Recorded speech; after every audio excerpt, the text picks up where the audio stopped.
Hello everyone, welcome to this DevOps Full Course by Intellipaat. This free course for beginners is taught by our top 1% industry experts who have trained corporate giants like Dell, Accenture and Wipro for DevOps. People who have attended a free DevOps course have been able to crack DevOps interviews and get high-paying jobs as DevOps engineers. This course is even better considering the fact the contents of the course are designed by doing a thorough analysis of DevOps job descriptions and the tech stack for 2024. If you think about why you should learn DevOps, then here's some research for you. According to Forbes, DevOps and cloud computing are among the top 5 most in-demand skills for 2024. Even if you go over Google and search for DevOps jobs, you will find 29,000 plus DevOps job roles that are available in India and more than 180,000 jobs available in the rest of the world. The entire content of this free DevOps course is exactly aligned to the latest job descriptions of DevOps engineer. So make sure to stick around till the end. Now let me walk you through the agenda for this course. We will begin this course by covering why DevOps is important and what it is, followed by how to learn DevOps, how DevOps works, DevOps tools, introduction to Git, introduction to Docker, Puppet, Ansible, Jenkins, Kubernetes, and Nagios. Finally, we will also be covering the latest DevOps interview questions that can be asked to you in your next interview. I hope you guys are clear with the agenda. Now, before we begin with the course, do subscribe to the Intellipaat YouTube channel to receive more technical updates like this one. So in any tech company, in any tech team, you have two teams which basically contribute to a release of a software. The first team is called the development team and the second team is called the operations team. Right? Now, what is development team and what is the operations team? A developer is basically a person who develops the code, right? He would develop the code and the code would then be forwarded to the operations guy whose job is to basically test the code and put it on the testing server or the production server based on the requirement, right? Now, what was the problem here? The problem was when the developer developed the code and he forwarded it to the operations guy's system could not run the code which the developer has forwarded, right? So obviously the developer would have tested the code that he's sending on his system first and only then he's sending, right? On successful operation on his system, he will only forward the code to somebody else who wants to test it, right? But it did not run on the operation system guy. It could be the problem of environment. It could be the problem that he has not installed everything which is required by the software. So he used to push it back to the developer saying, your code is not running on my system. Please check your code. It is faulty, right? But now the developer was furious, it ran fine on his system.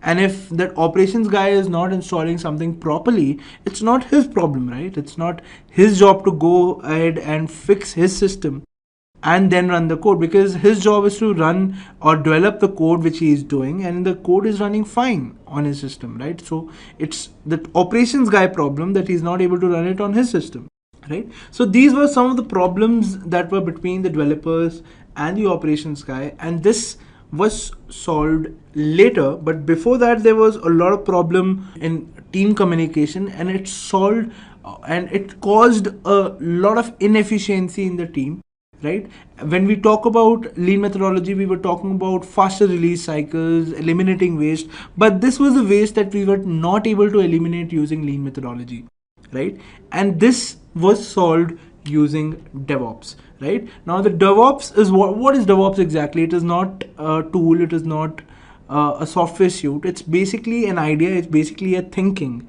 and this thinking is obviously implemented using some tools. But right now, if you were to talk about DevOps, like I said, it's just an idea of working in a certain way that could solve the problem that we were facing between the development and the operations team. So if you were to draw some differences between what we were doing earlier when we were working without DevOps and what happens when we use DevOps, is that the traditional IT system was less productive, although it was very productive, as you saw in lean methodology, where we have eliminated everything. We have tried everything in our hands to solve it using the planning part, but there was still some room of inefficiency that we could not solve using planning, and that was solved using DevOps. So DevOps was more productive than traditional IT, right? And then in traditional IT, we had a skill-centric team, right? Each team was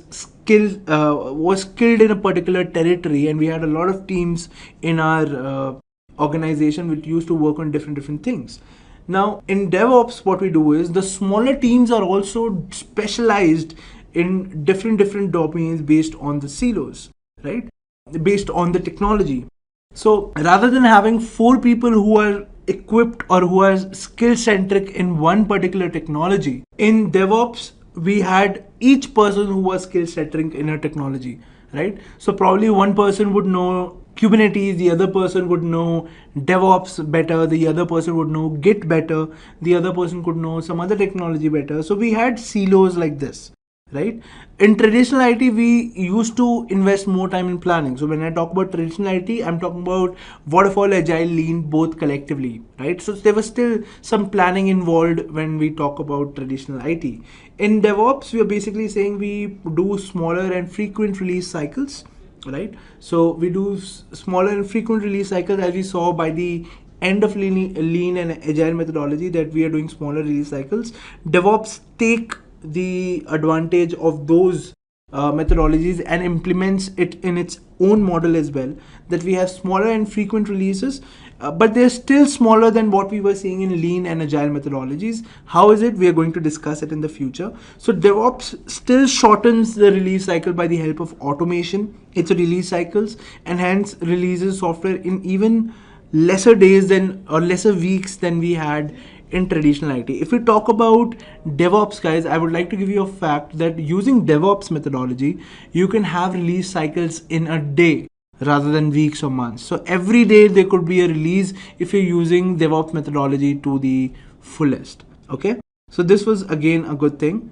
In traditional IT, when we were using waterfall model, for example, it was difficult to achieve a target or goal because the goal was set 1 year later, right? So there was a difficulty in doing that. Reason being, we could not foresee future, right? There could be some more problems that could be there while we are working on a project, but everything cannot be planned in advance. But in DevOps, because we are doing shorter release cycles, it is not that difficult to achieve a target or goal. It is easier to set objectives for a day than to set objectives for an year, what you're going to do, right? And that is why DevOps makes it easy for us or for your employees to achieve their goals or their targets.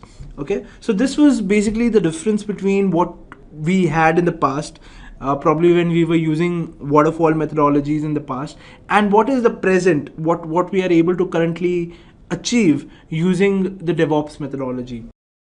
So guys, like I told you guys earlier, DevOps is nothing but a methodology. It is an idea, right? It is not a tool. It is not a software. It's an idea or methodology of solving the problems between developer and operations guys, right? Now, this methodology involves a life cycle, which, as you can see in the diagram, that the first thing that you do is you plan what you have to do, right? Then you code your way in, then you build the code. Building the code means if you have a Java file, for example, you'll have to create a jar file or an executable file out of that. So that is called building, right? So building your code, and then you will be testing your code. So what executable you have built, you'll basically test that code for any faults in the functionalities. And if there are no faults, you'll basically release the code to the ops team. Now there are two kinds of release, guys. There's an internal release and there's an external release, right? The internal release talks about releasing the software to a different team of the company, and this is what exactly is happening. Then comes the release phase, where the developer guys release the software to the operation guys for their work, right? The operations guy will in turn deploy the software onto the target system. It could be a testing server which basically will test or do automated test on it, or it could be, you know, the production server where everything has happened, the testing has happened, and you're deploying it on the production server, right? So once you have deployed it, of course, now comes the operation phase. The operation phase can be done internally, or it could be done by your customers, wherein you know, you're operating the software or you release the software for internal employees to see whether you know, the traffic, when is it doing good when it holds when it's getting traffic onto it. Is it doing good when normal people are doing arbitrary tasks on your software? And then you are also continuously monitoring it to see if you know, your task is or your application is functioning properly, and if it is not functioning properly, you're basically creating a log of events which are happening, right? Which this is called monitoring. And after monitoring again comes the planning phase, which means if you get any kind of feedback from the monitoring part, you again start planning it, how to do it, how to solve this kind of a problem that you're getting in the monitoring phase, and then code your way in, build the code, again test it, again release it to the ops guy, and this goes on and on until you get the perfect application. And there is no perfect application, guys, right? Always there will be new requirements coming in, always there will be some bugs, always there will be some security patches, and therefore this life cycle goes on and on. So this is what DevOps is, guys, right? And if you were to think about it, how is it solving the problem between the dev and the ops guys, is by automating this life cycle. Basically that means that now the developer does not have to give the code to the ops guy. It will basically be given through a tool which we have, so there is a tool called Docker, right? So basically the dev guy will enclose his code inside Docker and will push it to the ops team, and the ops team just have to run Docker and this code will run fine, right? There is no problem for dependency, there is no problem for configuration management. Everything happens automatically in this life cycle. So don't worry if you don't understand exactly what DevOps is, because in our next slides we're going to discuss how it actually works, right? So going forward, now let's discuss how the DevOps life cycle actually works, right? So if you were to that infinity sign that we had, it if you were to condense it, or if you were to expand it, so that DevOps lifecycle diagram that we had, the infinity diagram that we had, if you were to expand it, it would look something like this, right? So you have something called as planning, you have something called as coding, building, and testing. Now this used to happen on the developers side, right? And then we go on to the ops side, where we have release, we have deploy, you have operate, and then you have monitor, right? So in between this, we have to integrate this part of the developers side to this side of the operator side, and this is done using continuous integration. Now what is continuous integration we'll discuss in a while, but for integrating the developer and the operations guys, we use continuous integration, right? Now before moving on to what is continuous integration, let's pay attention to what we have over here as well, right? So the planning and coding phase, we contribute, or we collectively call it as continuous development. What is continuous development? I'll explain you in a little while. Building and testing, we call it continuous testing, okay? Releasing and deploying, we call it continuous deployment. Operation and monitoring, we call it continuous monitoring, okay? So you start with planning, you do coding, you build it, you test it, you then release it to the ops team, then you deploy it, then you operate it, and then you monitor it. And this gives rise to 5 stages, that is continuous development, continuous testing, continuous integration, continuous deployment, continuous monitoring, which again goes back to continuous development. Now let's understand these terms. Let's understand what is continuous development, testing, deployment, monitoring, and integration. Okay. So this is the life cycle, guys. Now, why are we calling it continuous? Continuous basically means it goes on and on, right? It never stops. So like I told you in the diagram for DevOps, that the cycle goes on and on. It never stops. The product is always being developed, right? It is always in some part of the life cycle. So if you were to explain continuous development and continuous integration, continuous testing, this is the best way to learn it. Okay, so we have a developer who basically will be pushing his code to a version control system. Okay, and this version control system will basically, any changes in this version control system will be taken up by a continuous integration tool. Okay, so what is a continuous integration tool? A continuous integration tool does nothing but it joins each of these stages to each other. For example, if I have to go from continuous development to continuous testing, and if this happens in separate softwares, continuous integration will join these and this, right? Continuous integration will join testing and then deployment. Continuous integration will join monitoring and then again coming back to development. And how does this happen? It happens like this. So there is a software which basically does continuous integration. Okay, let's understand just this as a black box. This is a software which does continuous integration, and the function for this particular software is the moment you push your code to a version control system. This version control system is nothing but a software which takes care of storing your code. Okay, so the moment you push your code to a version control system or you change your code in the version control system, the continuous integration tool automatically identifies, okay, so there's a change in the version control system. So what it does is it takes this code and it builds it on the testing server. It first builds it and tests it on the on the testing server, and this is called continuous testing. Reason being, every developer who does this, continuous integration does the job similarly, right? So if there are 100 developers in the team, so for every developer, if we configure a version control system that for every developer it has to test the code, it will always do that. Okay, so every developer who's doing a version control, who's pushing his code to version control system, continuous integration software is going to test their code on the testing server, right? And this is the reason it's called continuous, right? Because it happens continuously. Okay, so continuous development, we push our code to version control system. It is identified by the continuous integration tool. So the first job that continuous integration tool does is it pushes onto the testing server the code where it is built and tested, and if the test succeeds, continuous integration tool pushes it on the production server. Okay, now either if it's on the production server or if it's on the testing server. Now if on the testing server there are some bugs which are identified, the feedback is given through continuous monitoring to the developer. Or if the production server, if there are some problems on the production server, or like I said, when you deploy your code on the production server, it basically gets available to the world and it gets continuously monitored, right? For any kind of problems which are occurring, it gets continuously monitored and the logs are generated, and these logs are being stored somewhere using continuous monitoring. So your production server is continuously monitored for any kind of activity which is happening on it, and the logs are being generated.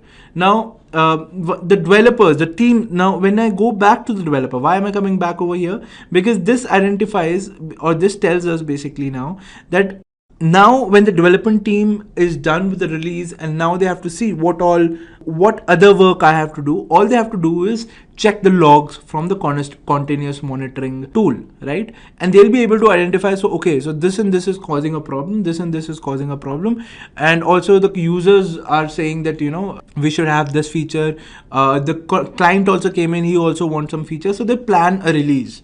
Right, and once they plan a release, they again start coding, and again once they're done with the code, they'll push the code to version control system, which will be identified by the continuous integration tool, which will then automatically test it. Once it's been tested, if it's successful, it will push to the production server. Again, the logs will be identified by the continuous monitoring stage. Again, it will go to the developer after planning, and then he'll code his way into version control system, and the life cycle goes on and on, right? So this is exactly how DevOps work, right? Now let's look at each of these stages independently to understand what exactly happens in continuous development, what exactly happens in continuous integration. Okay, so in continuous development, you basically push your code to a version control system. The version control system could be a software like Git or a software like SVN. Right now, when the moment you push your code to the version control system, it basically creates a new version of your code. For example, if you wrote ABC on a text file, right?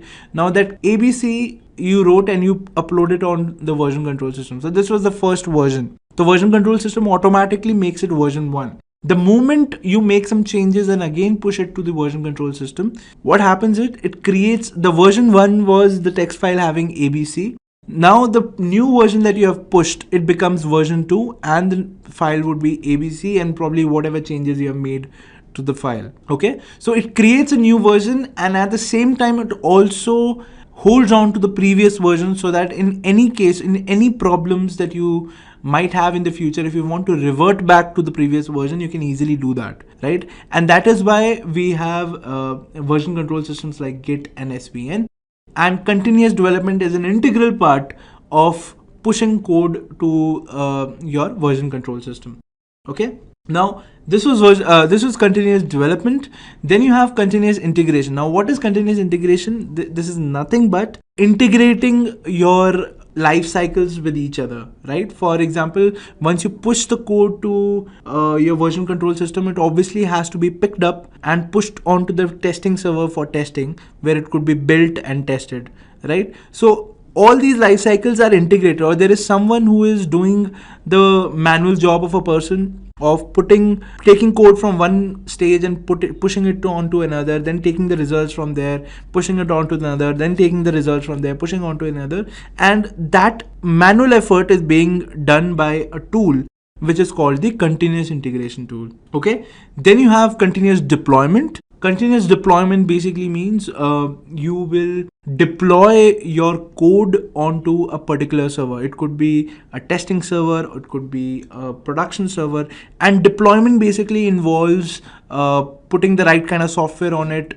and then pushing the build onto your server so that it has the right software environment where it will function, right? And again, installing softwares on system and everything is also automated using a tool which is used in continuous development lifecycle. Okay, then we move to continuous testing. Now continuous testing is again a lifecycle stage wherein you continuously test your software. So like I told you guys, in this what happens is you continuously build and then test your code. So your code is pulled from the version control system. It is built. So when I say built, it basically is converted to an executable file, and this executable file is then run, right? Now the continuous testing, how it happens is you create testing suites which are basically pre-installed in the testing server, and the moment it gets a new executable, all those test suites are executed on this particular executable file to check if all the tests are passed or not, right? And if all the tests are passed, it is then again picked up by the continuous integration tool and then pushed onto the production server. Once it reaches the production server, again it gets monitored, right? It gets monitored for user activity, it gets monitored for any errors, it gets monitored for any user comments on version upgrades, right? On version upgrades, or you can say any feature requests. So all those feature requests, all those errors, all those logs are then visualized or then are then stored inside a monitoring tool, right? And this monitoring tool helps us in sorting these logs based on what we want. It'll basically sort it on the basis of general logs, it'll sort it on the basis of error logs, it'll sort it on the basis of feature requests, right? So it becomes a one destination stop for you where you can check and plan your day ahead or plan your team's work for the near future. Okay, so this is continuous monitoring. So these were all the life cycle stages of DevOps, guys, and this life cycle stages basically make it possible for us to have shorter release cycles because all these stages are automated, right? And these are automated using tools, and these tools we'll be discussing in our next session, where we'll get an introduction to all the tools which basically come together to create a DevOps. Right. So far we have discussed the DevOps methodology, how the DevOps lifecycle work, but they are incomplete without their respective tools, which will map to each of the lifecycle stage in the DevOps lifecycle. Okay, so let's go ahead and start discussing these tools with their respective stages. So the first stage that we saw was continuous development. Now continuous development is implemented using version control systems, like I told you guys, and in most of the companies the most used version control tool is Git. All right, so Git is a version control system which we'll be also using in this course, right? And it is basically used when multiple people are working on one particular project, right? So it is great for team collaboration, it is great for tracking changes, and is absolutely awesome on command line. All right, so this is what we are going to learn in this course. So for Git maps to the continuous development lifecycle stage. Then we have continuous integration. Now you heard a lot about this continuous integration tool when we were discussing in the DevOps lifecycle, and the tool is called Jenkins, right? So Jenkins is basically an open source tool, right, which is used to implement the continuous integration features that we saw in the DevOps lifecycle. So in this course, we'll be learning Jenkins, and there is a separate module on Jenkins that we'll totally devote to explain different features that you can explore in Jenkins, right? The next stage is continuous deployment, and continuous deployment basically means two things. It means configuration management, and it means virtualization and containerization. So we use Docker for virtualization and containerization, and what exactly Docker does is, so the problem of running your code on one system and not being able to run on another system is what is solved using containerization. So what containerization basically does is, it wraps your code along with the software dependencies, and all these software dependencies and code is wrapped around by a container, right? So a container is a physical entity which will basically wrap your software dependencies and your software, and it will, if you run that container on any other system, it will run as if it is running on the same system that is on the developer's computer. So a container is an executable form of an operating system which can be run on any system. The only pre-requirement is that you should have Docker installed on it, right? Similarly, you have configuration management. Now configuration management, what is configuration management exactly? So say you have a computer, you have a freshly set up computer on which you have some operating system installed. Now if you want to test your application on that system, what you have to do is, you first have to install all the softwares on it, right? For example, like I said, you would need Docker for your container to run. You probably would need an Apache server. You would need Python, or all these softwares which have to be installed can be installed using configuration management without even touching that remote computer or that freshly set up computer. And that is possible using tools like Puppet and Ansible, more of which we will be seeing in our course as we progress in our number of modules. All right. Our next stage is continuous testing. Now, continuous testing, as we learned, was all about creating testing suites which would automatically test your code once it gets built on your system, right? So all these automation testing suites can be created using the Selenium software, right? So we will be learning the Selenium WebDriver in this course as we move along, and we will see how we can create our automation suites in Selenium for testing our applications. Okay, so this was about continuous testing, and then next we have continuous monitoring, wherein your application is continuously monitored and the logs are created. Any errors are also monitored, right? So all of that is done using Nagios. So Nagios basically gives you a dashboard with all your services listed on it, and those services can exist on any system outside the network or inside the network, and all these services running on it can be seen on the Nagios dashboard.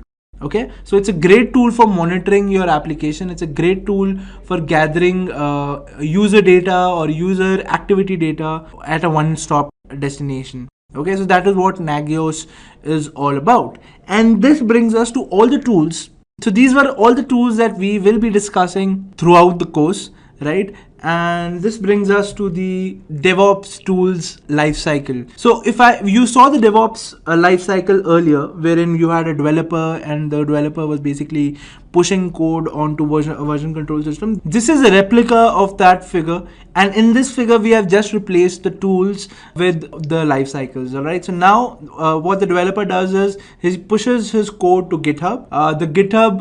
From GitHub, Jenkins automatically detects that on GitHub your code has been changed.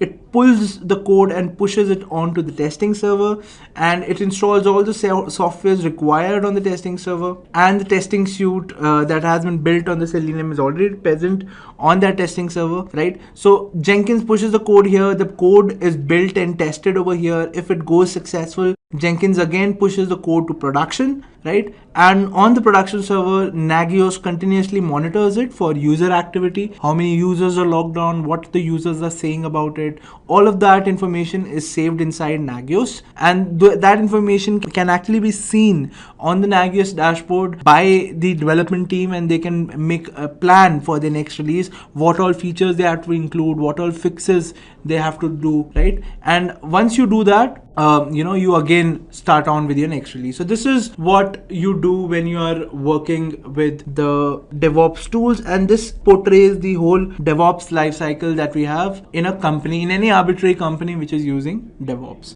So the first question is, what is the primary objective of adopting DevOps? Your options are option 1, faster software delivery, option 2, reducing team size, option 3, increasing manual tasks, or option 4, avoiding cloud technology. Which one do you think is the right answer? Tell us in the comment section right now. Just a quick info, guys. Intellipaat offers a DevOps course where you can master skills like Git, Jenkins, Maven, Kubernetes, Terraform, and Docker by receiving training from the world's top 1% industry experts. With this course, we have already helped thousands of professionals to successfully transition their careers. You can check out their testimonials on our Achievers channel, the link of which is given in the description below. Without a doubt, this course can set your career to new heights. So visit the course page link given below in the description and take the first step towards career growth in DevOps. So let us get introduced to Git, but before that, let us understand why are we only learning Git? Why not some other tool, right? Like I told you guys, there are a lot of distributed version control systems out there. Why are we only learning about Git, right? So let me just compare it on Google Trends, and this is the result that I get.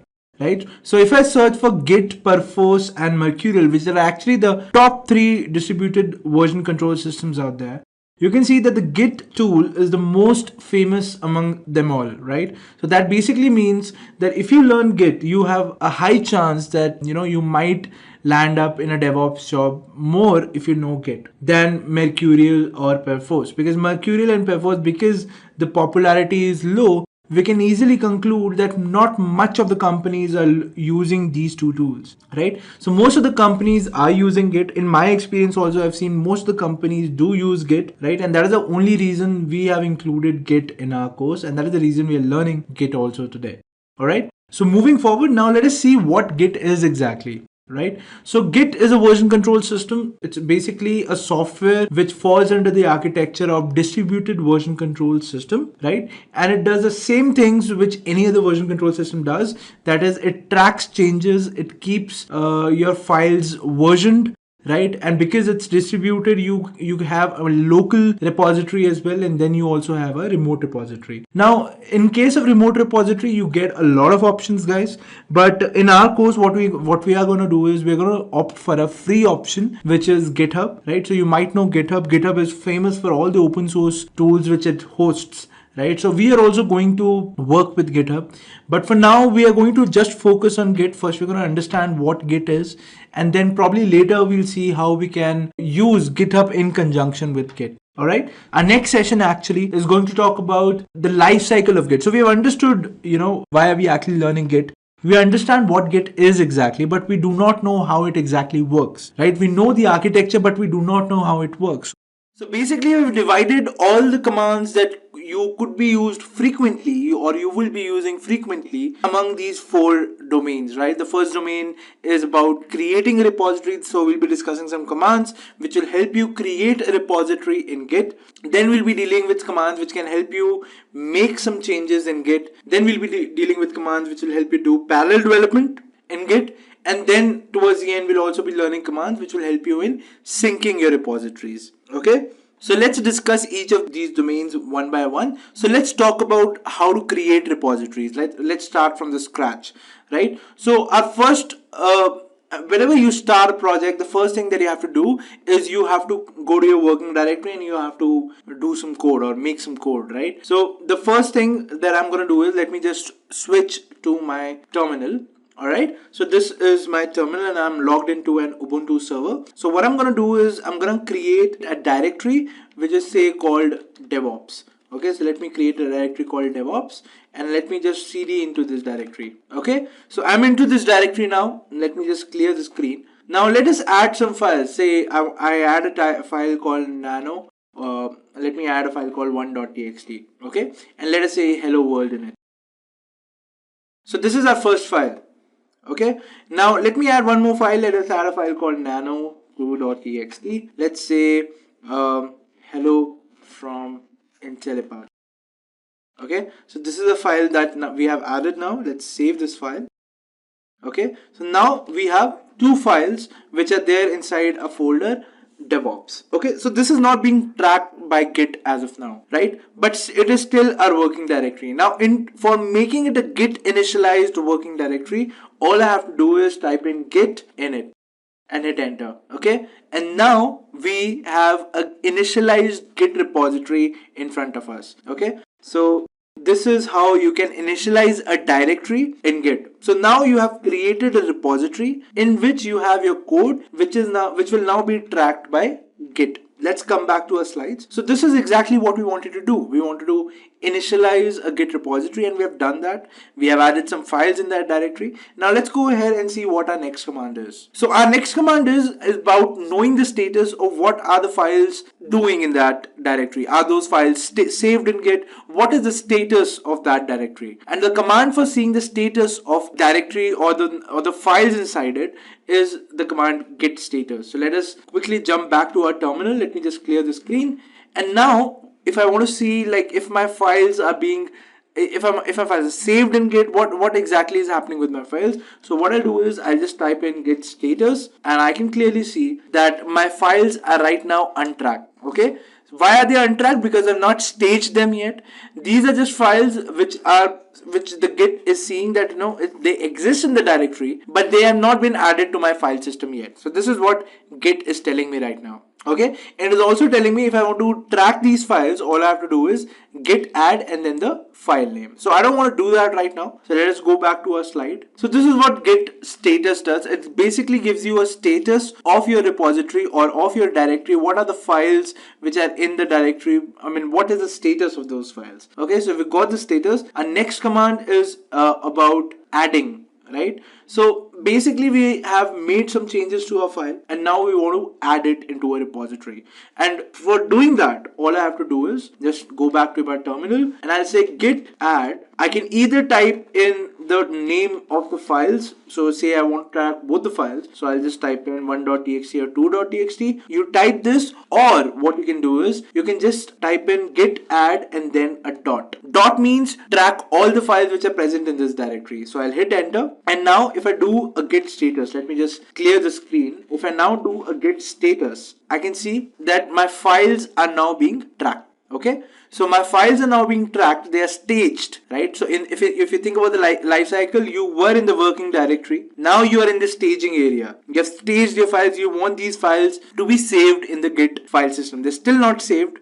They're still in the staging area. The next step is saving these files in the Git file system. And for doing that, the command is git commit. Okay, so how do you type in the git commit? You type in git commit, then you give a space -m flag, which basically means the message, and then you type in the message that basically would point to what you are basically doing in that commit. For example, in this case, since this is our first commit, we can simply type, let me just clear the screen, git commit -m. We can say this is our first commit, adding 1.txt and 2.txt.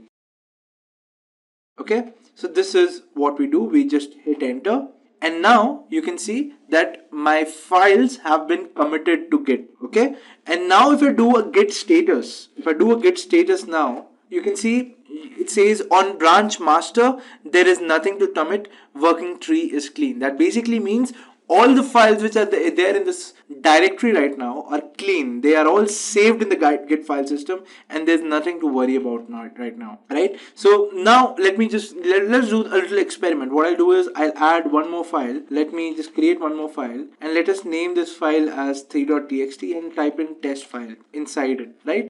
So now what happens? So if I do git status, you can see it will say that 3.txt is a file which is untracked in Git. Rest all the files which are there, it is not listing that because those are already saved in Git, and they are there's nothing changed to those files.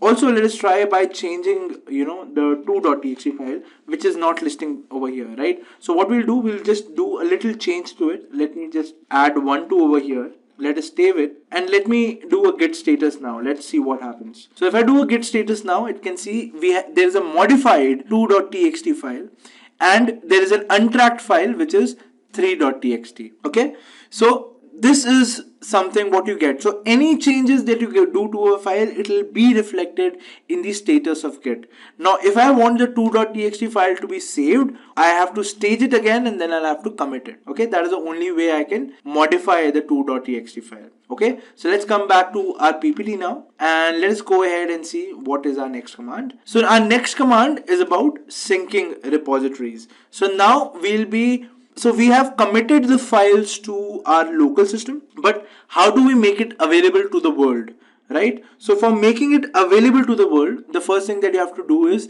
you should have a Git repository. Okay, so let me just jump on to my browser and then I'll show you how you can create a Git repository. So just give me a second. Okay, so guys, you just have to sign up on GitHub, and once you sign up, this is how your page would look like. Now what I want to do is I want to create a new repository. So on your left hand side you will see a button called new repository. Just click on that, right? And now let's name our repository something. So let us name it as DevOps and hyphen course.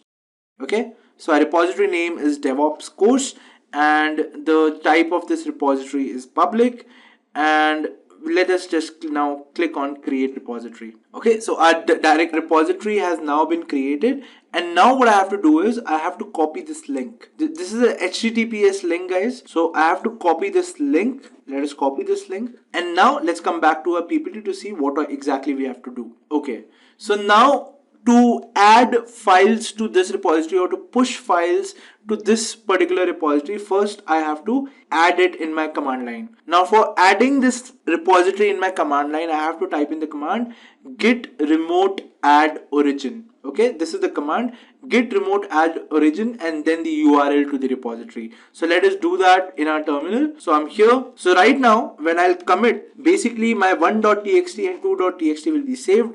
My modified 2.txt file and my 3.txt will not be pushed. Okay, so let us see if that happens. So now what I'll do is I'll type in git remote add origin and then the URL of my repository. So the URL is this. Let me copy that. This is the URL and I'll hit enter. So now my files or my origin URL has been added in my command line, right? It has been saved in this Git repository, my command line that is working on my Git repository. Okay, so now let's come back to our slide. So we have executed this command. Let's see what our next command is. So our next command tells us how to push files to my URL, right? So the command is git push origin master, and see guys, this is the output for your command. Now when you type in this command git push origin master, it will ask you for your username and it will ask you for your password. So let us do that.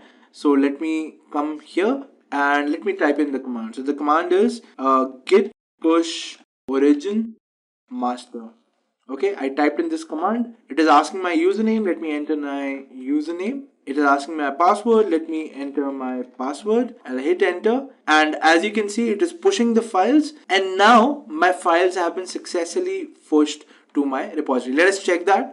Let us come back to our browser. Okay, and let us refresh the page. So as you can see, it just says 6 minutes ago, the files were committed to the repository and now they have been pushed, right? And over here, you can see the message of my commit, which was first commit adding 1.txt and 2.txt.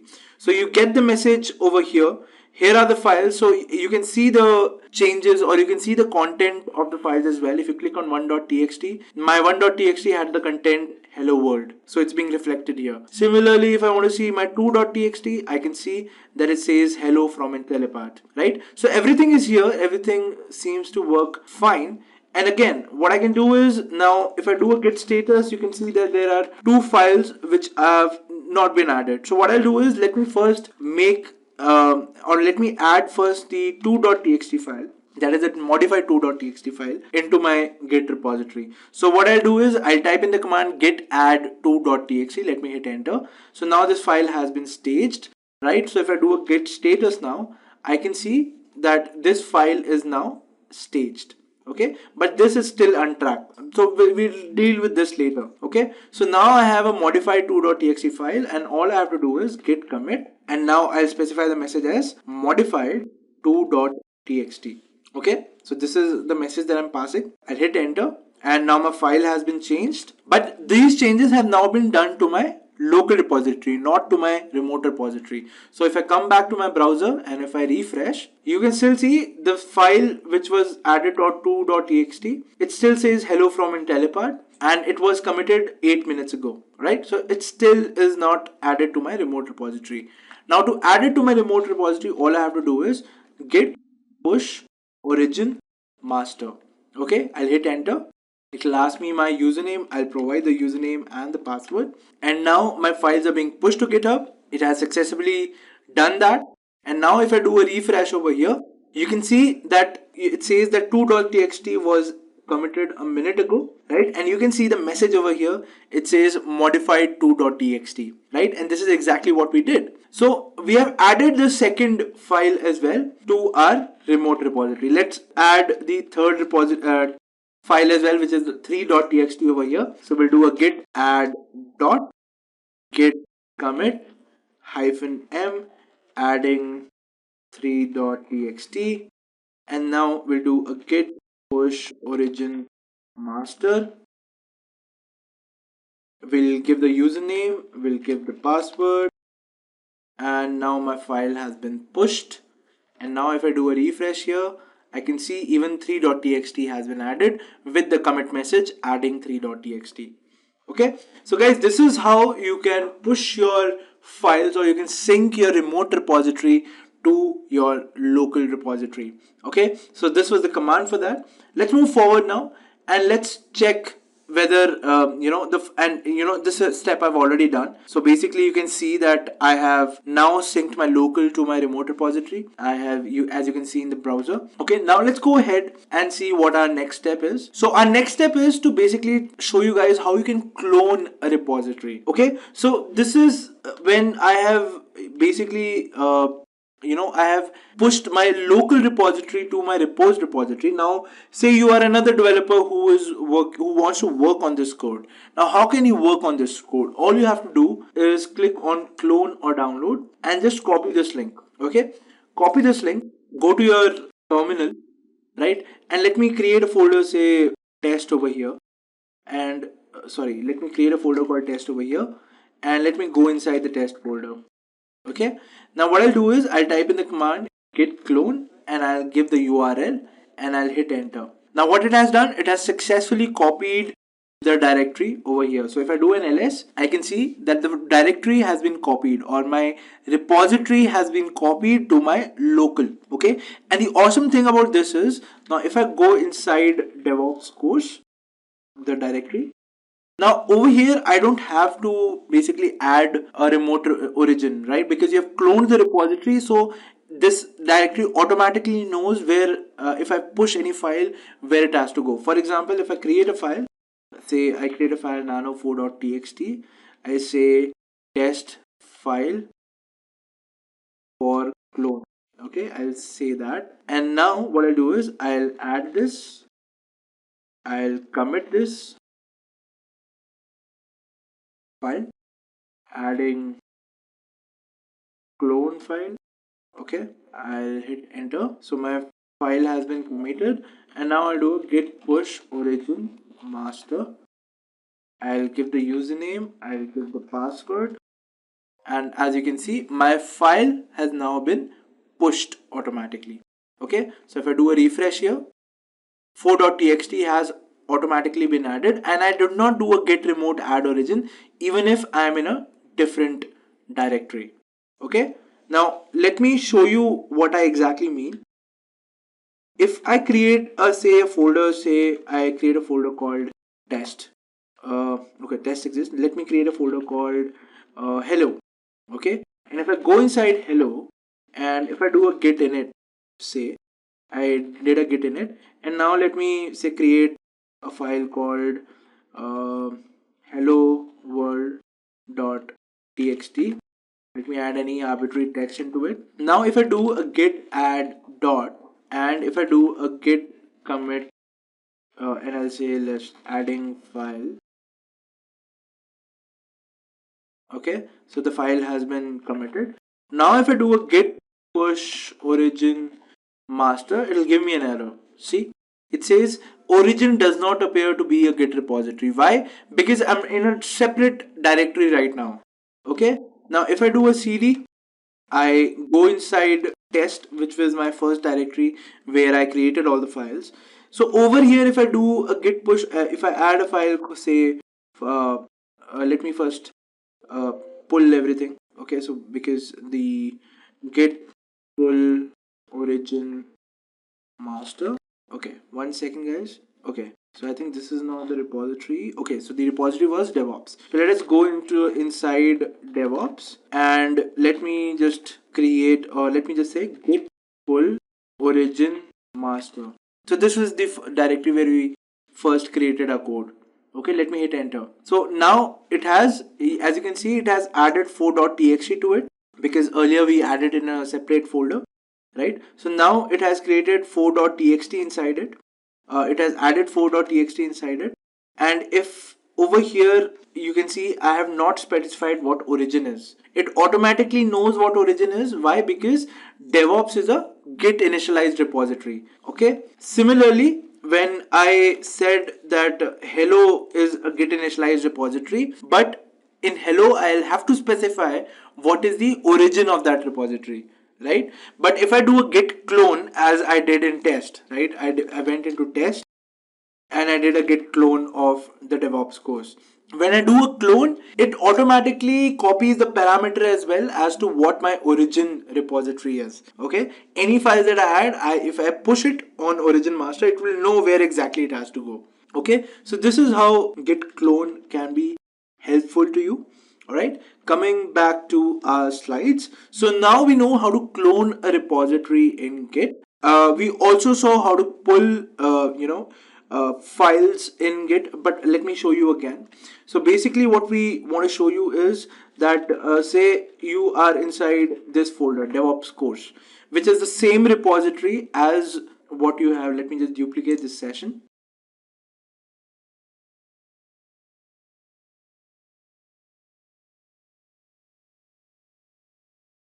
Alright, so this directory, which is DevOps, is pointing to the same repository as DevOps course. Okay, now if I do an ls here, I can see that there are 4 files: 1.txt, 2.txt, 3.txt, and 4.txt. Similarly, over here I have 4 files: 1.txt, 2.txt, 3.txt, and 4.txt.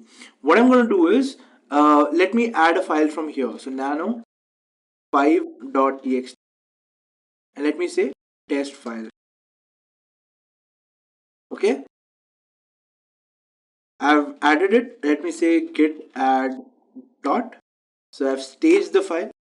Let me commit the file. Test. Okay, I've committed the file. And now let me push the file to my remote. So I'll enter the username, the password, and now my file has been pushed. Okay, so if I have updated my remote repository, this local repository of mine will not get automatically updated. As you can see, it will not get automatically updated. If I do an ls over here, I can see there are 5 files, and if I go here on my remote repository, if I refresh, I can also see here are 5 files. But imagine this to be one developer and this guy to be another developer. Now this developer will not have the updated files till he does a git pull. Okay, so if he wants also the updated files which have been put on my remote repository, all he has to do is he has to type in git pull origin master, hit enter, and now the files will be updated in his system. Okay, so if I do an ls now, you can see that 5.txt file has now been added to this directory as well. Okay, so for coming back to our slides, so git pull helps you in updating your repository to the latest commit which is available on your remote repository. So that is what git pull is all about. And the difference between git clone and git pull is, like I told you guys, git clone is basically used when you want to copy the whole repository at your local system. But if you want to update repository when you're working in it, if you want to update all the files which are inside it, you can use git pull. In that case, git clone will not serve the purpose. Okay. Moving forward, now let's talk about branches. Now, as you can see, now we are talking about parallel development. Okay, and as we learned in our previous topics or previous sessions, that if you want to do parallel development, or if you want to assign code to multiple developers, you basically branch out, right? You create a branch in your repository and you assign that branch to the developer who would be working on the code. Okay, so let us see how you can create a branch in Git. So for creating a branch in Git, this is the command: git branch and then the name of the branch. Okay, so let us see if we can create it over here. What I can do is, let me just clear the screen. Okay, and let us say I create a branch which is something like this: git branch, and say I create the branch feature 1. Okay, so the branch has now been created. Now if I want to list all the branches which are there, I'll just have to type in git branch, and I can see there are 2 branches in my repository now. One is called the master branch and the other one is called the feature branch. Okay, now any developer who wants to work on this code can basically work on this branch, and when he feels that his work has been finished, he can basically merge this branch to master. And merging means that whatever code you have added to feature branch will also be added to the master branch. Okay, don't worry if you're not understanding as of now, you'll understand as we move along. Okay, so I have added a branch feature 1. Now if I want to delete a branch, again all I have to do is git branch -d and then feature 1. Okay, so it says deleted branch feature 1. That's it. Okay, so now your branch has been deleted. Okay, and this is exactly what we wanted to do. Moving forward, now if you create a branch and you want to switch to that particular branch, the command is git checkout. Okay, so now let me create the branch again: git branch feature 1. So I have created a branch, and what happens when you're branching? Basically, the last commit of your master becomes the first commit of your feature branch, whatever you have created. Whatever branch you have created, the last commit of your master becomes the first branch of your branch that you have created. Okay, so for example, in my master you can see that there are 5 files. So now if I go inside, if I do a git checkout into feature 1, so basically now I have switched to the branch feature 1, and if I do an ls over here, you can see there are 5 files. Okay, now what I want to do is I'll add a file. Say I add a file 6.txt over here. Okay, and I say hello world. Okay, and what I do is I save the file, git add dot, I stage the file, and now I commit the file, added to feature branch. My file has been committed, and now if I do an ls, I can see there are 6 files now. But mind you guys, this is not on my master branch. Now if you want to see which branch you are on, just type in git branch, and you can see you are on the feature branch right now. Okay, now what I want to do, I want to check if my master branch also has these changes. So what I'll do, I'll just switch to my master branch, git checkout master. I'm on my master branch now, and if I do an ls over here, you can see that the 6.txt file does not exist here. Okay, reason being, my feature branch is isolated from my master branch. Whatever changes I'm doing on my feature branch, it will not get reflected on the master branch, whatever I do. Okay, and whatever I do on my master branch will not get reflected on my feature branch. It works vice versa. Okay guys, so this is a feature which you basically use when you want to do parallel development, so that no branch is it is interfering with each other. So now I don't care what my developer is doing on feature 1. When he says that the feature is complete, I'll ask him to show me, and when he shows me the feature and I feel it's right, what I can do is I can merge it with my master so that it becomes available to the world. Okay, all right, great. Now if I do a git status here, git status, one second, git status, it says on branch master, nothing to commit. If I check out to feature, yeah, so if I have switched to feature now all I have to do is I will type in git status, and it again says on branch feature 1 nothing to commit. Why? Because I've already committed 6.txt to it. Now what I want to do is I want to push these changes to my remote repository. So what I can do is git push origin feature 1. Why? Because now we are pushing the feature 1 branch. We are no longer pushing the branch, the master branch. We are pushing the feature 1 branch, right? And I'll hit enter. So it'll ask me the username. I'll hit that. It'll ask me the password. I'll put that, and I'll hit enter. And now you can see my files are being pushed. And now you can see that feature 1 branch has now been pushed to feature 1 branch of my remote repository. So if I go to my browser now and I refresh it, you can see the 5.txt is still not visible here. Why? Because I'm on my master branch. I'll click here. I can see that I have a feature 1 listed over here. I'll click on that, and now I can see that the 6.txt file is visible here, and with my commit message which was added to feature branch. Okay, so I can again switch to my master branch, and I can see that my master branch is clean. If I switch to my feature branch, I can see that my feature branch is having the 6.txt file. Okay, let's come back to our slides. Alright guys, so we now know how to switch to a particular branch. Now let's go to our next slide. Now we probably know all the commands through which we can probably start working on Git, right? This command is a very important command, which is git log command. Now what is git log command? Now git log command helps you to see the history of your repository, like what all have you done on your repository. Okay, now to see the history of a repository, the command is git log. Now let us go back to our terminal and let us just clear the screen. Now if I do a git log here, I can see the history of all the commits. Okay, so I can see that I am on my head is on the feature branch right now, right? And I can see that the last commit was this, when I added 6.txt to the feature branch. Before that I had a test commit. Before that I had a clone file that I added. Before that I had some other commit, 3.txt, 2.txt, right? So similarly I get everything.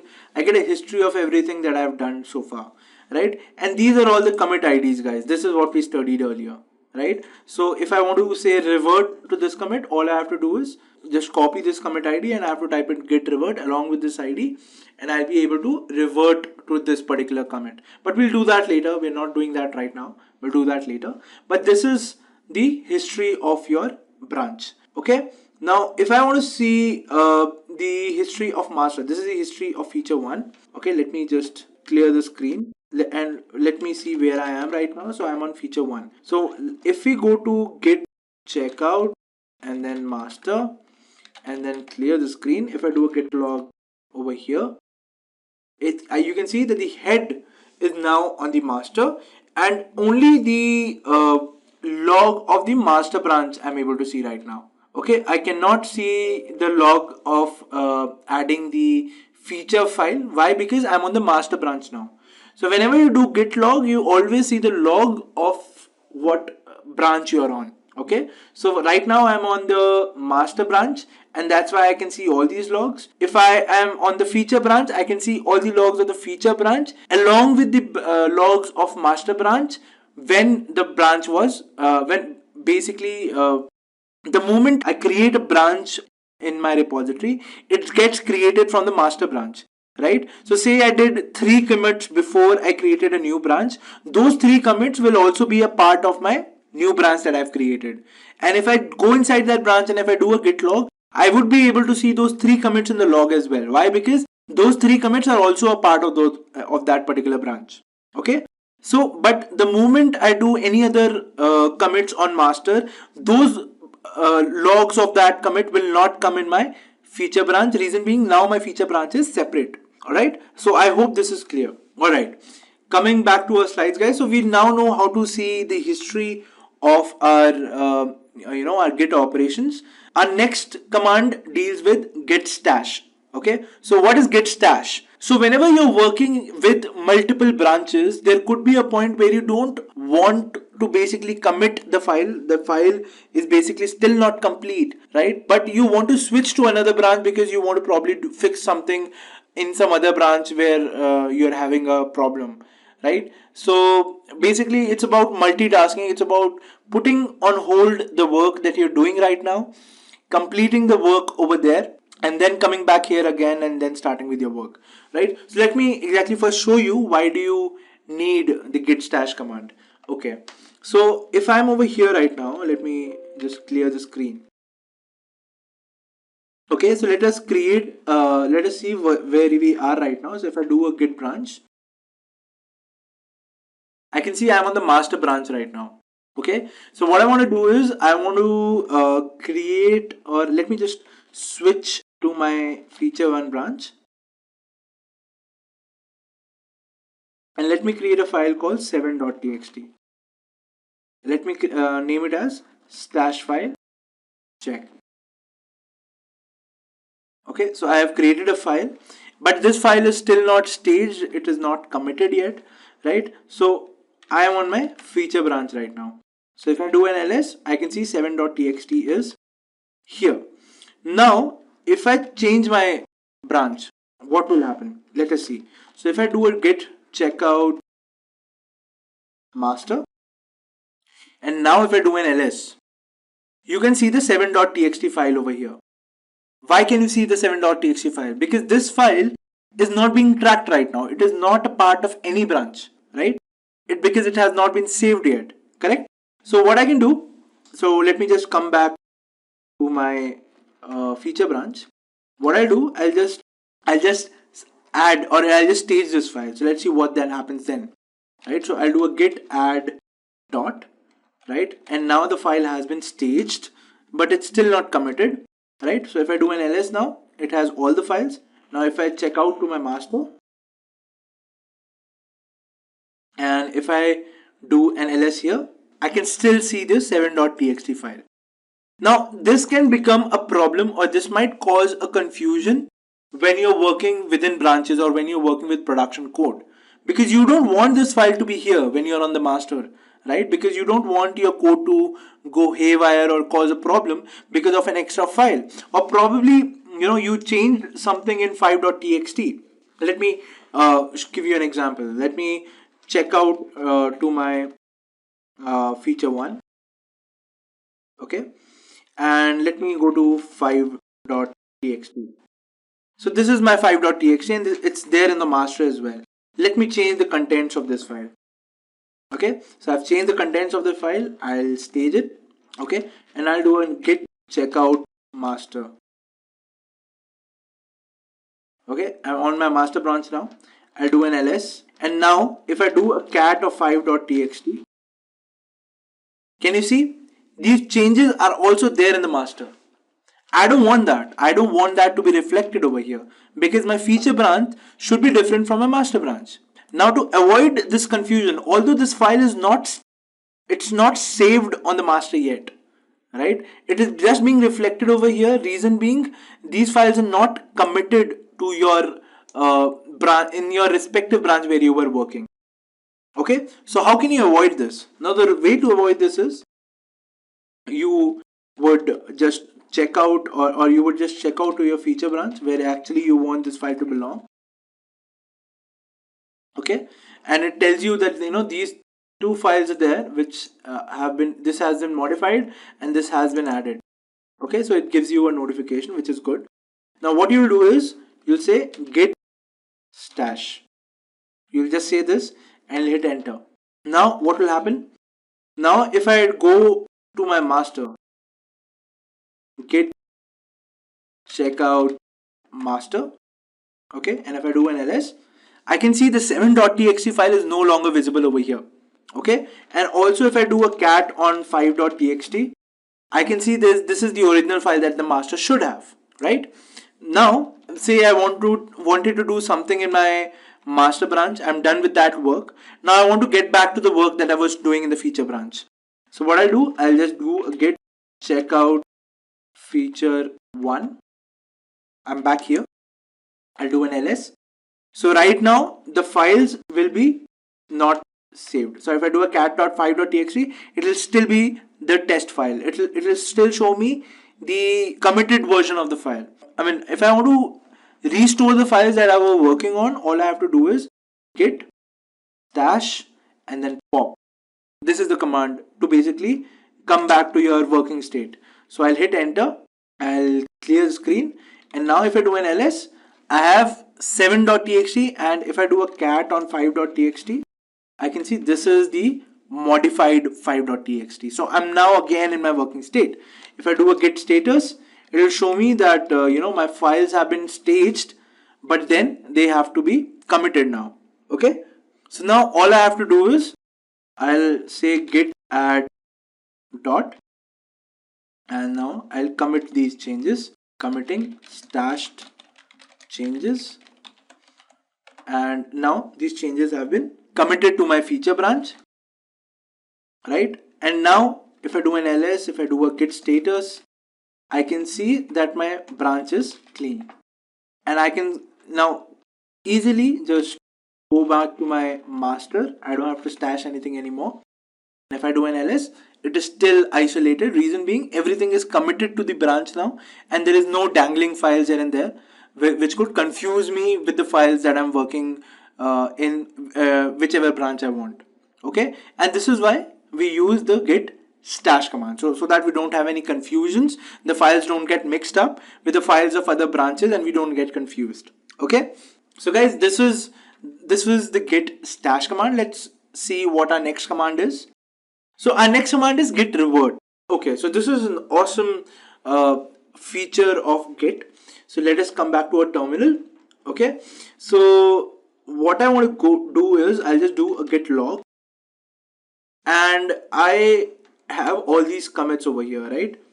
So I want to go back to my first commit where I just had my 1.txt and 2.txt.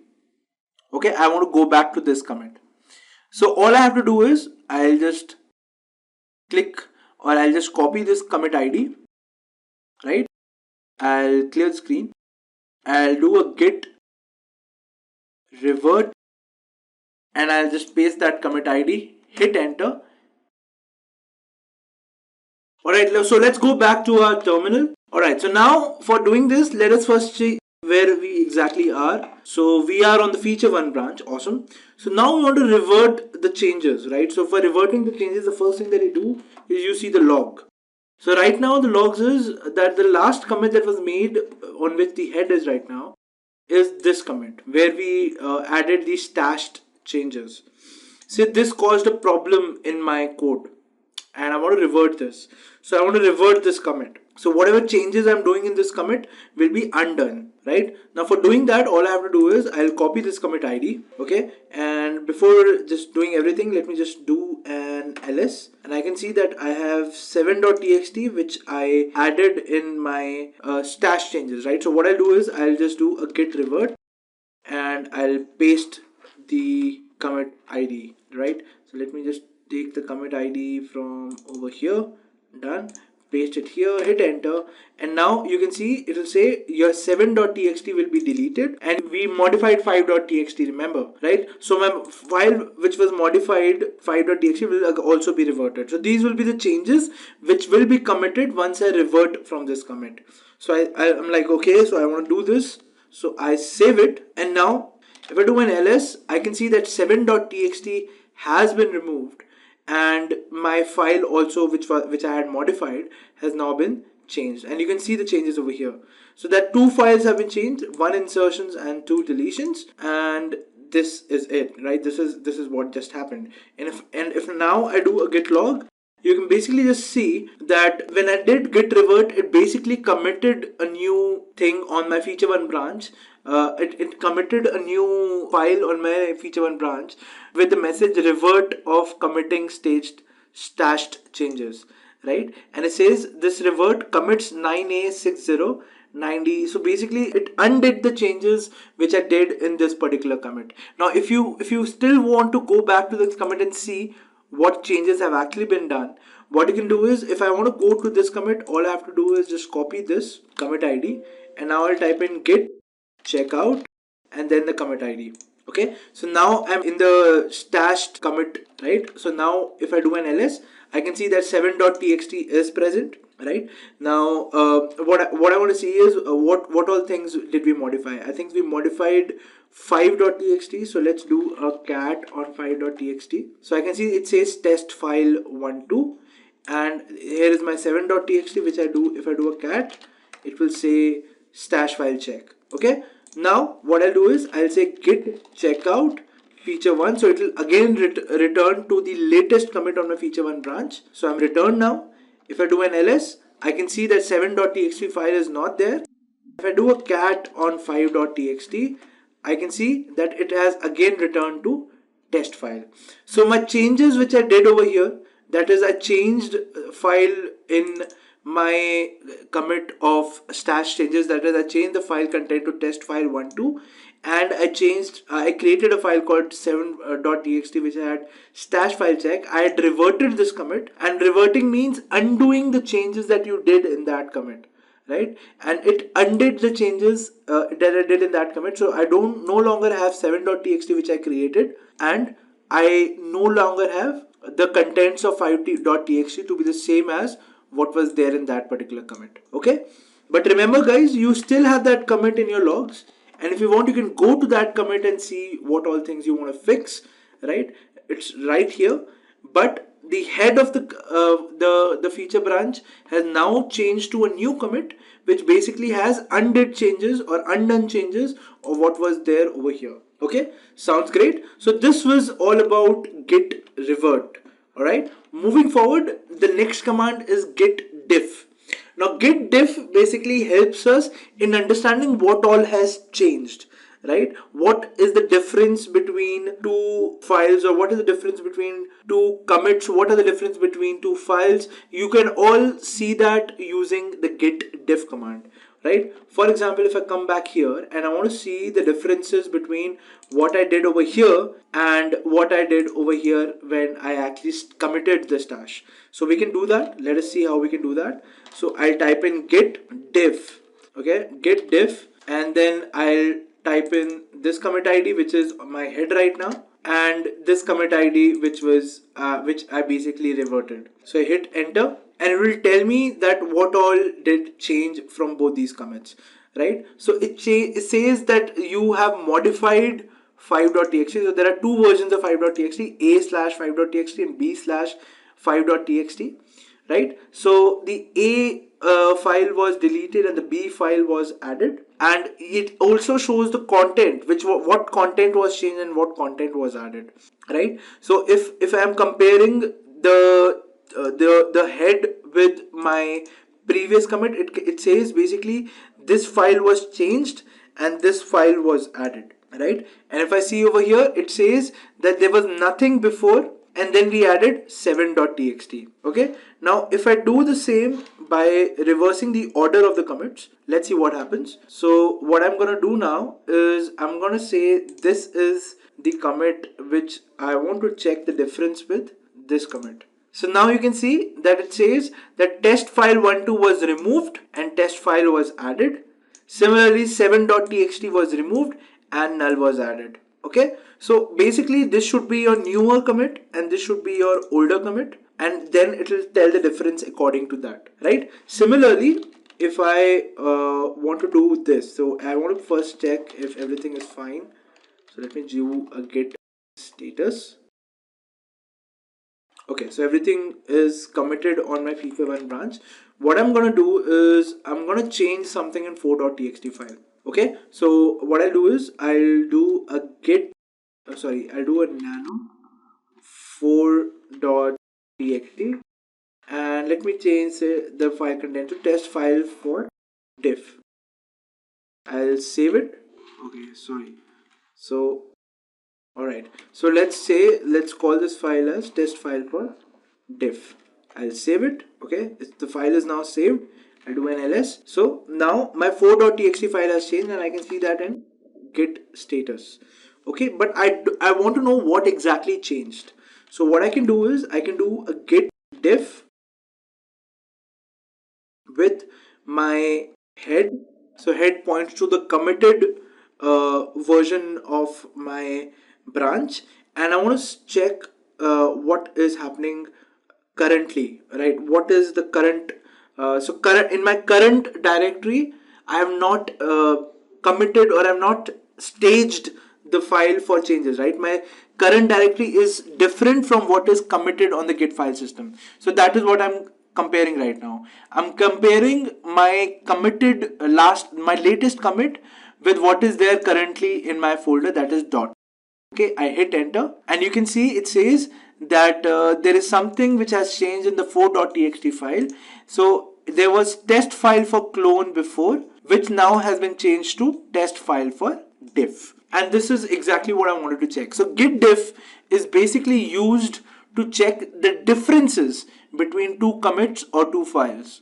Okay, and this is exactly what we have checked right now. Awesome. So let us come back to our slides. So guys, this brings us an end to all the common Git commands that you could be using in your day-to-day life while you're using Git, right? In our next class, we are going to discuss the most important topic of Git, which is merging, right? Now, before going on to the next slide, I would request you guys, you practice all these commands once on your own. You will understand how things are actually working behind the scenes, right? I've showed you the syntax, I've showed you how it works, I've showed you the results. I want you to practice on your own as well. So the next question is, which of the following best describes a key difference between traditional IT and DevOps? Your options are: option 1, DevOps emphasizes collaboration; option 2, traditional IT focuses on automation; option 3, DevOps eliminates testing; or option 4, traditional IT avoids using cloud services. Which one do you think is the right answer? Tell us in the comment section right now.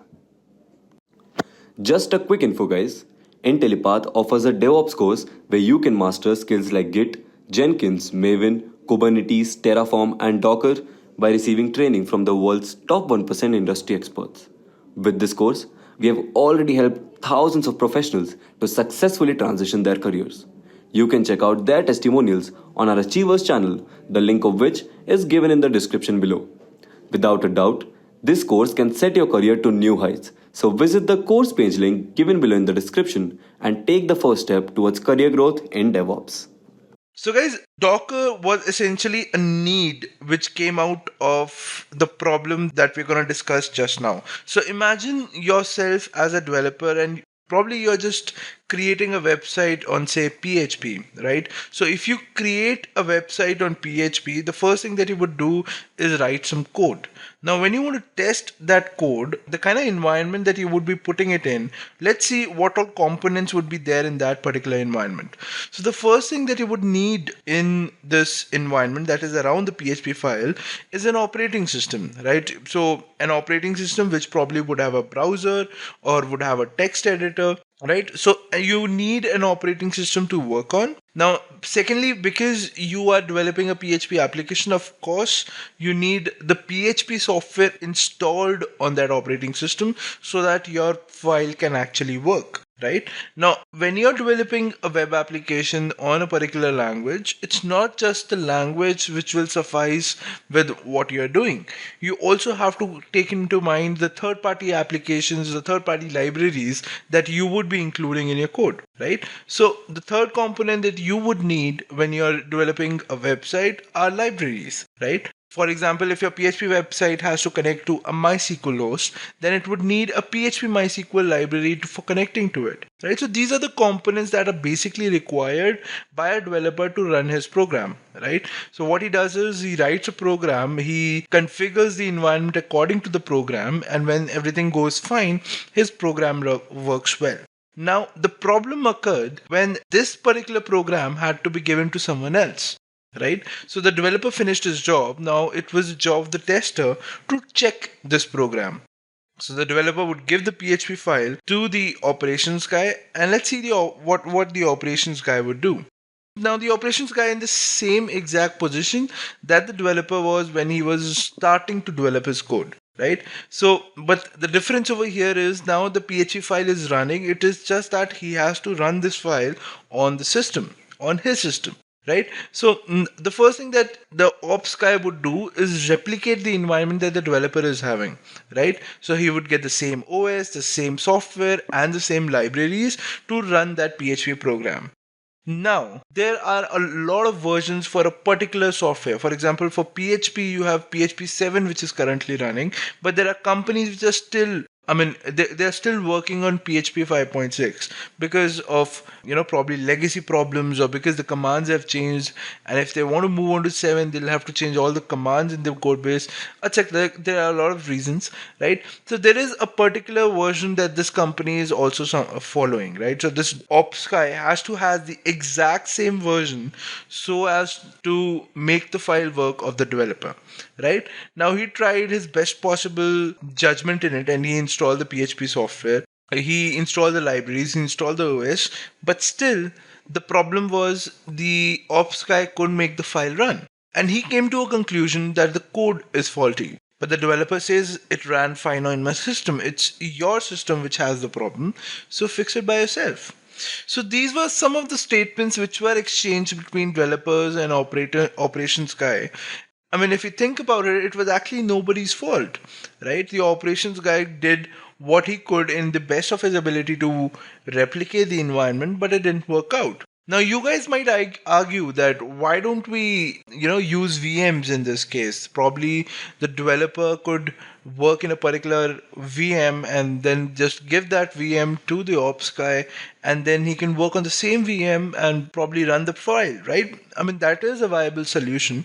But the problem is the size of VMs is too large to give to the ops guy and give to the testing guy on every feature that a developer adds, right? For in that case, every developer has to have a VM that he's working on, has to have his own version of the VM, because if you are adding, say, feature A, and feature A requires 3 or 4 more libraries that you have included into your particular VM, it will become inconsistent with what other developers have. Now imagine the ops guy having several versions of VMs, and he not knowing what kind of VM he has to impose on the production server or on the testing server, which basically will act as the final version of the image on which all the features of all the developers will work. Now it's a very hectic situation. So the problem was that VMs were very large and they were complex as well to handle when we are talking about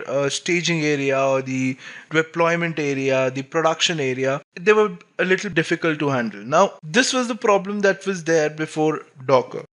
So what did we need? We basically needed a wrapper. Like in the case of what we just discussed, the wrapper was a VM wherein it basically contained all the operating system files, all the software, all the code, and all the libraries together, and could be basically lifted and shifted to a different system where it would execute, right? But we needed something more portable. We needed something more smaller that could easily be given to some other person for testing, right? We needed something like that. We needed a wrapper around our files. And the answer to this was this particular scenario, that now if we get a wrapper which will basically contain all the files, in that case each and every environment of ours will become the same. The developer environment is going to be the same, and the moment it gets passed on to the ops guy, he will again deploy the same wrapper, and his problem is also solved because the ops guy does not have to match the versions of the OS, the software, the libraries, because everything is there inside that wrapper, or everything is there inside that container, right? He just has to run that container and he can just see if the code is working properly according to what has been specified or not. Right? So the answer was that all the environments, the developer environment, the staging or testing environment, the production environment, all of these environments are now going to be the same, right? And this was possible using Docker. So what is Docker? Docker is basically a software which helps us creating this wrapper around the files of a code, the operating system, and the libraries that we mentioned that are required for a particular code to work, right? But the awesome thing about Docker is that you do not need the environment to be in GBs, right? You do not need it to be somewhere around 900 MB or 800 MB or 1 GB or 1.5 GB, a container could be as low as 50 MB. That is the size of a container called Alpine. It's as low as 50 MB. So it becomes very easy to basically give it to other people to test your code with all the environment set up in that particular container, right? So Docker is a software which helps us enable that. Docker is basically a tool which helps us in containerizing an application, right? And now let's see how basically Docker is doing this. How is it so portable? How is it so low in size? So basically this is the architecture of Docker. So at the base level you have the hardware. That basically means that you'd have a computer, and on that computer you would have an operating system present, right? So this is your operating system. So it's as simple as you have a laptop, and on that laptop you have Windows or Linux installed, right? Now once you have the operating system installed, the next thing is the container engine that you would install. So the container engine is nothing but the Docker software that you would install on top of your operating system, and that is it. Once you've installed the container engine, you can run any type of container that is there in the repository on the or on the web, which is available. For example, if your code needs an Ubuntu container, right? All you have to do is write Docker run Ubuntu, and what would it do? It would basically download the Ubuntu container. Then you can add your code files inside that Ubuntu container and start working, right? But how is it low in size? How is it not in GBs when we compare it to the Ubuntu operating system? It's around 800 or 900 MB, right? The Ubuntu desktop version. But how come this container is so small? So the answer for that is the container does not contain all the operating system files, right? So as you can see, the container engine actually shares its space with the operating system. So a container is void, or a container does not have a kernel in place, right? It shares the underlying kernel of the operating system on which the container engine is installed. So if I talk about, say, you have an Ubuntu operating system or you have a Windows operating system, and basically what you do is you download the container for CentOS. So CentOS is basically a Linux distribution, right? So you download the container for CentOS, and now when you're working in that container, you feel as if you're in CentOS. But the point is that the CentOS operating system is actually not installed. What is basically happening is your container is sharing the resources from the operating system, but your container has the minimum binaries and libraries that are required to run the CentOS commands, right? For example, for installing anything on CentOS, you pass the command yum install and then the package name, right? So it would have the yum package in there in the container, right? It would have all the repository URLs there in the container, and that's how it behaves like a CentOS operating system, although the container is nothing but a set of binaries and libraries which are important for the CentOS commands to work, right? That is all what a container is. But with the underlying virtualization of the kernel or the BIOS of the operating system, your container seems to be like an operating system, although it is not. And because of this very reason, that it virtualizes the underlying kernel or BIOS to make it as if it's running on its own, that it is its own kernel or BIOS, is the reason that the containers are very lightweight, because they don't need to have all the files required for an operating system. They just need the bare minimum binaries or libraries required for that particular environment to work. Okay. So if you again come back to see this architecture, you have the hardware. On top of the hardware, you have the operating system. On top of operating system, you install the Docker software. And on top of Docker software, you run containers. So all these containers have the minimum binaries or libraries. And on these, you basically just put your code. In my case, I will put my PHP code on top of the container, and that would be app1. and there could be multiple containers running on my system. For example, one code file is running in Ubuntu, the other code file could be running in CentOS container, the third could be running in some other operating system or some other flavor of Linux container, and all this is possible using the Docker software. Okay, so this is the architecture for a Docker container or a container in general.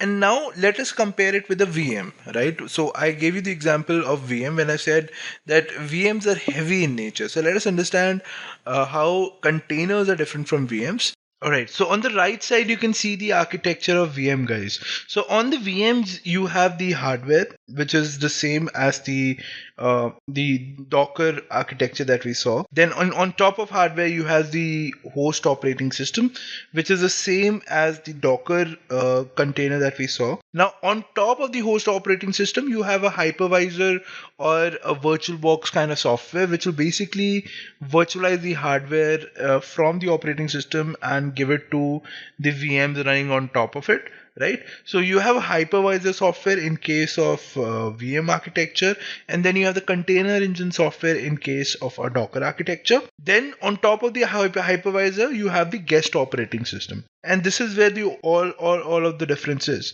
right? So in case of containers, you just have the bare minimum binaries or libraries which are present. But in case of your VMs, you have the whole operating system, which is basically installed on top of the hypervisor. Alright, so because you have the whole of the operating system installed, your size of the VM is quite bigger than what you have in the container, right?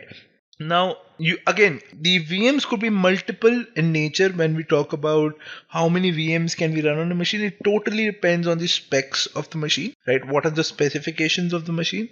So in VMs also, you can run multiple VMs on a single machine. And also, one thing to notice over here is that there could be or there could not be a host operating system in case of VMs, right? So in case of virtualization technologies, it has advanced this much that the hypervisor itself, it does not require a host operating system. It could directly work on the hardware level as well.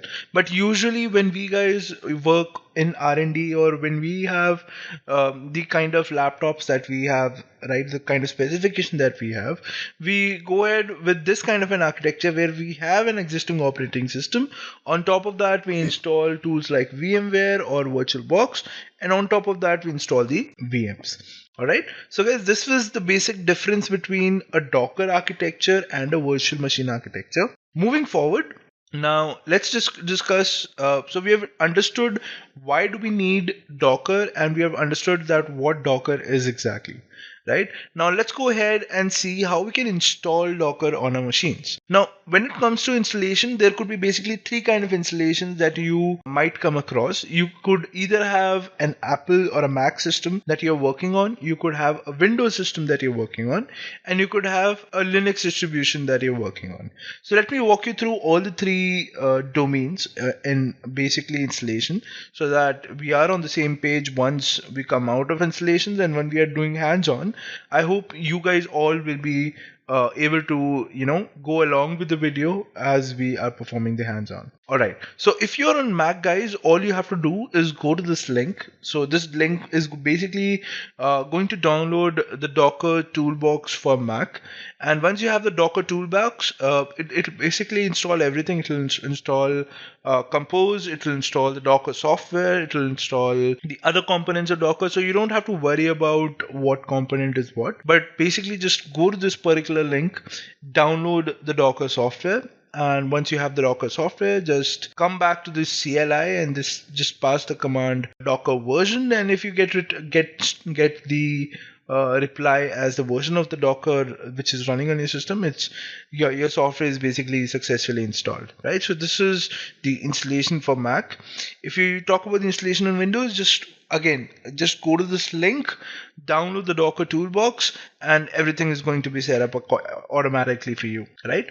When we talk about Ubuntu, things are a little simple on the Ubuntu side. All you have to do is pass these commands and your Docker would be up and ready, right? So for our sake, we will be basically doing all our hands-on today on the Ubuntu distribution of Linux. So what I'm going to do is I'm going to just go back to my terminal so that we can use the putty software to basically connect to our Ubuntu distribution. So just give me 1 second.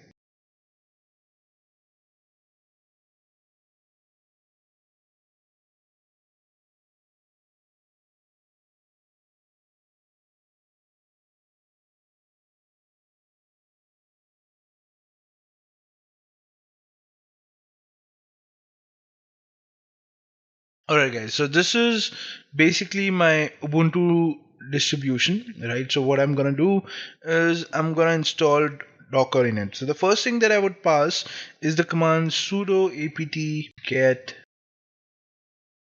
update. So the first command that I'm gonna pass is sudo apt get update. Once I've done that, the next command that I'm gonna pass is sudo apt get install docker.io. Alright, and then you'll be prompted for a yes or no. Just type in Y, which will mean yes, and this will install all the packages required for Docker to work on this particular system. Right, so if your internet is fast, it will hardly take a minute to install Docker, and once Docker is all installed and set up, we can go ahead and check whether Docker is working on our system or not by typing in sudo docker version. So just give it a minute and this will all be over soon.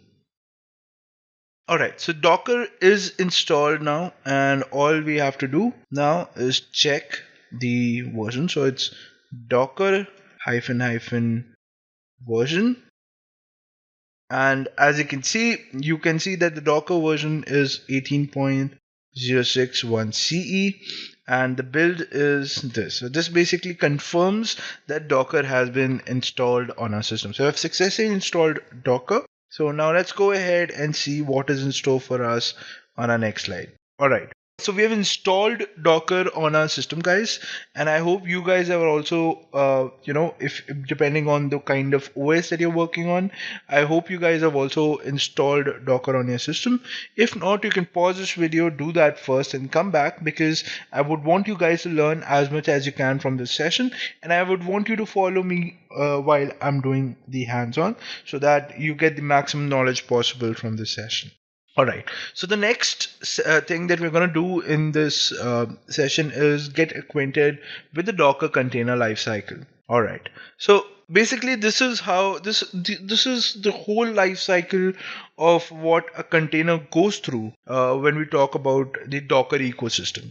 Now, if you guys know what GitHub is, or if you guys have worked on GitHub, you guys might know that there is a central repository. Whenever you start or whenever you have to start working on a particular code base, the first thing that you have to do is pull the code base from the central repository. Right, so that central repository is nothing but something on the cloud or something on the internet which holds all the code base for your organization or for your team that everyone is working on, right? So that is basically a central place where you can download everything from. And similarly, in Docker, we have something called as Docker Hub. Now, Docker Hub would contain all the container images that are present, that are open source images that are present. For example, I told you that you could run a container on Ubuntu, you could run a container on CentOS, you can run a container on Alpine, you can run a container on some other operating system. So all of that is present on Docker Hub. Right, so the first thing that you do is pull an image from Docker Hub onto your system, and this is your system where Docker engine is installed, and basically what you download from Docker Hub is an image of a container. Okay, so you get the image, and the next step that you do is you run that image, and the moment you run an image, it becomes a container. Right, so you can run that image, and that would basically be the normal way or the normal state of a container that it is running. Once you want to stop a container, that is again a life cycle state, that when you're done with working on the container, you can stop it, and once you are done with everything, you don't need it on your system anymore, you can remove it. So this is the life cycle of a container. The first thing that you do is you pull it from Docker Hub, it becomes an image, then you run that image, and it becomes a container, and the containers can either be in a running state, in the stop state, or in the deleted state. So this is the life cycle of this is basically I would say a summary of what happens inside Docker, but of course there is more to it, and we'll see as we move along in the session. Okay, so we've understood the common the common ecosystem of Docker. We've understood what Docker is. We have understood how the containers work inside the Docker ecosystem. You first download them, they become an image, then you run that image, and then they become containers, right? So with this knowledge now, and with Docker installed on our systems, let's go ahead and perform some common Docker operations that you would be doing when you are working on Docker in your day-to-day life. All right. So this is the first command that we can try out when we are working on Docker. All right. So whenever you want to find out what version of Docker that you're working on, you can simply pass this command Docker version, and then you can basically get the version that you're getting on. Let me quickly change the color of the terminal because I feel that this color is a little dull. So that it becomes better for us to see. Just give me 1 second. All right, much better. So when we pass this command Docker version, you get the Docker version, the current Docker version that is installed on your system, along with the build name. And this is exactly what this command does. All right. The second command that you can go ahead and try is Docker pull. So we saw the container lifecycle. The first thing that you do is pull the image from Docker Hub. Alright, so what and the syntax for pulling the image is docker pull and then the image name. So as you can see in the screenshot, we passed the command docker pull ubuntu, and what it did was it downloaded a container from Docker Hub automatically. So what we can do is we can also try that out. So let me just clear the screen. Alright. Okay. So we'll type in docker pull and then the image name. So this is the image name, and we'll hit enter. All right. So sorry about that. I forgot to use sudo. All right. So sudo docker pull ubuntu, hit enter, and this would download the latest Ubuntu image on your system. Now remember guys, we have just downloaded the image. We have not run the container yet, right? So our next command would be docker images. So now if you want to check what image did you download and is it existing on your system to verify, all you have to do is type in docker space images. So about that. So sudo docker images, and then you would be able to see the image that you just downloaded. Okay. So this is the image that we just downloaded, and you can see the size. It's 86.2 MB. 86.2, that's too low to be an operating system, right? Imagine the beauty, guys. So an Ubuntu operating system, a VM that you're working on is, I think, around 1.5 or 2 GB. But when we talk about this container, it's hardly 86.2 MB. Awesome, right? So once you have seen the images, the next step would be to run this image, right? Now to run this image, the command is called docker run, and along with the image name, right? So you use some flags as well when you're using docker run. So let me explain you while I'm executing this command. So sudo docker run, this is the syntax. The next flag that you add is -it, which basically means make the terminal interactive. -d, which means run the container as a daemon.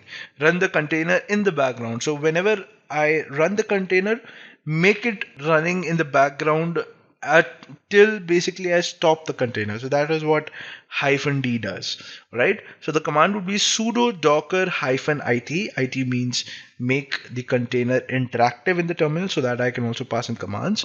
-d, which basically means make the container a daemon, that it should be running in the background even though I'm not working on it. And then you pass in the image name. So the image name is Ubuntu, and then you hit enter.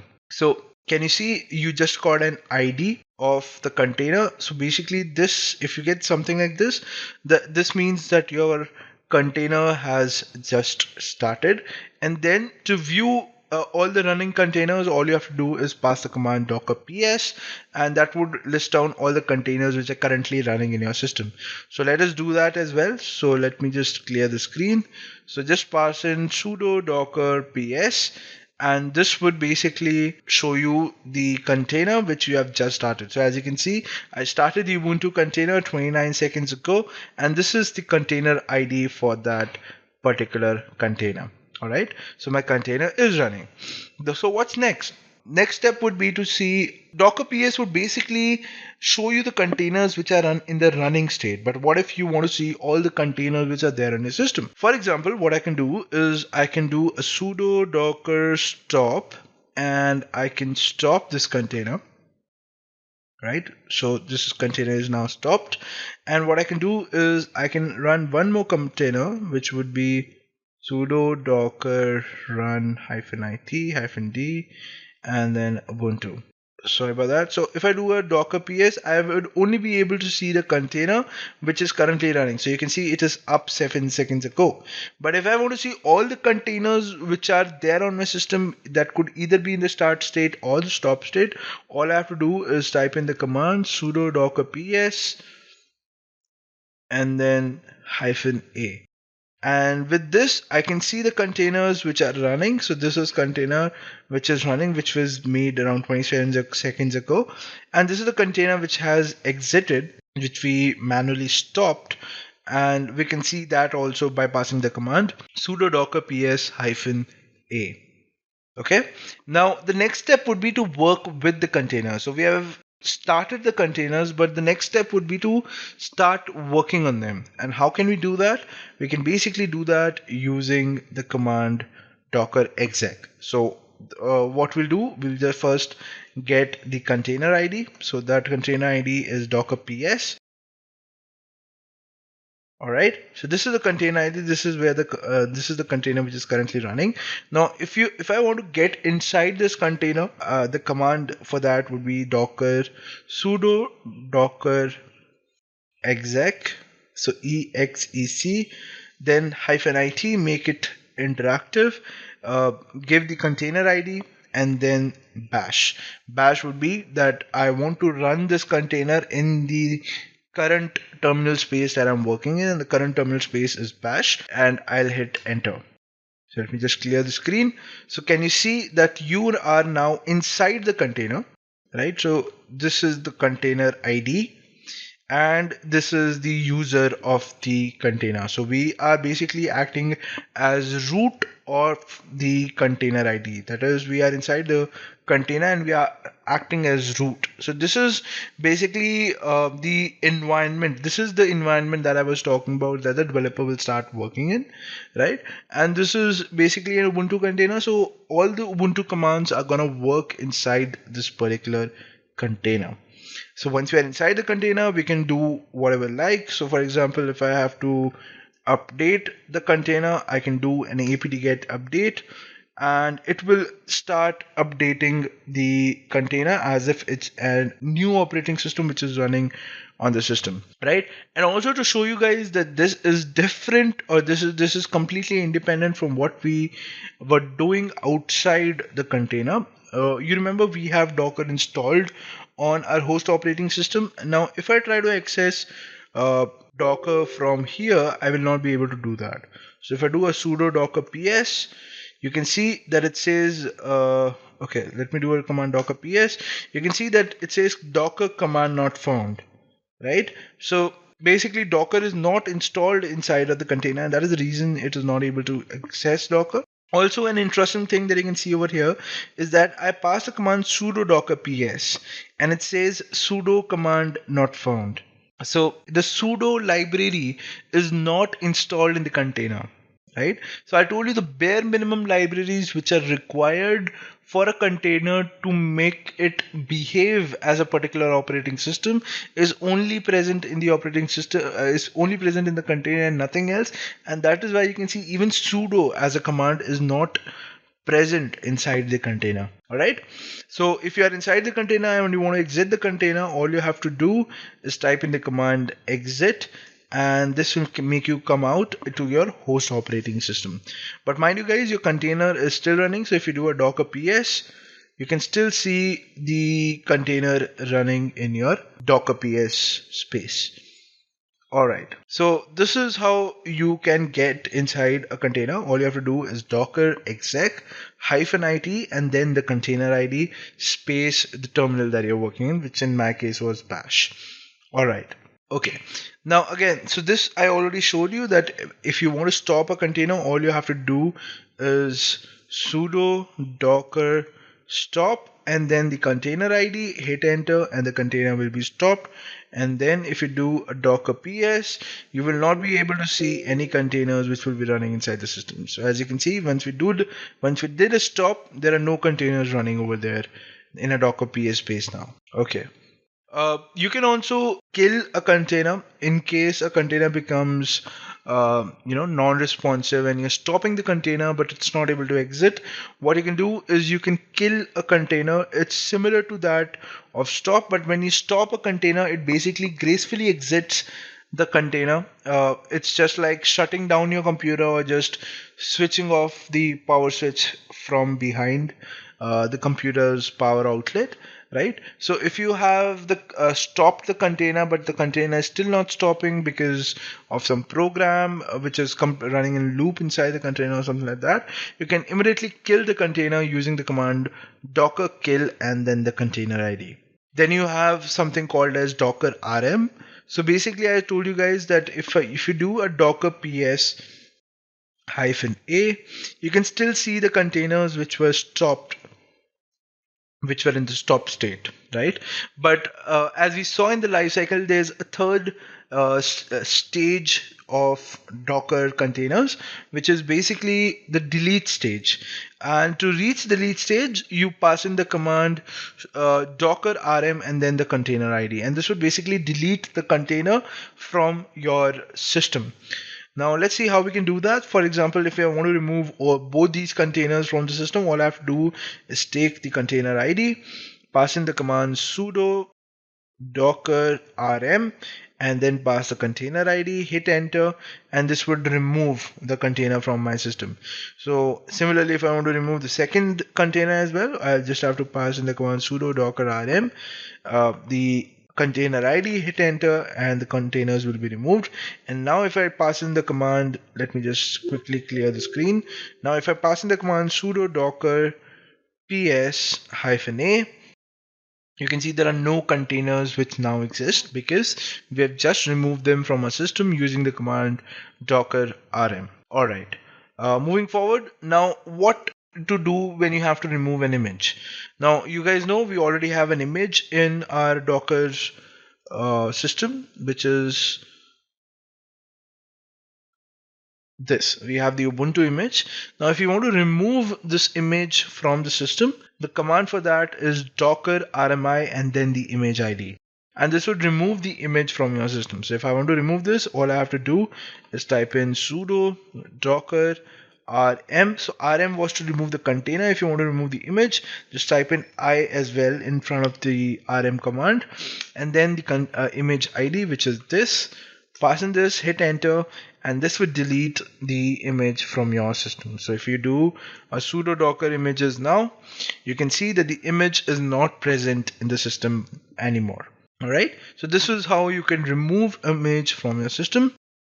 And this was it, guys. So this was how you can basically go ahead and do these are some of the common operations that you would do in your day-to-day life while you're working on Docker. And I hope you guys are well acquainted with all these operations. So what I would suggest you guys is pause this video, try to do all those commands together. And once you're done with that, let's resume the video to going ahead, right? So our next topic is basically to create a Docker Hub account. So like I was comparing it to GitHub. So if you guys have worked on GitHub, you also have to create an account on GitHub in case you want to have your own repository where you want to push your own personal stuff or your personal code for your probably R&D or whatever you want to call it, right? Similarly, you have something in Docker Hub as well. If you have created a container for your own testing purposes or R&D purposes and you want to push it to Docker Hub so that in later time probably you can pull it whenever you want, or if you want to share that container with the other people, all you have to do is create a Docker Hub account and push your container image on that Docker Hub account. Right, so that is possible, but the first step would be to create a Docker Hub account, and for that you have these steps. So first you have to go to the website hub.docker.com. So let me quickly show you that. So all I have to do is go to the browser, go to hub.docker.com, and you would see a website which will look something like this. All right. The next thing that you would have to do is you will have to sign up on this website. So just choose a Docker ID. Now this Docker ID is basically like your username, and this username has to be unique. Right? Enter the Docker ID, enter your email address, your password, agree to the terms of conditions, and just click on sign up. After this, you would get a verification email on the email address that you specify over here. Verify your email, and that's it. Your Docker Hub account is all set up, right? I already have a Docker Hub account, so let me just quickly show you that. So my Docker Hub account looks something like this. Just give me 1 second. All right.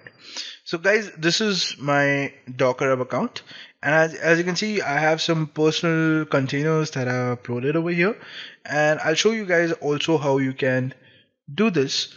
But before that, let's come back. So once you have set up your Docker Hub account, you would be able to see your Docker Hub account, which would look something like this, right? And always remember, guys, remember your user ID, because it's going to help you out in the future when you are basically pushing your custom images onto your account, that is your Docker Hub account.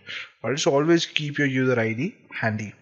Alright, so guys, this is how you can sign up for Docker Hub.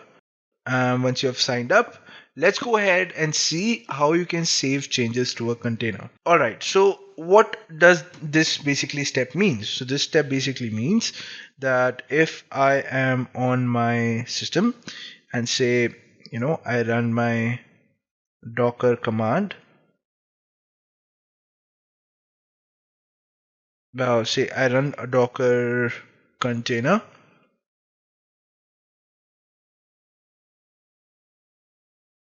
right? So this is basically download and run the container for me. So sudo docker ps, this is the container that I want to go into. Alright, so I'm now inside the container. Now what I want to do is let us do an LL, and you can see these are all the directories which are present inside the container as of now. Now what I want to do is I want to say create a directory, and say I create a directory called app, right? So if I do an ls now, you can see there is a new directory app which has been created inside this container. Right now, if I exit this container and say I do an ls, if I do a sudo docker ps, I can see that the container is running. But the catch here is that if I delete this container, say I delete this container. Okay, so one more thing, guys. If you want to remove or delete a container which is running, you can pass in the command sudo docker rm-f and then the container ID. The other way to do is to stop the container first and then delete it. That is a general way of doing it. But if you're in a hurry and you want to delete the container which is in the running state right now, just type in the command sudo docker rm-f and then the container ID, and this would remove your container. Alright, so I've deleted my container now, and if I now type in, if I again run the image, that is sudo docker run -it -d and then the image name, and if I go inside this container,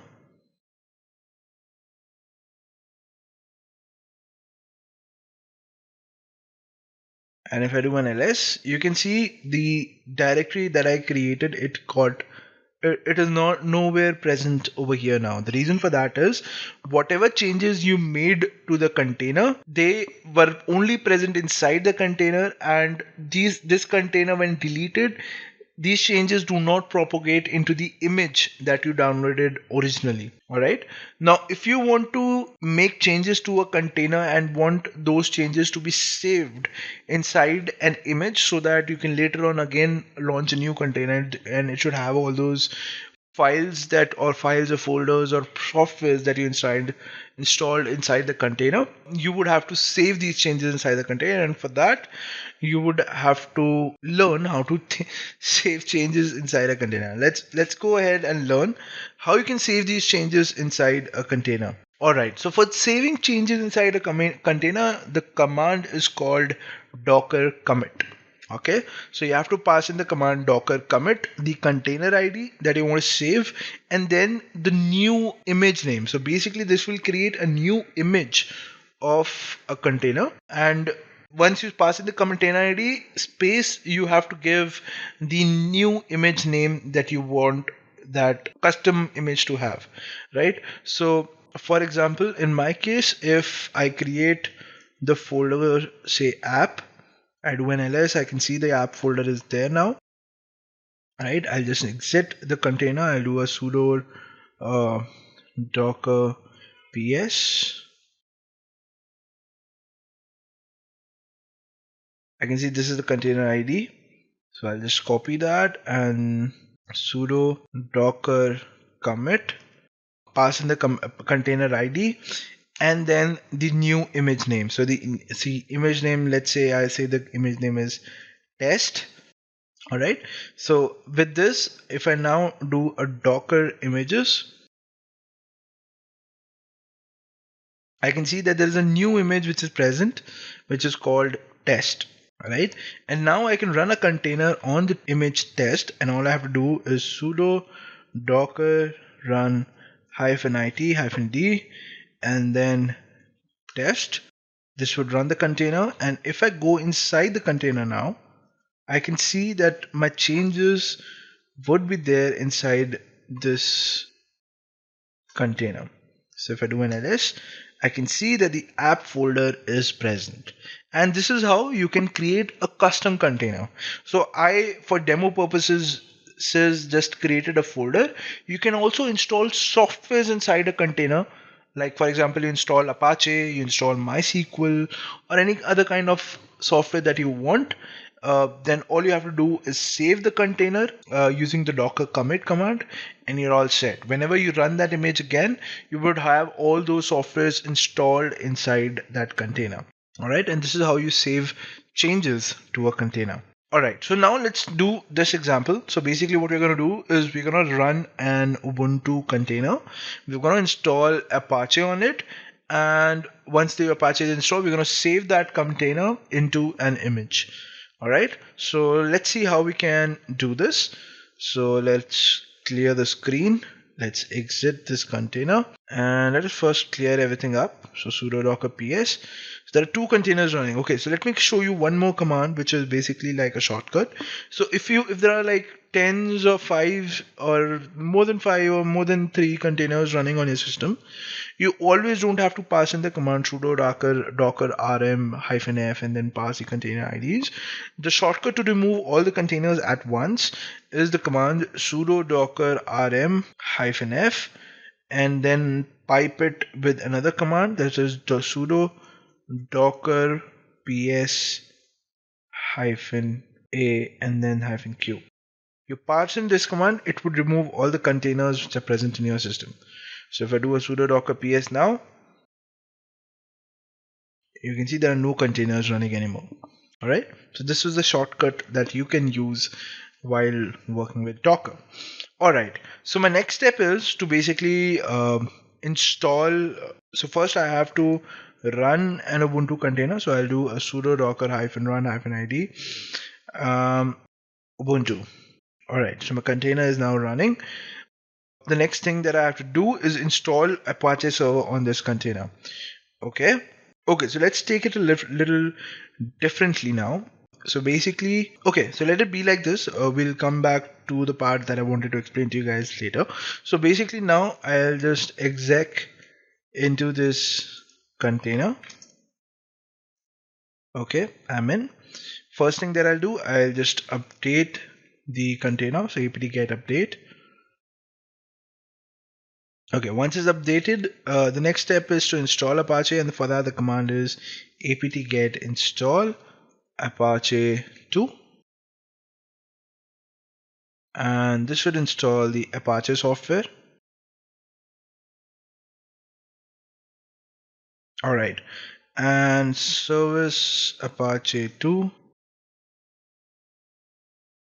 status would give us whether Apache is installed or not.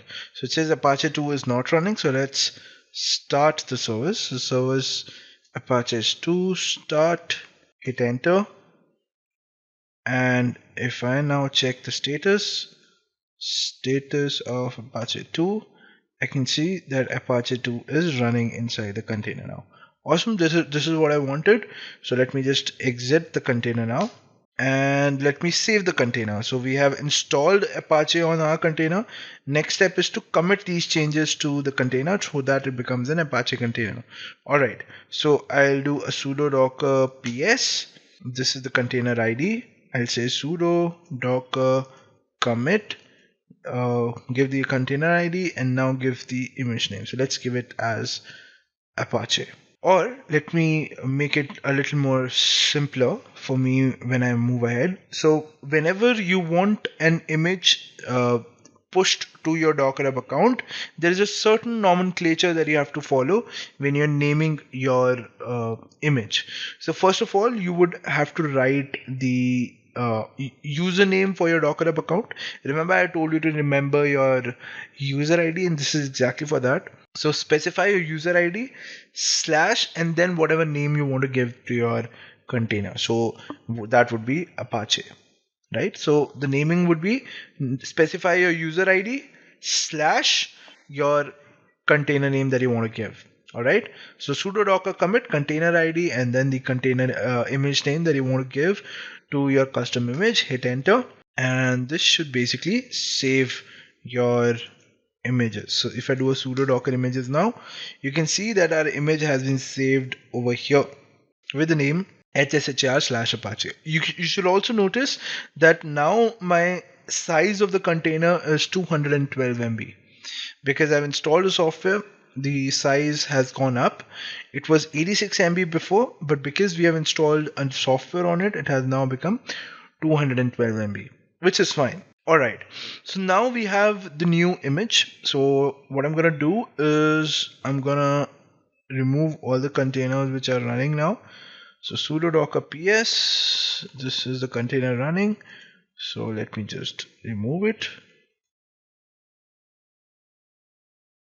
Okay, forgot to do the -f.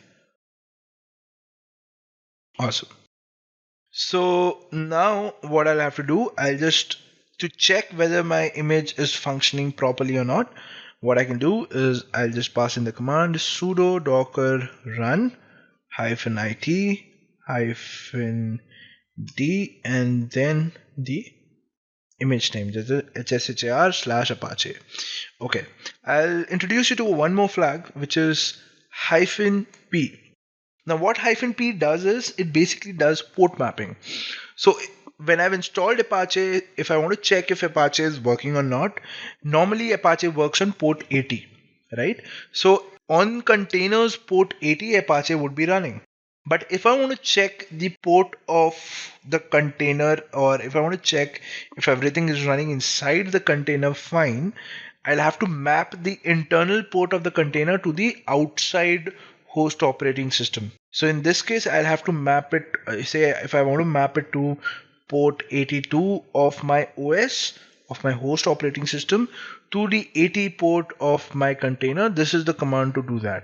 -p space port number that you want to specify, the port number of the container that you want to link it with. So I want to link the port 82 with the internal port 80 of my container, which has the image running hshar/apache.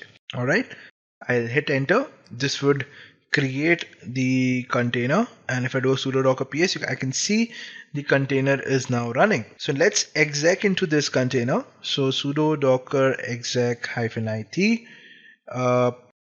give the container id bash, and if now I do a service apache 2 start, it should basically give me either an error that apache 2 not found, or it should start the service. So let's see what happens.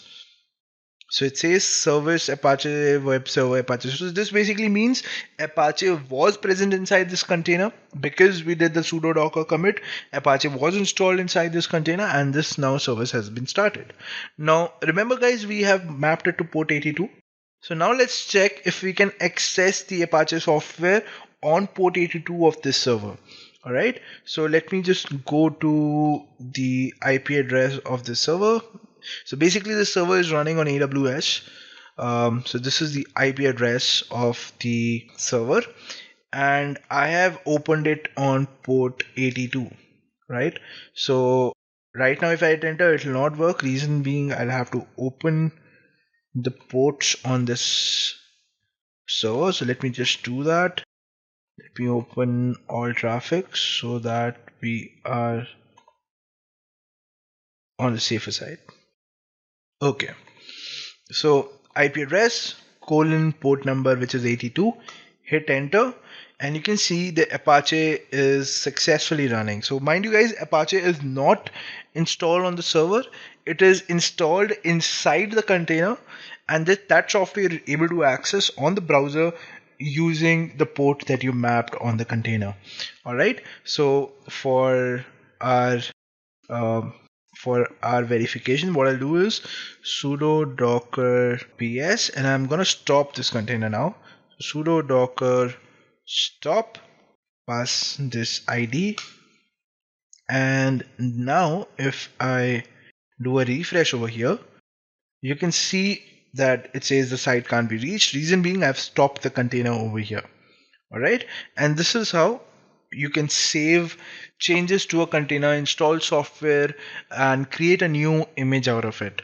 Now next step would be to push it to Docker Hub, right? So I told you guys, once you are done working on your container and you've created a custom container that you want your team to access, or you want it to be there on Docker Hub for safety purposes, you can push it to Docker Hub. And to do that, the command would be sudo docker push, which I'm going to explain in a little bit. But before that, we saw the life cycle, right? We saw we can push or pull from the Docker Hub. So this is the pushing state. So we had a Ubuntu container, we installed Apache on it, and then we committed the changes, and now we have an image on our local system. The next step is to push it to Docker Hub, right? And let me show you exactly how to do that. So this is your Docker Hub, guys, and the first thing that you would have to do is you would have to log into your Docker Hub from your console, and to do that you will have to type in the command sudo docker login, pass in this command. You'd be asked the username, so pass in the username of the Docker Hub and then pass the password. So if there is any problem with your password, it will give you this error. So let me just try once more. So I'll pass in the username and then I'll pass in the password. And on a successful login, you will get this message, that is login succeeded. Awesome. So I have logged into my Docker Hub. Now what I want to do, I want to push my image. So I'll have to do a sudo docker push. And what was your image name? It was hshar/apache. This was the image name, right, that we gave to our custom container image. Hit enter, and it will start pushing your image to Docker Hub. And once it has pushed the image, all you have to do is you can just visit your Docker Hub repo, and you'd be able to see your image listed over here. Just do a refresh and just go to the last page, and you can see this is the image that I just pushed to the repository, which is hshar/apache. Awesome.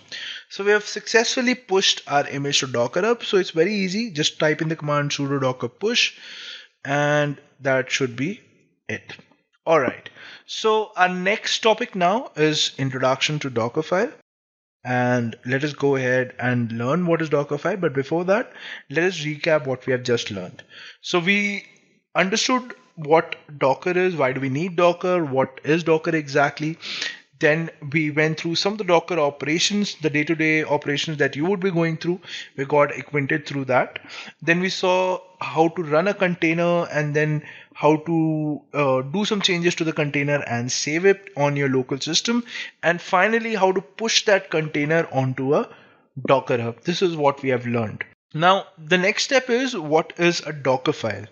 So a little introduction about a Dockerfile. So you just saw that if I had to make changes to a container, I basically had to run the container first, go inside the container, install whatever software I want, install whatever I want, and then come out, commit the container, and only then it will get saved. But there's a shorter version of this. When you're working on production grade environment, everything has to be lightning fast, right? And for making changes to a particular container image, you can also use something called as a Dockerfile, right? So we're going to discuss what a Dockerfile is now. So let's go ahead and start with this topic now. So a Dockerfile is nothing but a text document in which you write how do you want your container to be customized, right? So one example, like I just told you guys, was when I did it manually. I ran a container, I went inside it, I installed the software, came out, committed the container, and then pushed it onto Docker Hub. Now, all these changes can be automated using a script style, which we call the Dockerfile. Now, a Dockerfile is very easy to write, and there are basically some nomenclatures or there's some syntaxes that you would have to learn, but I'm sure they are very easy to learn, and once you learn them, it will only be Dockerfile that you would be using rather than doing everything manually. Alright, so let's go ahead and see how we can create a Dockerfile. So guys, these are some of the syntaxes, these are some of the important syntaxes that are relevant to creating a Dockerfile.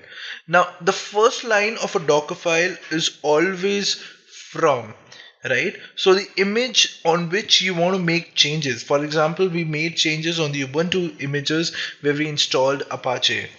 Right, so what we did docker run -it-d and then Ubuntu. So in Dockerfile, the first base image that you want to work on, you'll have to specify it on the first line using the command from. Okay, so this area of your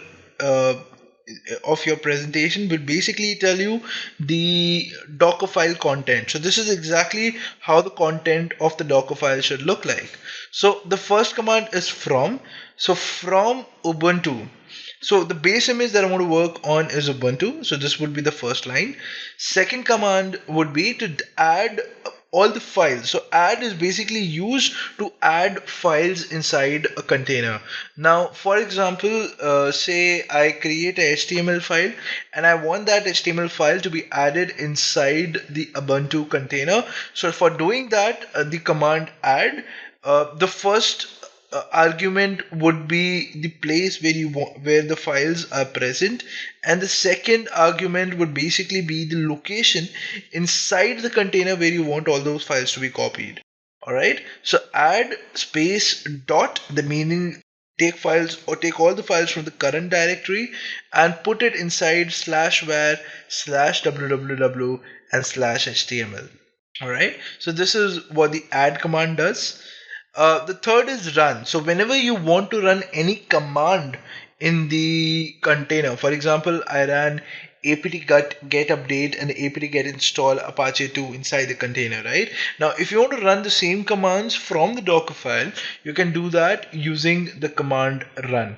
So over here, there are two commands that I want to run. The first is apt get update, and the second is apt get install Apache 2, right? The -y signifies over here the option that we get, that whether you want to go ahead with the installation, yes or no. So if you specify -y implicitly in Dockerfile, it would not ask that option, and it would continue the installation without any prompts. Alright, so run command is basically used to run any command inside the container on the terminal that you would have ran. Okay, then you have a command called cmd. So cmd keyword is basically used to run any command that you want to run at the start of the container. Alright, and these commands run only when there is no argument specified while you're running the container. So while you're running a container, you can also specify any command that you want to run. So in case you specify a command while so for running a container, the command is docker and -it-d and then the image name. Now after the image name, you can also specify a command that you want to run inside the container. Okay, so if you don't specify anything like we did, then in the Dockerfile, this command will be running when we are starting the container. Otherwise, whatever command we specify in the Docker run command, that would be running. Okay, then so this was about the cmd command line. So in this case, what we want to do is, like, remember when we started the container, we always had to go inside the container and start the Apache service manually. That is, once the image is started or once the container is started, go inside the container and type in the command service Apache to start, right? So that had to be done manually. But when you pass it using the command cmd, which is nothing but all the commands run on the startup time. Whenever the container will start, this command will execute automatically if you specify it under cmd. So cmd Apache CTL -d foreground would do nothing but run Apache the moment the container starts, and this is exactly what we want, right? So this is possible using cmd. So again, I'll repeat it. cmd is used to run commands at the runtime of a container, and they run only when there is no argument specified in the docker run command. If there is no argument specified, the cmd command will run, otherwise it will be skipped from the Docker file. Alright, the next command is entry point. Now entry point is exactly the same as cmd, that is it runs at the starting of the container, but the only difference is cmd will not run if you specify an argument in docker run, but entry point will run irrespective of the fact whether you have specified an argument or not. Alright, so cmd and entry point can be used interchangeably, but if there are cases when you'll be running the container with an argument, so it's better to use entry point so that the command does not get skipped. cmd command will get skipped if you specify an argument after the docker run command. Okay, so in our case, we use the Apache CTL -d foreground with the entry point command. Alright, the next command is env. So if there are any environment variables that you want to set inside a container, you can pass it using the command env space the name of the variable and space the value of the variable. Alright, so in my case, I specified a variable name which has the value DevOps Intellipaat. Alright, so these are some of the commands that you can use to create a Docker file. Now let us create this Docker file on our system as well. So what I'm gonna do is I'm gonna go to my putty software and I'm gonna specify nano and then Dockerfile. So let me just create a directory first. So let me create a directory called Dockerfile itself. So mkdir Dockerfile. Let us go inside it. So cd Dockerfile. And now whenever you are creating a Dockerfile, the name of the file always has to be Dockerfile itself, right? So I'll specify nano and then Dockerfile. We went inside. So the first thing that we want to do is we want the Ubuntu image to be called. Then we want to update this image. So apt get update. Then we want to install Apache inside it. apt get -y. Sorry about that. So apt get -y, install Apache 2. Alright, sounds good.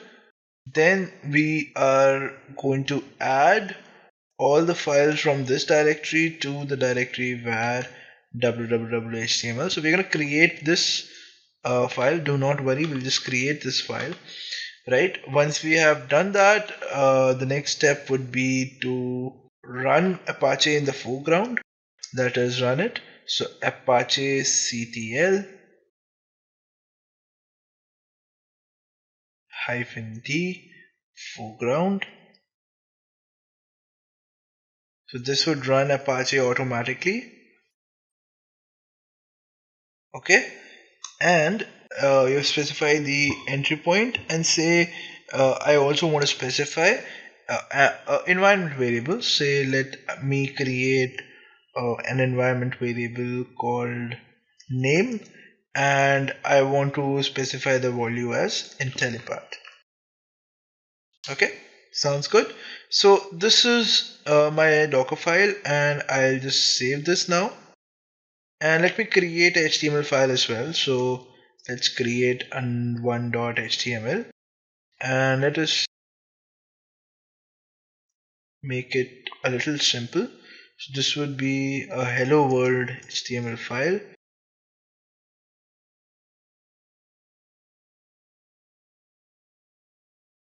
Okay, the body, and in the body say I have an h1 which will say hello from Intellipaat. Close the header, close the body, and then close the HTML. Alright, this is what I want to do. I'll save this, and now we are done with the Dockerfile, and we have the HTML page in place. So the next step would be to build this Dockerfile. Now let's see how we can build it. So for building this Dockerfile, all you have to do is docker build. Where do you want to build it? I want to build it from the current directory, and the image that it will create, I want to name that image as, say, new underscore Dockerfile. Okay, so it will be named like this. So I'll hit enter, and I forgot to mention sudo. So let me just clear the screen. Alright, so let me first teach you guys how to run a Docker command without sudo. So for doing that, just type in sudo usermod -a-n-g, and then docker, and then $user. Enter, and now all I have to do is just re-login into your session, and this should work.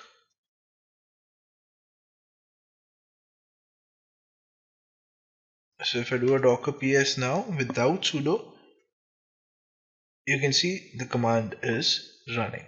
Awesome. So what I want to do is I want to go inside the Dockerfile.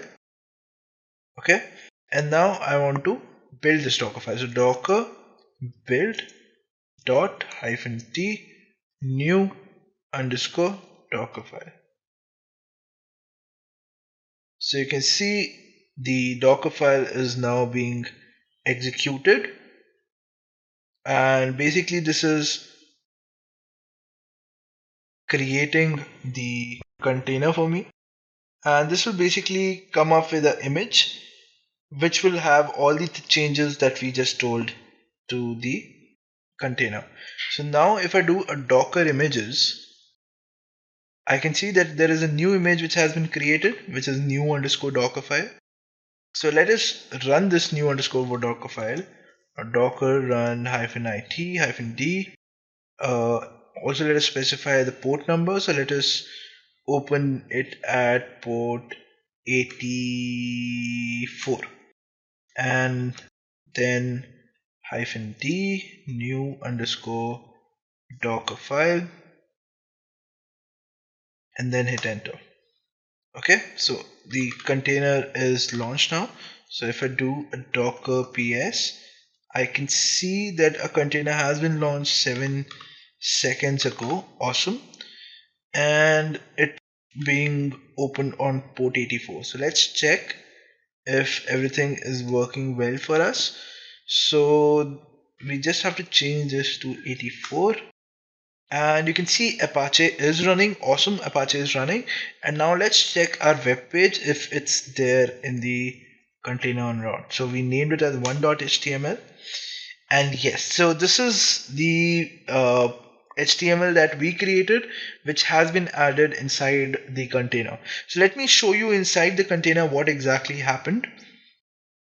Okay, so docker exec -it container name and then bash, and let me just clear the screen. Okay, and let me compare it with my Dockerfile. So the first thing that we did was apt-get update apt-get -y install apache 2. This basically installed Apache, so this was clear. Then we added everything from the current directory to where www.html, right? So if we go inside where and then www and then html and do an ls over there, you can see that the 1.html file has been added, and at the same time Dockerfile was also added. So inside the directory we had these two files, right? 1.html and Dockerfile. So both of these were added inside the container. Now to not have Dockerfile inside your container, what you can do is instead of dot, specify dot slash and 1.html. That would solve this problem. It would only add 1.html in the container. Okay, so it added 1.html, and index.html is basically the default page of Apache that you see, right? So we added 1.html, so this was added by the Dockerfile. At the same time, what we did again was we defined Apache to run in the foreground. So as you can see, we did not invoke the Apache service by going inside the container. We just went directly to the port number that we mapped the container to, and the Apache was up and running. So that is awesome. And the last thing that we did was we defined an environment variable. So what I can do is I can echo the variable, which is $name, and you can see this is the value of the variable that is specified in the Dockerfile.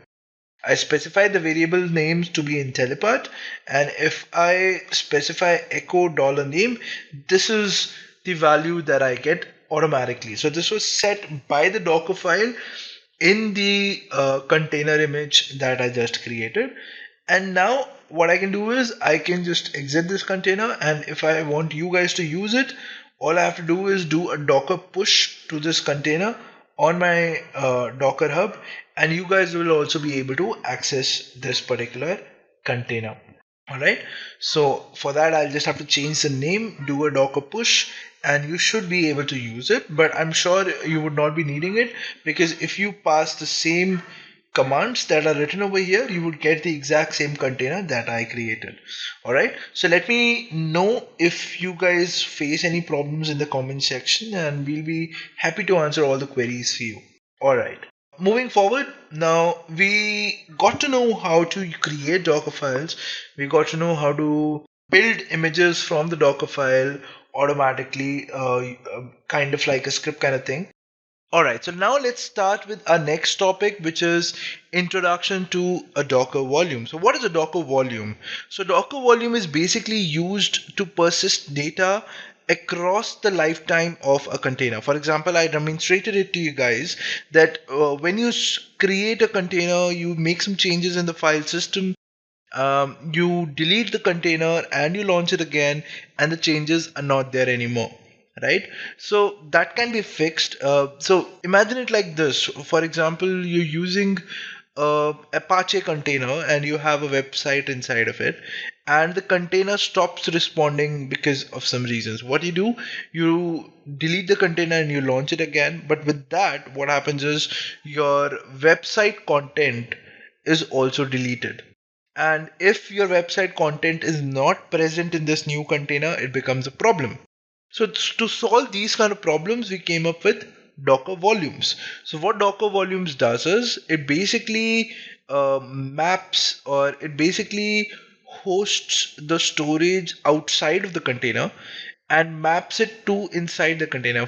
That is, the storage is there on the host system rather than on the container, rather than the files being written on the container itself. They are written outside the container, and that location is basically mapped inside the container. So irrespective of the fact whether the container is deleted or started again, the container which is being attached to that volume will have the same file system as that of the older container. And that is how this problem is solved, that is of persistence of data across the container lifecycle. Alright, so there are basically two ways to do it. One is called a bind mount and one is called a Docker volume. Now, what are the differences between a bind mount and a Docker volume? Let us see that. So basically a bind mount would be that, let me just come out of the directory.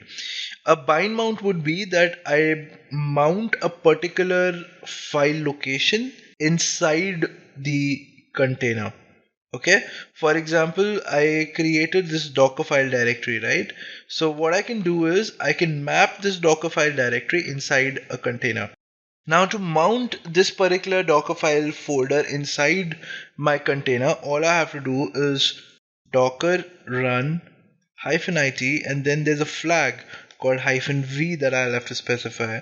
Specify the location of the directory, which is /ubuntu/home/ubuntu/dockerfile. Now this is the location of my folder, and then what is the mount point of inside my container. So say I say it's /app, right? So I'll specify that, I'll specify -d, and then I'll specify Ubuntu. I'll hit enter and my container is now launched.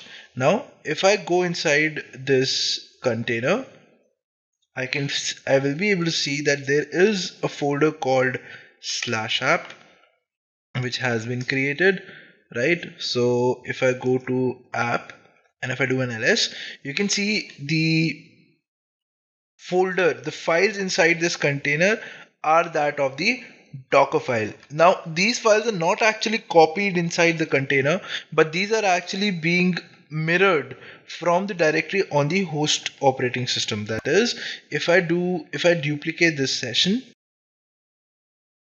let me just duplicate this session. So I'll just go inside the directory Dockerfile, right? If I do an ls and say I touch a file, say 2.html, right?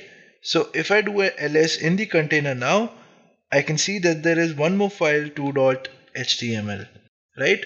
So it is inside the container. So whatever changes I make inside this directory will automatically or dynamically be available inside this container. Okay, the reason for that is that this directory is mapped to the directory /app in the container. Alright, so this is called bind mount. But there's a disadvantage with this. The disadvantage is that a bind mount will only work when the file system is the same that you have specified, like over here in this container. Right? For example, what can happen is I can specify this bind mount to be in the configuration of the container, and I can push it to Docker Hub. So anyone who is downloading this container will automatically have this bind mount on his operating system. But the problem which will arise is that, say you download this container on a Windows operating system, right? In the Windows operating system, this file path that I gave /home/ubuntu/dockerfile is not going to exist, and that is where it is going to give you an error and it will cause you a problem, right? So this way of persisting data is a little difficult, or is a little I'd say complex when it comes to different environment setups, when you're dealing with different environments. For example, if I have to talk about, say, a different operating system, say I want to work in CentOS, so in that the file structure would be a little different, right? For any other operating system, it will be a little different. For Windows, it is completely different, right? So a bind mount will not work in different environments, and that is where it has a disadvantage. But then this advantage is basically overcome by volumes. Now, what are volumes? Volumes are basically entities, or are basically storage which is managed by Docker. Bind mounts are not managed by Docker, because you create the directory, you decide which directory your data is going to reside in, right? And inside that directory you are making the changes, and that is being reflected in the container. But if you create a volume, the Docker engine which has been installed on the host operating system automatically identifies where this volume has to exist, okay, and then creates that volume over there. Also, in bind mount, it is a little difficult to basically migrate the data. In volumes, it is very easy. You just take the volume up and then just put it on some other system and it will work. But in case of bind mounts, you will have to decide at which place you want to keep it, and then bind that place to the container. Only in that case it will work, right? Let me show you what happens in case of a volume. Right. So in case of a volume, if you want to create a volume, this is the syntax. So the syntax is docker volume create and then name of the volume. So let me show you how you can create it. So let me just docker volume create, and let us create a volume, say test. Okay. So this would create a volume called test, as you can see over there. Ignore the warning, guys. So this created a volume test, and if you want to see all the volumes which are present on your system, you can pass the command docker volume ls, and this would give you all the volumes which are present on your system. So on my system right now, only the test volume is present. I don't want to have to know where is it present, because Docker manages the handling part of the file system itself. I don't have to worry about that. I just want to know that if there is a volume. So yes, there's a volume on my system which is called test. Awesome. Alright, so the next thing that I have to do is basically I'll have to type this command docker run -it -mount. And so basically, if I were to give you the syntax, this is the syntax for mounting a volume.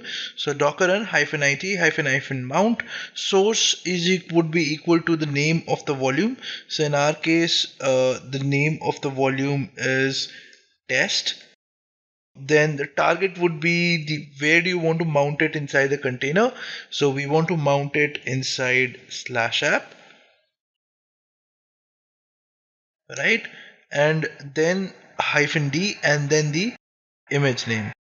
Alright, so once the container is launched, now what we can do is we can go inside this container to check if everything is working fine. And we'll go inside app and do an ls. So there's nothing inside this volume as of now, right? So what we can do, we can create, say, touch, then 1.html, and then touch 2.html. We can do all this, and then what we can do, we can also duplicate the session. Let me just duplicate the session, and what I'm going to do now is I'm going to launch one more container. Okay, so I'm going to launch docker run -it -mount, and then say source is equal to test, and target could be some other folder as well, but for the sake of simplicity, let's keep /app, and then -d and ubuntu. This would launch one more container, right? Let's go inside this container, docker exec -it, this, and then bash. Okay, let's go inside app. If I do an ls, you can see that whatever changes I'm making in this volume is also being reflected in this container.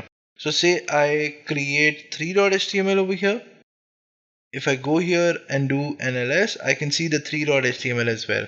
Alright, so this volume is basically being shared between two containers. Even a bind mount can be shared between two or more containers. A volume can be shared between two or more containers. But in case of volume, you do not have to worry where your volume is being stored. It is automatically handled by the Docker engine. Okay. The other cool thing over here is that if you delete this container and launch it again, it'll all be the container, or your end user will not even realize if anything changed. For that, let me give you an example. So let me just exit this container, and we created a image called new underscore Dockerfile. Okay, so what I'm gonna do is I'm gonna launch docker run hyphen it, and then source say is equal to source is equal. Let me create one more volume, docker volume create, and let us create a volume for Apache. Okay, now what I'm gonna do is I'm gonna launch docker run hyphen it, and then hyphen mount. Source would be Apache. Now look at this closely, you will get the difference. So source is Apache, and what I want to do is I want to target this particular directory where www and then html. So whatever would be inside this directory will automatically come inside the volume. Okay, so I don't have to add anything into the volume, and I'll show you how to do that. So you specify this hyphen d new underscore docker file. This was our image name, and let us hit enter. So it created the container. Let's go inside this docker exec hyphen it, and then this container, and then bash. Okay, so we are inside the container now. Now if I go to cd var www html and do an ls, you can see the files are still here, but these files are also now mounted on the volume, and that is evident over here. So if I exit this container and if I launch a new container with the mount as Apache, and target would be say slash app, and the image is this. Okay, so this is the Ubuntu image, right? So it should not have the files inside it, but if I go inside this container now,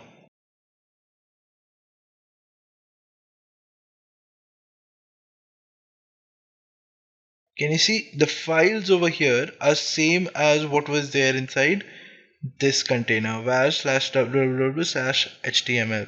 Okay, now the beauty is this, guys, that if I come out, say I create a 2.html over here, right? So what I do is I come out of this directory. Okay, and what I do is I create nano do.html. I create a file, and then I specify that html body h1. This is the new html file. Close the header, close the body, close the html, come out. Okay, now I want to copy this tool.html inside this container. So what I will do, I'll do a docker cp dot slash 2.html, and then slash var slash www slash html, and then the container id.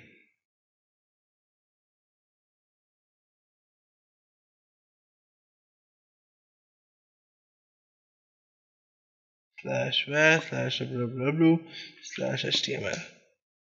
Okay, so now 2.html is present inside the container. Okay, now what I will do, I'll just delete the container.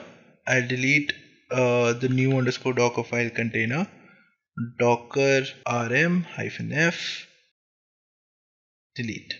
Okay, so ideally, if I now launch a new docker run -it -mount, source is equal to Apache, target is equal to /var/www/html. Okay, and hyphen p also we specify that we want 81 port to be exposed, and hyphen d, and then the image name new underscore Dockerfile. So what will happen now is this, that if I go on the browser, if I go to port 81, the container is running. If I go to 2.html, you can see that the new file is also there in this container, that is new underscore Dockerfile. So it does not matter if your container has the file or not. If you have mounted the volume and that volume at some point had that file inside it will have it inside this container as well. Okay, originally inside this image you don't have the 2.html, right? And let me prove that to you as well. So if I do not mount the volume and I launch this container,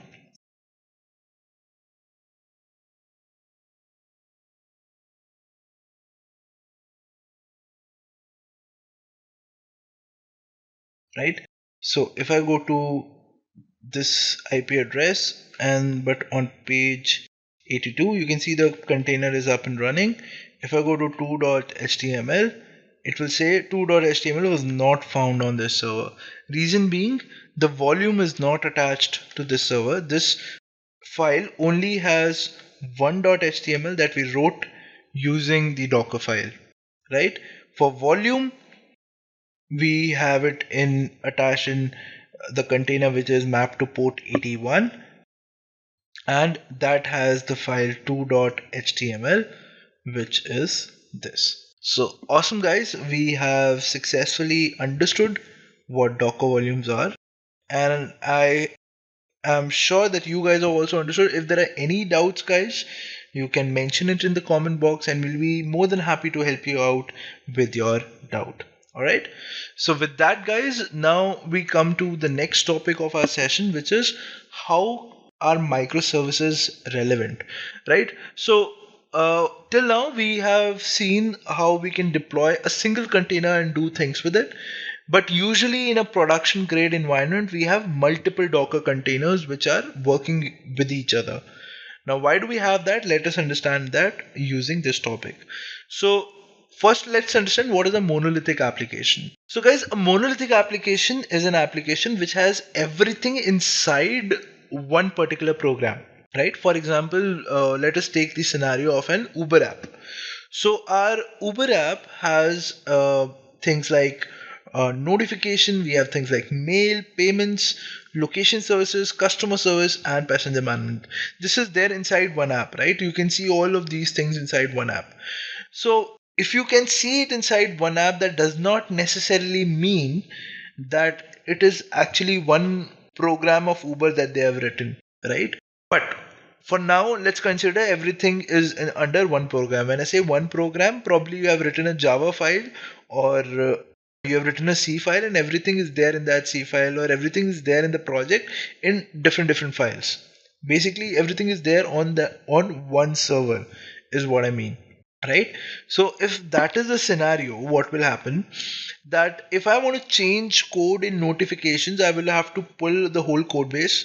I will have to go to the notifications file, and I have to change the code over there, and then I have to push the whole code again back to GitHub, which will basically get deployed on production after being tested and everything, right? But the problem over here is that if there is any problem in the notifications code that I just changed, it will have a repercussion on all the components of my app, right?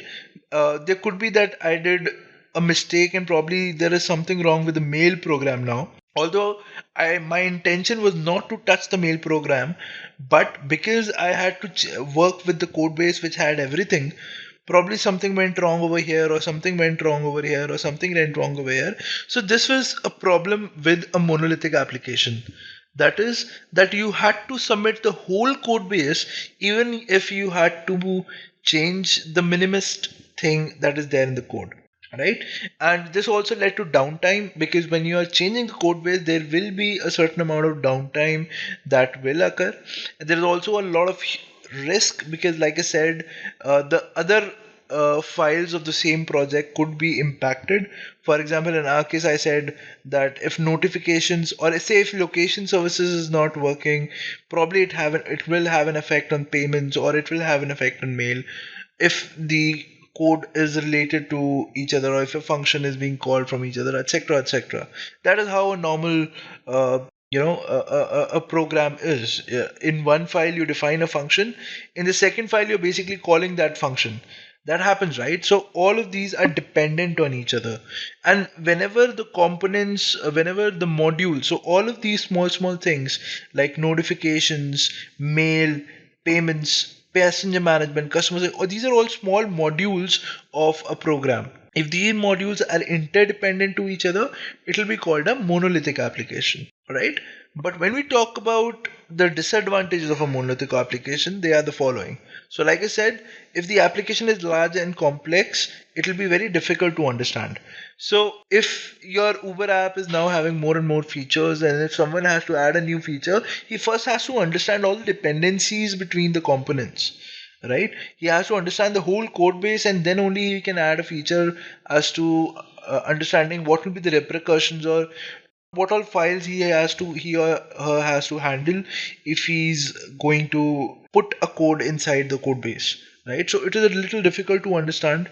Second thing is, the whole application is redeployed. So like I said, the whole code is again deployed, and then there will be a certain amount of downtime which will be pertained to you updating the application, right? The third thing is, if there is bug in any of the module, and because in a monolithic application everything is dependent on each other, it can lead to an entire downtime of your whole application, right? It can bring down your entire application just because of a bug in a single module. So this is also a problem in monolithic application, because the components are dependent on each other. And the last one being, it has a barrier to adopting new technologies. And this basically means, say your notification code is in Java, and your your passenger data program, because it's a monolithic application, also has to be in Java. All of your modules that you're defining, all of the features that you have defined, have to be in one particular language. That is what a monolithic application means, right? So there was a restriction to adopting new technologies as well. So it could not be like one module of mine is written in some other language, the other module is written in some other language. This was what a monolithic application was. Now to solve this, we came up with the microservices architecture. Now what is a microservices architecture? Each and every module, that is a customer services function, or the notifications function, or the mail function, the payments function, passenger management function, location services function, they're all segregated from each other. They all exist independently. That is, they're not dependent on each other. So if they have to interact, obviously they'll have to interact with each other. For example, in Uber, until and unless you don't make the payment, you will not be allowed to book a cab, right? So still communication has to be there between these two components. That is, the payment and the booking has to be communicating with each other. But now they don't have to communicate through in between the program. They can communicate through probably HTTP ways, or by hitting the API of each other. They can do that by probably sending JSON to each other and stuff like that. So they can communicate in that way. They don't have to communicate from within the program. And that is the beauty of microservices, that the services that we are defining now are not dependent on each other. For example, say if the notifications is not working, the notifications module is not working, then in that case, it's not like your Uber app will go down.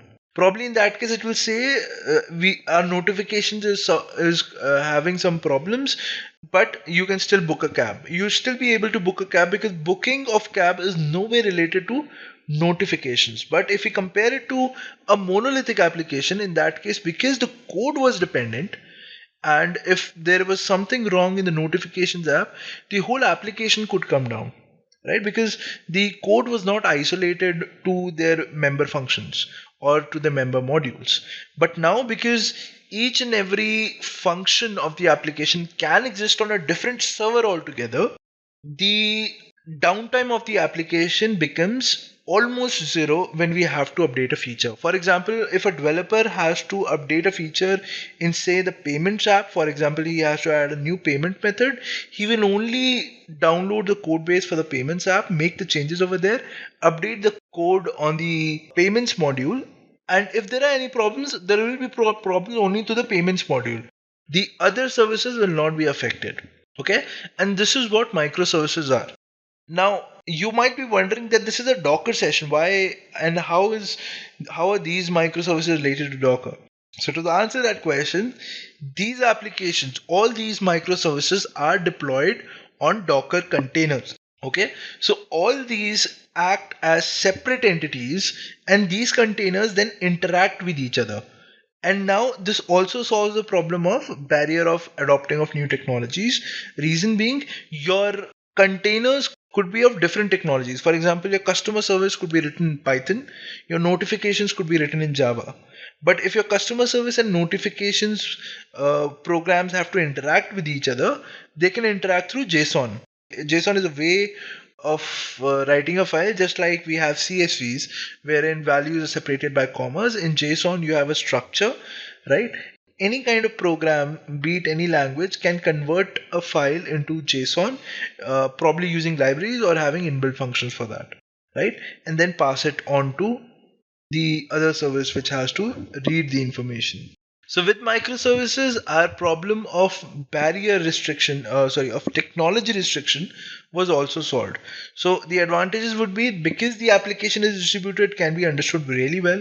It is not like if a developer has to work on a particular feature, he has to understand all the features of the application. He should know which application should he, or which modules of the program should that particular program that he is developing communicate to, and that all he has to know. And of course the code of his own function as well, right?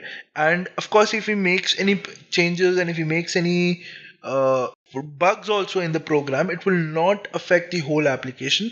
It will probably affect only that function which he is creating. Okay, I guess we have covered all the advantages. So the first one being easy to understand, then the code which has to change will only be changed for the microservice which has to be worked on. Then the bug in one service will not get into all the components of the application. It will only be isolated to that particular function. And of course, you can use any technology that you want with the microservice that you are working with. Okay, and all of this is possible using containerization. Okay, now because we were talking about deploying multiple containers, we have to talk about how to deploy them using Docker Compose. Now, if we want to deploy multiple containers, till what we have learned so far, the only way to do this is by either using Docker Run, or probably creating a script file which will build multiple Docker files and then hence build those images. But there is even a shorter way to basically build images and run them, and that is possible using Docker Compose. Now, what is Docker Compose? Docker Compose is basically a tool which can be used with Docker to create multiple containers at once, create and configure multiple creators at once with a single command, right? And the way you can do that is by writing a YAML file, right? So you write a YAML file with all the configuration required for the containers. And of course, I'm talking about containers, that is more than one containers. You can have 100 containers also that you can launch with one single command using the Docker Compose file. Okay, and this Docker Compose file is written using a YAML format. Now we are working with us. Now, if I want to demonstrate the power of Docker Compose to you, I can do that using a sample Docker file that I have created. So this sample Docker file, what will it do? It will basically deploy a WordPress website. Now a WordPress website has a lot of dependencies, guys. It has to has MySQL in the backend. It has to have the WordPress container in the front end, and of course you'll have to configure the DB password and everything inside the container as well. Right now, one way of doing it is doing manually, that installing WordPress and then configuring the variables inside it, and then doing the same with MySQL. But there's a shorter way to do that, and that way is using Docker Compose. Now this Docker Compose file has actually been written in YAML file. So if I were to take you through it, the version of the Docker Compose file is version 3.3, and there are basically two kinds of containers that we are launching. The first kind of container is the DB container, and the second type of container is the WordPress container. Okay, so the first we launched DB container, and the image that we're trying to pull for the DB container is MySQL 5.7. Okay, in the MySQL 5.7 container, we are defining a volume which is DB underscore data, and this is the target of the inside the container where it should be mounted. That is varlib MySQL. Okay, so the environment variables for this container are MySQL root password, that is MySQL data is MySQL user and MySQL password. These are the values to these environment variables that we are also configuring inside the Docker Compose file itself. Right. So inside this container, these are the environment values which will be configured. And then, so this is the end of it. This is what we have done in the DB container. Now we are talking about the WordPress container, in which we specify that it depends on DB, which this will basically create a link between the WordPress container and the MySQL container or the DB container, right? And with this, the WordPress container will be able to communicate with the DB container. Then we specified the image of the container that we want to download. So it's WordPress, and that to the latest version. The ports that we want to expose. So inside the container, the WordPress is available on port 80, and we are mapping it on the host with port 8000. Okay, and then the environment variables we specify that the WordPress DB host is DB:3306. So DB is basically the host name for this service that just got created, which has MySQL inside of it, and MySQL is always available on 3306 port number. So that we specify over here. Then we have the WordPress DB user. So we specified the DB user, that is the MySQL database user, as WordPress. So that is exactly the same value that we're specifying over here. And the DB password is again WordPress, and that is also that we specified over here. Okay. And what else? So this is it. And after that, we specify that the volume which has to be created is DB data. So this is for the whole YAML file. There's a volume which is being created, which is called DB data. Now this is a YAML file which will create two containers, which will configure it, and then this will happen in like 3 seconds, right? So let us go ahead and try this sample Docker file out. But before that, Docker Compose, guys, actually has to be installed on the system, irrespective of the fact whether you have installed Docker or not. Right? So Docker, when you install, it does not install Docker Compose automatically, except the users who have installed it on Windows and Mac using Docker Toolbox. If you installed using Docker Toolbox, it has everything installed. But if you have installed it on Linux and you have just installed docker.io, it will just install the community edition version and the Docker Swarm. Docker Compose is not installed by default. Now to install Docker Compose, all you have to do is, let me first demonstrate it to you that Docker Compose is not present. So Docker Compose -version. So you can see it is not there as of now. So what I can do, I can go to my browser. I will search for install Docker Compose, and The first link is basically the official link. Alright, so for installing it on Linux, just click on Linux, and these are the commands for installing Compose. So first we'll copy this command, that is, we'll have to curl the file. So the file has been curled now, and then we'll have to change the permissions for it, for the file which has just been downloaded, to be converted into an executable file. And that's it. And now if I run docker compose version, I can see that the docker compose version is 1.23.1 and the build is this. So docker compose has been installed automatically. Now the next step is to basically create a YAML file. So for that, let us create a YAML file for, so let me first create a directory. So it would be compose.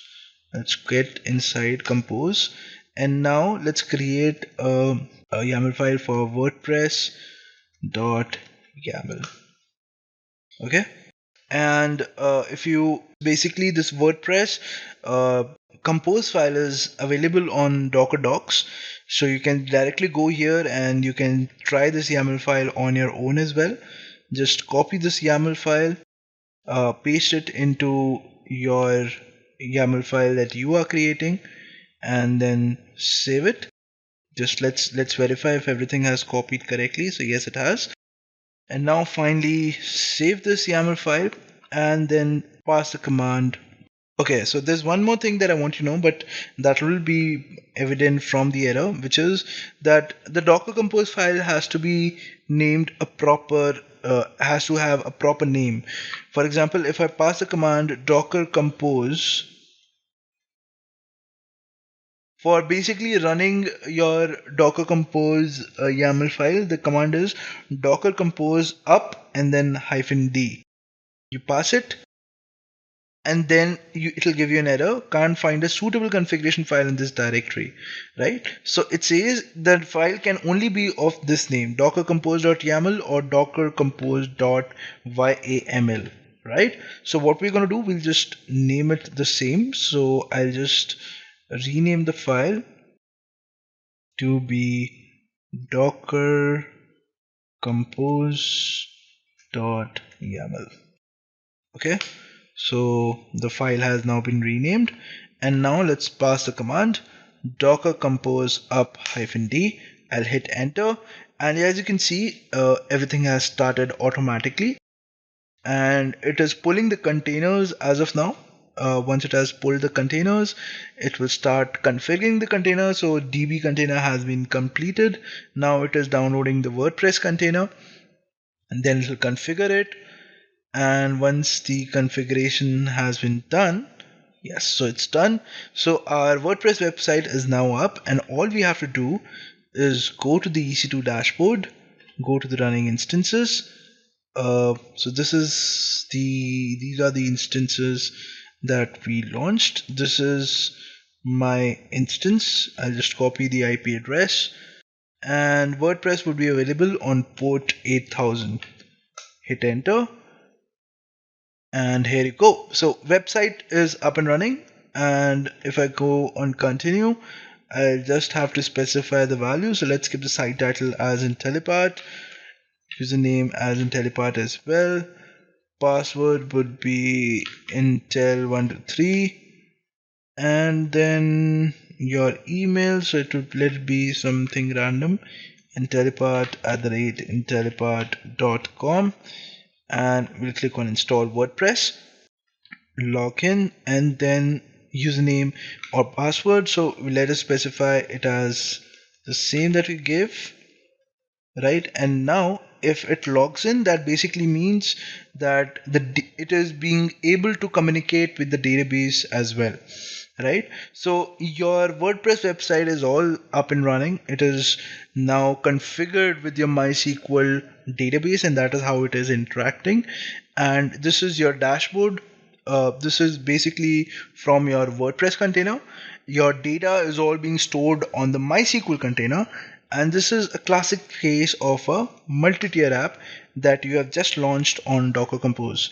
So if I do a Docker PS, you can easily see that this is the WordPress container which is running, right? And it is being exposed on port 8000.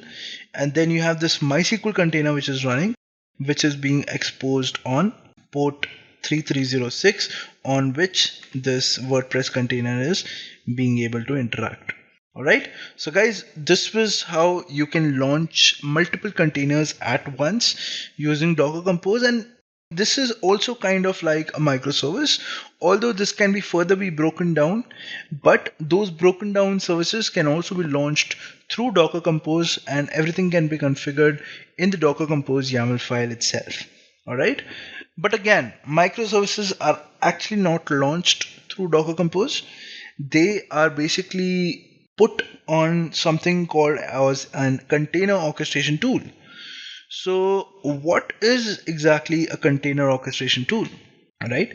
So a container orchestration tool is when you have multiple containers that you have launched and you want to monitor their health as well. For example, if I come back to this example that we just did, what I'll do, I'll just docker rm -f and I'll specify the container ID. I'll hit enter. The container is removed, right? And now when I go over here and if I hit enter, it'll say the site can't be reached. If I hit enter again, it'll again say the same thing because your site is gone. You accidentally removed your container, or your container stopped working because of some reason, and now you're not able to access your container. Your website is down, it's gone. This was a problem which was there with traditional methods of using containers or microservices on Docker.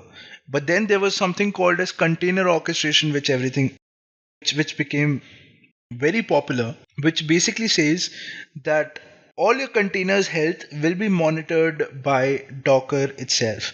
So if there is a container which goes down, if there is a container which is not healthy anymore, what Docker Swarm does is it automatically repairs it by stopping the container and launching a new one in place of it, and the end user will not even realize what happened. Alright, so this automation led to what we today known as container orchestration. Now there are a lot of container orchestration tools. With Docker, pre-packaged comes Docker Swarm. So we're going to discuss Docker Swarm now. So what is Docker Swarm? So it's basically a clustering and scheduling tool which is used for container orchestration of Docker containers. And with Docker Swarm, you get the functionality of automatically monitoring the health of containers, and it helps you keep a healthy number of containers that you have specified always in the running state. That is the basic aim of having a Docker Swarm up and running. Now, how does a Docker Swarm basically work? So a Docker Swarm basically works like this. So a Docker Swarm cannot work with just one machine. All right. So because like containers, even machines can be faulty sometimes. Maybe you have configured Docker Swarm on a single machine which can automatically repair containers, but what happens if the machine goes down? Right? So to mitigate those kind of things as well, we came up with distributed kind of an architecture wherein you have multiple machines running in the swarm. So in the swarm there will be one machine which will be called as the leader, which will basically tell the workers what to do, and the workers will have the containers running on them, right? So you have the leader like we have it over here, and then you have multiple workers which are running on the cluster, and these workers will run the containers that we want to launch. So this was about Docker Swarm, but this is not it. Let's go ahead and start a container, or let us go ahead and start a cluster using Docker Swarm. So let us see how we can do that. So for that, let's go ahead and first launch a machine on AWS. So we have the master. Let us launch a worker. So for that, let us launch an Ubuntu system.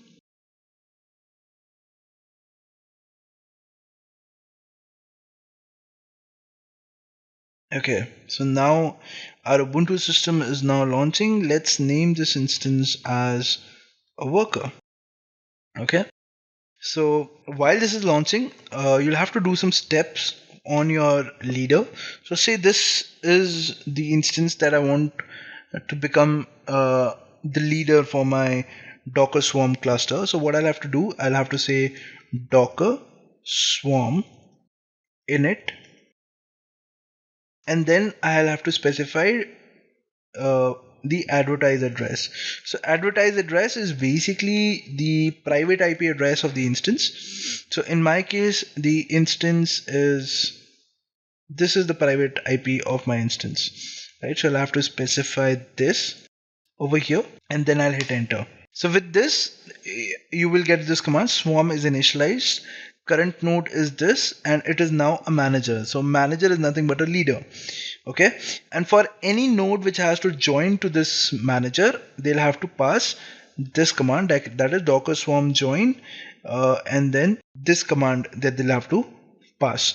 So for this, so basically I'll have to log into this particular worker of mine to install Docker first, and then we'll go ahead and join it to the cluster. So let us connect to our worker, and let me make the font a little bigger so that you can also see what I'm typing.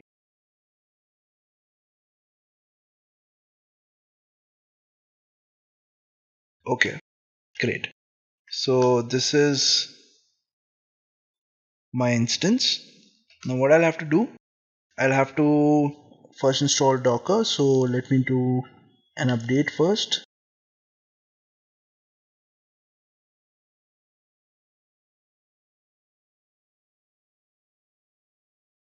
So Docker is updated. Now let me, the machine is updated. Now let me install Docker. So sudo apt get install docker.io.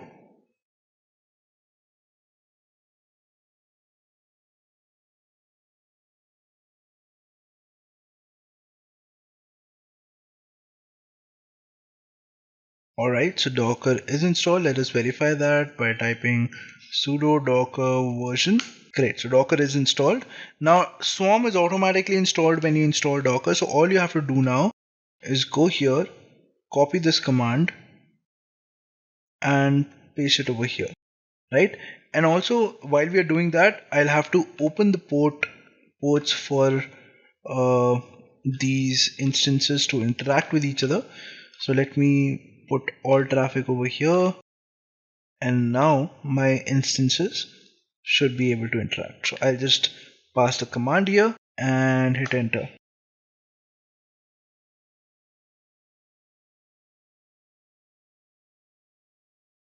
Alright, so I've figured out what the problem was. The problem was I've not specified the address correctly. So my master is basically on this IP address. So let me copy that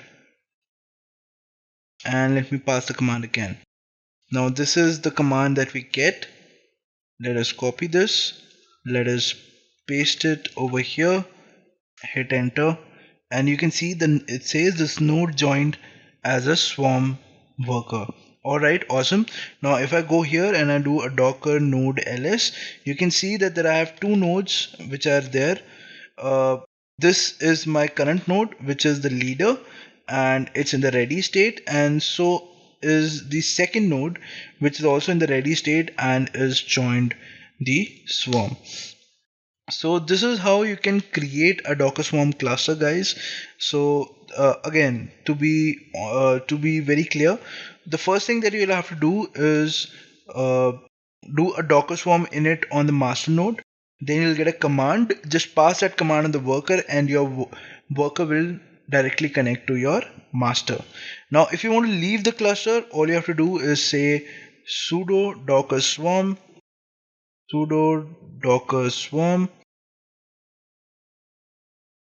leave, and you can see it will say node left the swarm. And if you do a docker node ls on the master, it will, in a few moments, when the health checkup has failed, it will say the status is down for this particular node.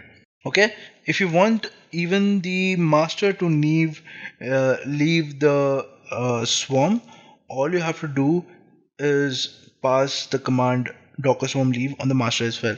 Now, as you can see over here, this node, because it has left, the status is now down, which basically means that the node is no longer reachable. Okay, now if you want the master to also leave the swarm cluster, all you have to do is say docker swarm leave and then say hyphen force, keep enter, and it'll say node left the swarm, and your swarm cluster has now been left. Okay, so this is how you can go ahead and create a docker swarm cluster. And the command, like I said, is docker swarm init advertise address equal to IP address of leader. Specify that, hit enter, and just copy this command on the worker and it'll work like a charm. Alright, so our next step is now to deploy an app on the docker swarm. So before that, let me quickly launch the swarm cluster again.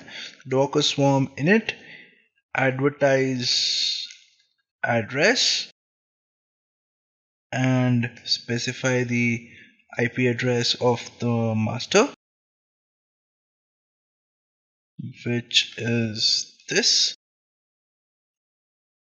So this is the IP address. Just specify that, hit enter, and then copy this command and pass it on the worker. Okay, and if I do a docker node ls over here, you can see the cluster is ready. Awesome. Now what I want to do, I want to deploy an app on Docker Swarm. But before that, we'll have to understand how does an application actually work on Docker Swarm. So an application works something like this. So basically, you create services on Docker Swarm, and that service will basically create containers for you for that particular image that you have specified, right? So alright, so let's go ahead and create a service. So guys, this is the syntax for creating a service in Docker Swarm. What we'll have to do is we'll have to type in docker service create and then specify the name of the service. Say I want the name of the service to be Apache, and then specify the number of replicas that we want to run. So say I want to run 5 replicas, and then the port mapping. So basically I want it to be launched on port 83, right? And then the name of the image. So say I'm launching it on hshar/web app. Okay, I hit enter. It'll run 5 containers. It'll verify if everything is running fine, and once everything is running great, it'll exit. So now if you want to see what all services are running on your swarm cluster, all you have to do is say docker swarm service ls, docker service ls, and it will show you that this is the service which is running. It is running in the mode replicated, right? And it has 5 out of 5 replicas running, and this is the image name. Now I'll show you a very awesome thing. So basically this port is 83 is exposed, right? So what I'll do, I'll go to the master's IP address, which is this. I'll go here, I'll type this, I'll go to port 83. Alright, this is working. Now what I'll do, I will go here, I will go to the worker, I will again go to the worker's IP address, and I will go to port 83. Awesome, isn't it? So basically in Swarm, any IP address, either of the master or of the worker that you go on, they will have the application ready on both the servers on port 83. And the most awesome thing is that I showed you guys that if I do a docker ps over here, I can see that there are out of 5 containers, there are 2 containers which are running on the leader, and there should be 2 containers running over here on the worker. So there are 3 containers running over here. So what I can do is I will basically just do a sudo docker rm-f, and what I'll do, I'll remove all the containers. Removed. And if I go to my master's IP address again and hit enter, I still have the containers running over here, right? Similarly, if I go here sudo docker rm-f, and then I say I want to remove everything. I forgot the sudo over here. It removed 3 containers, but if I go to my web browser and refresh the worker's IP address, I still have the container running over here, right? This basically means that my containers are being auto scaled, which means if they get deleted, it again gets created. So you can see I deleted the containers over here, but if I do a docker ps again, can you see it has 3 containers now launched? And I guess if you go on the worker and do a ps over here, now it should have 2 containers, exactly as we saw, right? So it automatically creates the containers again, and it will always maintain the number of replicas to be 5, because that is what you have specified, right? That is what it will always retain. Now you can always scale the replicas, and for that all you have to do is docker service scale apache, and then just specify the number of replicas that you want. Say I want only 2 replicas to be there. I'll hit enter, and then what it'll do, it will basically scale down to only 2 replicas. Now if I do a service ps docker service ls, you can see there are only 2 replicas running now. So if I do a docker ps here, I have 1 container over here, and if I do a docker ps here, I have 1 container running over here. Alright, so you can also scale up and scale. I can also scale up, right? So I can again just go over here and type in the command 10. It'll start 10 containers for that web app, right? And you can verify that. You can verify if I do a sudo docker ps over here, it has around 5 containers here, and if I do a docker ps here, it has around 5 containers here. If you want to remove a service, if you want to remove an application from the cluster, all you have to do is docker service rm and then specify the name of the service, and it will remove that service. And now if I do a docker ps, it should slowly remove everything out of here. So it's docker ps again. Slowly it will remove everything from the containers. So see, the containers are gone over here, and similarly if I see here, the containers are also gone over here as well. Okay, and again, like I told you guys, if you want to leave the node, all you have to say is do sudo docker swarm leave. This node has left the swarm, it will say. And similarly, if I want to leave the master as well, all I have to say is docker swarm leave, and on the master you'll always have to force, and it'll leave the swarm as well, and then you'll have a clean machine again. All right, so this is how you can deploy an application on Docker Swarm. All right, Puppet is nothing but a configuration management tool which is open source in nature, right? And it helps us in basically keeping configurations consistent with what we require and what is there on our production, on our test, and our developer environments. Right now, the awesome thing about Puppet is that it can basically be installed on various platforms like Microsoft Windows, various Linux platforms, etc. Right, so it is very versatile in terms of its working on different platforms, and also it basically does not use any programming language. It has its own declarative format in which you have to specify what basically if you want to install any type of or any set of configuration on any node or any group of nodes, the way to declare that is not dependent on any programming language. So Puppet has its own declarative language using which you can describe what kind of configurations you want on your slave nodes. Okay, so this is what Puppet is all about. Now there are some key features of Puppet which we are going to discuss next. So what makes Puppet so special? Why is Puppet so popular?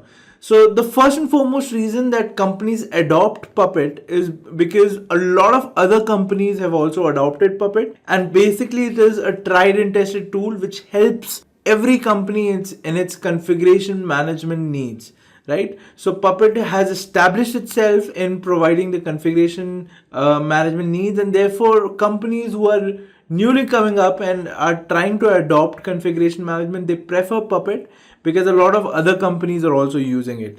The second point is that there is a lot of, Puppet being an open source tool, there's a very big community for Puppet which constantly keeps working on Puppet and keeps on adding features, keeps on resolving bugs, which makes the Puppet tool in itself very mature, right? Why mature? Because if there is a tool which is privately owned by a company, obviously the kind of work which will happen on that tool versus what is happening on Puppet, it's going to be slow. Reason being, there are a lot of people who are working on Puppet, there are a lot of people who are enthusiasts, right, who are not being paid, they're just doing it because they love working on, or they love the profession and they love working on this tool which is Puppet, right? And out of that love they create features, they resolve bugs. So the quality of features and the quality that this tool has to offer is more than what a private company can produce,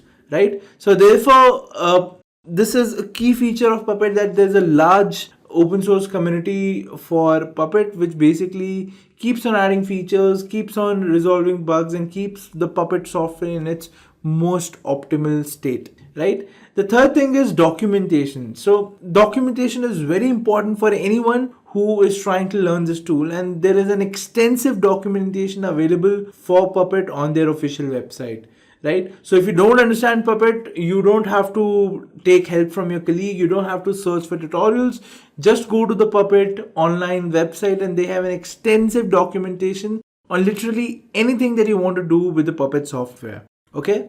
And the fourth thing, which we have already discussed but is very crucial for its success, is platform support, right? So Puppet can be used on Unix based systems, it can be used on Mac OS, it can be used on Microsoft Windows, it can be used anywhere. And because of this versatility of it being installed anywhere, it is very popular among companies where the fleet of servers are on different platforms, right? Their web server could be on CentOS, their DB servers could be on Ubuntu, so on and so forth. You could have multiple environments or multiple platforms in your company which are basically serving different purposes, but Puppet as a software can be installed on all of them, and your configuration management need is solved because of that, right? So these were some of the key features of Puppet, why Puppet is so popular, right? So now enough of bragging about why Puppet is so great.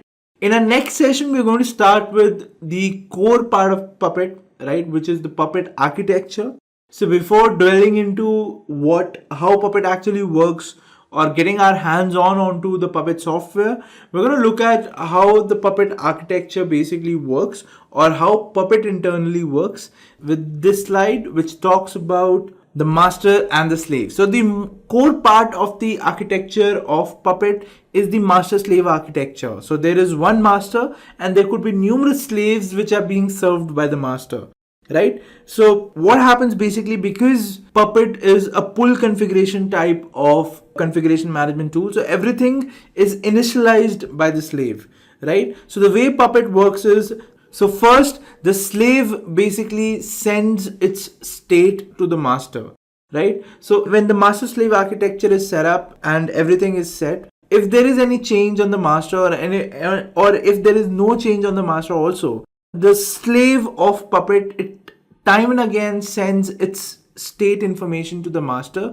and what master does is it checks whether the state sent by the slave is what is required from the slave or not, right? So there is a state for that particular slave which is defined on the master, right? So it checks against the state defined on the master whether the state is same or not. If the state is not same, if there is a change in the state, what master does is it sends the change catalog to their slave and tells the slave, okay, so these are the softwares and these are the versions that you have to install on yourself, right? So the Puppet agent then installs all these tools on itself or on the Puppet slave. And once it installs everything, it sends back a report to the master saying that, everything has been installed. Please check whether your requirements are now being met with my state or my metadata, which I'm sending it to you. Right? So in the third and final step, master checks whether all the state is matching with what the requirements have been specified in its manifests. Right? So this is a 3-step working of how the puppet master and slave interact when there is a change which is supposed to happen on the slave. Similarly, now because there's a lot of communication or there's a lot of back and forth which happens between the puppet master and puppet slave, the communication which happens between these nodes is encrypted, and it is encrypted using SSL certificates, right? So there's an SSL connection which is established between the puppet master and the puppet slave, and the way it works is something like this, right? Now for SSL connection, we need certificates, right? So the first thing which happens is, because Puppet being a pull configuration type of tool, the Puppet slave first requests for the master certificate from the Puppet master, right? And which in turn the Puppet master, it sends the certificate back to the Puppet slave. So this happens instantaneously. Any slave which asks the Puppet master about its certificate, the master sends its certificate to the slave. But this is not where the connection has been established. Now what happens is, the moment master sends its certificate to slave, master also requests for the slave certificate, right? It requests a slave node to give master the certificate, and the slave obliges for this request and sends the slave certificate to the master, right? But still at this point, the communication has not been established, although the certificates have been exchanged, right? Now for the master to authenticate the slave, there is a manual step of signing the certificate that the Puppet slave is sending to the master, right? And in this step, basically the administrator or the DevOps engineer will go to the Puppet master, and he shall sign the certificates of the nodes which basically he wants to attach to the Puppet master,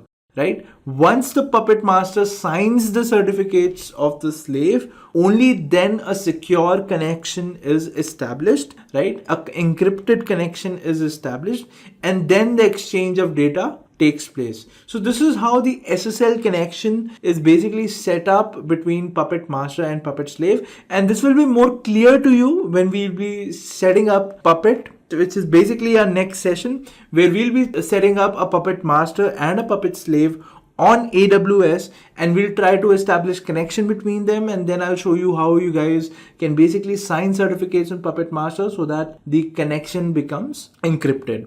So in this session, we're going to start with setting up Puppet master slave on the AWS management console.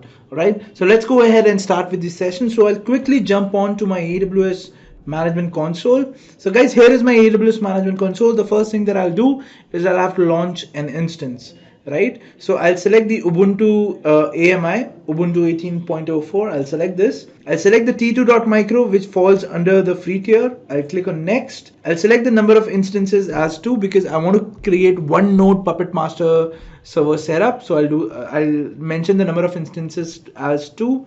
I'll click on next, add storage, and then I'll come to security group, right? So in the security group, what you have to do is you will have to have a security group which basically will allow TCP connection, all TCP connections from the IP address of your slave, right? Either you can do this, or what you can do is you can allow a TCP connection on the port 8140 from your this particular IP address, which is of the slave, if you want to be more specific, right? But for now, what I'm going to do is I'm going to open all TCP ports, and I'll say it can come from anywhere, and I'll click on review and launch. The moment you click on launch, you will be asked to specify the private key that you want to use. So I have one private key already there on my system, so I've specified that. Now basically your instances are getting launched. So let's label these instances as master, and the next one would become slave. Okay, so we've specified this. And now while they are launching, let's have a look at all the commands that we're going to use to basically install my Puppet master and slave. So guys, these are all the commands. So these commands will basically run on my master, and then these commands will run on my Puppet agent, right? And in the end, we are also going to verify if our master and agent connection is successful by basically creating a file from the master on the agent with this particular content. So don't worry about it. We'll come to this part and I'll explain you what this file basically means when we get to this part of having the file ready on our system. Okay, so for now, let's start with the master. Let's start installing master. So let's see if our instances are ready. So yes, they are in the running state. So let's connect to our master first. So this is the master IP address. I'll connect through putty, specify the private key. Now this will basically let me enter my master server. So let me just change the font settings so it becomes more clear for you. And let me choose a color for the master as well so that we don't get confused between the master and the slave. So this is my master server. All right, so while I connect to my slave, let me just update this machine. So while this machine is getting updated, what I can do is I can connect to my slave. So this is my slave, guys. Let's connect to it using putty. So this is my IP address. Let's specify the private key as well. And now we are connected to our slave as well. Awesome. Let's change the font setting for this. Let's make it a little bigger so that you guys can also see this. All right. So now we are on our slave machine. Let's update this machine as well. All right. So meanwhile, our master is now updated. Now let's go back to our notepad to see what we have to do next. So we have to install wget first. So wget is pre-installed on AWS. We don't have to do this. Next step is basically to download this particular file. Let's do that using wget on the master. So the file is downloaded, and now let's unzip the file using this command. So the file is unzipped. Now let's install Puppet Master here. So we are installing Puppet Master. Puppet Master is now being installed. Once it's successfully installed, we can check the installation status by going to the policy. So Puppet Master is nearly installed now. And now let's check the content of the policy. So yes, Puppet Master has been successfully installed. And now what I can do is I can check the status of the Puppet Master service. So this is the service status. So it is active and running. So that's awesome. So that's what we wanted. So our Puppet Master is now installed on our system. Next thing is to basically fine tune some settings. So let's do that. So we'll edit this file, which basically are the defaults for our Puppet Master for running. Right, here we are. So basically your Puppet Master by default would use 1 GB of memory, but since our system is also 1 GB, what we are going to do, we are going to mention that the Puppet Master can only use 512 MB of the memory. So Puppet Master can work in a 512 MB memory as well if you are dealing with less number of nodes. So since this particular setup is for our demo purpose, so we can mention 512 MB for our Puppet Master, which should be enough. So we'll save the file, and now the defaults are ready. And now for applying the defaults, we'll just restart the Puppet Master over here. So Puppet Master is now restarted, and now we'll open port 8140 through which basically Puppet communicates with the slave through the firewall of the OS as well. So that's done, and we're set. So Puppet Master is successfully set now. Let's go to our slave and start setting up our slave as well. So on a slave, we have updated the machine. wget is pre-installed. We'll first download this particular file. So the file is downloaded. Let's unzip the file. The file has been unzipped. Now let's install Puppet. So earlier we installed Puppet Master. Over here we're installing Puppet, which is nothing but Puppet Agent, right? So once Puppet Agent is installed, I have to manually start it, and we can do that using this command.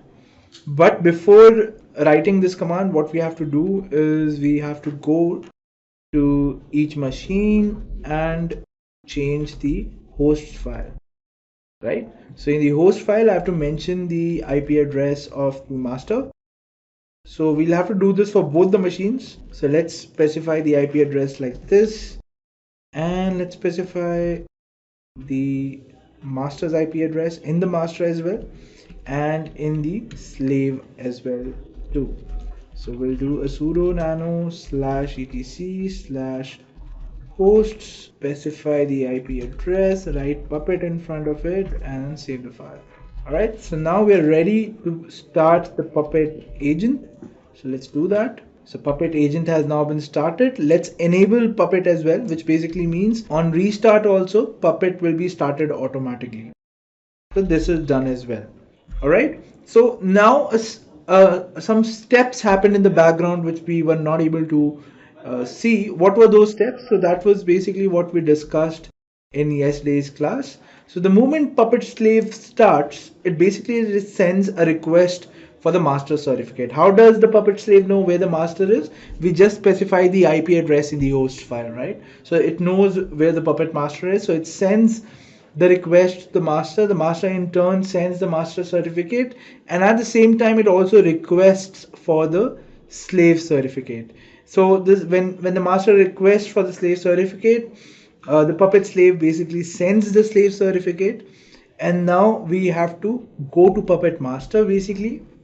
So we are here, we'll say sudo puppet cert list, right? So this should basically list any certificates which have been sent to the master. So let's check if we have any. So as you can see, we have a request from the puppet slave on the master. So how do we know it's the puppet slave? You see this IP address 172.31.44.167, and if we compare it with our slave, it's 172.31.44.167, right? So that's the slave's certificate which has been sent to the master. So we'll have to sign it now. So for that, the command is sign. And if there are more than one certificate or more than 2 or 3 certificates and you want to sign them all you have to do is sudo puppet sign and then -- all. Specify this and your certificate is now signed, right? So my puppet master and puppet slave can now interact with each other. So our next step is to verify this. So what we are going to do is we're going to come back over here, and now basically we are going to create a manifest.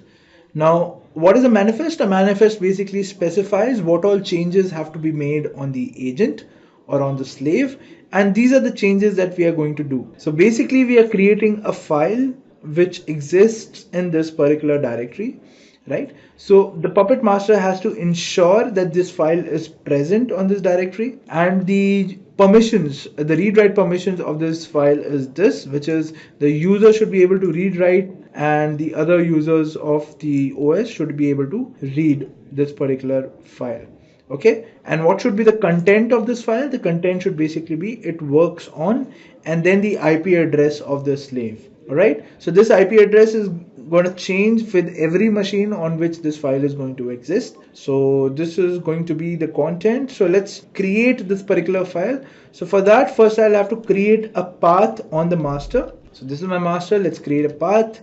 Path is created. Now let's edit the manifest file on the master. So this is the manifest file, and the content of the file should be this. Let's copy it, paste it over here, save the file, and once the file has been saved, all you have to do is restart puppet master. So I'll restart puppet master like this. So my puppet master has now been restarted, and all I have to do is go to the puppet, and since puppet is a full configuration tool, the slave has to request for the changes. So I'll say puppet sudo puppet agent -- test, right? So before I run this command, I want to show you guys that basically there is no file inside temp which starts with I. So I'll go inside temp, and if I do an ls over here, you can see there's no file called it works.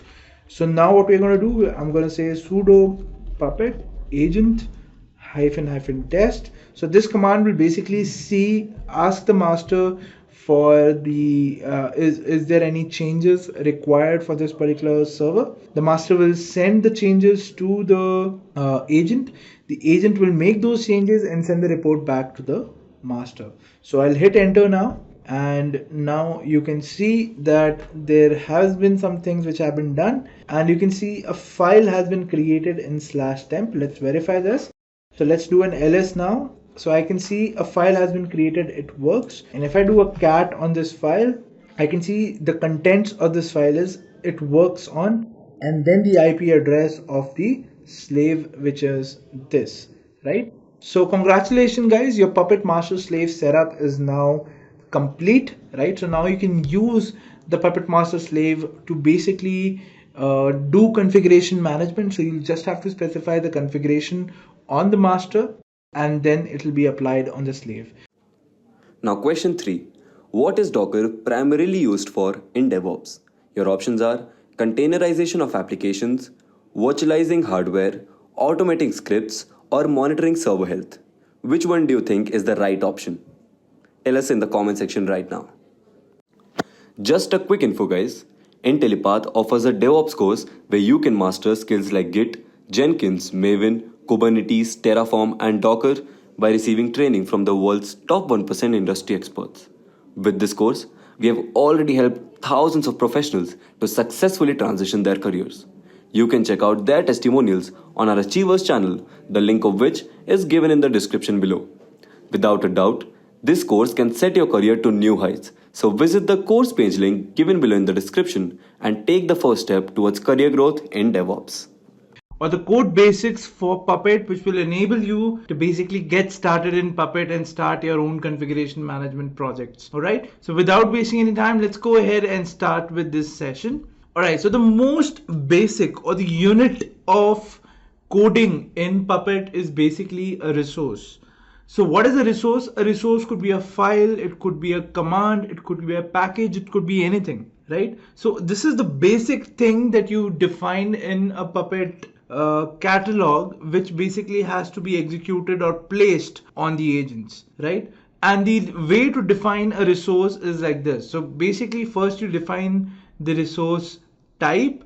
So like I said, it could be a package, it could be a file, it could be anything, right? And then you define the resource name. Okay, for example, if it's a file, you'll specify the path over here. If it's a package, you'll specify the package name over here, and then you specify the attributes, whether it has to be installed, whether it has to be present there, whether it does not have to be present there, what is the permissions of the file. So all that can be declared in the attribute and the value, and then you close the brackets, which basically means that this particular resource has been finished, this particular resource has been defined. Now don't worry if you get scared, don't worry if you are basically getting scared with the syntax. So let me go ahead and show you an example which will clear things out more than what we are understanding over here. So guys, this is a sample syntax for a resource. So over here we have basically defined a package. So say you want to install Nginx on agent, all you have to do is define this resource. So what is Nginx? Nginx is basically a package. So the resource type goes package, the package name is Nginx. And what do we want with Nginx? We basically want to ensure that it is installed on the system on which we are targeting on, right? So this is how you define a resource in Puppet, and through this you can basically configure your agent's configurations using the resources. So basically whatever resources you mention gets installed on the agent. All right, moving forward now guys, when you combine a bunch of resources, now of course when you're dealing with an agent, it's not just one resource that you will install. You could be installing hundreds or thousands of resources together, right? So all these resources combined, they have to be one entity, otherwise you'll have to define each and every resource separately, probably in a separate file. So to solve that problem, what we do is we come up with something called as manifests. So what are manifests? Manifests are nothing but a combination, or they basically group resources together, and they are defined inside a one file, and that file is called the manifest file. Okay, so the manifest file can have multiple resources inside them, and once a manifest file is basically applied on an agent or on a slave, all those resources are installed one by one. Alright, with this guys, let's go ahead and start by creating our first manifest in Puppet, right? So what we're going to do is, let me jump onto my master. So guys, this is my master. Now the first thing that I want to do is I want to create a manifest, so that basically if I want to install say Apache on my agent, how would I do that? So what I can do is I will go inside cd/etc/puppet. Here you go. And now inside this directory you will have something called as code, right? So you'll have to go inside code. Then there will be something called as environment. We'll go inside environment. Let me just do an ls over here. Okay, so we have to create a folder called environment. We do not have a folder called environment by default. So what we can do is you can create a path. So I'll do a sudo mkdir -p, and let me specify the path now. So I want the environment folder, and inside the environment folder I want a folder called production. Now inside production I would need a folder called manifests, and inside manifests I will have to create a file. Alright, so let's first create this path. So this path is now created. Let's go inside this path. So we'll go inside environments, inside production, and inside manifests.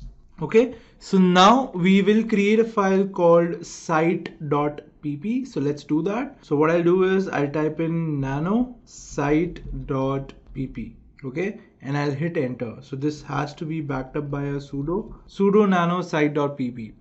Awesome. Now the first thing that I would do is I'll have to specify the node. So right now we are not getting into which node we have to specify here. So we'll just specify node is default. That means that any agent who is basically requesting the master for an update, these whatever we are going to write over here is going to be applied on that agent automatically. Okay, so what we first want to do is say we want to install Nginx. Okay, so I'll say package. So first I have to specify the resource type.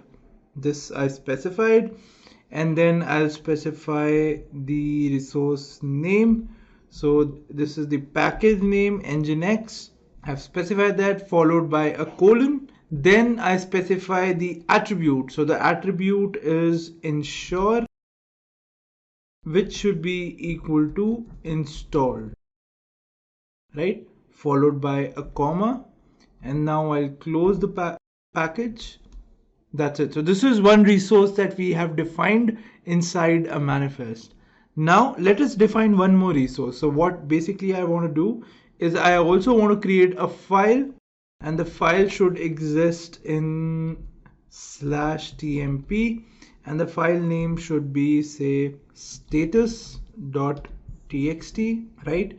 So again it will be followed by a colon.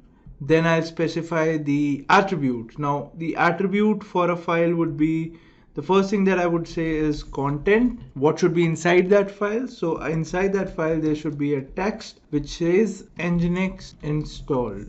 Okay, followed by the mode, which would basically specify the permissions of this file. So say I want the permissions to be 0644, followed by a comma. Okay, so everything seems fine till over here. So what I'll do now, I'll do a control X, Y, enter. So my file site.pp is now saved inside the manifest folder, which exists inside the environment production. Okay, so this is done. Now what I'll do, I'll go to any of my slaves. So let's go to slave 1. This is my slave 1, guys. So what I'll do, I'll just type in puppet agent -test, right? And I'll specify it with a sudo. So let's hit enter. Okay, so we'll have to specify -test, and we'll hit enter.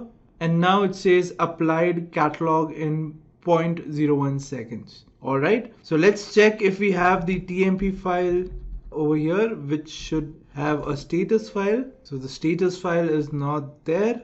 Okay, I think the name of the folder should be manifest. Let's check that.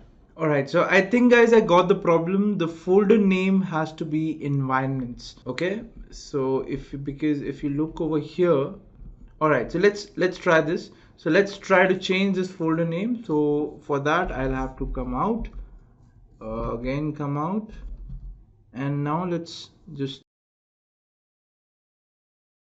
copy this folder, cp-r, let's call it sudo, change the environment folder to environments, and let's move it so that it gets renamed itself. So let's do a cp here. Okay, that's done. And now let's just remove environment. Done. So if I go inside environments now, let's just check if everything is there. So production is there, manifest is there, and site.pp is there. So let's try to do a test again. So it says there is an syntax error at the end of the site.pp file. Let's check what syntax error are we dealing with. So it's a good thing that we're getting a new error now. So I'll do a sudo nano on site.pp, and okay, so here's the problem guys, we didn't close the bracket. So let's close it, save the file, come back over here again and do a puppet agent test. So now I think we are progressing. Okay, so the catalog has been applied, and now let's check if the software was indeed installed or not. So how we can check that? We can basically just go to our EC2 management console. We did this on slave 1 test, right? And let's just go over here and paste this IP address. So yes, Nginx has been installed on slave 2 automatically. Again, if we want to check, so what we can do is we also wanted a file, right? So what we'll do a cat on /temp with the status. So yes, status.txt file also has been created, and if you do a cat on that, it says Nginx is installed. Awesome guys, so we have successfully implemented one manifest on your slave, which has basically installed Nginx, and it has created a file on the agent itself as well, right? So congratulations guys on your first manifest. Let's see what is next in our slides. All right, so we've basically created a manifest. Let's go ahead and see the different things we can do with the manifest, right? So there are 3 components of manifest. Basically, we can call these components, which can be used inside manifest for greater functionality. The first component would be variables, right? So you can use variables inside a manifest file to basically store values and then pass them on to the body, or you can basically create variables inside any or at any place inside the manifest, and then that variable can be called inside any resource, right? So let's try and check this. So if you can see of the example over here, the example says that it creates a variable called $text and it saves the value hello world inside it, and then it creates a file, right? And the content, it says hello world over here, but basically what we're going to do is instead of this, we are just going to put $text. Let's see what happens. So if I go to my terminal, so this is my master. So let me just change the site.pp. So what I'll do, I'll create, so like the slide says, you can create the variable anywhere. So what I'm going to do is I'm going to create a variable called text, and let's say the text says Intellipaat DevOps course. Okay, let's say it says this, and the content would basically be changed, and the content would go something like this. It will be $text. Okay, let's try to save it, and let's go to our slave 1 and let's see if we can do something with it. So what I'm gonna do is I'm gonna try and do the test again. So sudo puppet agent --test. Let's hit enter.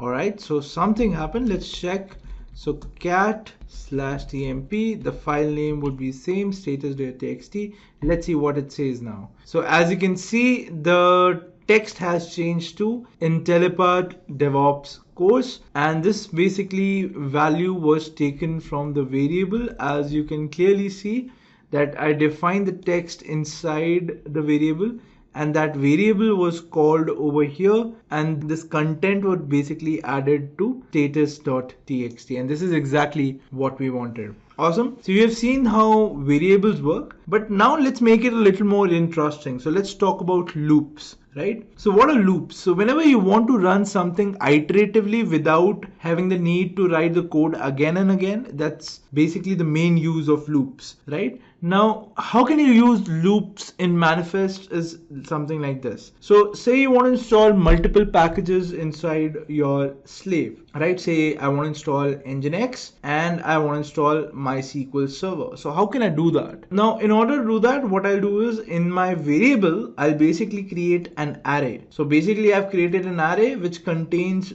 two values. One is Nginx and one is MySQL Server, right? And then inside the packages, what I've done, while I'm naming the package, I've basically called the variable $package, and then I've ensured that these packages are installed, right? So let's try this code out. So what I'm going to do is let me switch to my terminal, and this is my master, guys. So let us remove some code from over here, and this is what we want to deal with. So what I'm going to do is I'm going to create a variable called packages, and let's give the values inside packages. The first value that I want to give is, say, Nginx is installed on slave 1. Let's try to install Apache 2, right? And let's try to install MySQL Server. Okay, so I'm gonna show you guys that if you see right now inside my slave 1, if I check, do I have Apache 2 installed to service, Apache 2 status,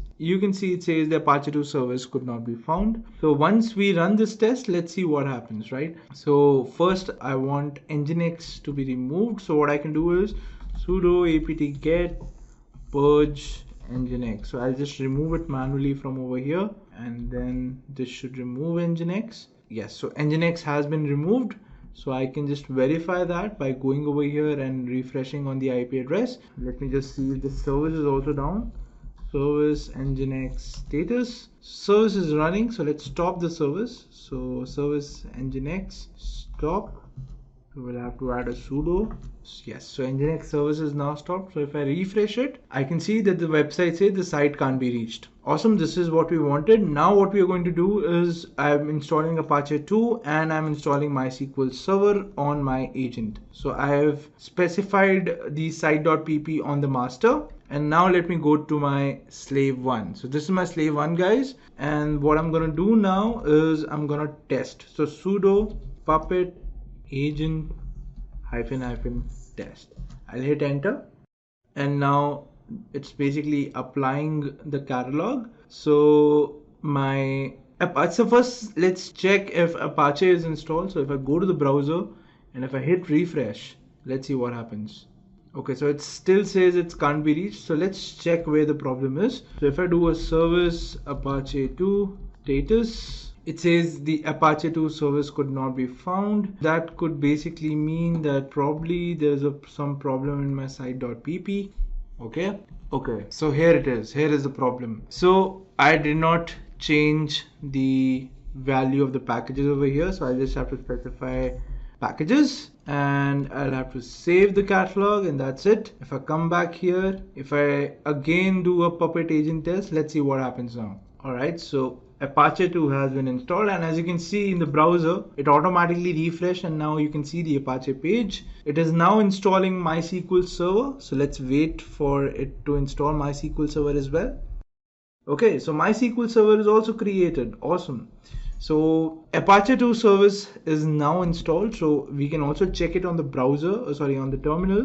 Service Apache 2 status, and you can see Apache is now running on this slave. Similarly, if I want to check service MySQL Server status, so MySQL MySQL D status. I'm not sure what the name of the service is. Service MySQL status. Yes. So MySQL service is also active and it's running. So we successfully installed two packages, two softwares on this machine using loops in manifests. All right. So let's come back to our slides. So we are done with variables. We're done with loops. Now let's go ahead and understand what are conditions. Alright, so now let's discuss conditions. So conditions are basically statements which helps us to take a decision based on a particular output. For example, over here, we say we are using basically making use of the keyword only if, right? So only if this command is successful, only then it will basically run this particular command, which is Apache 2 is installed, right? Otherwise it will not run this particular command. And what this command is basically doing, this command is basically putting this text which is Apache 2 is installed inside this particular text file, which is /tmp/status.txt. okay, so this command says only if this particular command goes true, it should execute this particular command, right? And what is this command doing? This is basically saying, is Apache 2 present or not? So if Apache 2 is present, it will return something on the command line, otherwise it will not. So only if command ensures that if this command goes successful, this will return a code which is 0, and only if the code returned 0 is seen by this command, only then it will run this particular command which is written over here, right? If this returns the value false or 1, in that case this command will not run. So let's try this out. So let me go to my master terminal. So let's clear the screen first.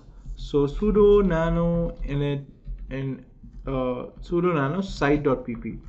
all right, so what I want to do is I want to execute a command. So let's do that. So let's remove everything first. Okay, so basically I want to define a resource called exec, which basically deals in passing commands to the agent. So I want to do exec and I want to name this thing as, say, conditions, right? I want to name it something. Let us name it like this. So conditions. And what I want to do is I want to pass a command which basically says that /bin/echo. Say we are checking if Apache is present or not. So we'll say Apache 2 is installed. So we'll say this, and this has to go inside /tmp/status_apache.txt. This will go over there. So this command should run only if the command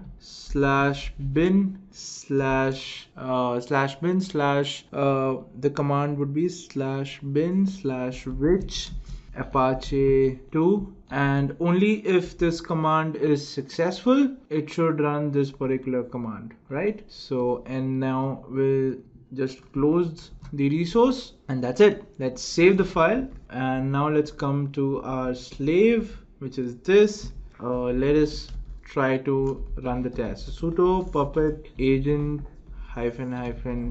-test. This basically has now created a file. So let's see if the file has been created or not. cd/tmp/status underscore. So we don't have a file over here. So let's see status underscore.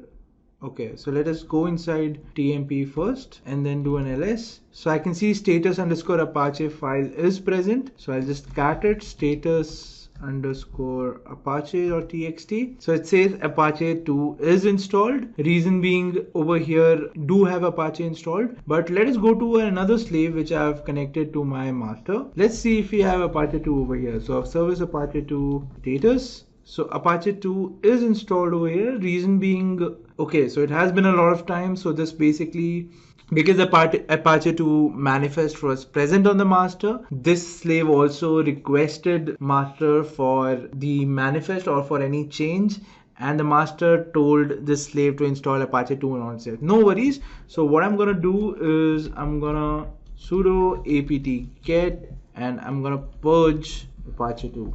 Okay, so this will uninstall Apache 2. And now if I do a sudo service Apache 2 status, so it says Apache service is not found. Now what I'll do a sudo puppet agent -- test. So in this case, there should be no file which should be created. Okay, so if I hit enter now, let's see what happens. So it says executed successfully. Now let's check what just happened. So I'll go inside /tmp. I'll do an ls over here. It has a file called status_apache. Let's check that. So status_apache. What we can do is, probably this could have been created earlier. Let us remove this file first. Status_apache we have removed. We'll have to add a sudo here. So it's removed now, right? Let me just check if this command actually works or not. So /bin/which Apache 2. So it is running service Apache 2 status. That's not there. So we'll have to remove this particular file. So we can do that. So sudo rm /user/sbin/apache 2. Either we can do this, or okay, let's first do this and then we can probably try something else as well. So user sbin/apache 2. Okay, so now if I do /bin/which Apache 2, yes, it's not returning anything now. So what I'll do is I'll just do an ls here. Okay, so my status file is not present, and now I'll do a sudo puppet agent --test. I'll hit enter. Alright, so the catalog has been applied. Now let's check inside tmp file. So cd tmp, we are inside, and now let's check by doing an ll, or let me do an ls. Okay, so we don't have the status_apache file over here. Now it can be present over here. All I have to do is change the content. So we just learned about only if, right? Now let's learn about unless. So what unless means is, until and unless this file or this command is not sending me 1, or is not false, or is not executing properly, till then do not run this command. The moment it does not or is not successful, run this command. Okay, so now what we will do is, because our Apache 2 is not present on slave 2, I can just change this to unless, right? And I can say Apache 2 is not installed. And now in this case, what will happen is, if I go to my slave 2, I'll just do a puppet agent test again. And in this case, it should create a file inside the temp folder. So if I do an ls, it has the status_apache file. Let's do a cat on that, and it says Apache 2 is not installed. So basically we just made use of unless. So again, just for revision, what we just saw, unless basically deals with a command which it is waiting to become false.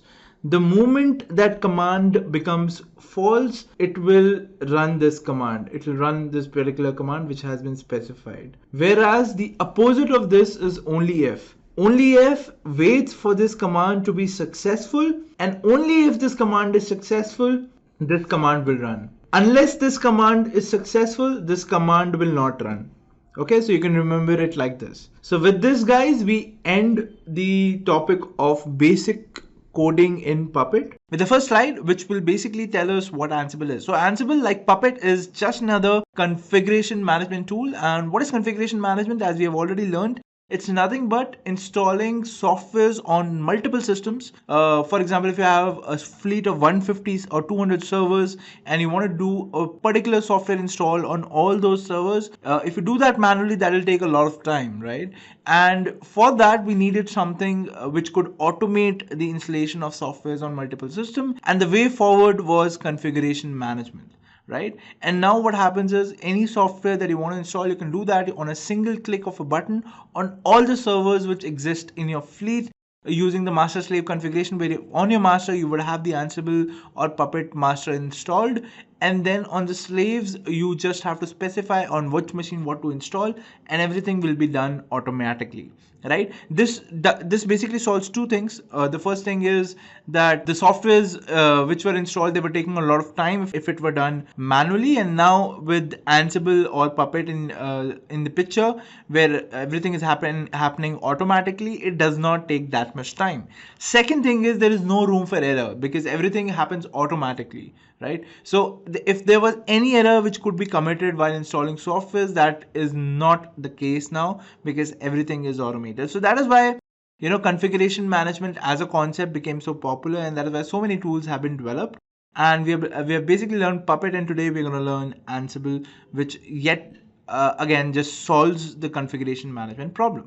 Right now, some few facts about Ansible. So it was written by a person called Michael Dehan, right? And the name Ansible actually came from a fictional novel which was written by Ursula K. Le Guin in 1966, right? That's like 50 years before this novel was written. And there was a communication device in this novel, right? And the name of that configuration device was Ansible. So it is the name Ansible has been taken from there by Michael Dehan, right? And again, this software was acquired in the year 2015 by Red Hat. So now any updates or any features that are added to the software would basically be directed by the Red Hat company. But in its true nature, right now as well, Ansible software is open source and anybody can download it for free. Anybody can make changes to it because it is open source, right? So guys, as we discussed that Ansible playbook is the core part of what Ansible does in its day-to-day activity, right? So whatever you write inside the Ansible playbook is actually executed on all the servers which are basically connected to the Ansible server. All right. Now, how do you write the Ansible playbooks? You write it in the YAML language, which is YAML int markup language, right? And this is the full form for that. And as we move along, I'm going to show you guys how you can start writing an Ansible playbook, right? So guys, Ansible playbook, let's focus on the word playbook first. Like, what is a playbook? A playbook means a book of plays, right? So a playbook essentially should have a lot of plays. So guys, you have the first level in the tree of playbook comes a play, right? And you can have multiple plays inside a playbook. Now, what is a play? A play is a combination of tasks that you want to do on a particular host, right? So you define a play, and inside the play you define the tasks that has to be done, and each task has something called as module, it has something called as notify, it has something called as handler, and a lot of other things as well, right? We will discuss these things in detail when we'll be talking about Ansible roles. For now, let's just focus on the word playbook. So like I said, playbooks has a lot of plays and each play has a lot of tasks, right? Now let us see how we can define a play in a playbook. So guys, in a play, you can have 2 or 3 tasks or 4 tasks or 10 tasks or any number of tasks written, and these tasks are executed on a particular host using a particular condition, right? And that's why it's called a play. What has to be played on a host? This is one play that is being played, which is it is executing a command in host 1 and then it is also executing a script in host 1. This is just an example, although we will be doing this in this session, but let us take an example that these are the 2 tasks which have to be done on a particular host. So they can be combined inside one play and then they can be executed. Similarly, if I want to execute a script on host 2 and install Nginx on host 2, this would become play 2. Okay, now how do you write, or how would this particular playbook look like on screen? This is how it will look like. Okay, now out of these, which are plays, what are plays and what are tasks? Let's look at that one by one, right? So guys, this particular block of code is one play wherein you have defined the hosts, right? So whenever you define the host, you start with a new line wherein you are defining the host. That becomes the starting of your second play. Okay, now the next thing is inside a play you have tasks. So as you can see, you have tasks over here, and the first task that we have is execute command date. This is the descriptive name of the task, right? So this does not get executed. This could be any string that you want to give, right? Second thing is you'll have to pass the command. Now what command has to be executed on the terminal? That same exact command you have to mention here. Okay, then the second name is execute script on server, right? So what is the script that you want to run? Test underscore script dot sh. This is the script that I want to run. So in this I have two tasks. One is execute command date. The next task is execute script on server. Every task will start with a name and has to be followed by a hyphen. Okay, hyphen marks the beginning of a new task. You specify the name of that task and then you specify how that task will be executed. All right, for example, in this case there should be a command which is being executed. In the next case there should be a script which has to be executed. The syntax will remain like this, right? Now whenever you're starting a new play, in that case also you have to begin with a hyphen. You specify the host name, that is this hosts colon and then host 1. Then whether that particular command or whether that particular play has to use sudo, we mentioned that. So if you want to use sudo in these commands, all you have to do is type in sudo colon and then say yes. Okay, then you give the name of the play. So the name of the play, it could be anything. Like I said, it's just a string. You can pass in anything over here. And once you've specified all these info, you start with the tasks, right? So this is play 1, guys. Similarly, now if you have to write play 2, I'll have to begin with hosts again, which I've done over here. Now where I want to run this particular play, I want to run it on host 2. What is the name that I want to give this play? I am calling it play 2. Do I want the sudo to run? Yes, I want the sudo to run. Then what are the tasks that I'm executing in this play? I want to execute script on server. This is the name. It could be anything. And then I specify the script which has to run on that particular host. Then I want to install a particular package. So I'll say the name of the task is install nginx, and the task that I have to do is installation. So that's why apt is written over here. So when you're dealing with Ubuntu systems, you'll have to type in apt over here. If you're dealing with CentOS or Amazon Linux, the command over here would be yum.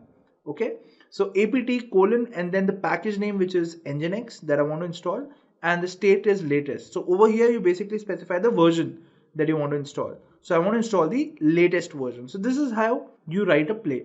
Now let us summarize what we just discussed. So we missed out on this thing that we always start a YAML file with 3 hyphens, right? So any time when you're starting with a YAML file, specify these 3 hyphens and only then begin with your playbook. So I start with specifying these 3 hyphens. Next thing I do is that I have to create a play. So for creating a play, I'll have to start with a hyphen. And the next thing that I'll have to specify are hosts, right? And the name that you're specifying for the hosts over here has to exactly match with the /etc/ansible hosts file. So whatever IP address you have mapped to the host name over there, right? That host name only you will be using over here. You cannot use some other host name. Okay.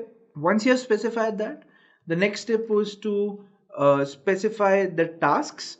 So each play is like a dictionary and has name, host, tasks, and the order doesn't matter, right? So you have the name, you have the hosts, you have the tasks. So it becomes a dictionary. So it has all these information, each play. And once you define that and execute that, then it executes according to what is asked inside that particular play. All right. So when you're writing a playbook, that becomes a list of dictionaries. So if this is one dictionary where you have hosts, name, and tasks, and this is some other dictionary where you have the separate version of host, name, and tasks, when you combine them together inside a playbook, it becomes a list of dictionary. Okay. So again, seeing what tasks are nothing but they are basically commands that we want or tasks, or I can say things that we want to do on the remote server from the Ansible master.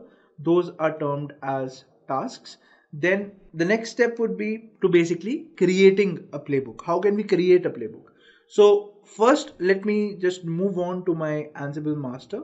So guys, this is my Ansible master. What I want to do is I'll create a directory called Ansible. Okay. So this is my directory. Now I'll go inside Ansible. This is my Ansible directory, guys. Now the first thing that I'll do is I'll create a playbook.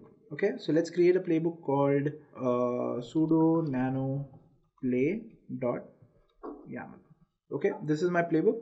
Now I want to create a playbook wherein I will be installing the Apache software on my host 1, which I defined in my host file. Now how can I do that?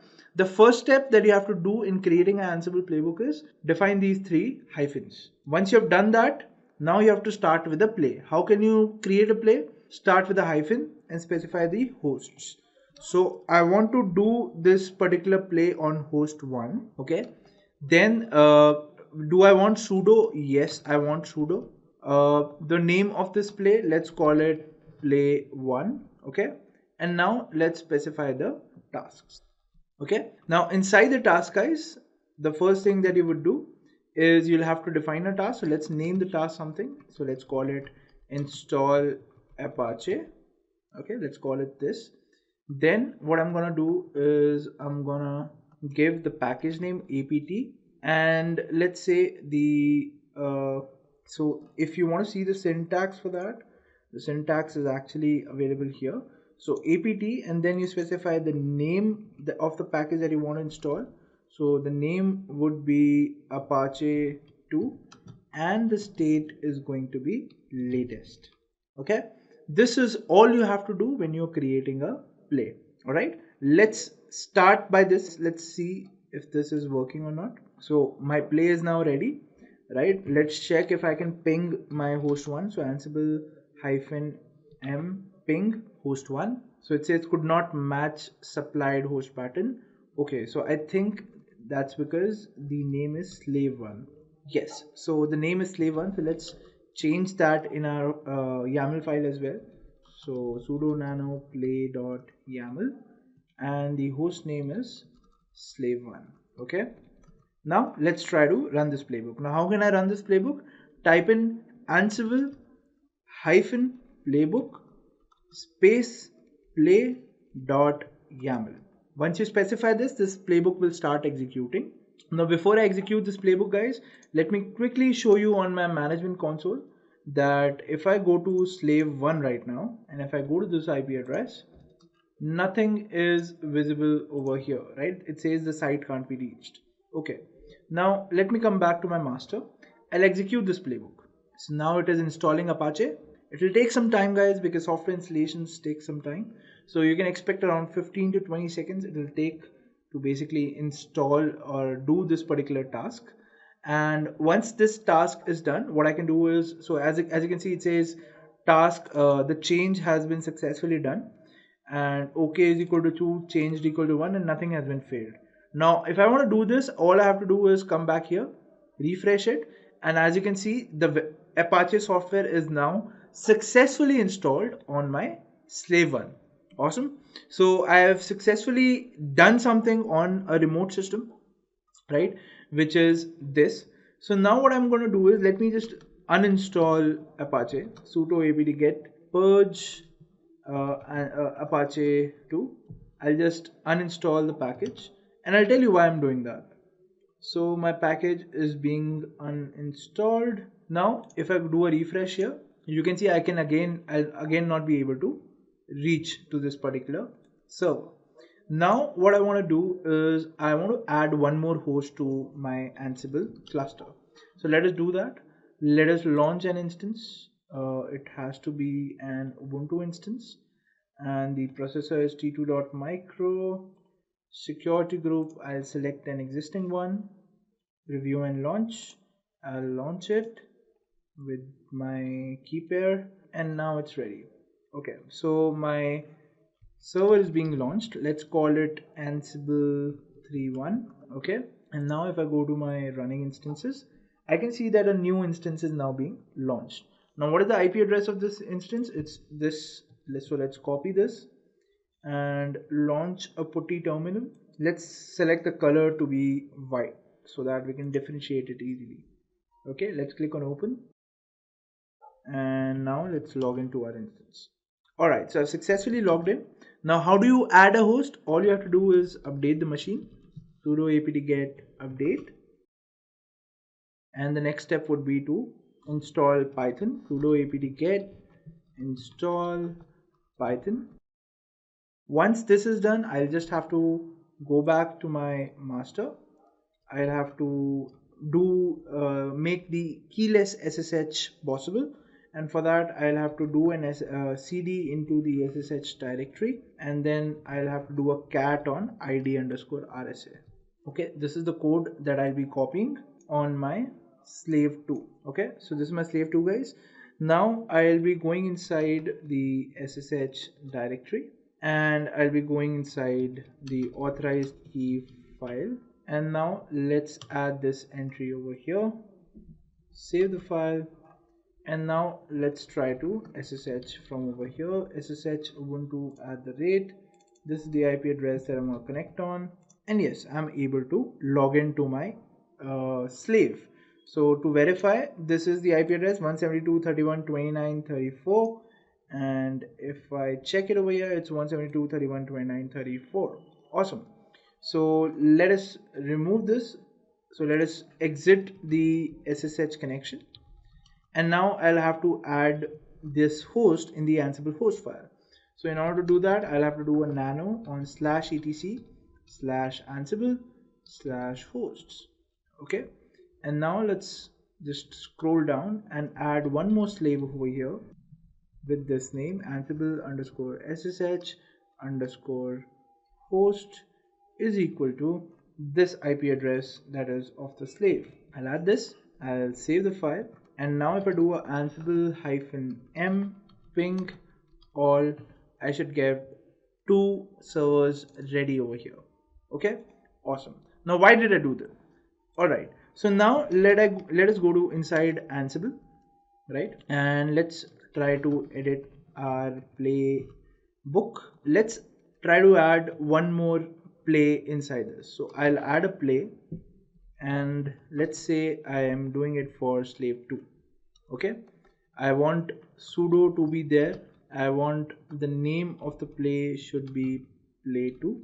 Okay, the tasks that I want to execute are as follows. So the first of all, the name of the task would be to install, let's say I'm installing Apache on this system, and I want to install Nginx on my slave 1. Okay, so let's change all the things accordingly. So I'm installing Nginx on my slave 1 now, and I'm installing Apache on my slave 2. Okay, so name is equal to Apache 2, state is equal to latest. Alright, seems cool. Now I will be executing this playbook, and let's see how it goes. So basically with one command, what we are doing is we're installing software on 2 different systems, right? And the software that we're installing are also different, right? So this is the IP address for my slave 2. So as you can see, if I'm going to the IP address, I can't reach anywhere. Similarly, if I'm going to this IP address, I can't reach anywhere. Okay, now let's come back to our master. Alright, now let me execute this command. So it is Ansible-playbook and then play.yaml. Okay, so let's execute this. So it is executing play 1. It is installing Nginx on my slave 1. Alright, okay, so it has been done. Now we are executing play 2, and I'm installing Apache. So as you can clearly see right now, if I show you the browser, my server 1 is already ready, and it says welcome to Nginx. Awesome. And my slave 2 is also done. So if I go here and if I refresh, I can see the Apache page. Alright, so I've configured 2 different servers from my master, right, at the click of one button. Right, I just executed one playbook which configured 2 servers of mine, installed 2 different softwares on it based on the name that I specified. Alright, so awesome guys. I think we have almost begin. We are almost a beginner now with the playbooks. I'm sure you guys can also write your playbooks, but let's take it a notch up. Let's try to do something else as well. Now, if you have to execute scripts on remote system, how can you do that? Okay, so in order to do that, all you have to do is you'll have to create a script first in the same directory where your playbook is present. So I have my playbook present in this directory, that is Ansible, right? So in this, let me create a script. So let's say I create a script called hello.sh, and what I want to do in this particular script is I want to create a file. Let's call it let the content be hello world for that particular file, and I want to put it in /var/www/html. Okay, I want to put it over here. Let's see how it goes.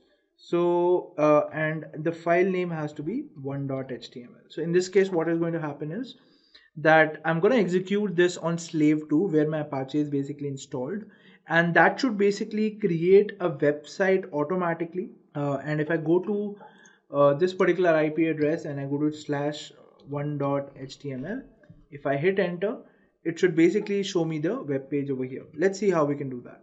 So I've created this script, guys. So let's save the script, and now let's try to make it an executable file. So let me make it executable. So I'm just changing the permissions for this file, right? And this has to run in sudo. Alright, so my script is now ready. Now I'll go inside my playbook, guys. So I'll go to sudo nano play.yaml, and I want to do this task on my Apache server, right? So I'm inside my Apache play, and I'm adding a new task now, which is adding website. Okay, and what I want to do is I want to run that script. So I'll type in script : and what is the name of the script? hello.sh. That's all I have to do. Now let's save this play, and now let's try to run this play. So I'll do a Ansible -playbook, and I want to run this play. Okay, let's see how it goes. Nginx is installed. Okay, so on slave 1 everything was executed, everything is same. So it says okay equal to 2, changed equal to 0. On my slave 2 there's one file that got changed. Now let's try to do a refresh over here. Can you see? Automatically a website was created which is now called hello world. Now let me show you one more awesome thing over here. Now I'm not going to any of those servers, right? This is my slave 2. I'm not going over here. I'm still on my master. Now what I can do is I can just simply change the script file. So if I change the script file to be say I'll go inside the script file, I change the text to hello world 1.2.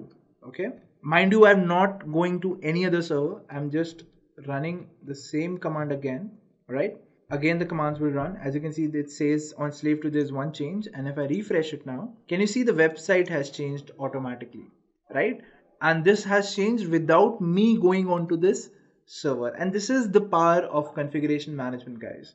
Now imagine you have 100 servers and you have to change a file in all those 100 servers. How do you do that? It is impossible to do it manually. I'm saying it is impossible because time is of the essence when you're working in businesses, right? So you can do it using Ansible in this kind of way, right? Now let us come back to a slide, guys. So if I'll come back to my slide, all right. So now we created our first playbook.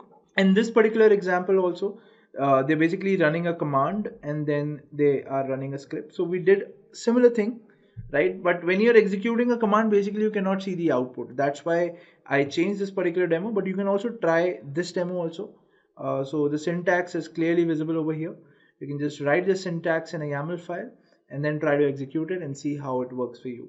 You can also create a demo for your own self as well and see how things work out. All right. So we created the first playbook using this particular command, and we created this shell file or the script file like this, right? And then we changed the permissions for that script file. Once everything was ready, we executed the Ansible playbook, and the script file was automatically taken up and shifted or basically copied to the slave that I want to execute it on, and then my playbook was basically executed. All right, so guys, this is how you create a playbook. The next question is, what is the significant difference between Docker containers and virtual machines? Your options are option 1, container shares the host OS, option 2, virtual machines are faster to start, option 3, containers require more resources, or option 4, virtual machines are not isolated. Which one do you think is the right answer? Tell us in the comment section. Just a quick info, guys. Intellipaat offers a DevOps course where you can master skills like Git, Jenkins, Maven, Kubernetes, Terraform, and Docker by receiving training from the world's top 1% industry experts. With this course, we have already helped thousands of professionals to successfully transition their careers. You can check out their testimonials on our Achievers channel, the link of which is given in the description below.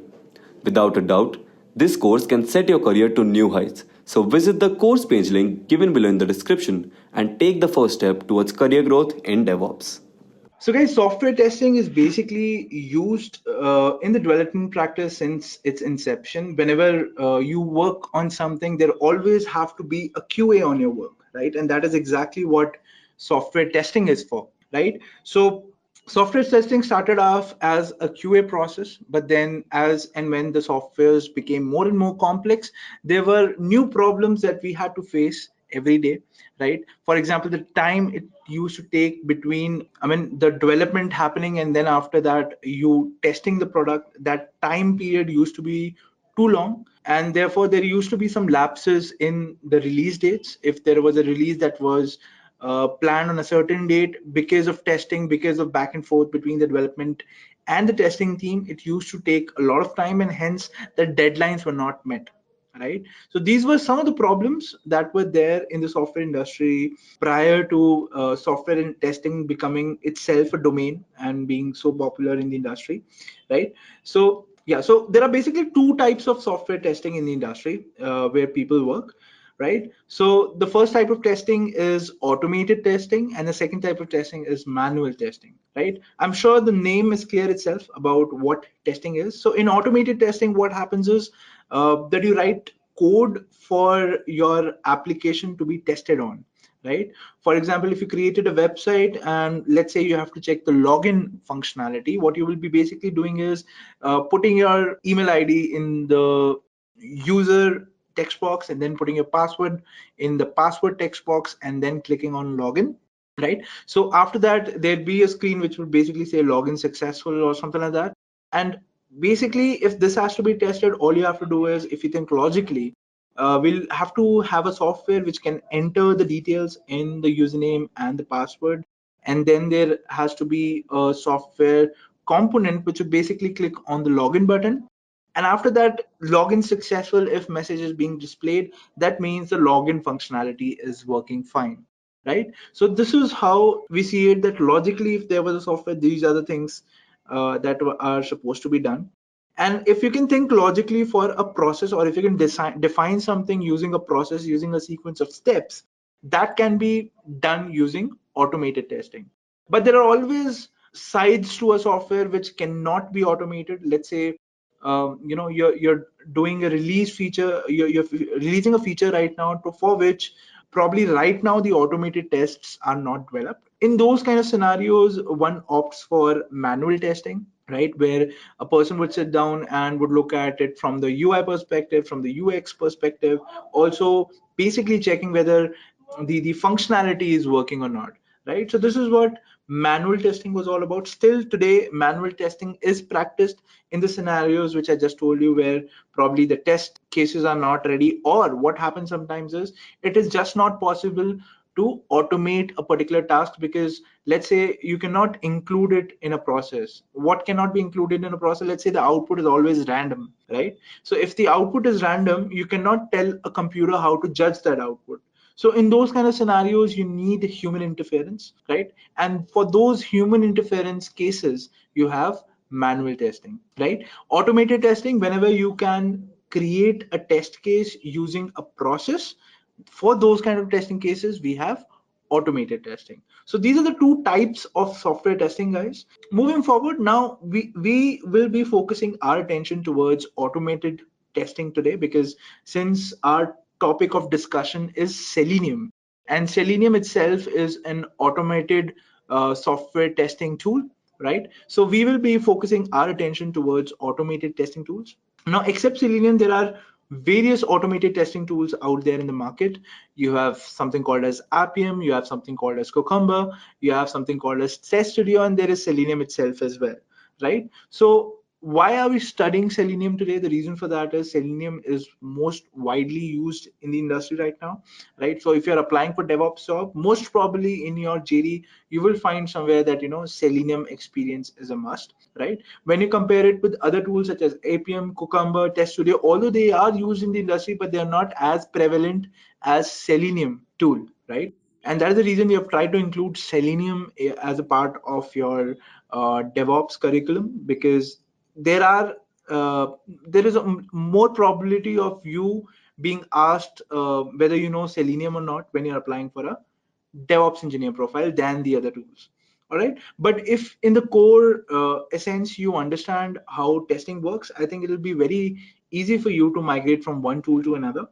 In case you have to design automated test cases, but that will never be the case, because your profile, which is a DevOps engineer profile, you actually don't have to develop test cases. What you will be asked to do is design architectures wherein you will design the DevOps lifecycle. These test cases will actually be done by software testers, but as a DevOps engineer, you should have a background on what actually happens inside testing and how a particular tool works, so that when you're doing the automation, it is crystal clear to you the technical side of things as well as the architecture of side of things, right? Because you must have heard that whenever someone becomes a manager, it is essential for him to understand how the work is done by his subordinates, and only then he becomes a good manager, right? If you are a non-technical manager and if you're handling technical folks, chances are there'll be a lot of back and forth between you and your subordinates, right? So similar concept you can apply in learning Selenium today as well, that if you're a DevOps engineer, you should know how the tool works, so that if someone tells you that so and so thing is not possible, you can just go ahead and show them that this is the way it happens, right? And also this knowledge is also helpful while you're devising architectures.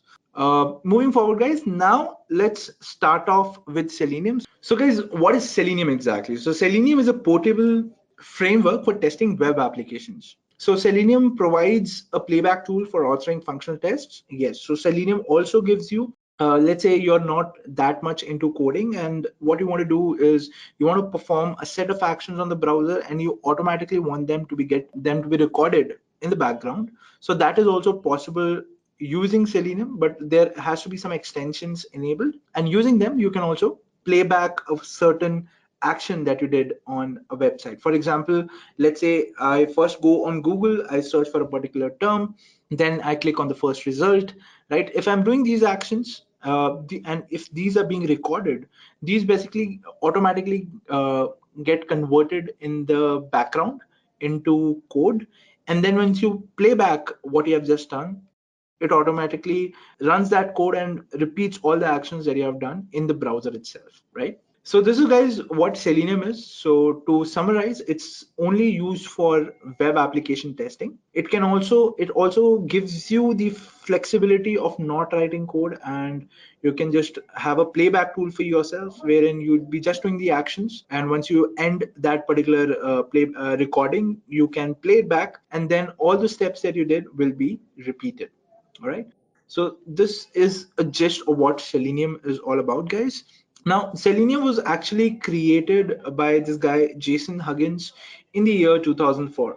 But when it was created, it was actually something else. So what Jason Huggins was doing was he realized that he was creating an application and he was doing the same test again and again, right? So for his own application, what he did, he tried to create something of an automated testing tool kind of thing, wherein his application could automatically be giving the same inputs again and see what the outputs are, and hence he will know whether his code is working or not, right? So he wrote a JavaScript program for that, and then that's how Selenium came out to be. So the JavaScript that he wrote, the name of that application was actually JavaScript Test Runner, and once it was donated to open source, it was later named as Selenium Core. Okay. Now there were some limitations with Selenium core, and we'll understand them as we move along. So guys, Selenium has these four components. As time progressed, these are the four components which came into Selenium, right? Because Selenium core, like I said, it could not do the job alone. It had to have helpers. So we have something called as Selenium RC, we have something called as Selenium IDE, Selenium Grid, WebDriver. What are these components and what do they do? We'll understand it. Let's pick them one by one and understand what they're all about. So guys, Selenium RC was basically used because Selenium core, when it was written, it had a disadvantage that it could only check websites which exist on the local host domain. That means anything on any other domain, any website on any other domain, that could simply not be tested because of its limitation, right? So what was Selenium RC? Selenium RC was basically a proxy server. Now what does this proxy server do? It basically takes a website and it makes the Selenium core think that that website is actually on the local host, right? So this was the sole job of what Selenium RC was, and Selenium RC and Selenium core together were first named to be known as Selenium 1. Okay. After that, we got something called as Selenium IDE. So Selenium IDE was basically a Firefox extension in the beginning, which could do that playback feature of ours that we were just discussing a few moments back, right? So if you are not into writing code, what you can do is you can do some actions and then play back those actions using this particular tool, which was Selenium IDE. And this was devised by Shinya Kasatani from Japan. All right. So the intent of writing this particular program was to reduce the time that we take in creating test cases, because earlier it used to be hundreds and thousands lines of code for just creating the test. So it would basically mean if you're creating an application for a particular client, you're basically creating two applications in that case, one application for the client and one application for actually testing out that product. And sometimes it used to be that the size of your automated tests used to increase the size of your application, right? So for these kind of scenarios and the time which is also being invested in creating test cases, this guy created Selenium IDE. Now, the next component was Selenium Grid. Now, because there could be multiple parts of an application that have to be tested, right? To reduce the time taken by the automated test also was long. Why? Because there were so many components to be tested throughout an application once a release was done. So Selenium Grid basically gave us the power of running tests parallelly when basically you were trying to automate something, or when you were trying to test something automatically, right? So Selenium Grid was an application which could help us test multiple parts of an application on multiple machines, right? And this reduced the time of testing an application drastically, because earlier what was happening was everything was in a queue process. So the first component would be tested, then the second component that would be tested, then the third component would be testing. Everything was happening on one particular computer. But with Selenium Grid, if you want to test an application, your code has to reside in one place, and from that one place you can just hit the test button and it will deploy the application on multiple machines with the different components that are to be tested, and accordingly the different components modules will be put on them for testing. And once the results were done, or the once we got the results, they were aggregated and given back to the server from where the test was started, right? So this reduced the time of testing drastically. The next component was Selenium WebDriver. So Selenium WebDriver is the modern way of Selenium that we have, right? So the modern Selenium, it does not require a proxy server, right? It does not require you to have a queue system. If you want, you can put or you can test applications on parallel computers. That is what the modern Selenium software is all about. It's all consolidated, right? So Selenium WebDriver was basically a consolidated software, which was a combination of IDE and RC. And the way it worked better was that earlier what we were doing was we were interacting with the website through JavaScript. Now and as the time progressed, the websites and the JavaScript and the browser itself were becoming more and more restrictive, and therefore more and more releases were required with every browser upgrade or with every Java upgrade. That now this the earlier product of ours is failing. We'll have to try something else. We'll have to try something new, and that is when the WebDriver scene came in, wherein it said, okay, let's put everything behind and let's try to invent something new so that this problem is solved forever. So Selenium WebDriver, it directly communicates with your browser. So it's just like you communicating with your browser, clicking somewhere and doing stuff. Similarly, your Selenium software directly communicates with the browser. So there's no problem with JavaScript. There's no problem with the browser itself, because the browser will think a user is working. And nowadays it's most of the browsers, they have they allow automated testing to be done, because that has now become a necessity for the software industry that we're living in, right? So whenever you would be running a Selenium test, you would see the browser giving you a notification that the browser is being controlled by an automated or an automation software, right? So now the browsers have allowed automation softwares to actually communicate with them. But the first interface which was created to basically interact with the browsers was through Selenium WebDriver. All right. Now, if you were to summarize how Selenium components came to be in the perfect shape and size that we use today, is like this: that earlier there were 4 components which were devised: Selenium Grid, Selenium ID, Selenium RC, and Selenium WebDriver. Then Selenium RC and WebDriver were merged, right? And it was made a consolidated software application where we need not rely on external tools for doing basically something which was a hack kind of a way, wherein, like, for example, we were creating a proxy server for the website that we had to test, so that the software could believe it's working on the local host. That's kind of a hack, right? But now with Selenium 2, when it came into the picture, when it combined RC and WebDriver's functionality together, it no longer seemed to be a hack. Probably in the backend, it's still happening in the same way. But as a user, I will not think, okay, so now I have to run Selenium RC so that this website will appear as localhost. No. So that all happens in the backend. You will not even realize what is happening. For you, it will be like you're running the test, the browser will open and the test will be executed. Now it works like that. And once Selenium 2 was released, we saw, okay, so now Selenium is working fine for us. More features and more bug fixes were done. And then we have the Selenium 3 that we are actually using these days. So any company who's using Selenium for automation these days are working on Selenium 3. All right. Moving forward, guys, now that we understand the history of Selenium and we understand, okay, so what all can Selenium do and what all Selenium cannot do, let us pause the technicalities of Selenium and let us understand what is Maven.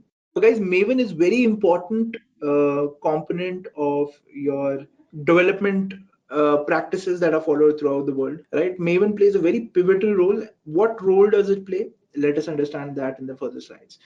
So guys, Maven is a build automation tool. So it helps you to build your software code, and it addresses 2 aspects of building software. First, it describes how a software is built, and the second, it describes its dependencies, right? So whenever you build a software, there are a lot of files that are working with it to basically give you the complete application. Like in our case, we are using Selenium, right? So for using Selenium with Java, so if you're a Java developer, you might know that in Eclipse you can run your normal programs as well. It's just not for Selenium.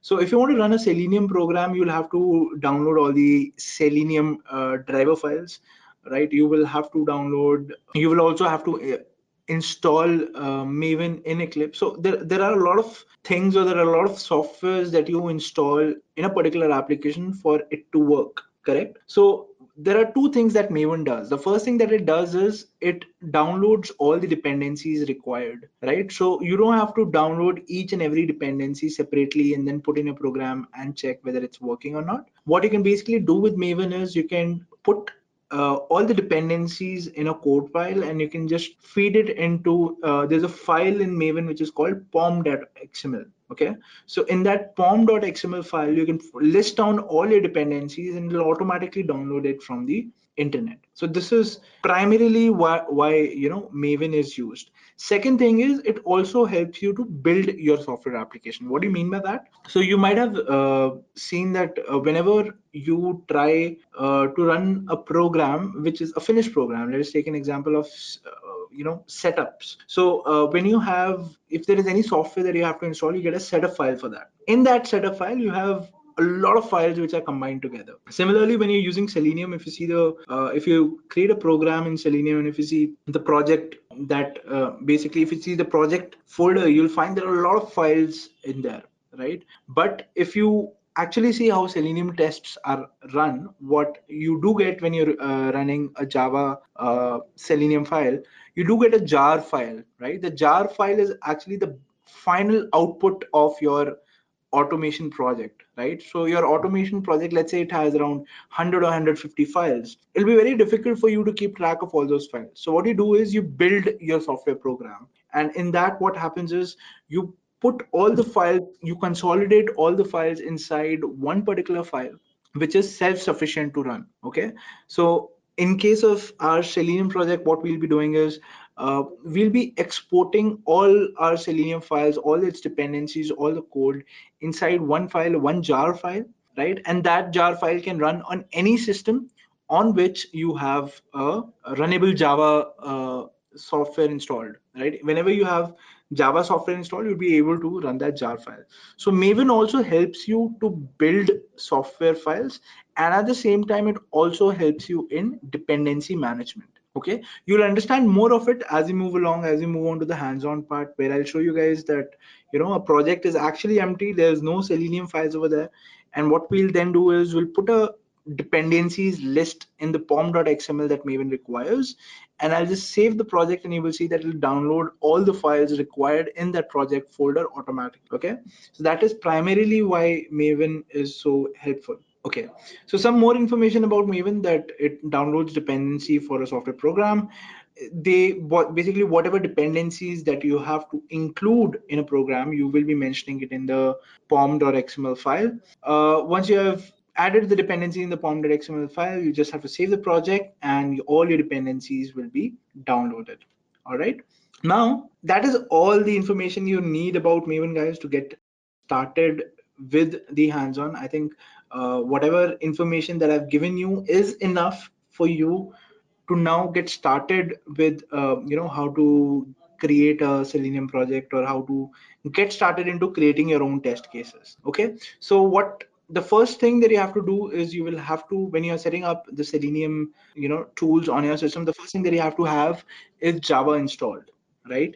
So first you will have to install Java. Now, what version of Java can you install? You can install any version of Java. You just have to go to your Chrome browser, just search for Java download, right? So basically you need the JDK to be installed, right? You go to that particular website.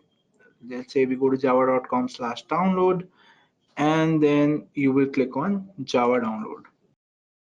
Then it'll automatically detect what system size you're on, and you can just click on agree and start downloading everything. I'm not sure it will download your JDK or not.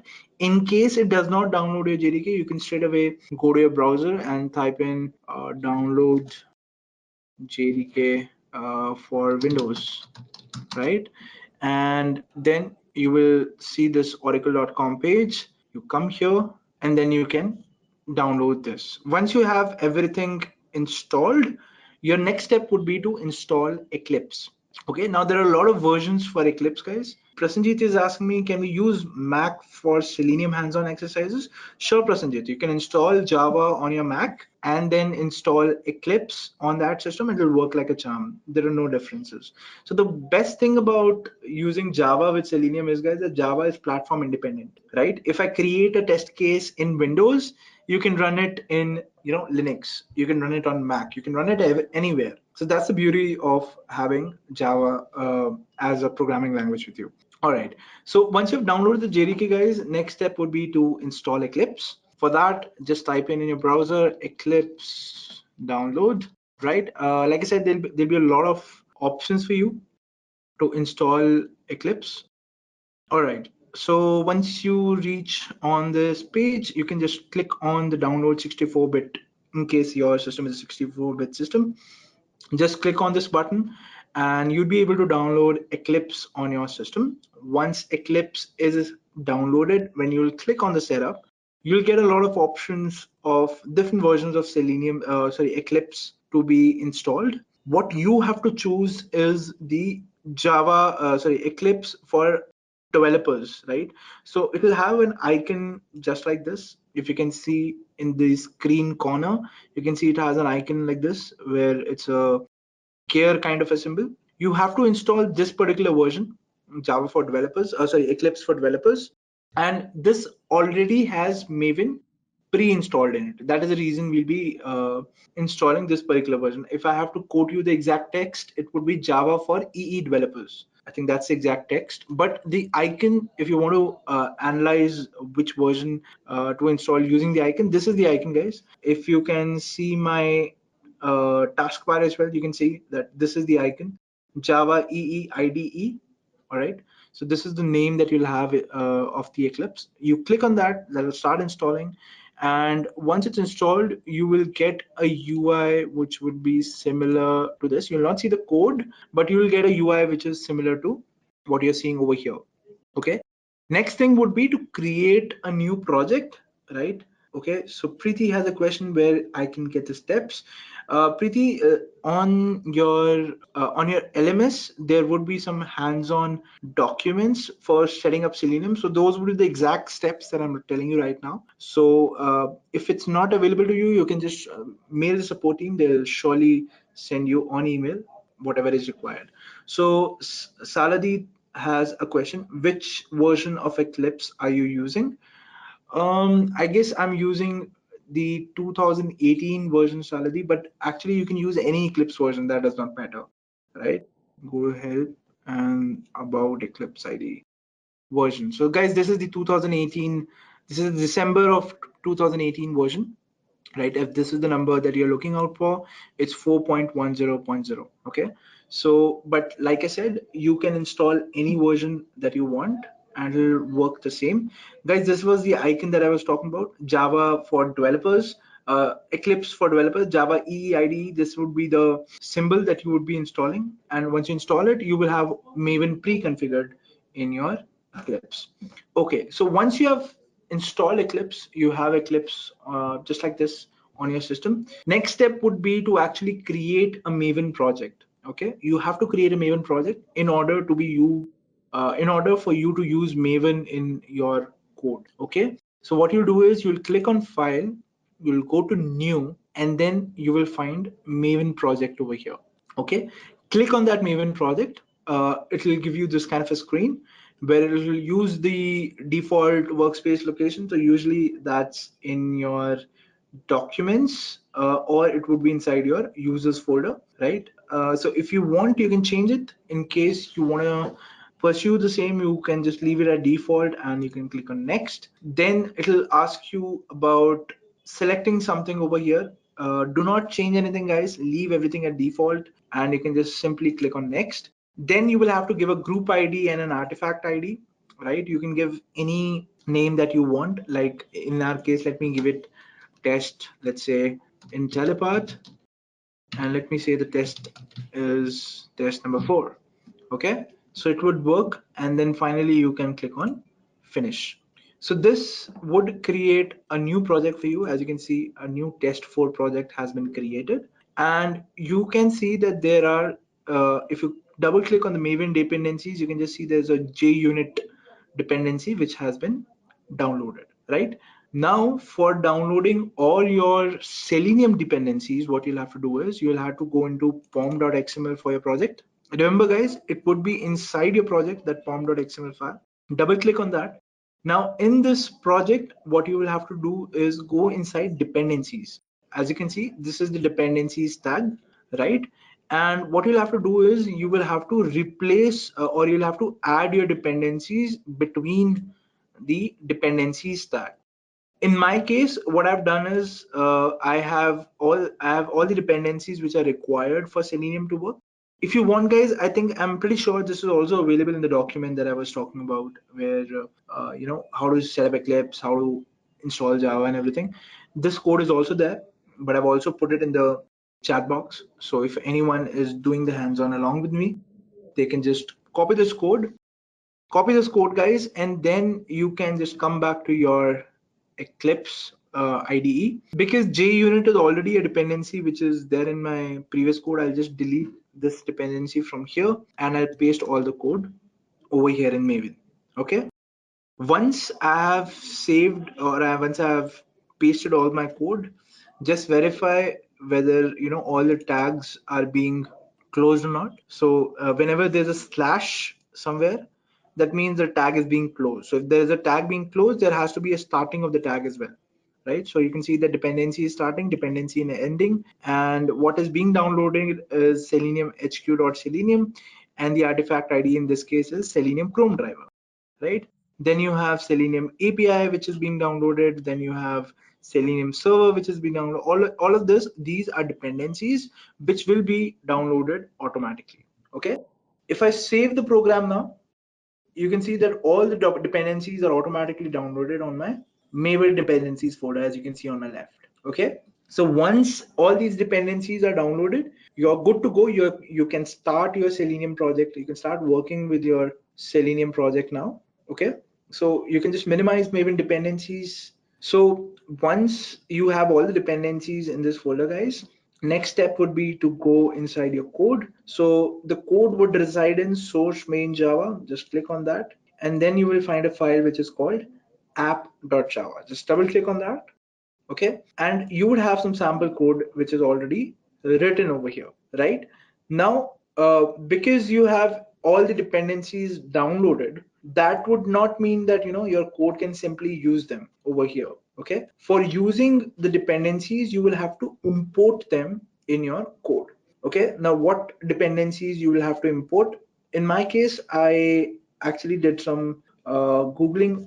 So guys, it's not important to remember what all you have to import, right? What you can do is you can start off by writing your Selenium code first, see the errors that you're getting, and then accordingly you can add the import lines. Okay, that's the way I do it. You can follow that way as well, because it is absolutely impossible to remember all these files, right? So it's better you do some Google with the error that you're getting, and you know what has to be done. Okay, in my case, I have to do these 4 imports. So one is TestNG I'll have to import, because TestNG, we'll talk more about TestNG as we move along. Then I have to import Selenium drivers, right? So one is by driver I'll have to import, then the web driver I'll have to import, and then the Chrome driver I'll have to import, because I'm using the Chrome browser today. Okay, so let's copy this code and let's try to paste it over here. Great. So guys, once you have done it, cannot be resolved. 1 second. Let me see what the problem is here at TestNG library. Great. All right. So now once you have imported, all the commands for importing have been put over here. Next thing is you can start off with your Selenium program. Okay, I'll be using this file for a reference. So always it has to start with public class app. In this is the new file that you would be getting. Public class app is what you'll be starting with. The main file, or when you're basically using TestNG, in TestNG there is no requirement of the main function. Okay, so what you can simply do is you can remove the main function from here.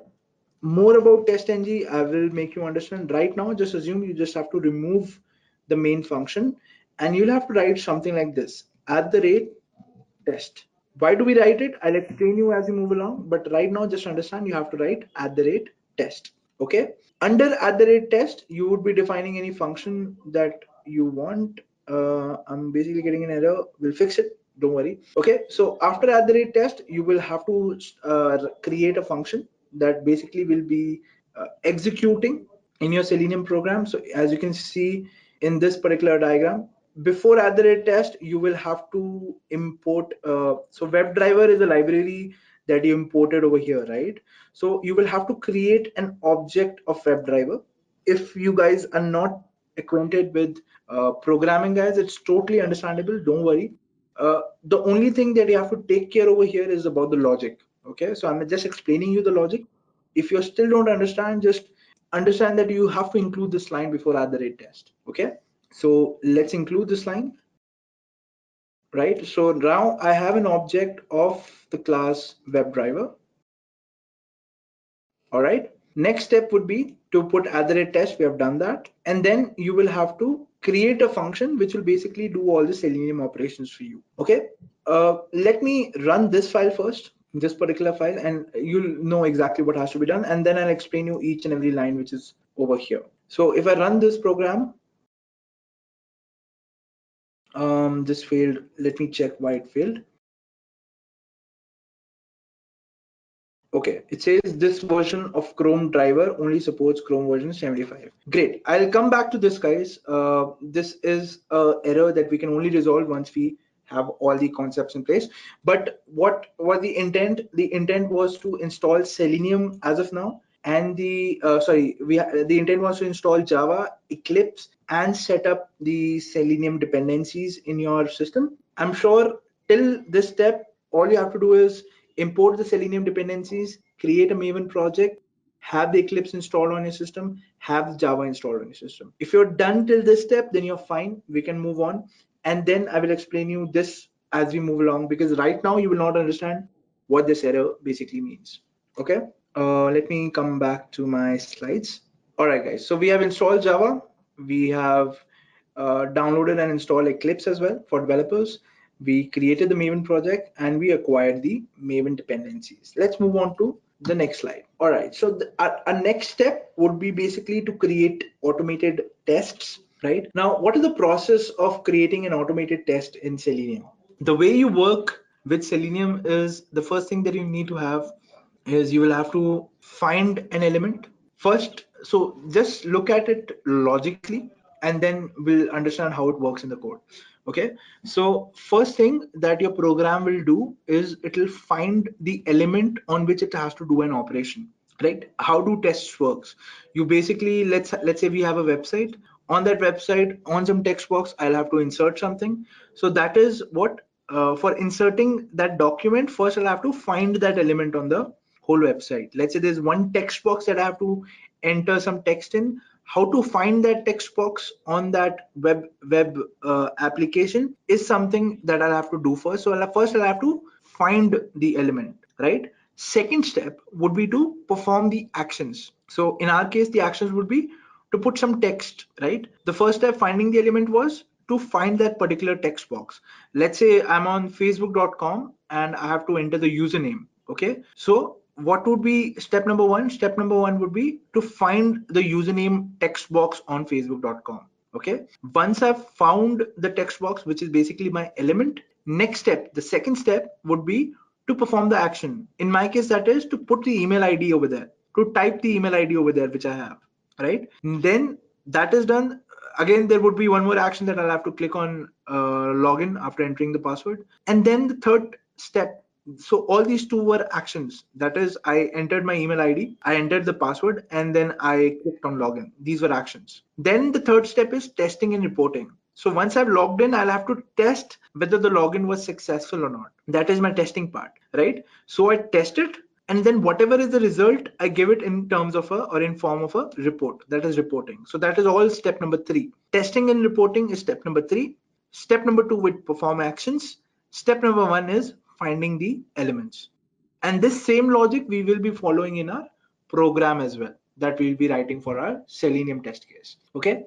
Next step would be, guys, to understand how can we find elements on on our web page. So the elements can be found using these following properties. You can find an element by its ID on a web page. You can find an element by its name on a web page, the class name, the tag name, the link text, the partial link text, and then the XPath.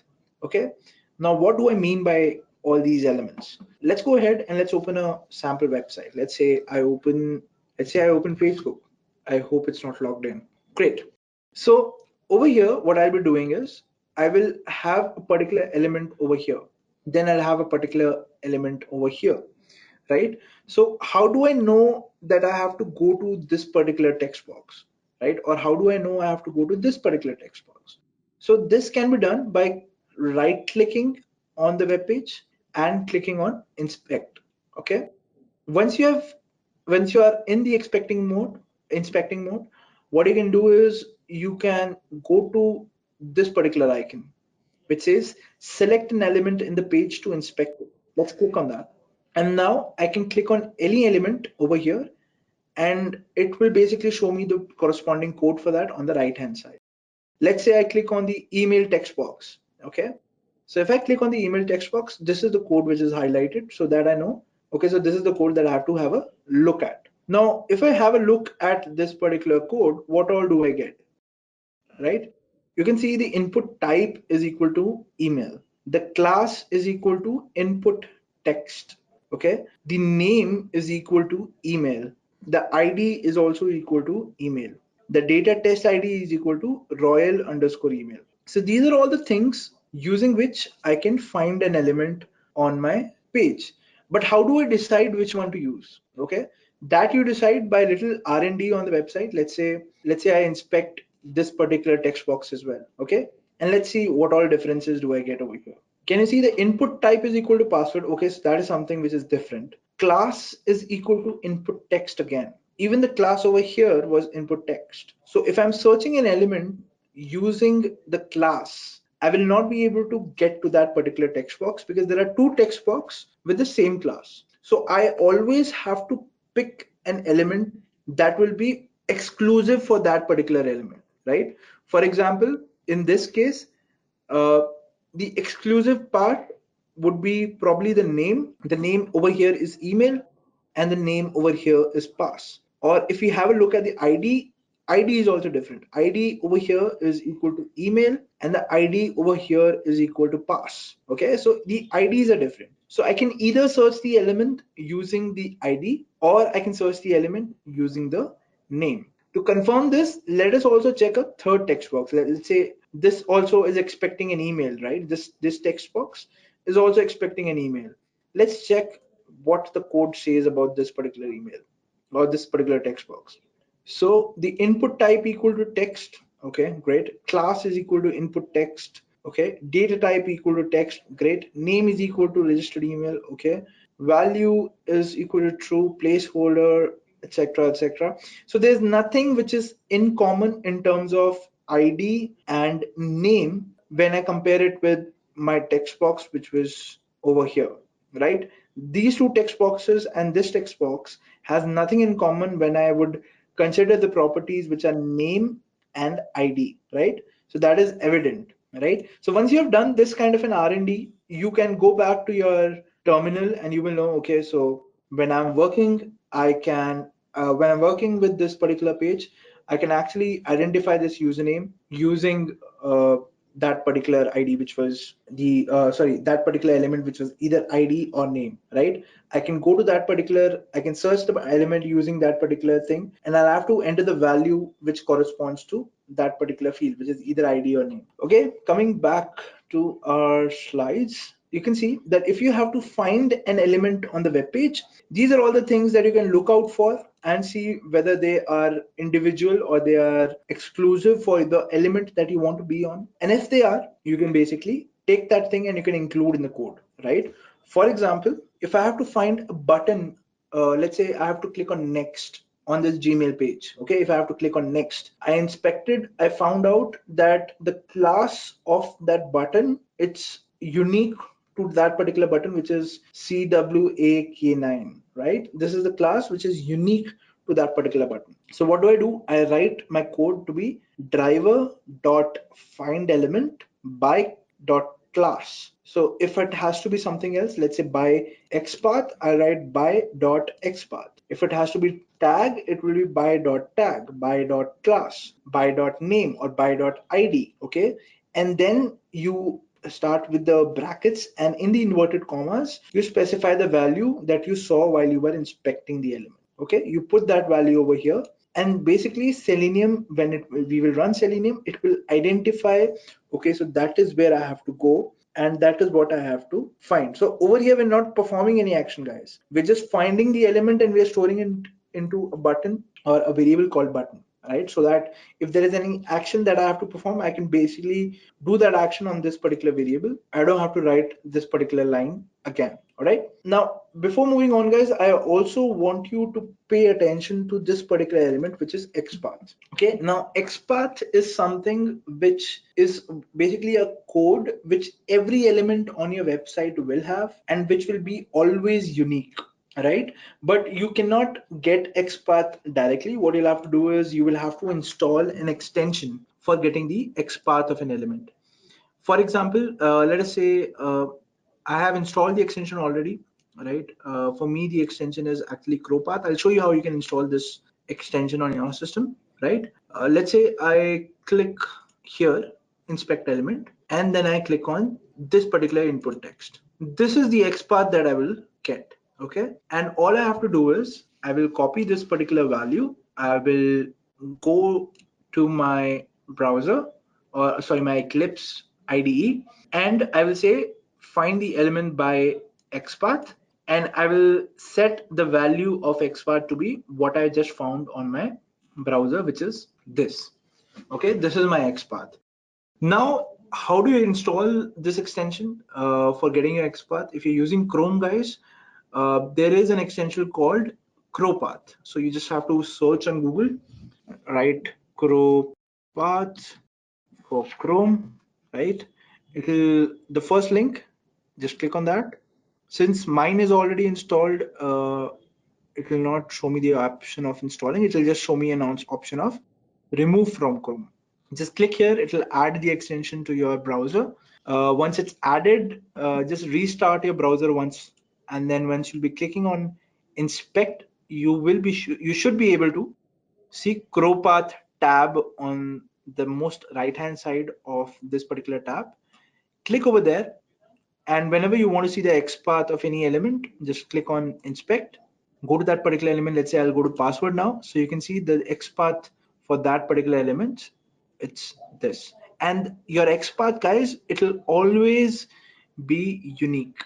Okay, so you can be rest assured, if I'm not able to figure out what is unique for an element, I can always rely on XPath. Okay, I hope it's clear to everyone. All right, let us come back to our slides, guys. All right, so guys, we have understood all these things, that whenever I have to find an element, I can find it using all these attributes. And among these attributes, if I have to find XPath, I'll have to install an extension in my browser. And then when I inspect it, I will be able to find the XPath, which is always unique for a particular element. Okay, let's move on to the next slide. Next step is to perform an action. Okay, now that we have understood how to find an element on a browser, let's go ahead and perform an action on that particular element.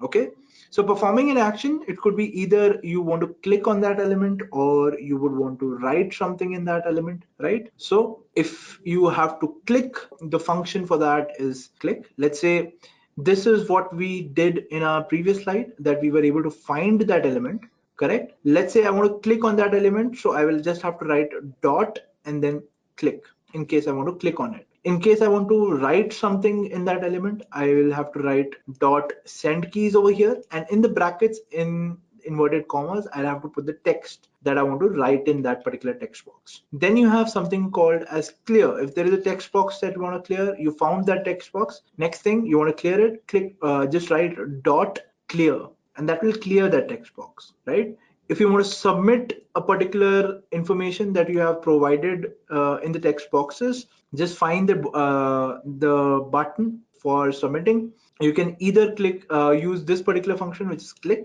or you can use this particular function, which is WebDriver. Sorry, submit. Okay, so once you use that particular function, you should be able to do as per whatever these commands correspond to. For example, if you want to click on that particular element, you would be able to click once you specify the click syntax over here. If you want to write something, just write send keys over here and you'll be able to write in that particular element, just like that. All right.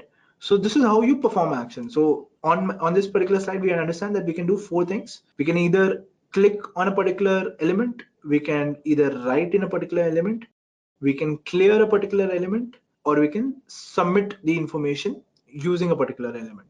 All right. And the syntax would go just like this. Whatever the syntax was for finding, in just in front of that, just write dot and just write the action that you want to perform. And that would be it for performing an action on a particular element. Next thing would be to test whatever we have done. What is the output that we are getting? Next step is to check whatever we have got, right? So testing is basically done using TestNG. So you have Selenium for finding the element, you have Selenium for doing any actions. If you want to now do a test on the output, whether it's right or wrong, you use TestNG for that. Okay. Now, what is TestNG? TestNG is basically a testing framework wherein NG means next generation. Now, it was inspired from JUnit, so it basically mimics to a certain level that whatever JUnit does, TestNG can mimic JUnit to a certain level, right?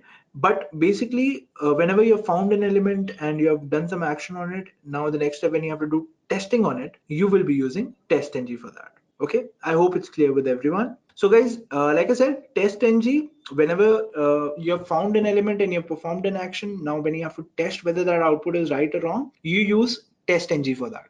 Okay, so TestNG basically makes use of annotations. What are annotations? That @test that I wrote in my app.java over here. This is one type of annotation. There are numerous annotations. We'll understand each of these annotations let's as we move along. But for now, just understand that a feature of TestNG is that we have annotations. Why do we use them? We'll explain you as we move along.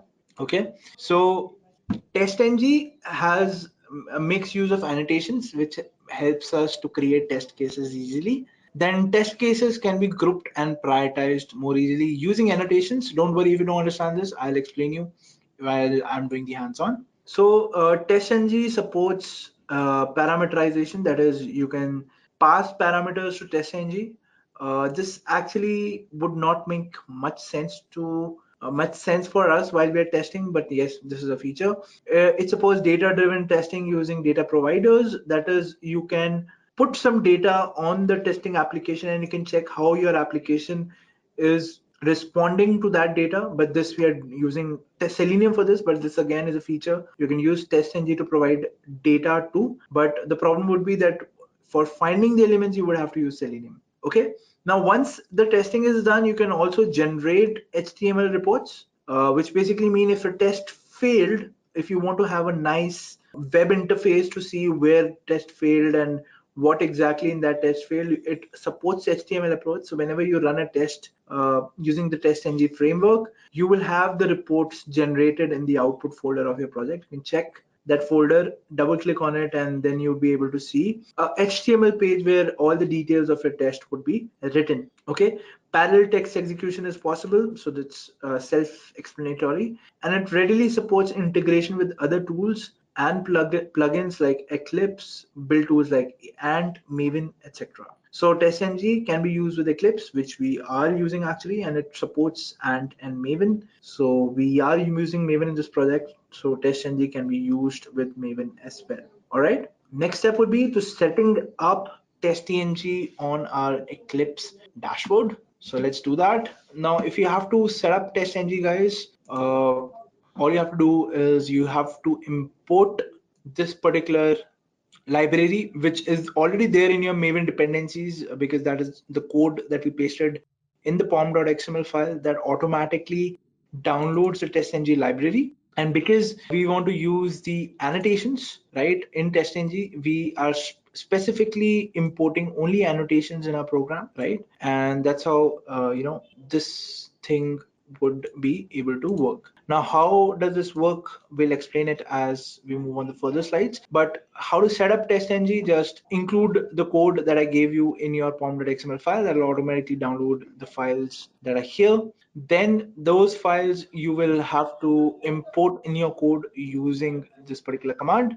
Once you have done that, TestNG is up and ready to use, and you can use it freely. Now let's understand how to use TestNG actually. So we would have set up TestNG by now by using this particular command. Let's come back to a browser, and now let's understand how can we use TestNG. So TestNG uses something called as annotations, which I told you are nothing but these kind of texts, which are @test or @before method or @before class. Why do we use them? Let's understand that. So as annotations in TestNG are used to decide the flow of the program, which means now your program can be structured in any sequence that you want, right? But what happens is if you specify annotations in TestNG, and no matter where your code is written, the annotation which has to execute first, the function which is below that annotation will execute first, irrespective of the fact whether it's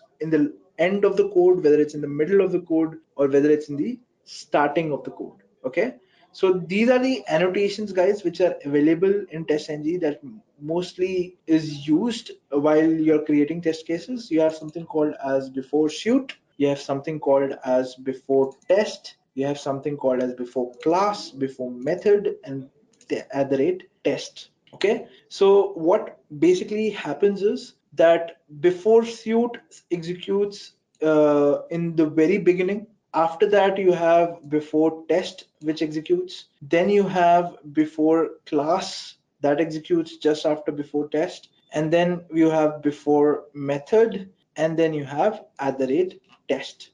Okay, so all your testing that you would be doing would be included in @test. Now, the one question that you can have in your mind right now is why don't we just have @test? Why do we have all these methods or all these annotations? Why do we use them, right? So what happens is before a test has to be executed, it could be that you have to initialize some variables, right? It could be that you have to open the browser, you have to test something, or you have to basically set up your environment in a certain way before your actual test runs. You have these annotations, right? So as we move along in complex software testing architectures, you would understand its importance, wherein let's say something has to be executed before the other code runs, right? So in those kind of scenarios, you can use annotations and you can specify that this line of code should run before the test has to run, or this function has to run before the test will run, right? And it makes your life easier when you have annotations in your hand, where you don't have to actually worry like where exactly should I add my code. You can add your code anywhere, until and unless it is under the right annotation, it will work perfectly as you desire it to be, right? That is why you use annotations. So just like if you have before shoot and before test, you also have annotations such as after shoot and after test and after class and after method, right? All those annotations you can also use. Now let's go on and let's try to run some annotations in TestNG. So basically we in this particular exercise, we will not be performing any test, but I basically just want to show you how annotations actually work. Okay. All right. So here we are in our code. Right now, @test is giving me a error. Let's try to define the code first, and let's try to fix the error after that.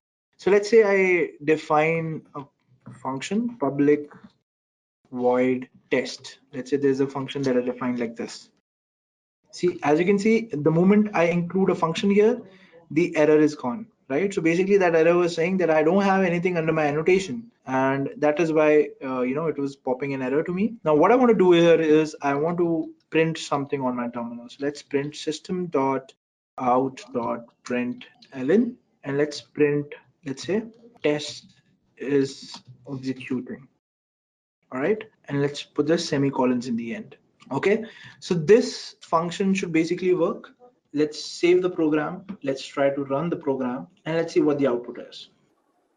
Can you see it says test is executing? Great. Now let me add an annotation over here. Let's say I add an annotation which says @before test. Okay. And now let me write a function, public void. Let's name the function as before. The naming of the function could be anything, guys. It could be random according to your choice. And now let's specify system dot out dot println, and now you specify, let's say, before test. This is the text that I want to print. Okay, I'm getting a warning over here. Let's see what the warning says. Import before test. Okay, all right. So the problem is over here.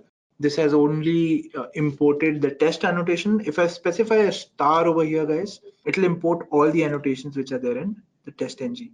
Okay, so as you can see, the warning is no longer there. Now let's try to run this program. Now, if you go according to the sequence of the program, guys, we have this function first, and then we have this function. So ideally, this should have run first, but because we are using annotations and whatever we have studied, if that is right, I should be seeing this text first, and then I should be seeing this particular test. Let's try to run it and let's try to see what happens.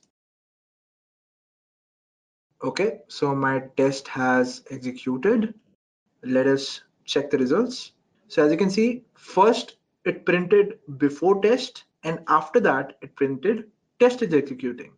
Although my code, according to my code, the sequence goes that first test is executing is written and then before test is written. Okay, so guys, this is exactly why we use annotations to specify the sequence in my program. All right, 1 second, guys.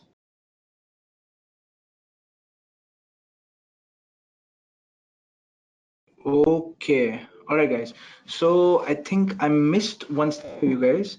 So basically, when I am importing the dependencies, so the code that I gave you, it does not have TestNG in it. Okay, and that is why UPA is getting an error, which is import TestNG error. So if you want to install TestNG manually on Eclipse, what you can do is you can just go to help, and you can then go to install new software. Okay, so once you're over here, now you'll have to enter a URL over here. The URL that you have to enter would be beust.com/eclipse. Okay, and then hit enter. So once you do that, you will find that in this particular space you will have TestNG. Just select that and click on next. Just to follow the normal installation wizard procedure, you click on next.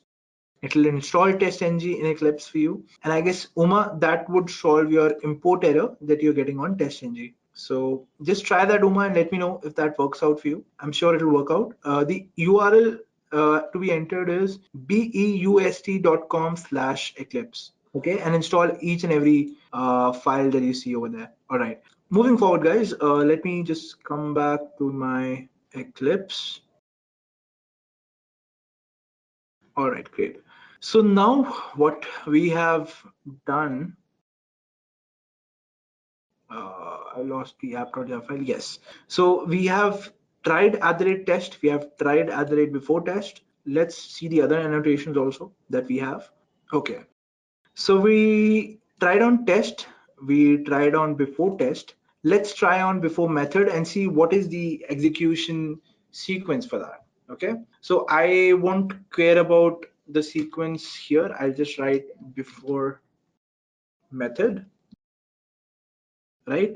And now what I would do is I will define a function below it, public void before method. So the name of the function does not impact anything, guys. You don't have to worry about that. And let's say I print something over here. Let's say I print system dot out dot println, and let's print before method is executing. Let's put a semicolon and we're done. Let's save the program and now let's click on run. So you can see that first before test ran, then before method ran, and then test ran. So before method is just before your test. So your test method, just before your test method executes, you will have to run before method, and your before method will run, and before your before method you will have before test which is running. So whenever you're planning on putting some dependencies that are related to your actual test, if you have to sequence them, you'll have to sequence them like this. The next annotation that we have is before suite. So let's understand that. And then we have before class as well. So let's put all these annotations together. Let's put before suite and let's put before class, and let's see how the execution method sequences. So let's first put before class. Let's define the function public void before class. This is the function. And let's say what I'm doing is I'm printing this statement with this would be before class is executing. Similarly, let me just copy this, put it here, write this as before method, before suite, then the method name also as before suite, and change the text as before suite. Great. Anything else that we're missing? We've included suite, we've included test, class, method, and test. Great. Now let's save the program, run the program, and see what the sequence is. Okay, so first the suite is running. Before suite is the first order of execution. Then we have before test. Then we have before class. Then we have before method. And then finally we have test. Now let me show you something very interesting, guys. So let me come back to my code. And what I'll do is I'll write one more test annotation. Test. Let me write public void. And let's say the function is test2, right? This is the function. Let me write system.out.println, and what I want to print is test2 is executing. Now let's see how this works. Okay, let me save the program. Let me run the program. Great. So as you can see, the total test runs are now 2 because there are 2 tests in my program. So first before suite is executing, then before test is executing, then before class is executing, before method is executing, test is executing, then again before method is executing, and then test2 is executing. Can anyone tell me why this is happening? So basically all these have executed once, but my before method is executing twice. Okay, Arun says parallel. Okay, Salary says once can you give the link to install the software of TestNG? Sure, Salary. Let me just give it to everyone. So it's bust.com/. Guys, so Arun says because it's running in parallel. Okay. Others, can you tell me why there are why before method is executing twice over here? It's okay, guys. You can at least try. It's the most that will happen. It will be wrong that you're saying, right? So if anyone can tell me why before method is executing twice. Okay, so Subramani says because you have 2 @tests. Okay. Samsundar says we have 2 methods and it ran twice. Uma says before each test methods. Okay. Murli says because before test method runs before any test method inside the test tag is run. All right. Deepak says because we have 2 tests. Samsundar says if we have 3, it will run 3 times. Okay. Karthik says, is it a prerequisite before running test? All right. I guess most of you got it right, guys. So basically, the reason for that is because we have 2 tests, right? We have 2 times method which is running. Now, what does it tell us about the annotation @before method? If you have 5 tests in your program, @before method will run 5 times before it will run your test. But that is only limited to @before method and @after method as well, right? For example, if I write @after method. Okay, and let's say I find the function over here.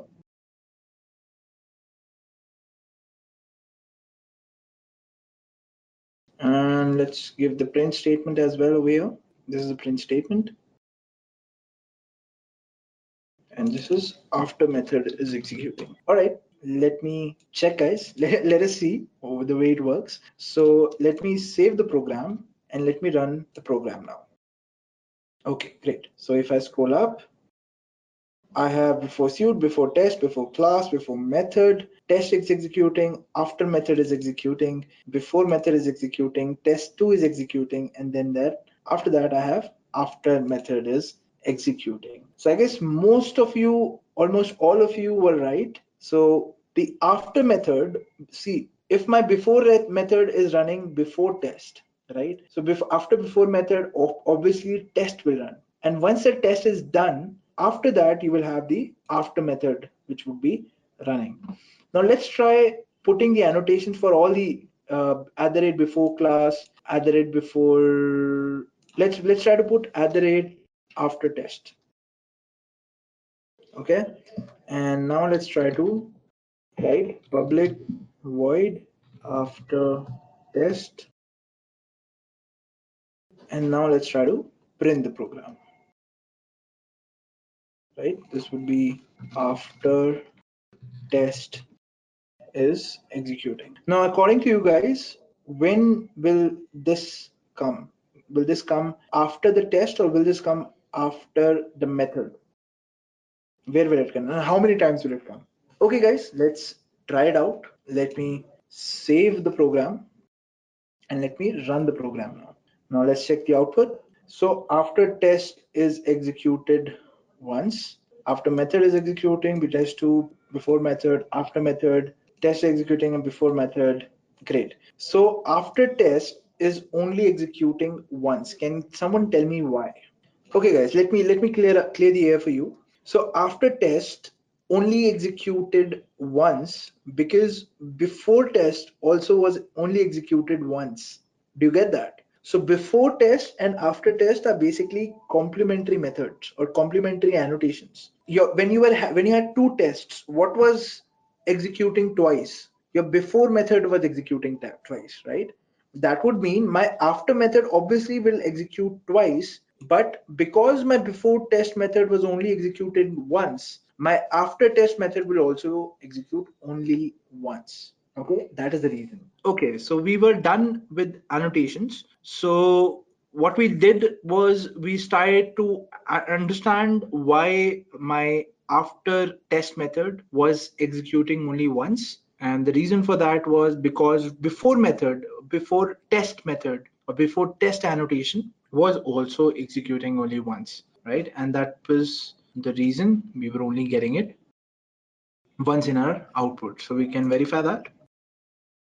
As you can see, after test is only executing once. All right, guys, I think we have now understood how annotations work and why are they exactly used. Let me come back to my slides. So we have understood what annotations are, guys, and we have successfully done a working hands-on exercise on annotations with TestNG. Now let's move forward and now let's create an automated test with TestNG. So now we know how to find elements, we know how to perform actions, we know how to do the testing using TestNG, as in using annotations. Now, because we are a go with all the commands, how to find elements, how to perform actions, and how to do tests, let us go ahead and do this particular exercise. Now, while we're doing this exercise, guys, you'll learn a lot of new things as well. So I want you to pay a lot of attention over here. So the first thing in this demo that we have to do is that I have to open a website, which is Intellipaat.com. Okay, let's go step by step. Let's try to just focus on step one right now.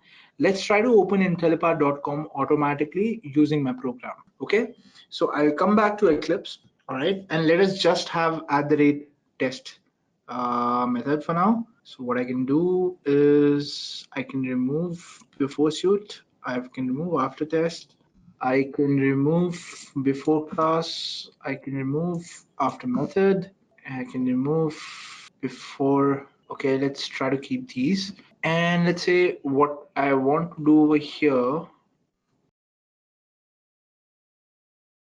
is, one second.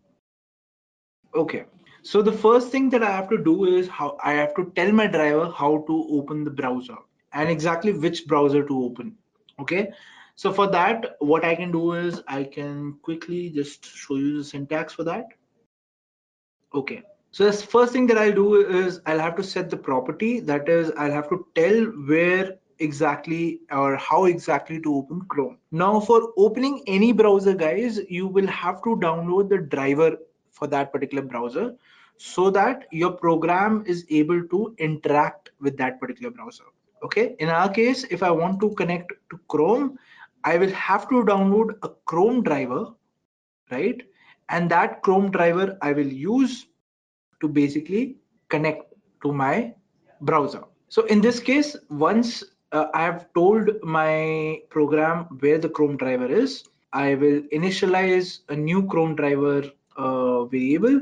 And then this is the command to go to any URL. You have to type in driver.get and then you have to specify the URL. Okay, so in our case, we have to go to intellipaat.com. Now, let me show you the error which is happening over here, which you might also face while you are setting up your program. Okay, so it says session not created. This version of Chrome driver only supports Chrome version 75. Now, how do we fix this kind of an error? So it supports only Chrome version 75. Now, let me check my browser version. I can go to help. I can go to about Google Chrome and I can check my version of Google Chrome is 74. Okay. Now for this, what will I have to do? I will have to download the Chrome driver for my particular browser. Now, how will I do that? I will type download Chrome driver over here in my browser. The first link, let's click on that. And now I will have all these versions. So I have Chrome driver 75, I have Chrome driver 74. Now this is the driver that I need to get with regards to my browser, which is also 74. Let's click on this. When you click on that, you will reach this kind of a page wherein you can choose which Chrome driver to download based on whichever operating system you are on. You can choose the Chrome driver. Okay, so in my case, the Chrome driver that I'll be downloading is this one, the Windows version, right? Let's click on that. And as you can see, my Chrome driver is now being downloaded. It has downloaded successfully. Let's try to open it. Let's try to extract it. Okay, this is my Chrome driver, guys. Now what I'll do is I'll just change the folder name. Let's change the folder name to, let's say something as Chrome 2.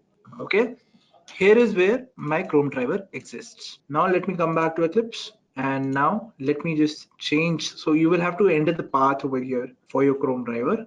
My path is in downloads and it's in Chrome 2. Okay, let's save the file. And now let's try to run the program once more. Can you see it's going to facebook.com as specified? Great. So that means my program is running. Okay. Now let us try to replicate this in this new file that I created while I was working.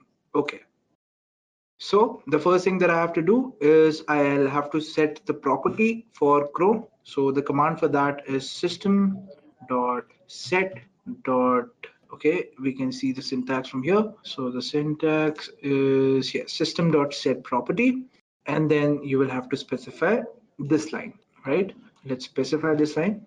Okay, so this is very important, guys. Webdriver.chrome.driver, and this has to be imported over here. Okay, WebDriver. You also have the Chrome driver over here. So this Chrome driver actually needs an executable to run, right? It does not mean it will download the executable also. Okay, so Prasanjit says why the driver path in the file system uses double backward slash. Can't we use single slash? So you can use single slash, Prasanjit, but in Windows it always works like this. Not sure why, but it works like this. If you are into Linux, then of course you will have to specify the forward slash, and over there the single slash will work. But while you're in Windows, always the double slash will work, and it's not like you have to specify this. Let me show you something. So if I go to Chrome 2, let me copy this path. Let me remove the path from here. Okay, and let me now paste it. Can you see it puts double slash? I think the double slash is to escape the character, right? So for escaping a character, you have to put a backslash. So this backslash could mean something else. And what we want the code to understand is that we want that it's a path that we are specifying. So if we want to escape the functionality of a particular symbol, we again specify backslash in front of it. Okay, and that is why double backslash is coming. But you can easily see I didn't specify backslash separately. If I delete it and if I copy the path from here where I have only singles backslash, if I paste it over here, it automatically makes it double backslash, right? So because this is the directory path, now I also have to specify the executable, which is chrome driver.exe. Great. All right, Prasanjit, great. Thanks for the confirmation. All right, now let's go ahead and so my system.set property is done. Next step would be to initialize my Chrome driver. So that I can do using this line.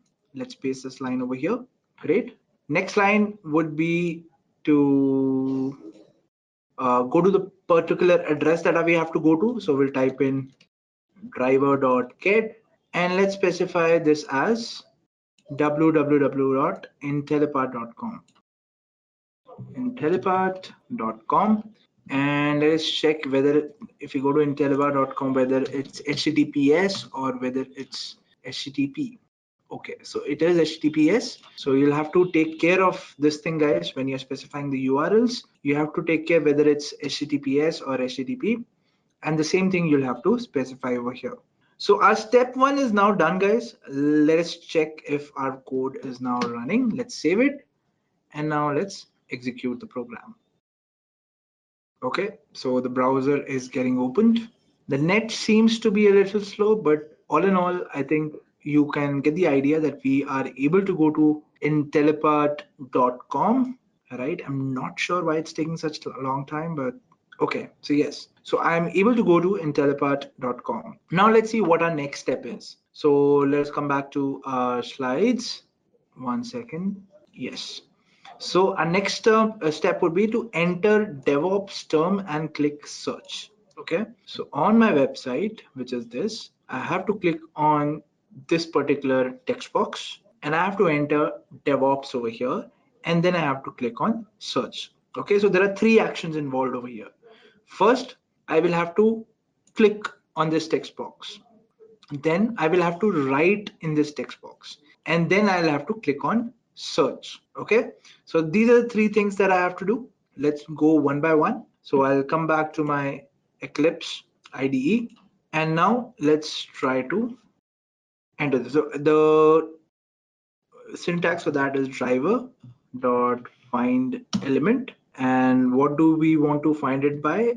The easiest that I told you is using XPath. So what we can do is we can click on the search bar and we can click on inspect, and then what we can do is we can go to CrowPath. I'm not getting that over here, probably because I was in the automation browser window. So if I go here and if I click on inspect over here, and yes, I should be able to find CrowPath. And now let's click on that particular text box. Here's the CrowPath, guys. XPath, guys, sorry. So we'll copy this XPath and let's now try to paste to it by dot.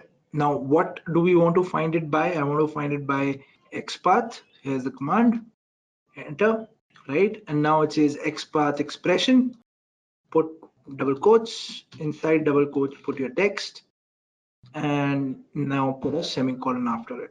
Great. Now this is just the finding part. What do I want to do with it? I want to actually click on it. So I'll say dot click, and then I'll say the function is this. So now my program, what will it do? It will open intellipaat.com. It will then go to then go on the web page and it will try to find this particular element with this particular XPath, and then it will finally click on it. Great. This is what we want. Let's go ahead and try it, right?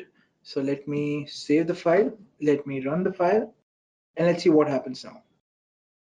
So can you see the cursor actually is now on this, right? Which means my Selenium successfully clicked on this text box.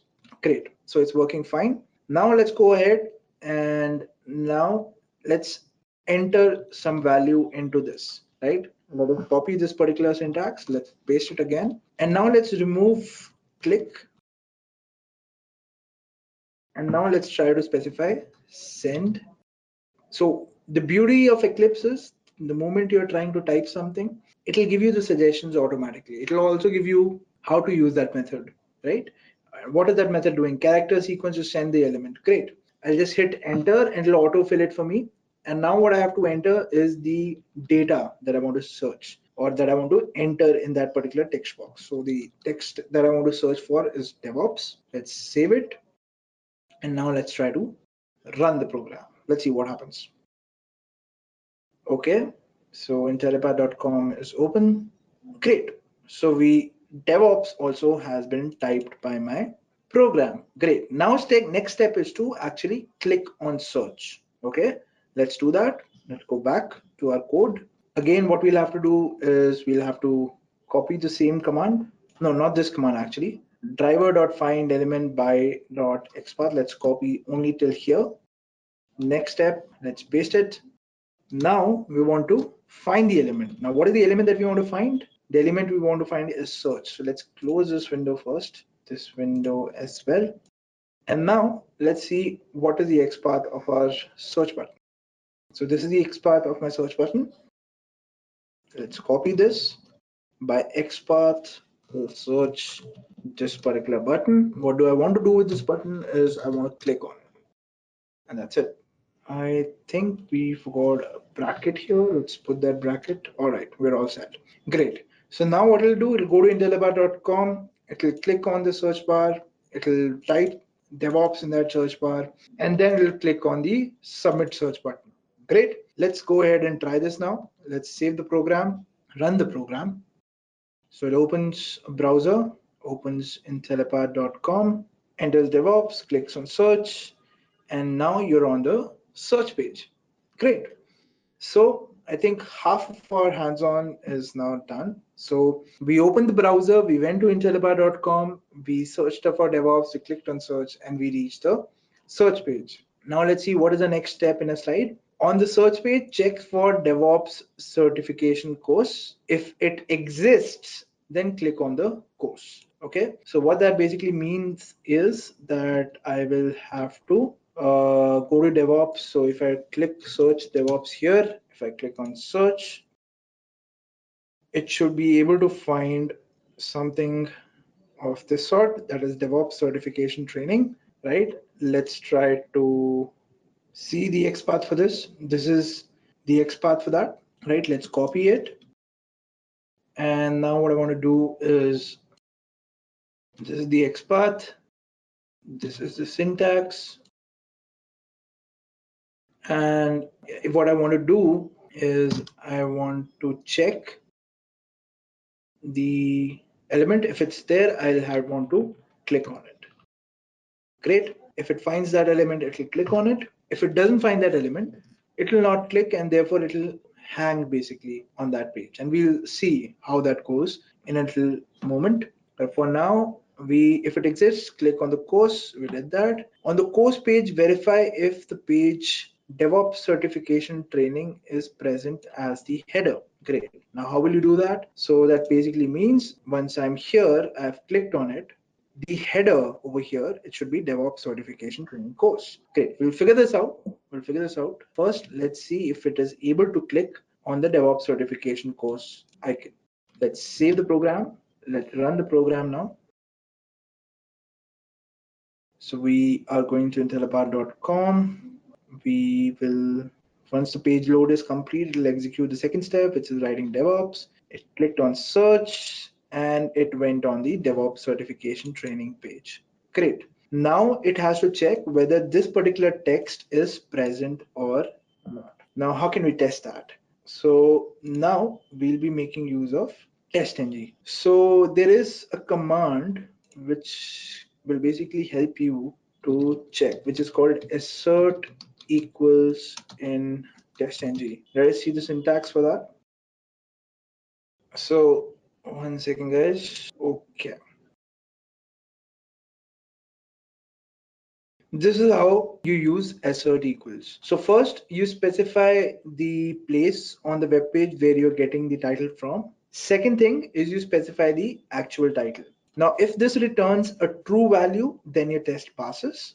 If this returns a false value, then your test fails. Let's try to use this. So I'll just copy this code. Let us try to paste it over here.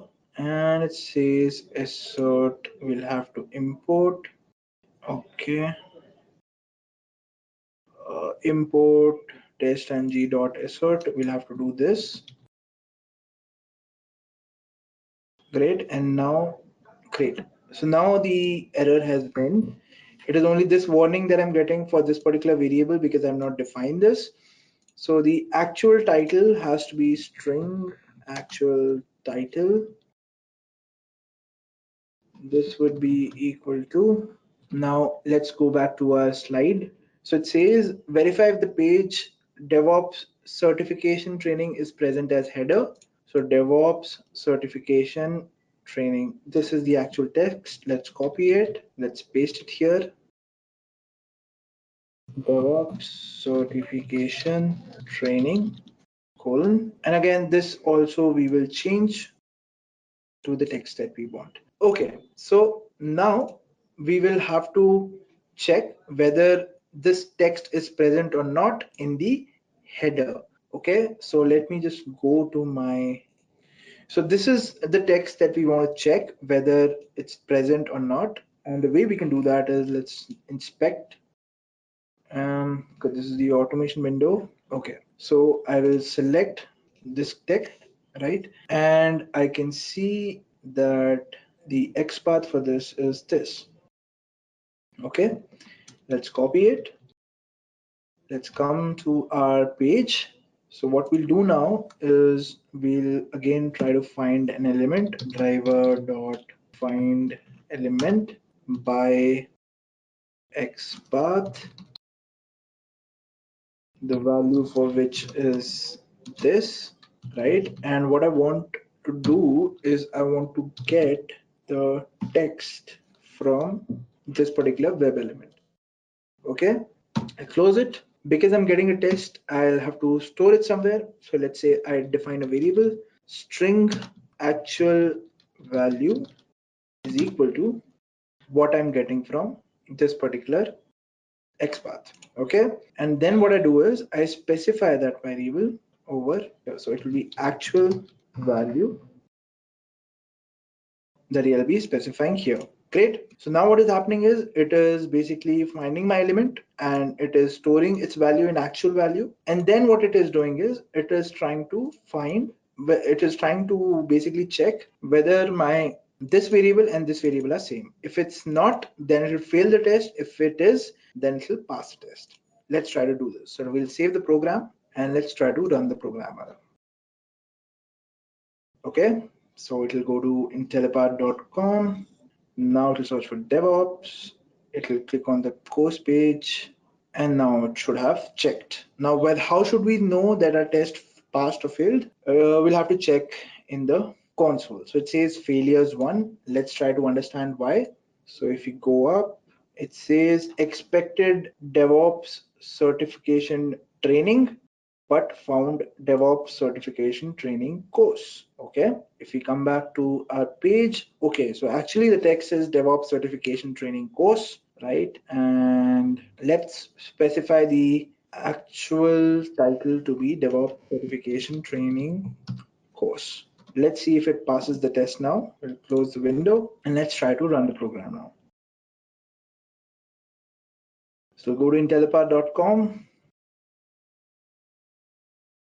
Also remember guys, until and unless your web page is fully loaded, it will not execute the second command. So it waits for your page to execute first and then it gives you a output.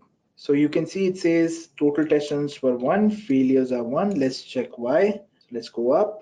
So it says it expected DevOps certification training course, but it found DevOps certification training course. Okay, all right. That it is case sensitive. So over here in my website, I can see the O is capital and even the O which is here, I've specified it to be small, right? So let's specify that, capital O. Let's save the file and let's try to run the file again. So it'll open the browser, it'll go to Intellipaat.com, it'll wait the page to load fully, then it'll search for DevOps, click on search, then go to the page, and now it should. Yes, so now as you can see, the failures are 0 and the test runs are 1. And if we go up, it says the test has passed. Okay, now what you can also do over here, guys, is I can go to source. One second. I can actually see the HTML output for this as well. So I think that should be somewhere here. Just give me one moment, guys. Let's search once. Where is exactly a TestNG report generated? TestNG report generate, not generated or generated path on Eclipse.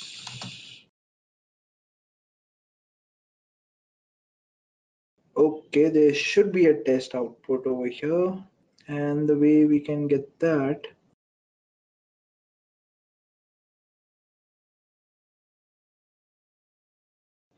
okay, let's check. So this was an app and this is basically in test 4. Okay, refresh.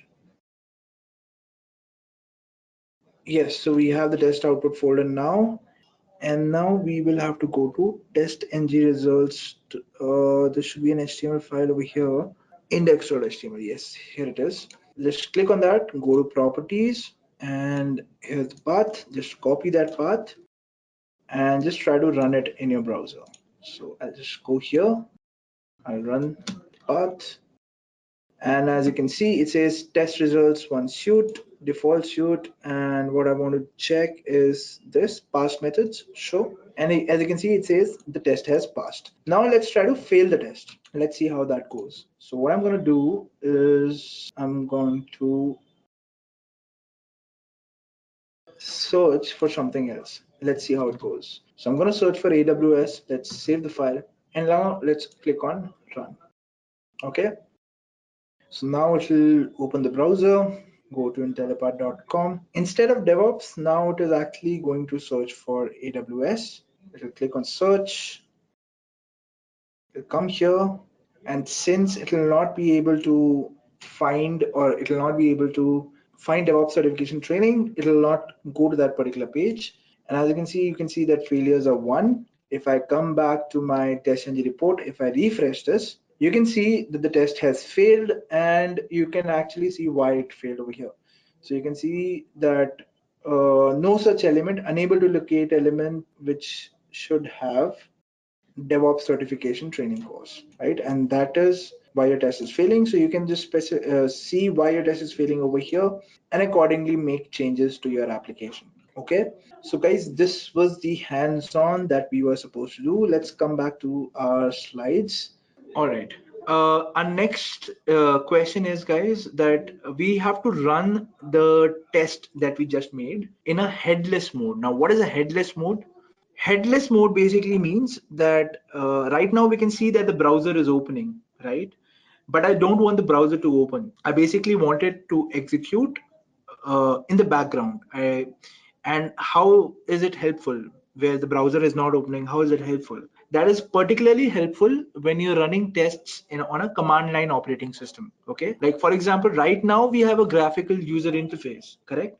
And because we have a graphical user interface, we can see the browser opening. We can actually go to a particular domain and check everything out. But what if you are on an operating system where you don't have the access to the browser or the user interface? So in those kind of scenarios, we run the browser in a headless mode. Okay, that is the only option that we have with us. Now, how to run a browser in headless mode? So obviously when you're coding your Selenium test, uh, at that particular time, if you're testing it, you can test it on your computer which has a GUI. You can check whether Chrome is opening, everything is functioning fine or not.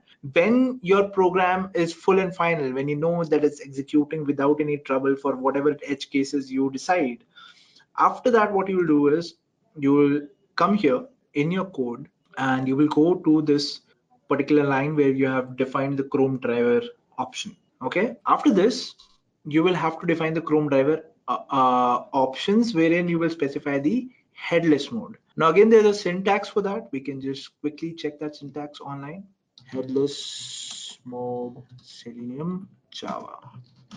Okay, in headless browser, and then we can just check the syntax for that. Yeah, so here it is, options dot add arguments, and first you will have to define this particular line.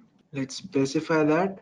This is the line that we'll have to specify, and after that you will have to include the option headless in your WebDriver, which should be over here. So this line will basically come after options, and here you will specify this particular variable, that is options. Great. Once you have specified that, let me see what the warning says. So it says import Chrome options. Okay, let's import it. So as you can see, this line has automatically been added once I clicked on that extension. So now basically my browser should not open, yet my test should run. Let's check how that goes. Let's save the program and let's try to run the program now. So now, as you can notice, there's no browser which is opening, right? So once the test is complete, you'll get the output in this console, and that's when you will know that, okay, so my test has completed. All right, so it says failures 1, so your test has failed, and this information you got without having to open the browser. So if you can go to my TestNG result, I'll just refresh the result, and it says unable to locate element, which is this, and the reason for that is I did not change this text. So let me change it to DevOps. Okay, let's save the file, and now let's try to run the test again. Okay, it still has failed the test. Let's check why. So it said element click intercepted, element ahref title, which is this, is not clickable at point 184.592. Okay. Other element would receive the click, info stripe, nav par, fixed bottom nav. All right. This particularly happens when there's a resolution problem. So what we can do is let's remove this options as of now, and let's try to run it in the browser mode to see where exactly the problem is occurring. So opens, it's entering DevOps, it's searched for it. Okay, so problem lies here where it's not able to click on this particular page, and that's when the failure is occurring. Great, let's solve this. So the way to solve this, guys, is to maximize your window so that the resolution becomes the same. Now, how can you maximize your window using Selenium? There is an option for that. Maximize Chrome window Selenium, and over here you should have the options that add arguments. Let me just search for Java. Okay, and the syntax over here is this is the syntax that we want. driver.manage.window.maximize. We'll come back here and we will open Intellipaat, and after opening Intellipaat we'll just maximize the window. Great, this should work now. Let's check. Let's try to run the program. Okay, so it's opening Intellipaat.com, and after it is opened, it should maximize the window. Great, search for DevOps. Now it is able to go into this page, and after that, you can see the test has passed. Great, now let's just specify options over here, and now let's check if the headless mode test also passes. Okay, it says failure. Let's check why. All right, let's try to run it one more time, guys. Save it, run it, and now let's check. Still failing. Okay, now why is it failing? To verify that, let's try to copy this error and let's try to run this on Windows. Now I'll have to remove some things from here, like the title, which is not going to be generic. Even this I'll have to remove. Other thing that I can remove is this particular thing. Okay, what else can I remove from this query? Even this is not required. And what else? That's it. Okay. Okay, so it says this is caused by following three types. The element is not visible to click, which is true in our case because it's in headless mode. So use actions or JavaScript executor for making it to click. All right. Page is getting refreshed before it's clicking the element. Page element is clickable, but there is a spinner overlay on top of it. I think the first should not be a problem. Reason being, it is able to go to DevOps. It is able to search for DevOps and click on the search button, but it is not able to click on the DevOps certification page, correct? So let's verify.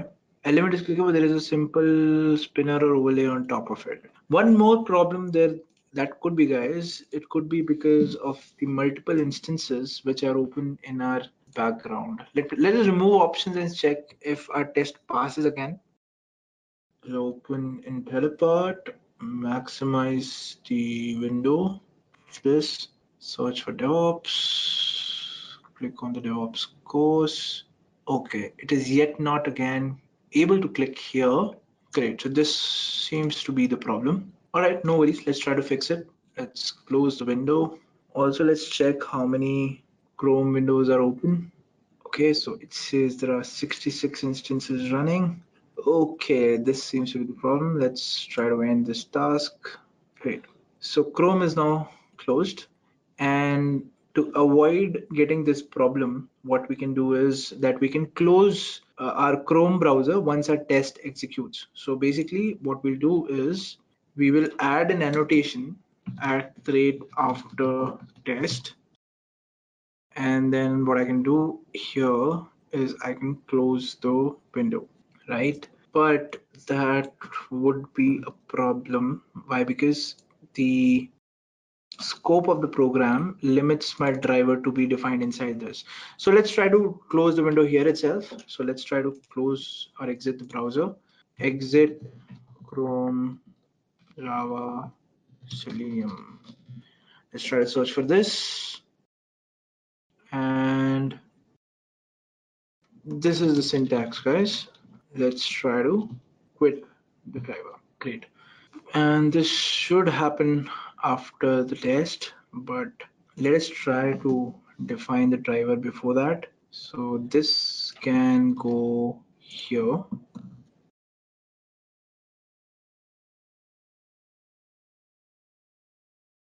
One second, guys. So this is, if it's executing here, it's fine.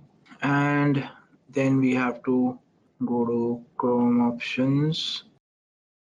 Okay, let's try this. So this would run after the test, and this would be basically public void close Chrome, the function. And let's see how it works. Let's run the program, and obviously this has to be without the options so that we can see what is happening. I went to intellipaat.com. It should then maximize the window, search for DevOps. Was able to click on DevOps now, and it closed the window. Great, so it's working. Now let's try to add options over here. Save the program, and now let's try to run it. Okay, it again failed. Let's check the problem. Element click intercepted, element, which is this, DevOps certification training, title, which is this, training course. So the problem seems to be occurring on this particular option, driver.find element, where the front page submit search. No, actually it's happening over here, where the element of ahref DevOps certification is not clickable. Other element would receive the click, which is this ahref. Okay, let's try to search this on our code to understand where exactly the problem is occurring. It could be that the XPath for that particular thing is not working, but let us check. If it is able to click the search button, it should be able to click over here as well.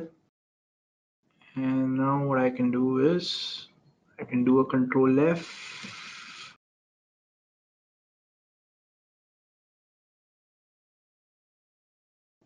And I can search over here, console, sources, network. Okay, if I do a view page source, correct, this is the code. And if I inspect this,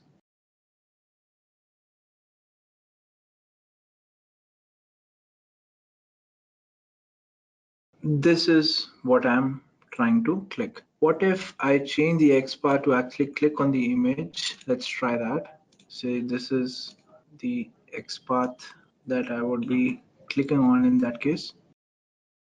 Let's try to copy this into the XPath of this code, save it. Let's try to run it now. So Prasenjit says there's overlay, I suppose. Let's check Prasenjit once. So the text executed. Oh, the test executed fine now, guys. So the problem was with that element. Basically, that element, I guess what Prasenjit is saying is right. That what is happening is when you come here, there's an overlay of this particular element, right? And hence it becomes unclickable. Can you see? I cannot click here now. I can only click if I come quickly on this particular page. So what I've done now is I have given the XPath for this particular image. So this is clickable, but this is not clickable, and hence I guess this is the problem, right? So now it's supposed to be working. This is options is enabled. So let's try to run it one more time so that we know that this was the problem. Save the program, run it, and it's executing in the backend. Great. So as you can see, the test has now executed successfully. And if I go to the test output, which is in the properties of this particular path, I can see the test has passed and it executed successfully.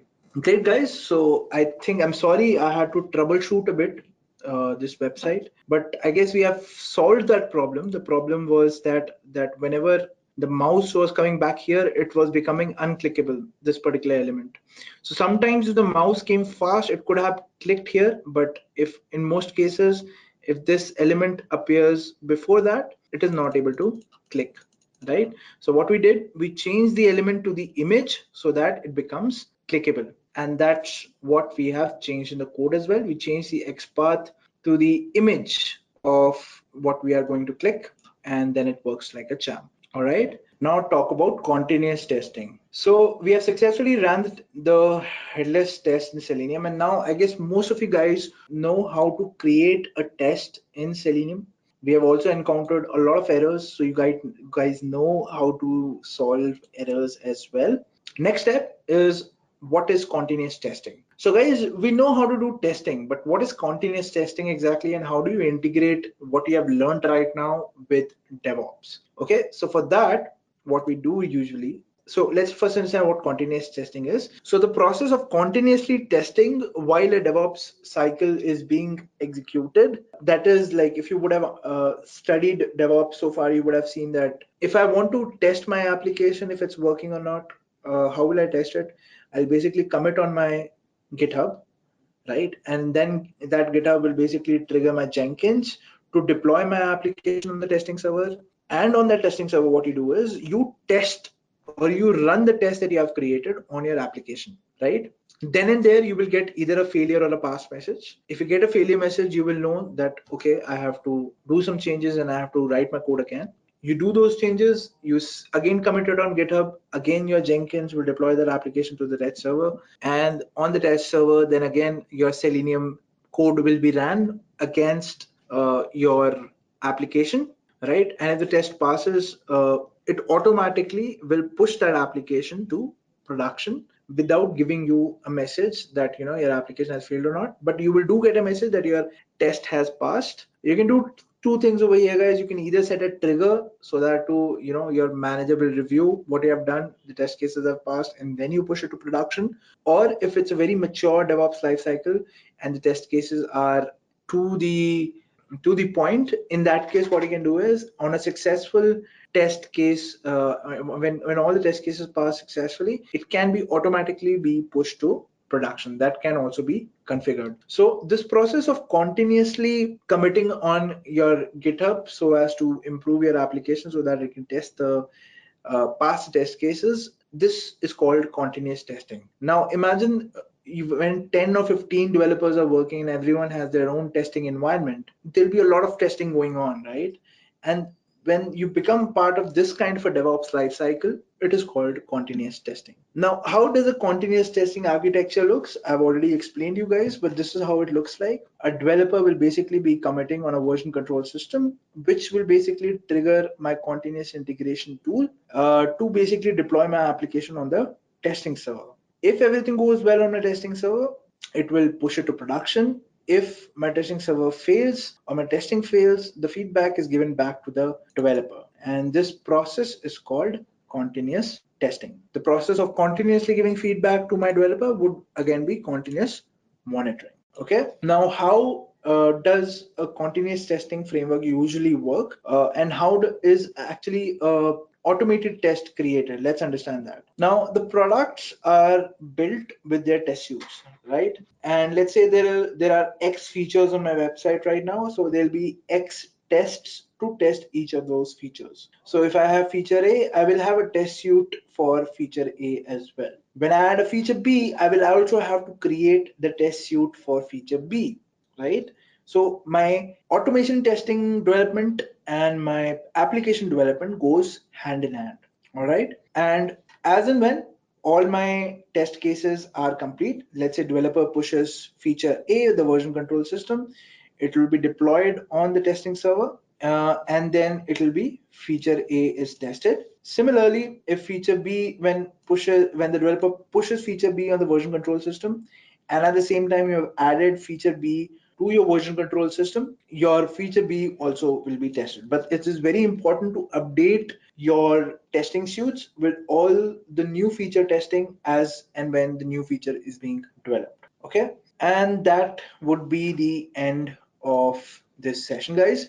So continuous testing is nothing but making testing a part of your DevOps lifecycle, right? And then moving forward with it.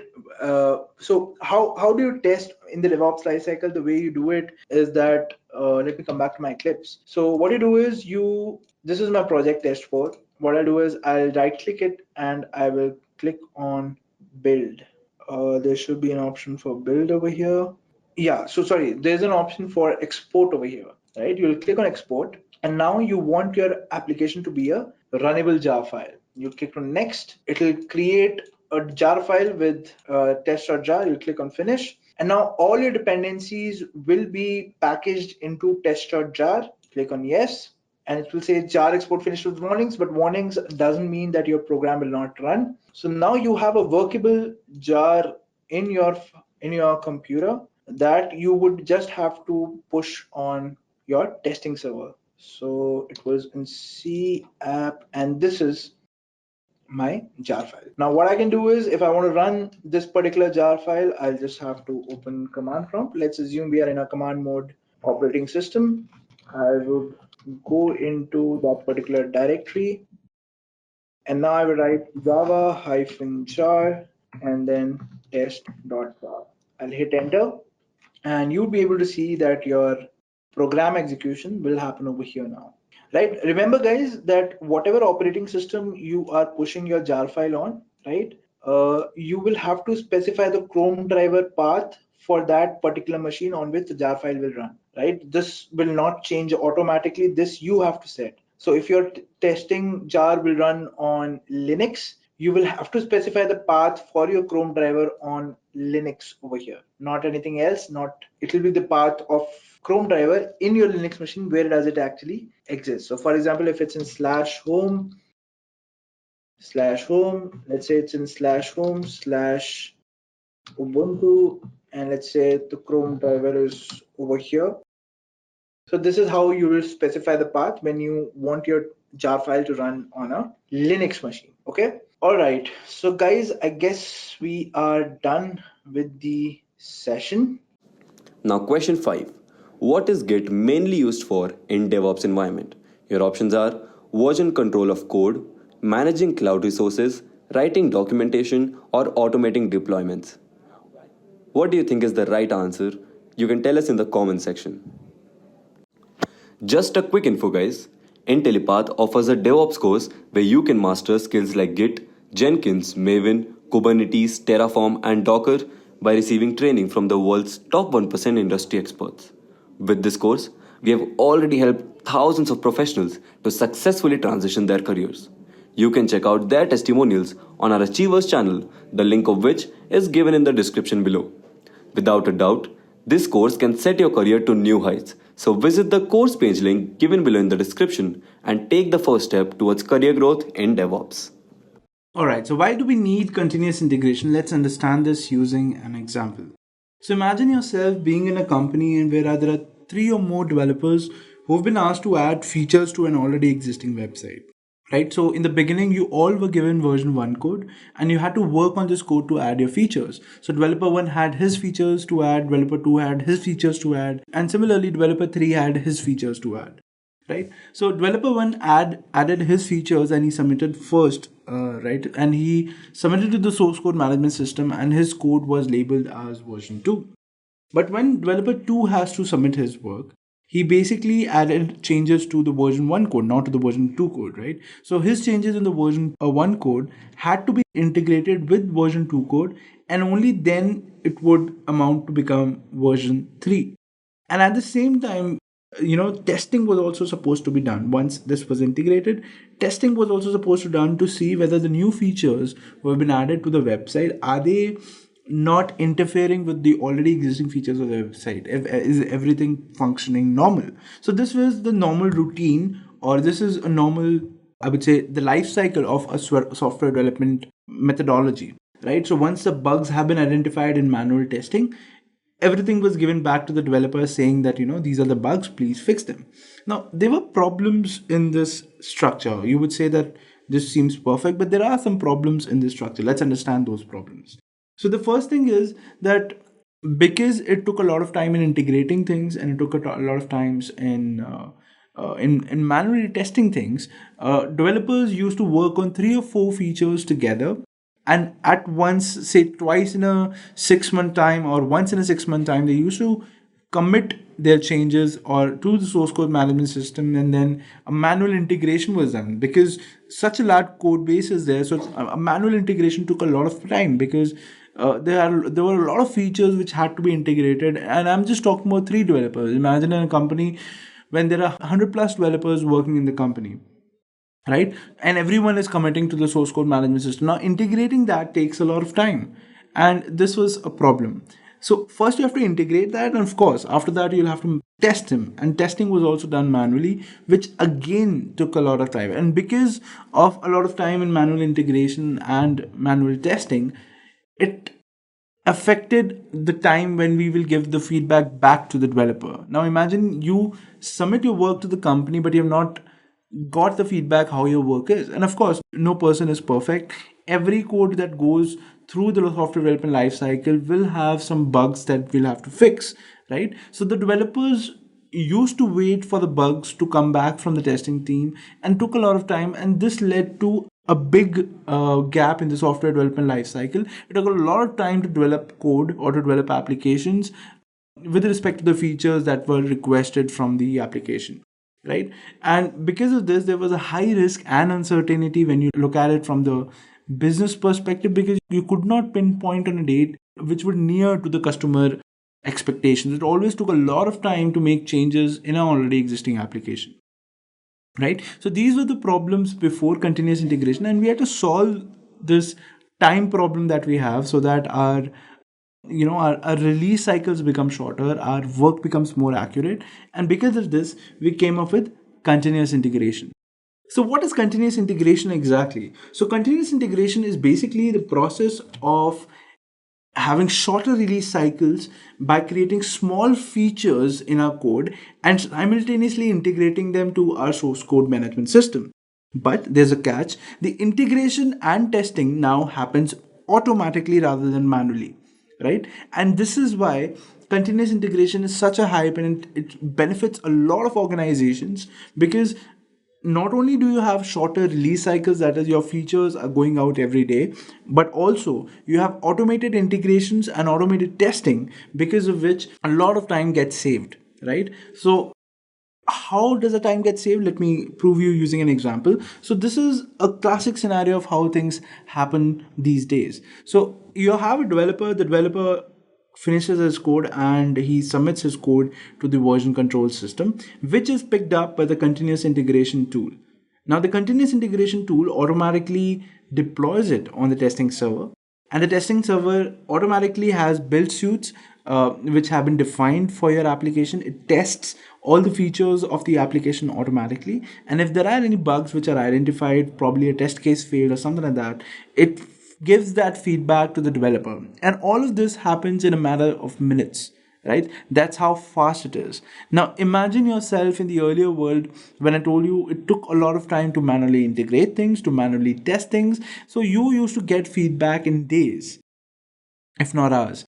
And in this case, that is today, you get automatic feedback in a matter of minutes.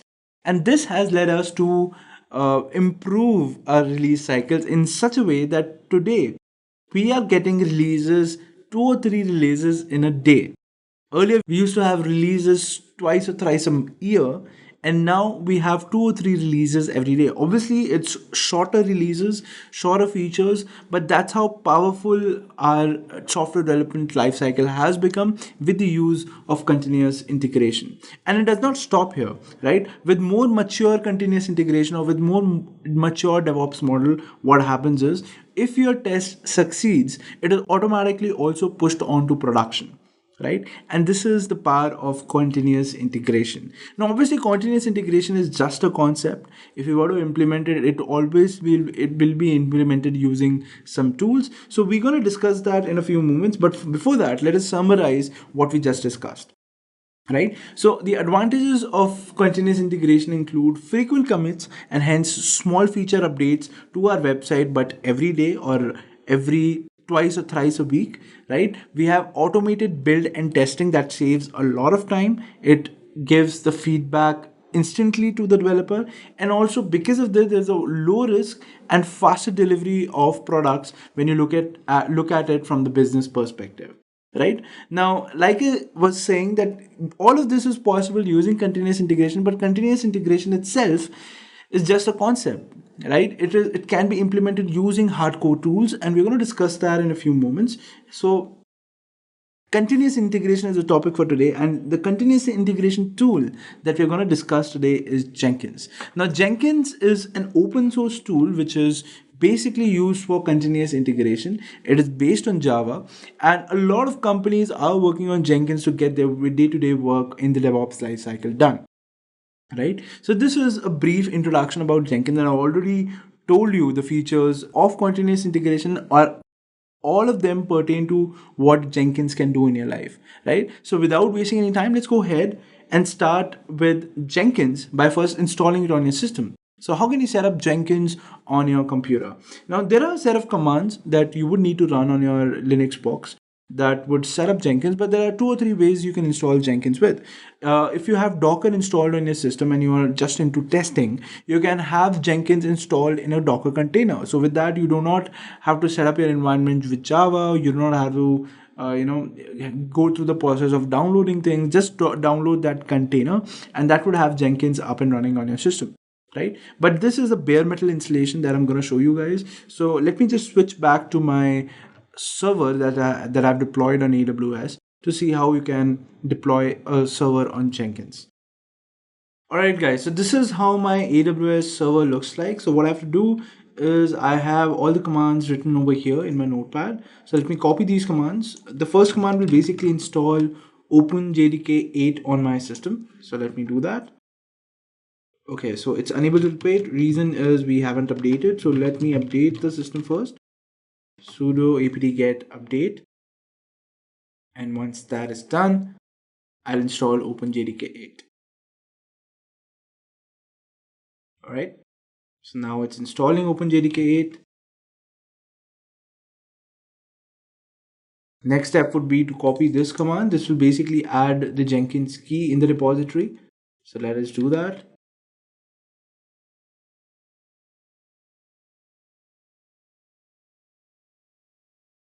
Alright, so this is done. The next step would be to install this command. Alright. So this is our next command. This would basically add the binary of Jenkins to this list. And now we're going to update. So our repository links gets updated. And now let's install Jenkins.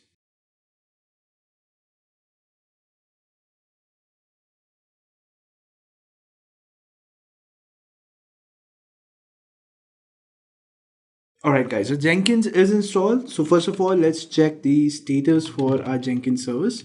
So for that, we can check it using service Jenkins status. Alright, so the Jenkins service is active. So our next step would be to open the ports of the EC2 server. So let us do that. So the inbound connections. Let's open all traffic to be on the safer side. If you want to be more secure, kindly open port 8080 because that is what Jenkins operates on. Alright, and let me click on save. Alright, so this is done. So now what I'm going to do is I'm going to come back to my dashboard. This is my Jenkins master. Let me copy the IP address. And this IP address I'm going to use with the port 8080 to open Jenkins. So as you can see, the Jenkins dashboard is now visible. So the first time you install Jenkins, you'll have to enter the administrator password, which can be obtained from this path. So what I'm going to do is I'm going to go to this path and I'm going to cat over there. So this will basically, so let me do a sudo. So this will basically give me the password, and let's copy it and paste it over here. Continue. And now Jenkins is booting up. So the first screen that you would see is customize Jenkins. So let's install the suggested plugins. This would basically install all the plugins that we would require for today's session. So once you have clicked over there, your plugins will start to install. And we're going to wait a while till this finishes. Alright, our next screen is going to ask us for adding a user. So let us do that. Let's give the username as Intellipaat, password as Intellipaat. Once you've filled out all the details, let's click on save and finish. And this would bring you to your Jenkins dashboard. So you would get the Jenkins is ready page and just click on start using Jenkins. Alright, so this is how your Jenkins dashboard looks like. And we're going to come back to this, but before that, let's just go back to our slides. Alright, so guys, we've successfully installed Jenkins on our system. Our next topic would be to understand the Jenkins master-slave architecture. Alright, how does Jenkins work in the production environment is what we're going to discuss over here. So the Jenkins master-slave architecture is basically important to accomplish continuous integration. Reason being, your testing will always happen on the testing server and your production code will always be deployed on the production server, right? So you always have to deal with multiple machines when you're working in a DevOps environment. And that is exactly why you need Jenkins master slave. So for in this kind of situation where you have to deploy your code to the testing server, Jenkins becomes your master server and your testing server becomes your slave server for Jenkins, right? Similarly, your production server would become slave server for Jenkins. And the master Jenkins will only have the Jenkins installation. Jenkins will not have to be installed on any of the other systems which are serving as the slave of Jenkins, right? The third thing is, why do we need a master slave kind of scenario? So I've seen a lot of people basically just use Jenkins on the same computer where they have to deploy the code as well, and that is because they are not dealing with probably parallel jobs of deployment, or they're not dealing with complex builds, and that's the reason they have it on the same machine. But when you're working on the production environment, you have to have a master slave kind of an architecture wherein the testing and the production server would become slave for your Jenkins master. All right, so now what we're going to do is we are going to set up master slave on AWS, and let's see how we can do that. All right, so the first thing that we have to do is deploy two servers on AWS, that is slave 1 and slave 2, and then we connect it to Jenkins using the JNLP connection. So let's see how we can do that. So the first thing that I'm going to do is let me jump onto my EC2 management console and let me create two slaves.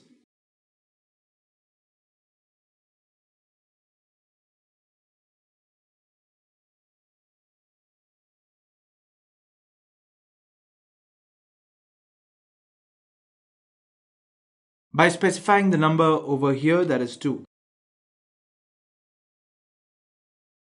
So we're going to launch the instances. So our instances are launched. Let us rename them as slave 1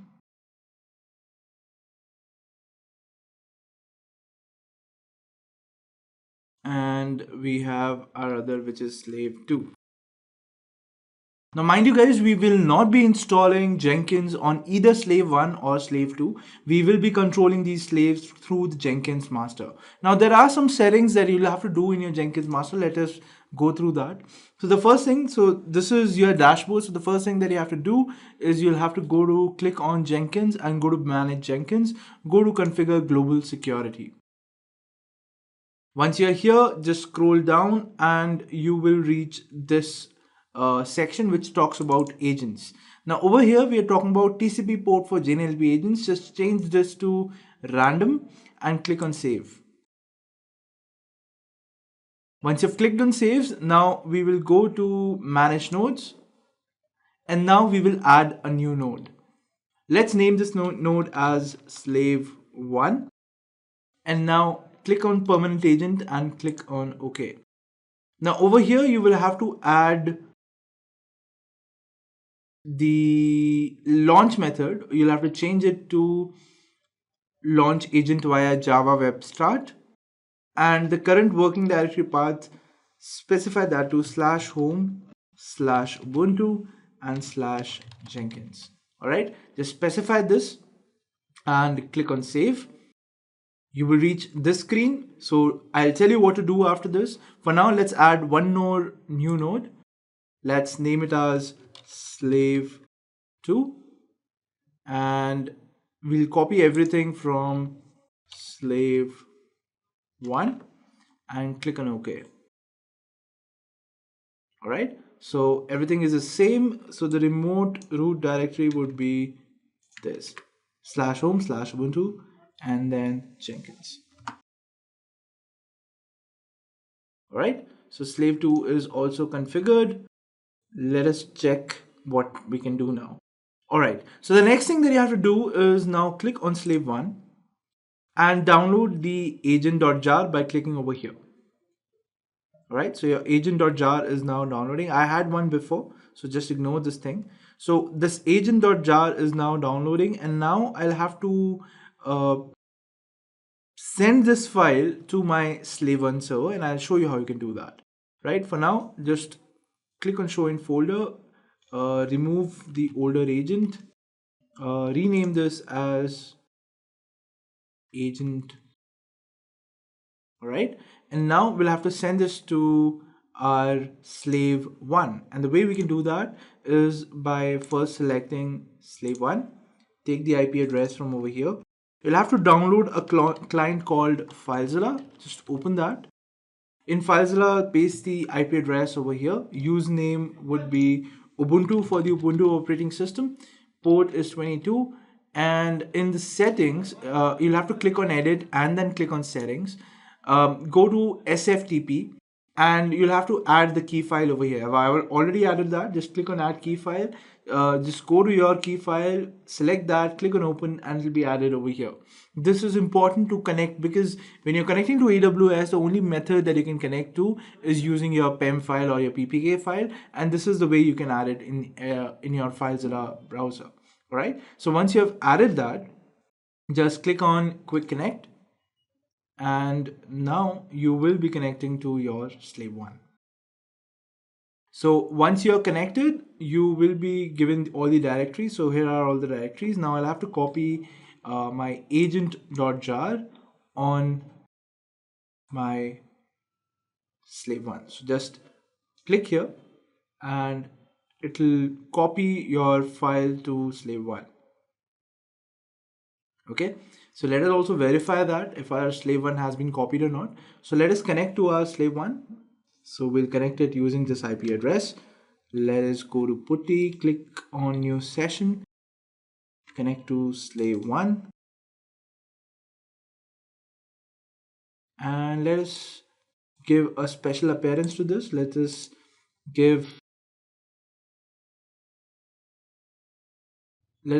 decide a color on this. So let us decide the orange color. So the orange color is slave one. So let's click on OK and let's click on open.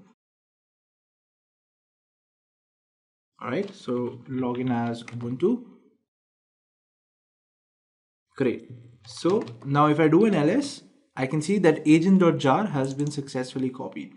All right, so slave one is done. Now we'll have to do the same thing for slave two. So let us go to slave two, download the agent.jar. While it's downloading, just copy the IP address for slave two, enter it in FileZilla so that we can connect to it.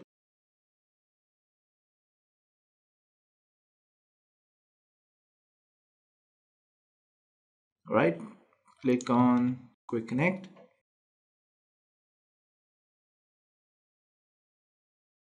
So you will have the directory listed over here. All right, now we'll go here and we'll rename our agent1.jar to agent.jar, and the way we can do that is like this. So we'll just go here, rename this.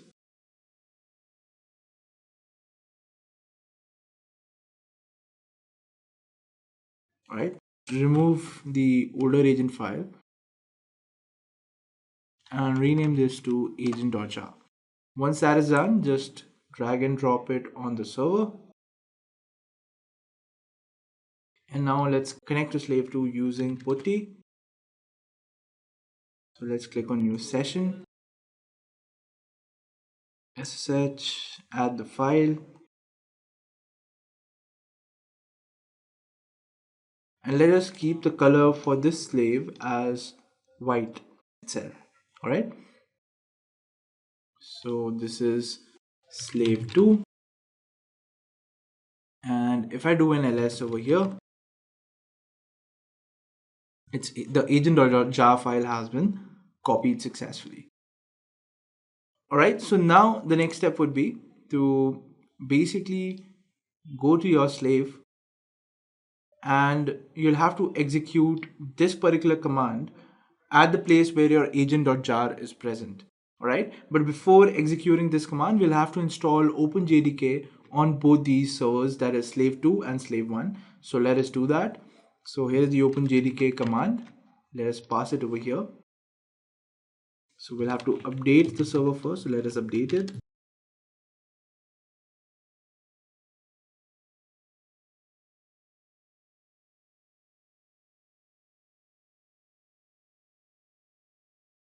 All right, and now let's pass the command.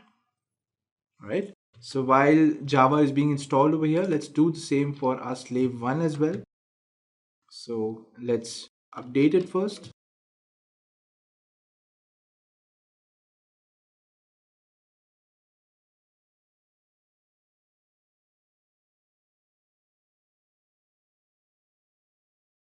So it's updated, and now let's install OpenJDK.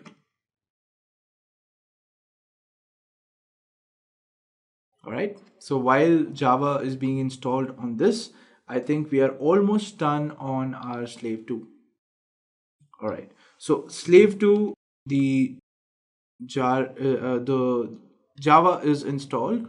So what I can do now is I can go to my Jenkins page and go to slave 2, and I can run this command over there now. And this is it.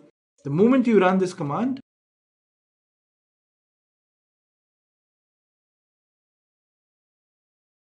can you see it says connected? And the moment it says connected, just come back here, refresh the page, and your slave 2 is now connected. Let's do the same with our slave 1. Just copy this command, go to your slave 1, let's clear the screen, and paste this command. All right, so now both the slaves are connected to your AWS Jenkins server, and you're set. So if you see the nodes, you have a master now, you have slave 1, and you have slave 2. And this is what we were supposed to do. So let me come back to my slides. All right, so we have successfully set up Jenkins master slave on AWS. Our next task is to basically create a pipeline which would be triggered by Git webhook to deploy a project on Jenkins. So let us do that. So for that, these are the steps that we'll have to do. So basically we have a project. I've created a project on my GitHub repository. Now this project has a Dockerfile, and this Dockerfile can be built to basically deploy a website on Docker.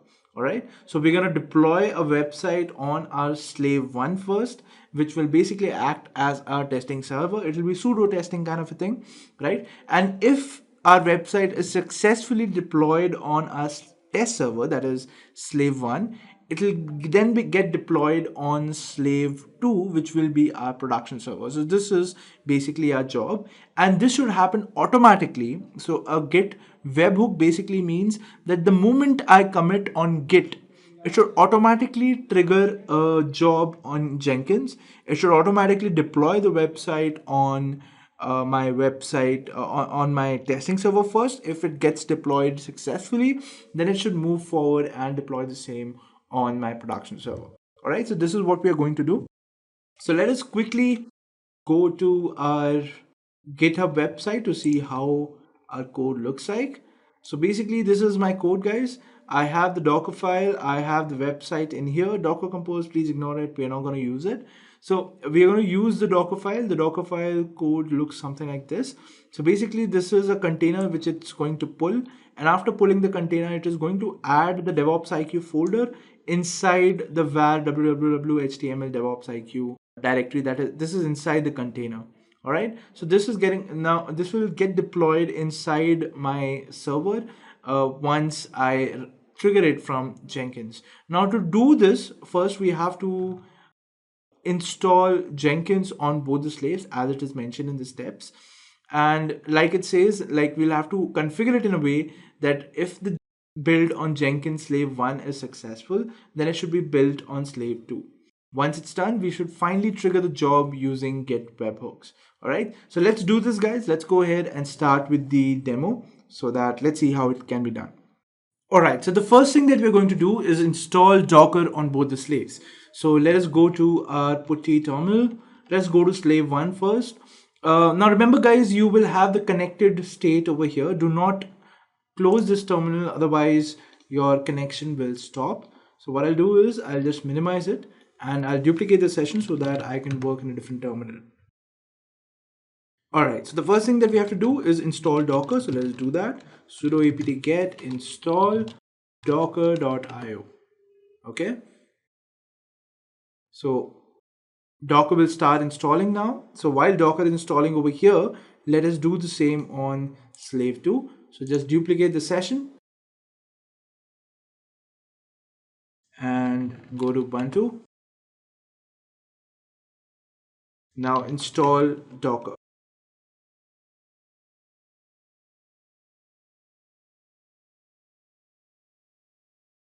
All right, so Docker is being installed on slave 2. It has installed on slave 1. Let us check.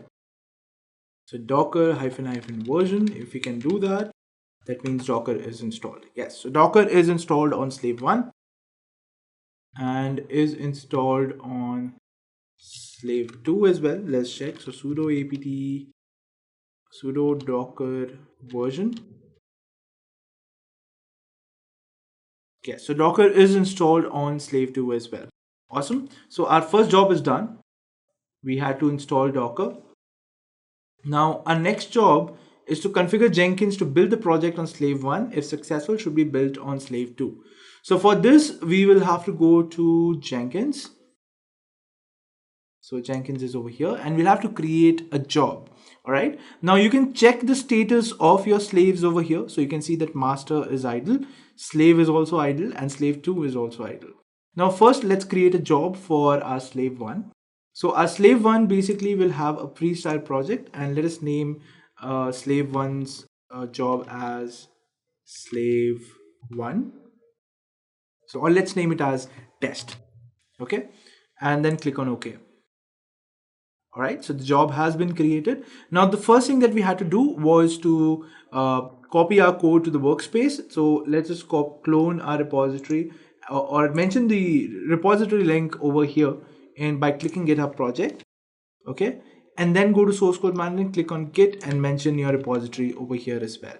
Now because this job has to run on slave 1, we'll have to restrict where this project can be run and select slave 1, right? So slave 1 is job, and slave 1, once you select slave 1, this job will only run on slave 1. Okay, once you have done with that, the next thing that you would have to do is come down and click on add build step. But before doing this, let us check if my job is being built or my workspace is being populated by the Git repository content if I build this job on slave 1, right? So this would basically test our connection as well. So let's do that. So let me click on build now, and this will basically start a build wherein it will copy the Git content on slave 1 ideally, right? So the blue ball basically tells us that the job has completed successfully. So let us click over here.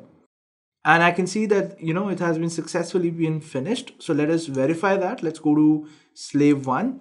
And if I do an ls over here, great. So I can see the workspace is there. Let me go inside workspace. All right. So inside workspace, let us see what do we have. We have test. So this is the job name. Awesome. So if you go inside test, do we have the Git repositories content? Yes, we do. All right. So my Git repository was successfully cloned into the test job. That basically means from my master, I'm able to build a job on the slave 1 node, which is great. So that basically means our connection is working fine. Awesome. So let's go ahead and go back to configuring our job, right? So what we want to do is we want to deploy the website which is mentioned over here in this repository to my project. Now the way to do that is by running this Dockerfile, right? For running this Dockerfile, I'll have to check what is the present working directory. So my present working directory is this. So let us copy this. And once you come back to Jenkins, you'll have to scroll down and click on add build step. Once you click on add build step, click on execute shell. What will execute shell do? So execute shell is basically used to run any commands that you want to run on the terminal of the other machine that you're trying to build on Jenkins, right? For example, we are trying to build on slave 1 from Jenkins. So what commands do we want to run over there? So I want to run docker build command. So I say docker build and then docker build and then the repository where the docker file is. So it's over here, and then the name of the image that I want to give. So the name of the image would be, I want to say it's test. Okay, so this is the image name. Once the image is built, I'll have to run it. So let's run it on port 80. No, so let's run it on port 82, and then let's run the image like this. So this is the command for running the Docker image that you have just built, right? Once it's built, the next step would be to check whether it's there or not. We can do that on the browser. And I forgot one thing, I'll have to add sudo. And because this job can be built time and again, what we'll have to do is we'll have to remove the older containers which are running on the system, right? So for doing that, I can say that sudo docker rm hyphen f, and for removing all the containers which are running, I'll have to pass in sudo docker ps hyphen a and hyphen q. This should delete all the containers which are running inside my slave one. Now to check if my Dockerfile is building my containers or not, what we can do is we can simply copy the commands from over here. So the first thing that I want to do is I want to build it. Let's build my Dockerfile. So the file is now being built.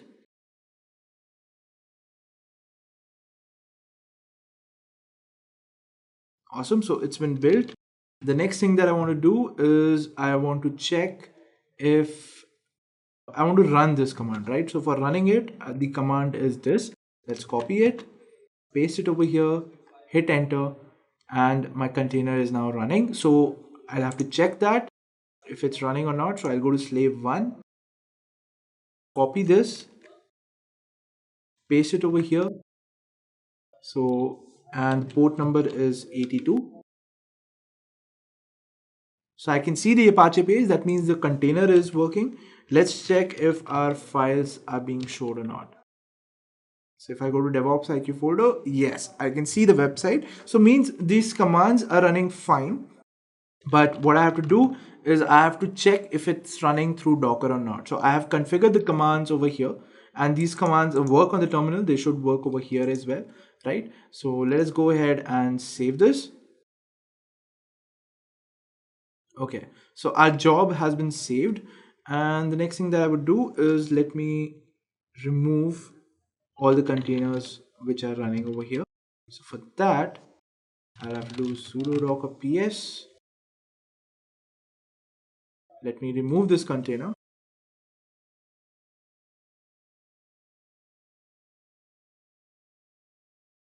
So the container is removed. Now let's go ahead and run this container, run this job. All right, so now let's go ahead to our Jenkins dashboard and let's build the project now to see if everything goes fine. So I've clicked on build now. All right, so it gives me a failed build. Let's see what the problem is. So the problem is over here. It says the first command sudo docker ps -a -q docker I'm require at least one argument. Okay, so I've got the problem. So the problem is there's no container running over here as of now, right? And that's why it is not able to remove any container, and that's why it is giving me this error. Okay, to solve this, what we can do is for now, let's in the configure part, let us just remove this line, or what we can do is we can start a container over there, right? So let's run any arbitrary container, docker run -it -d and then ubuntu. Let's run it so that there's a container running, because ideally there will be one container running at least on my system. So let's click on save, and now let's try to build the project. Okay, so the build has gone successful. Okay, for checking that, I'll say let's just refresh this, and yes, my website is being deployed over here. Awesome. So let me just do it one more time so I'm sure it's working. So let me just do a docker ps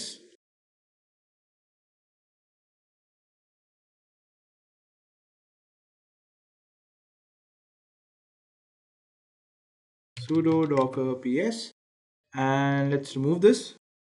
Sudo docker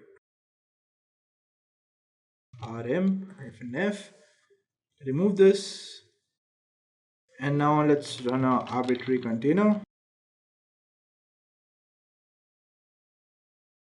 Let's ensure that this website is now not working. So it's not working. Now let's build this project.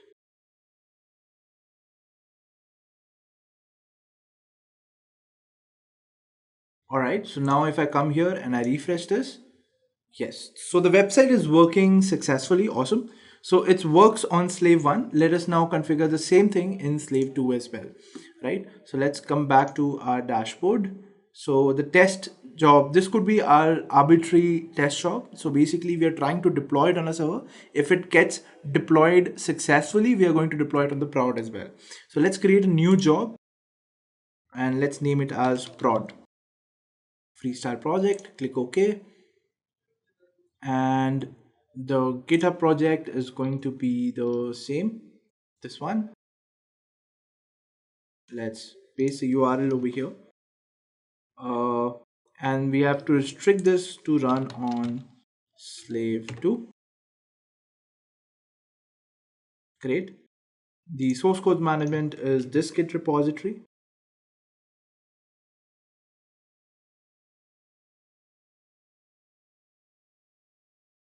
And the build step also would be the same.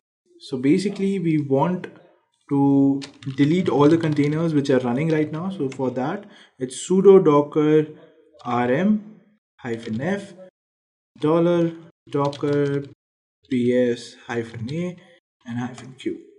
Okay, next step is to build the file. So do sudo docker run -it -p, and we want to run it on port 80 because it's production, right? And the image name is test -d and test. And before this we forgot one command, which was sudo docker build,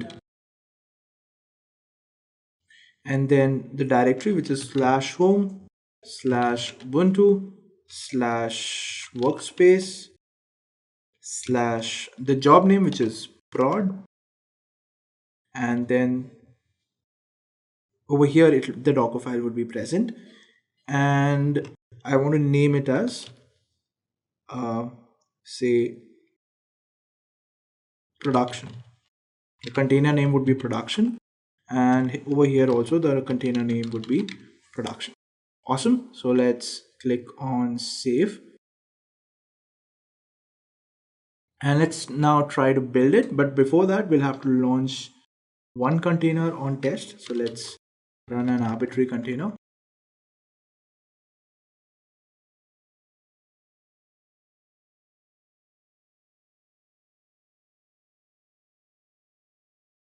All right, so container is ready.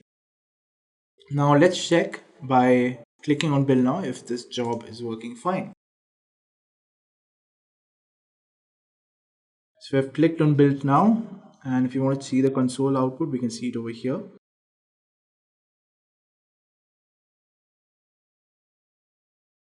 Okay, so it says job failed, and the reason for that is got permission denied. Okay, so the problem is I forgot to add sudo. So let's add sudo.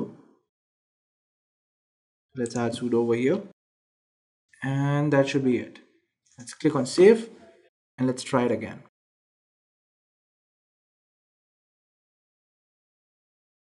Okay, again we have a problem, but I think it's a new error, so let us try to resolve that. So it's unable to prepare context, and the path is /home /ubuntu workspace and prod not found. Okay, so let's check if this path exists. So if we do an ls, we have Jenkins. Okay, let's go inside Jenkins. If we do an ls, okay, so workspace is over here. So basically I'll have to change the path to /home /ubuntu /jenkins /workspace /prod -t and then production. Click on save. Let me check if there is a container running on my slave 2. If there is no container running, then I'll have to run one. So sudo docker run -it-d ubuntu. Okay, container is running, and let us also ensure that we do not have any website running on our slave 2. Okay, so this is the command that we are getting right. This is the output that we're getting right now. All right, so let's click on build now and let's see if our build is successful. All right, so it's getting built. Let's hope for the best. Let's hope it's successful. All right, so it gives us a blue sign. Blue means that build was successful. Let's try to refresh over here. And yes, it works. Now let's just go to DevOps IQ folder and see if our website is up and running. Yes, so our website is up and running. Awesome, guys. Now what I want to do is I want to trigger. So first I want to trigger prod job only when the test job is completed. Now let's see how we can do that. So we'll go to configure and let's see if we can configure this. All right, so I'll have to go to test job actually. Let's go to the test job. Let's go to configure. And over here, I'll have to go to add post build actions. Okay, let's click on that. And after this, we'll say build other projects. Click on that. And which project to build? I want to build prod. And trigger it only if the build is stable. So if the build passes, only then it should start with prod. Okay, awesome. Great. So let's click on save. And if my test gets succeeded, then my prod job will run. All right. So let us check this as well. So let me try running it. So we can run the test job using a pipeline view as well. So if you just have to come back to the dashboard, and over here you'll find both your jobs. Just click on the plus sign that you see over here. And once you click on the plus sign, you should be seeing a build pipeline view option over here. If you're not, so that means the plugin is not installed. So let's install that plugin. For that, you have to click here, go to manage Jenkins, and then click on manage plugins. Click on available, and then search for build pipeline. Build pipeline, select it, and then install without restart. Just click on that. All right, and now your plugin will start to install on your Jenkins server. All right, so my build pipeline plugin is installed. Let us go back to our dashboard, click on the plus sign, and you can see there's an option now which says build pipeline view. Select that and name this view as CI/CD or anything that you want, right? Click on OK. All right. Everything seems fine over here. Build pipeline view title, let's name it as CI/CD. Okay. Let's click on OK.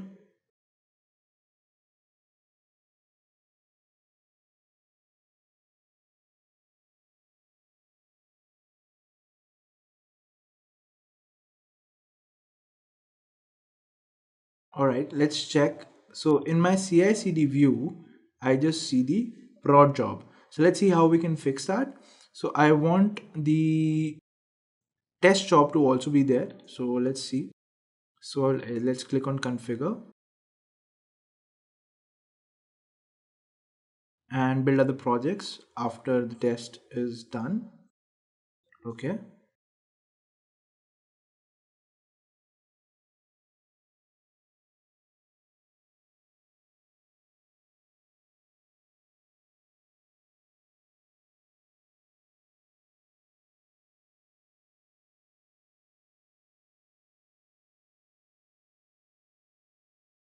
Okay, so we forgot to choose the initial job. So the initial job will be test, right?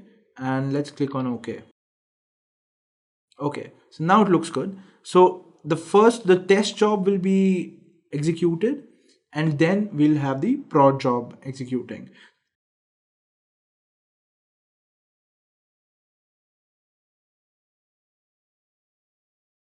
Okay, let's try running these jobs by clicking on run.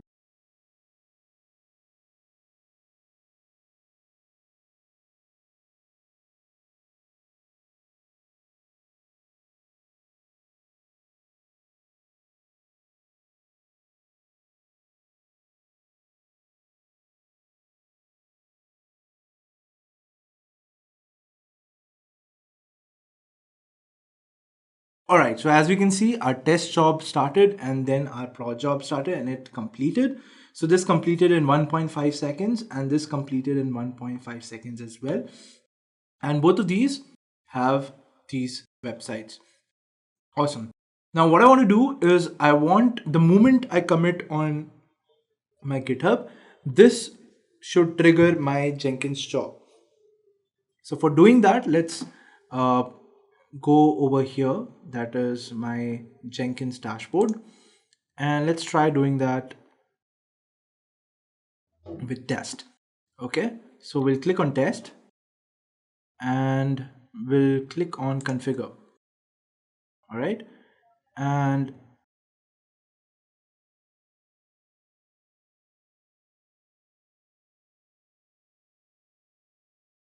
yes, so in the build triggers option, just go to GitHub hook trigger for Git SEM polling. All right, and just click on save. The moment that's done, just come back here on your GitHub. So for configuring your webhook, all you have to do is click on settings and click on settings, go to webhooks. Inside webhooks, click on add webhook. And now just copy the IP address and port number of your Jenkins dashboard or your Jenkins page and paste it over here /github -webhook. Specify that and click on add webhook.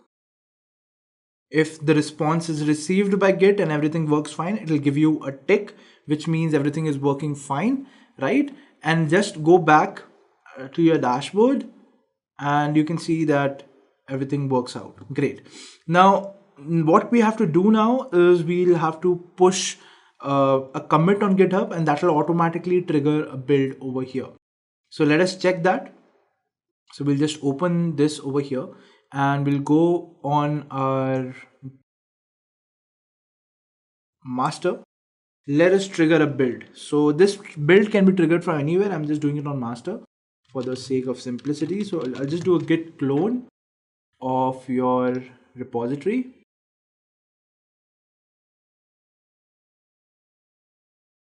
Git clone. All right, everything is done.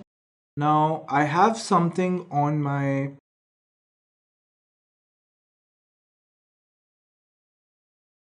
I have a website, right? So what I'll do is I'll change the contents of that website and let's see if that content is visible on our servers as well.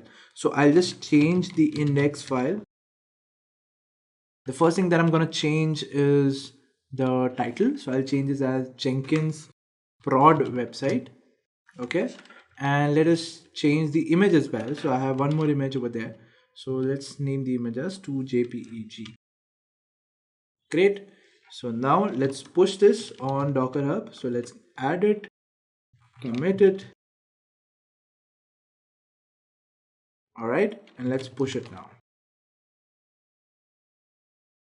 Git push origin master, the username and the password. All right. So the push has been made. Let's check if anything is triggered over here. So as you can see, the test got triggered and now the prod also got triggered. So both the jobs have been successfully completed just on a push. Let's verify that. So this is my, so let me see which one is my slave one. So slave 1 is 108. So let us see. Okay, so this is my slave 1. Let us refresh this and see which website is coming. As you can see, the background got changed, and as well as the title also got changed. Similarly, if this job is successful, it should also be triggered over here. Let us check if the website is also pushed here, and yes, so the job is also pushed here. Awesome. So let us try this one more time, and with this, let us try to bring back the same background that we had, right? So let's do a nano on index.html, and let's change the title to Jenkins final website, and let's change the image name to 1.jpg, which was the earlier image. Save it. Now let's push it on GitHub. So we'll add it, commit it,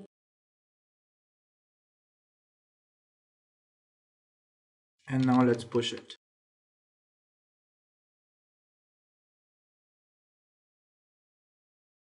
All right, so our code is now being pushed. It's been pushed. Now let's come here and see what is happening.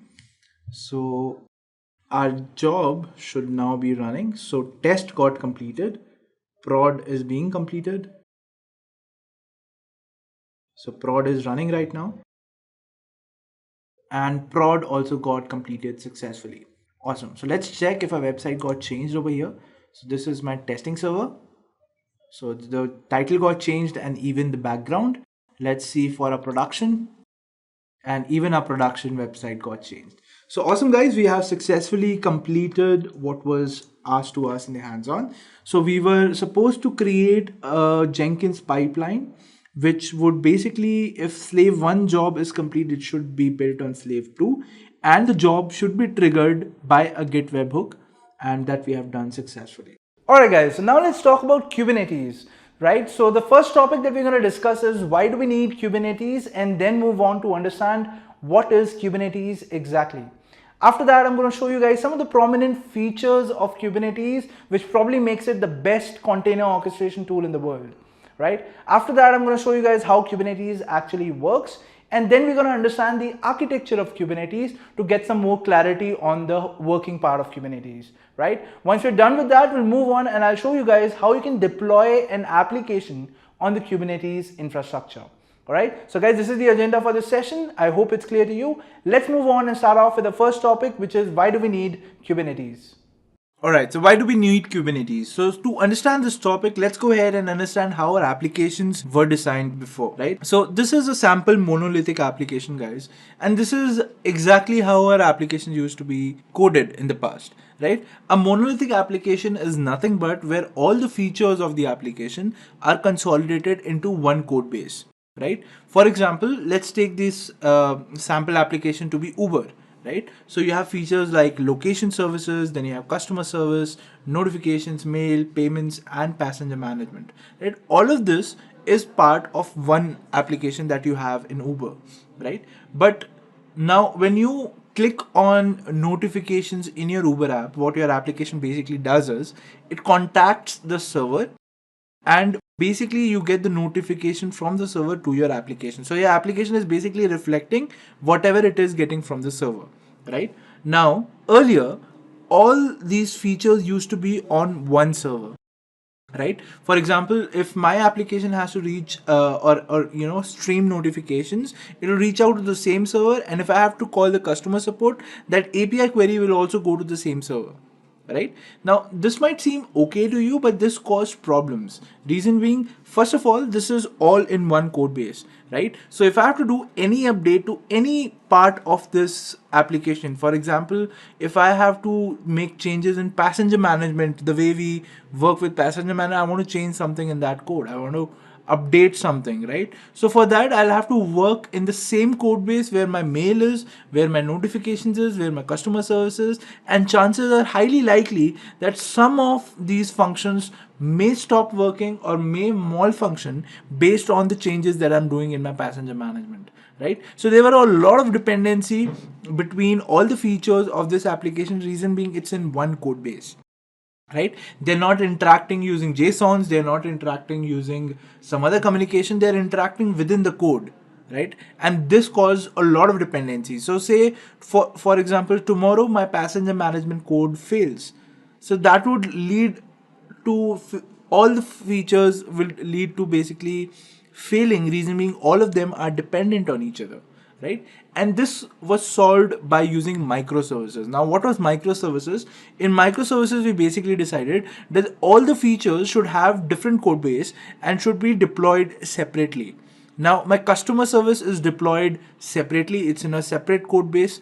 My notifications have been deployed separately it's in a separate code base, and all of them, they interact using JSONs, right? So if they have to communicate with each other, they'll have to send each other some files or encoded message which the other service will decrypt, and then it will try to read it, and any response which has generated it is again sent to the other service using that same mode of communication, right? So now there were no function calls between these services. It was only API calls that is using JSON, that these services were interacting with each other, right? But the problem is now how to deploy these services. Where will I deploy these services? One way is that, say, my customer service module I deploy on one computer, my notifications would be on the other server, my mail service would be on some other server, and similarly, if there are 5 features that are listed over here, there will be 5 different servers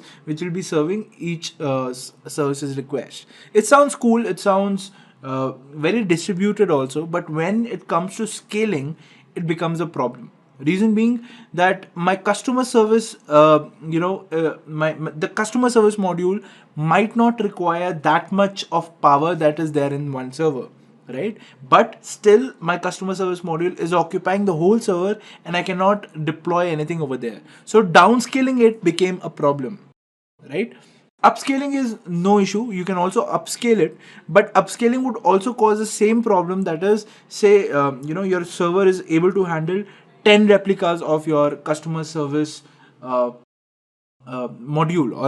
or say, let's your customer service module is being bombarded with requests and it peaks your CPU to say around 85 to 90% of its usage. Now what will you do? If you have deployed this application on some cloud, your cloud will basically deploy one more server which will have exactly the same service, and now the request will be divided between the two servers, right? But again, the problem is that on the second server, because just the customer service your module is running, it might not be able to utilize the full server, right? It will always be underutilized. So this was a problem that we had to solve, and we solved it using Docker. Now, how did we solve it using Docker?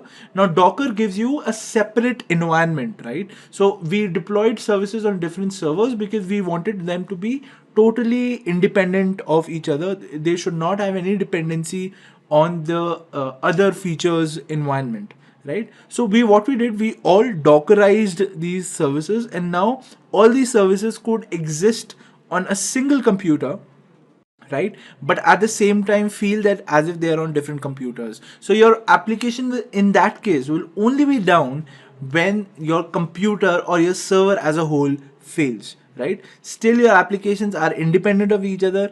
For example, your customer service could be running in a Red Hat Docker container, your payments could be running inside a ZS Docker container, your mail could be running inside an Ubuntu Docker container. They all could be different and they all could be running on the same system. So this solved the problem of underutilization or scaling, right? So upscaling is also okay. So if I feel that passenger management is being overutilized and it's causing a spike in my CPU, what I can do is I can probably deploy one more instance of passenger management, or one more container of passenger management, and the request will then be routed between the two. Also, if my passenger management is not working properly, what I can do is I can shut down passenger management, I can deploy one more container on it, and this will not affect the other application or the other features of your application, right? So with microservices, what you get is zero downtime, right? You get a chance to update your application without causing a problem to the other services, and many more, right? So when we got a Dockerized kind of a scenario, we were like, okay, so things seems to be okay now. But now again, the problem was that how do we monitor these containers, right? So if there are like 300 or 400 containers running, how do I assess which container is running fine? What is the health of a container? Say a container goes down, how do I automatically deploy one more container on it? So this orchestration of containers was a problem, and this is where Kubernetes came to our help. Right now, there are many container orchestration tools, and all of them perform differently based on the kind of features they have. Kubernetes has the most number of features which are essential for basically doing container orchestration. Natively, Docker also gives you Docker Swarm, which you can use to do container orchestration. But personally, I feel Kubernetes has way much more features than Docker Swarm, and that is the reason we're discussing Kubernetes today, right? And most of the industries today are also using Kubernetes for the same reason, that it gives you a lot of flexibility in terms of what you can do with your application. So because your containers were in large number and you had to do monitoring, we came up with Kubernetes. So if Kubernetes was not there, what were the problems? Let's discuss that. So each service, which that is the each instance of a feature which is running, it became difficult to monitor it, right? Scaling a particular feature also based on load was not possible. Reason being that you could not automatically monitor it. You had to keep someone monitoring your usage of the containers, and if they feel that your container is being overutilized or your container has died because of some reason, then only in that case it was manually updated that let's launch a new container and let's scale down the other container, or let's delete the other container. So because of this, like I said, there was too much manual intervention which was required from the programmer's end. Also, if you felt like I told you that all of this existed on one server, right? So the only way that your application will be down is when your server is down. So we had to mitigate this. So if we deployed containers on multiple servers, now to manage or to know how many containers are running for a particular service on multiple nodes also became a problem, right? And there was no way we could solve it without a tool which could basically orchestrate the containers for us. And this is exactly where Kubernetes saves us. So what is Kubernetes? So I think we have discussed most of it, but Kubernetes is nothing but a container orchestration tool which is used by our application to basically monitor or orchestrate multiple containers.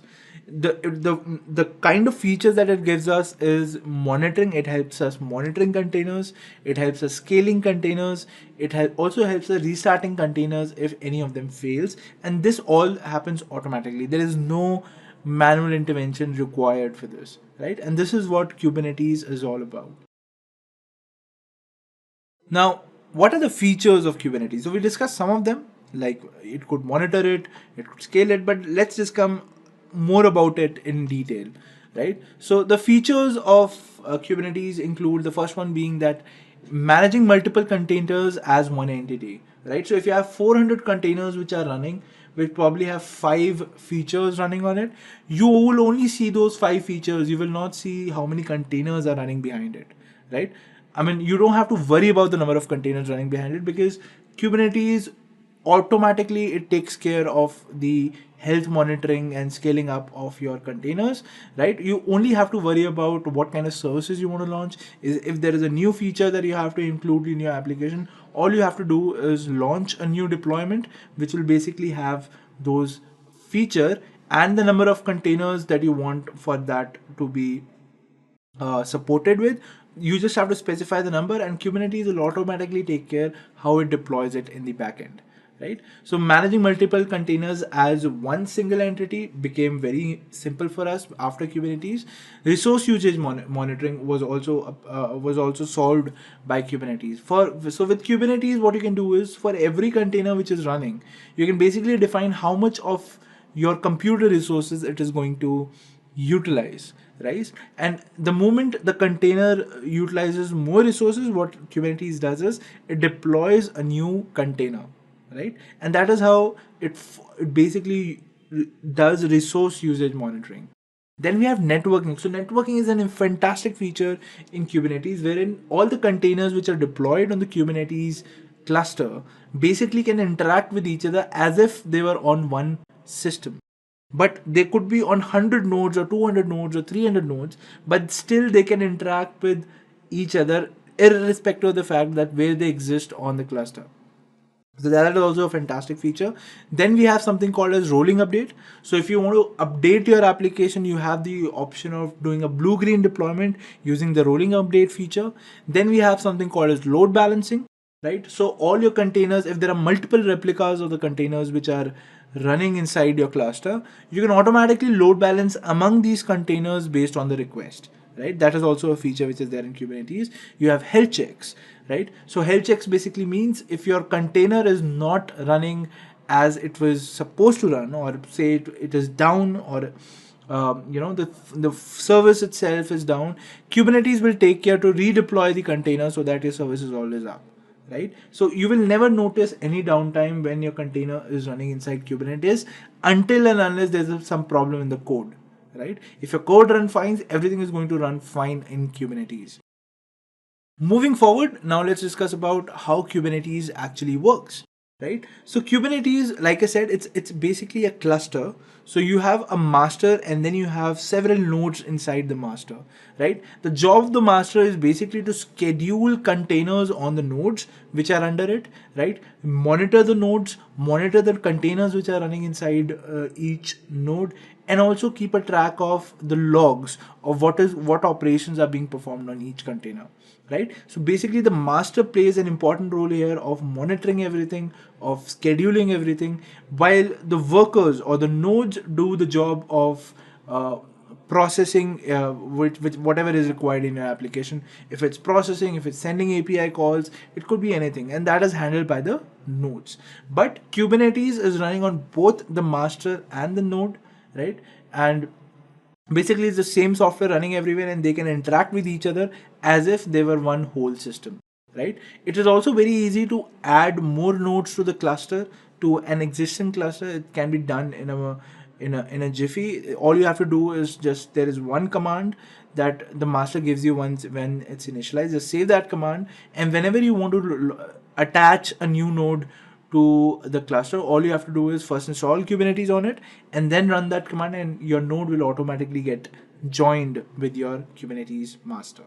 Right? So this is how Kubernetes actually works from the outside. Now let's understand how it works from the inside by understanding its architecture. Alright guys, so the first thing in Kubernetes that you will deploy is a pod, right? A pod is nothing but a container.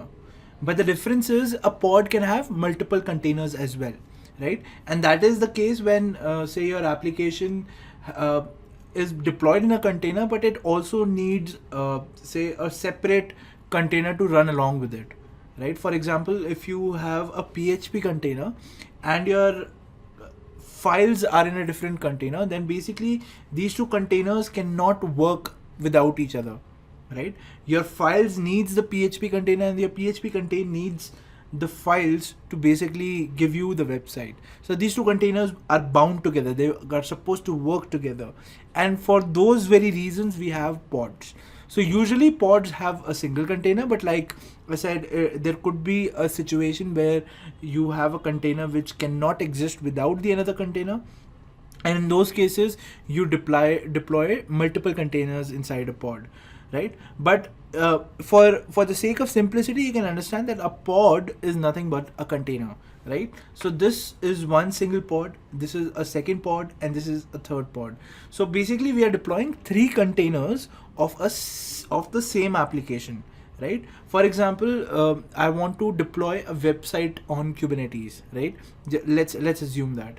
Now when I'm deploying the website, I have an option of specifying how many replicas of my website do I want to run on the cluster.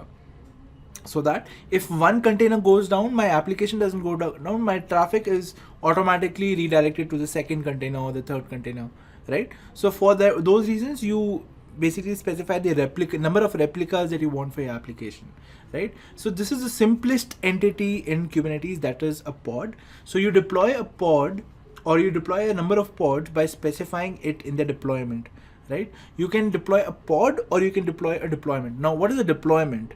A deployment basically takes care of the number of pods which are running inside Kubernetes, right? So what you do is basically you create a deployment which automatically creates pods for you.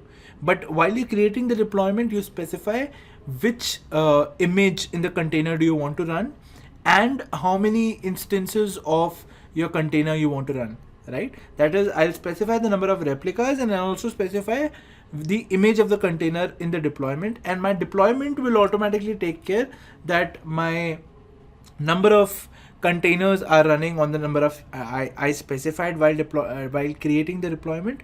Also, the image that I've specified is present inside each pod, right? So this is what a deployment is.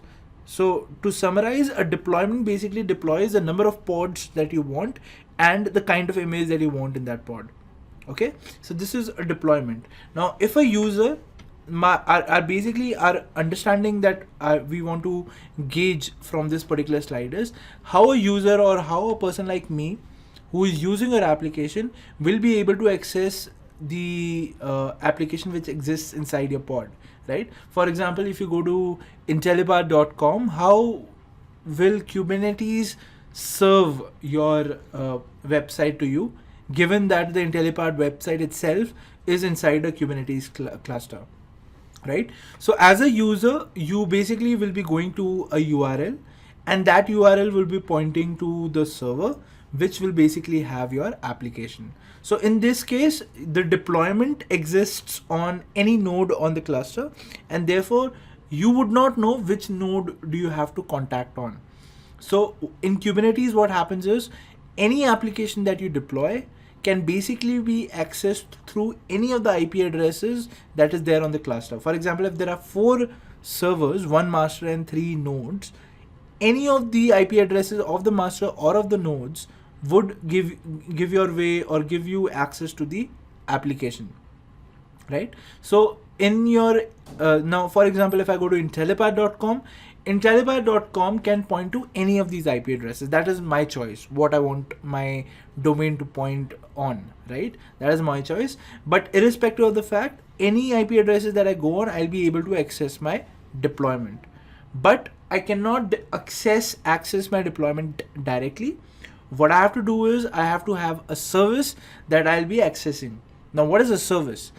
A service is basically an internal load balancer for all the pods which are running.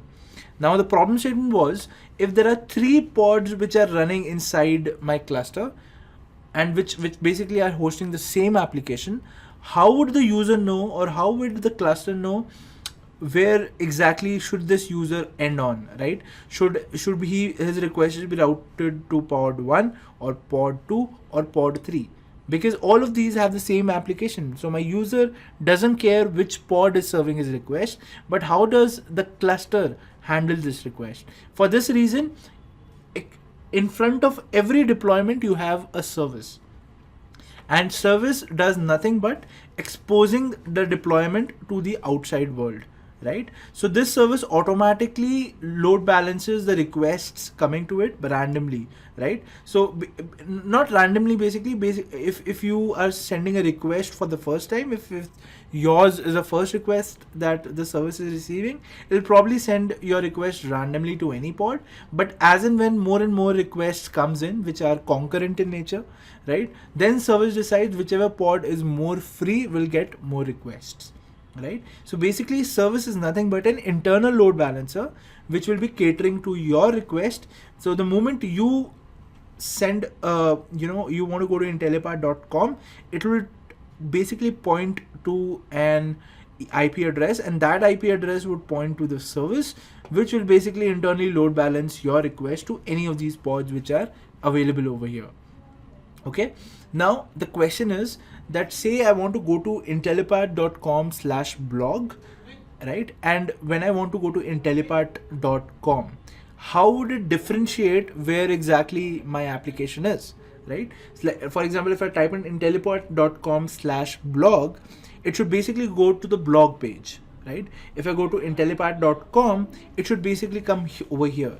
And there comes the problem of having multiple services. So say this is my blog service, and this is my website, I mean my homepage, right? Now, how will a user know that which service to go on? Obviously, for a user, the only way he can interact is a URL, right? So say he goes to intellipaat.com/blog. Now, how will the cluster know where exactly to send his request, right? For that, we have something called as an ingress. So what an ingress does is, based on the request which the ingress is getting from the user. For example, if the ingress says that this user is requesting for intellipaat.com/blog, so what the ingress will do, it will basically send the request to this service. If it sees that the user is requesting intellipaat.com, it will send the user to this service, right? And basically this has the blog application in it, and this has the homepage application in it, right? And this is how basically internally your Kubernetes works. So your user would send a request which would go to an ingress, and the ingress will decide based on the path that the user is requesting which service to send the request to, right? Your cluster can also not have ingress. In those cases, you might not have multiple exposed services on your cluster, right? In those cases, you will not be requiring ingress. But in cases when you have multiple exposed services on your cluster, in that case, you always have to use an ingress, right? So basically, this is a summary of how Kubernetes works internally. Now let's go ahead and do some hands-on to see how actually we can implement what we just learned. Alright, so before starting the session, I would just like to tell you guys, if you guys have a cluster on Minikube, if you have a cluster on Google Cloud, AWS, anywhere if you have a cluster, all the commands that we're gonna run right now are gonna run the same, right? Most of you guys must be working on Minikube. What I'll be doing is I am basically working on an installation on AWS, right? So I'm not gonna discuss how do we set up the Kubernetes cluster in this session. Probably I'll add a new session for that where I'll discuss different ways you can set up a Kubernetes cluster. In this, I've already set up a cluster. So let me just quickly go to the terminal to start with our hands-on. Alright, so our terminal is here. Now over here, the cluster is up and running. Now the way you can see that the cluster is up and running is by checking the number of nodes that are joined on the cluster, right? So for that, if I type in kubectl, which is basically kube control. So the kubectl is the command with which you control the whole Kubernetes cluster. So the first thing that I want to see is the number of nodes which are running on my system, right? So the number of nodes running on my cluster are kubectl get nodes, and these are the two systems which are there in my cluster. This is basically my master. So all my applications will be deployed on this. That is my worker node, right? And both of them are in the ready state, right? Now you can also see what all pods are running on your system. To see all the pods which are running on your system, all you have to do is type in kubectl get pods and then hyphen all namespaces. This will basically show you all the pods which are running throughout your cluster, right? And if you want to see where exactly your pod is running, so all you can do is just go again here and type in -o wide. Right, so here are all the pods which are running on your cluster, and some of them are running on one node, some of them are running on the other node. Your master is basically 172.31.44.86. So all the 86 IP addresses that you see here are running on the master. So this pod is running on the master, and this pod is running on the worker. Right, then you have IP addresses like this, wherein you have 192.168.1.2. all these IP addresses are basically the IP addresses of the container. So like I told you guys, Kubernetes works off their own network, right? So if one container on or one pod of your cluster wants to interact with another pod, they can interact through these IP addresses. But these IP addresses are only valid inside the Kubernetes cluster, right? They are not valid outside. So if you type this IP address in your browser, you will not get anything. So let us try that.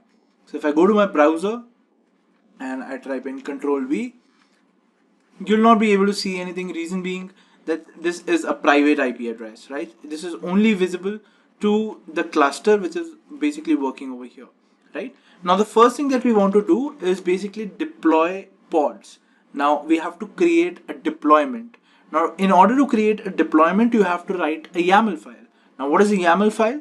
A YAML file is basically a file in which you specify all the specifications of your deployment. For example, I want a deployment which goes by the name of Nginx, right? The specification of this deployment would be that I want 3 replicas which should be running, right? And the containers should have the image Nginx 1.7.9 running on it, and the container should expose the port 80, right? Now this is the deployment that I want to run. Now say I want to change the number of replicas to say 5, right? So I'll specify 5 over here. I'll save and exit this file, that is deploy.yaml. And now in order to create a deployment, all I have to do is kubectl create deployment and then specify this file, which is deploy.yaml. Hit enter, and now it should create a deployment for me. The reason it didn't create the deployment for me was this. Alright, so kubectl create and then you specify -f space and then deploy.yaml. Now this should correct the error. So let me first clear the screen. So clearing the scene, and now in order to create the deployment, there are 2 ways of doing it. Either you can specify create deployment and then the name of the deployment, that is Nginx say 1, and then the image of the deployment, which is Nginx colon 1.7.9. So if I do this, it will create a deployment called Nginx 1. So like you see, it has created, and now what you can do is you can basically see the pods which are running for your Nginx. So since you didn't specify any number of replicas, there's only one pod which is running for this particular resource, right? And it's Nginx 1. Now let us see how we can create it from a file, that is deploy.yaml. In order to create a deployment from a file, all you have to do is kubectl create and then -f and then specify your file name, which is deploy.yaml. Now if I hit enter, all you have to do is see kubectl get pods, and you can see that there are 4 replicas of Nginx running over here, right?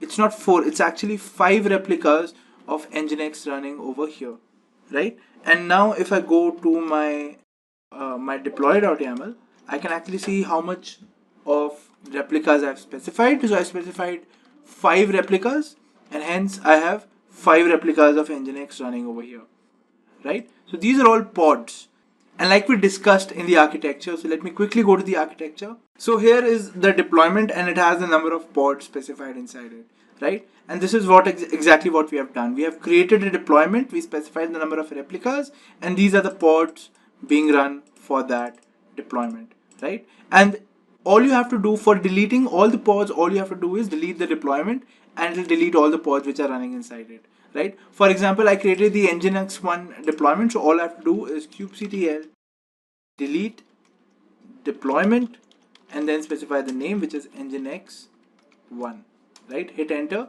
and now Nginx 1 has been deleted. So if I do a kubectl get pods, I can see that there is no Nginx 1 pod running right now. There's only Nginx deployments pod which are running, right? So we have deployed a deployment which has number of pods which are running inside it. Now in order to access these pods, now what is running inside these pods? So if you want to see, like I said, where exactly your pods are running, all you have to do is kubectl get. So let me first clear the screen.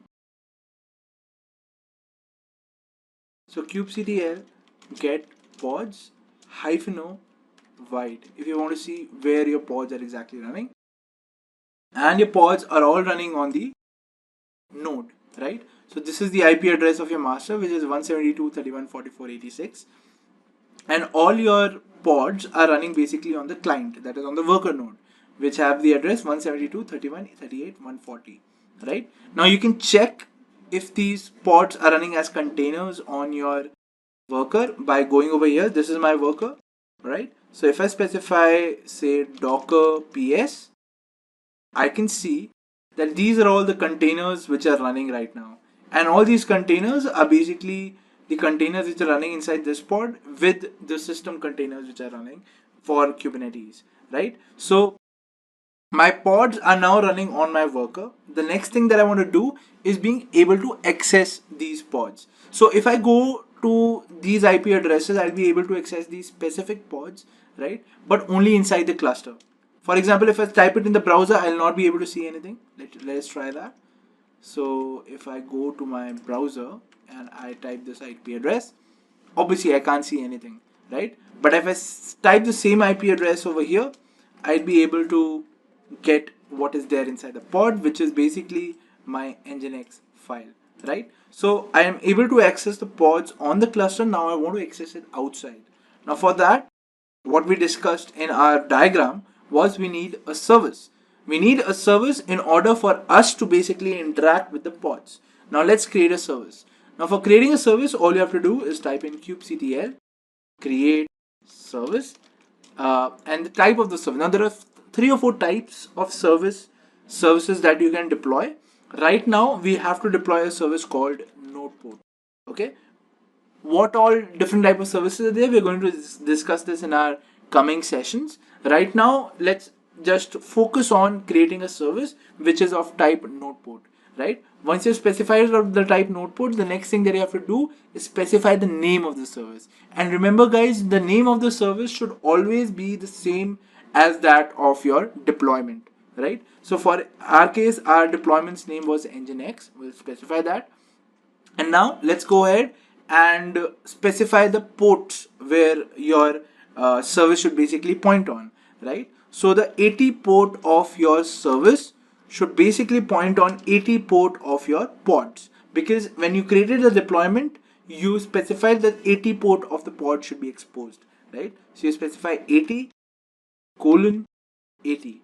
Why 80? Because nginx works on port 80, right? You specify this, you hit enter, and now your service has been created, right? So to see your service, all you have to do is kubectl get service, you enter, and now you can see that a service has been created which is of the type nodeport and is available on this particular port. Okay, so nodeport basically means that a port will be opened on the master and on basically on the cluster, and using this port you can access your pods, right? So if I copy this port, and now basically what I want to do is go to my master's IP address, which is this, and then open a new tab. Now specify the port, which is 31827 31827. I specify this, and now all I have to do is hit enter.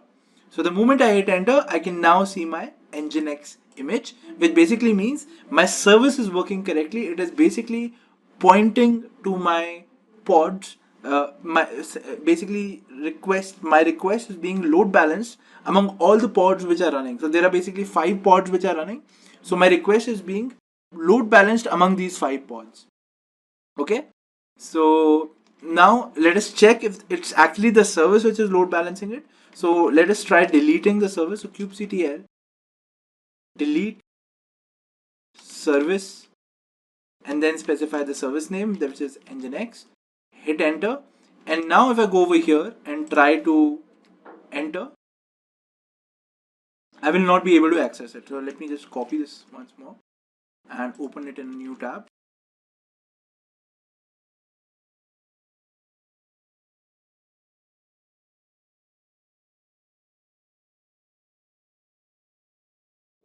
Question 6. Which Git command is used to view the current status of the working directory? Option 1, git status. Option 2, git push. Option 3, git init. Or option 4, git clone. Which of these is the right answer? Tell us in the comment section right now. Just a quick info guys. Intellipaat offers a DevOps course where you can master skills like Git, Jenkins, Maven, Kubernetes, Terraform and Docker by receiving training from the world's top 1% industry experts. With this course, we have already helped thousands of professionals to successfully transition their careers. You can check out their testimonials on our Achievers channel, the link of which is given in the description below. Without a doubt, this course can set your career to new heights. So visit the course page link given below in the description and take the first step towards career growth in DevOps.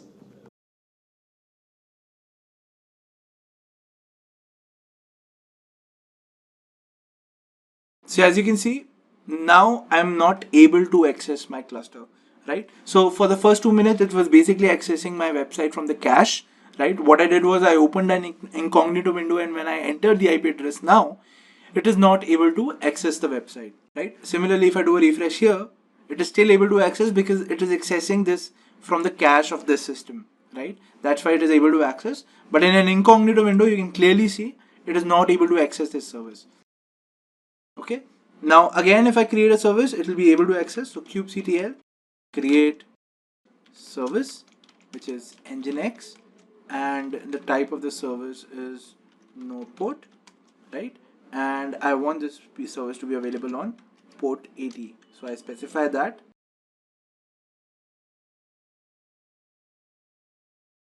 Okay, so it has been created, and if I do a kubectl get service now, I can see that this is the port it is available on. I copy this port number, I paste it over here, and I'm able to access the nginx service. So it is that simple, guys. Also, like I told you guys, that this port is also available throughout the cluster, right? It's not just on the master. So if I copy the node's IP address, which is this, and come back here and basically just change the IP address to the node's IP address, you can still access the service, right? As you can see, you can still access the service. Reason being, this port is available throughout the cluster. Any IP address that is of the master or the node I specify with this port, I'll be able to access the nginx service. Alright, so guys, this was the hands-on that we had to do today. Alright guys, so now that we're done with Kubernetes, let's move on and talk about Nagios. So the first topic that we're going to discuss is what is continuous monitoring, and after that we're going to understand what is Nagios exactly. After that, I'll teach you guys the architecture of Nagios, and finally I'll show you guys how you can create a monitoring service in Nagios. Alright, so guys, this is the agenda for this session. I hope it's helpful to you. Let's move on and start off with the first topic, which is what is continuous monitoring. So guys, continuous monitoring is basically the process of continuously keeping a track of all the servers and the applications which are hosted on that servers and creating a log out of it, right? Now, how does it help? Basically, it helps in cases when your application transitions from an active to a critical state, right? And sometimes what happens is you're not on the application all the time checking whether your application is up or down. So your work is basically done by a tool which continuously checks whether the application is up or down, right? If there are any performance issues, is there any non-responsiveness, is there any downtime, all of this is managed or is basically monitored by the continuous monitoring tool, right? Now, the moment application transitions from an okay to a critical state or a non-responsive state, there are a set of rules that you defined, right? For example, if it's unresponsive, probably a mail or a notification is triggered to the administrators, and basically what will the administrators, they'll properly restart the service or they'll restart the application, right? If there is a bug that is encountered, so for example, if the program goes into a infinite loop and the memory goes haywire, or the memory basically gets full under seconds, in that case also it becomes a critical case, right? So earlier we saw that it was probably a non-responsive case, but in this case it becomes a critical case because even the other applications on the same server becomes affected, because now the memory of the whole server, it became full. So in that case, the mail would go to the developers and also the administrators. Developers, why? Because now they have to identify where exactly the problem is, right? So probably the problem is within the code that they've written for the application. So they'll fix it, and the notification also goes to the administrators, because once they are done with the code, the administrators basically have to take that code and upload on the servers again, right? So guys, this is what a continuous monitoring monitoring tool is. Now, why is the continuous monitoring tool important? Let's discuss that, right? So let's discuss these points one by one. So your continuous monitoring tool detects any network or server problems. Like I said, it continuously monitors all your services, all your applications, all your servers which are running and hosting your application, right? And it tracks for any kind of change, right? It generates a stream of log, and in that stream of log, the moment there is a change, the continuous monitoring tool automatically creates a notification or an email and send it to the specified contacts in the rule, right? So what kind of changes? It will look at any network or server problems. It will basically see all the security issues as well, right? For example, if someone is planning a DOS attack on you and they try to do that, they initiate attack. So your continuous monitoring tool, if you set up it with the correct configuration, it would be able to identify if a DOS attack is happening on your website, right? And continuous monitoring tool does not only help you to identify what just happened to your set of systems, right, or your server, it also helps you to identify what exactly caused that problem, which is very helpful because now the developer knows exactly what has to be done, what has to be fixed. Rather than just saying that the application is down, your continuous monitoring tool will also tell you the details of the event which occurred, which is a great thing because that would help us narrow down on the problem or the segment which basically caused the problem in the whole program, right? The next thing is it also monitors and troubleshoots server performance issues, right? For example, your hardware on which your application is running, your continuous monitoring tool also keeps a track of how the server health is, right? How fast is it to all the requests which are made, right? And how are the response times, how are the performance basically of that server. So all of that is logged, and at times when the performance goes below a certain level, for example, what happens is, guys, the computers never get slow. It's just that the applications or the softwares which run on those computers, they become advanced, right? For example, if you have Windows 10 and you updated your Windows 10 one day, you probably get some new features added to it. But with those new features, that particular operating system is now going to take up more processing power or more resources from the memory, etc., right? And this can cause a problem when you have servers which run 24/7 and have applications which get upgraded timely, right? In that case, you might have to change your server or system, or you might have to upgrade your hardware. So basically, your continuous monitoring tool can also help you in identifying when your system health goes into a critical state, so that you know that when you want to change that particular system, right? So guys, these were pretty much all the reasons that why continuous monitoring tool is so important, right? Why companies are preferring the last stage of their DevOps to be a continuous feedback cycle wherein they have put the continuous monitoring tools, right? So these were the reasons. Now moving forward, let's discuss continuous monitoring quickly using a DevOps life cycle. So we have discussed this diagram before, but let us just summarize what we just learned, right? So that we can picture it better while we are basically implementing our DevOps life cycle. So a developer does a commit on the version control system. The version control system basically picks up the code and deploys it on the testing server, right? The testing server does its test. If the test fails, the feedback goes back to the developer. In case the feedback doesn't fail, in that case, the code is again pushed by the CI server to the production server. And now from here, the continuous monitoring starts, right? So your continuous monitoring tool is basically going to check the server on which the website has been or the application has been hosted for any performance issues. Now the next question is, what role does Kubernetes play in DevOps? Your options are option 1, orchestrating containers, option 2, managing virtual machines, option 3, automating scripts, or option 4, writing code. Which of these do you think is the right answer? Tell us in the comment section.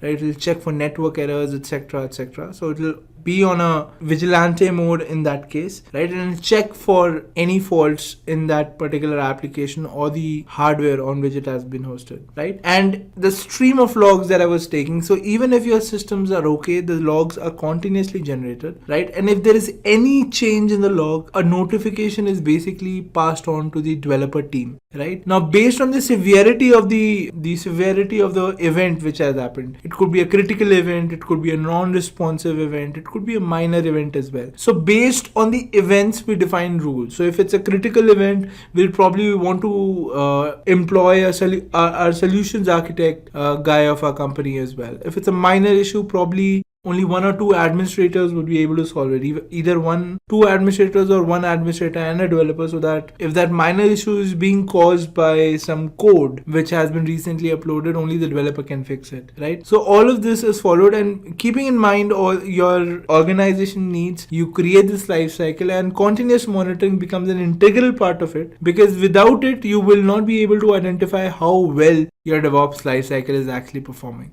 Alright guys, so we saw that Nagios is one of the most popular continuous, or is one of the most, like, we looked at top 3 continuous monitoring tools and we saw that Nagios was one of them, right? And today in this module, we are going to discuss in detail about what Nagios is and how it works. So guys, Nagios is nothing but an open source software which helps us in continuously monitoring applications which are running on remote hosts, right? For this, Nagios follows a master slave architecture. There is one server on which Nagios is installed, and the others are basically just normal systems on which applications are running, right? So in order for this Nagios server to interact with the services which are running on some other server, you have to install some plugins on those servers, on those hosts which wants to get monitored, and these plugins are chosen based on the platform that they're running. For example, are they running a Windows platform, or are they running a Linux platform,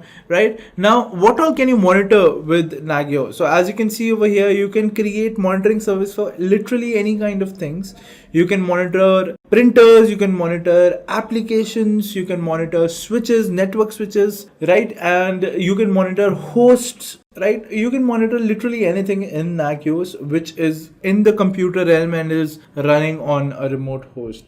With the first topic, which is what are the components of Nagios, right? So there are basically three main components of what make Nagios the most effective continuous monitoring tool. So the first component is the Nagios GUI, then you have the scheduler, and then you have plugins in Nagios. So let's understand this one by one, right? So let's first talk about the Nagios GUI, guys. So inside, basically the GUI is the web interface that Nagios offers you, and that is basically a dashboard for you on which you can monitor all the services which are running on different servers that you have attached to your Nagios server, right? And also you can have a look at all the hosts which are connected to your Nagios server, right? So along with checking them, you can also have a look at their status. You can also have a look at the logs. All of that is possible inside the Nagios GUI. So basically Nagios GUI acts as a front end for you, right? The second component is a scheduler, right? Now scheduler itself is again a very main centric component of Nagios, which basically does all the work of scheduling, right? So what has to be monitored and when exactly it has to be monitored. For example, you are basically monitoring the ping service of a server, right? Now, when do you have to manage it, right? So at what intervals you'll have to go ahead and check whether that ping service is working or not, and what exactly do you have to manage, right? If, for example, ping you have to manage, what all other services you have to manage, and what all servers you have to manage it on or monitor it on, right? So that all of this job is done by the scheduler, right? And then you have plugins. So basically, when you talk about monitoring hosts, talk about monitoring different servers. So if you have like 1,000 servers in your company that you have to monitor, it's not that you have to install Nagios on the servers that you have to monitor. For example, like I told you guys, you need a Nagios server. So your Nagios server will basically take care of all the monitoring part, right? And with your Nagios server, you attach your application servers, right? And your application servers are basically going to have some plugins. So you don't have to install Nagios on them, on the application servers. All you have to do is install a plugin on it, right? And those plugins are called NRPE plugins. plugins, right? You install it on them, and using the NRPE plugin, what the scheduler does is the scheduler basically sends a request to the NRPE plugin along with the command using which it has to monitor that particular host, and the NRPE plugin basically helps the scheduler to get all the log related to that particular service which was requested. And once the logs have been received by the scheduler, they get forwarded to the GUI part of Nagios, and then that Nagios GUI then represents the log in terms of their status, in terms of graphs, in terms of many other useful visualization techniques through which you get to know how your host is performing in terms of its hardware, in terms of the application which is running on it, and etc. Right? So this is how basically the Nagios architecture works, guys. So Nagios follows a master-slave architecture. All your hosts are on separate machines, right? And your Nagios has a dedicated server for it. You can also have applications installed on the same system as the Nagios is installed on, right? And Nagios has the capability of monitoring its own services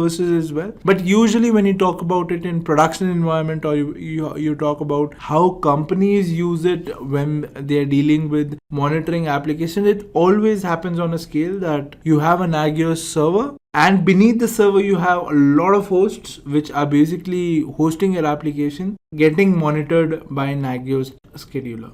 So let me quickly jump on to my browser so that you guys can see that we have two hosts right now, localhost and slave one. This we already did in the last session where I showed you guys how you can add a host to the Nagios server, right? Which the host which is being monitored. So right now the status of this host is that it is up and running, right? Now what I want to do is I want to create a monitoring service which for an application which will be running on this slave. So what I'm going to do, if I go to services right now, I can see there are no services which are monitoring any application which is running on the remote host, right? So what I'll do is I'll first install a service called sudo apt get install Apache 2. I want to install an Apache service which I can monitor in Nagios for this particular server. Okay, so Apache is getting installed. Yes, so Apache is installed now. Now if I go to the browser, I should be able to see for the Nagios slave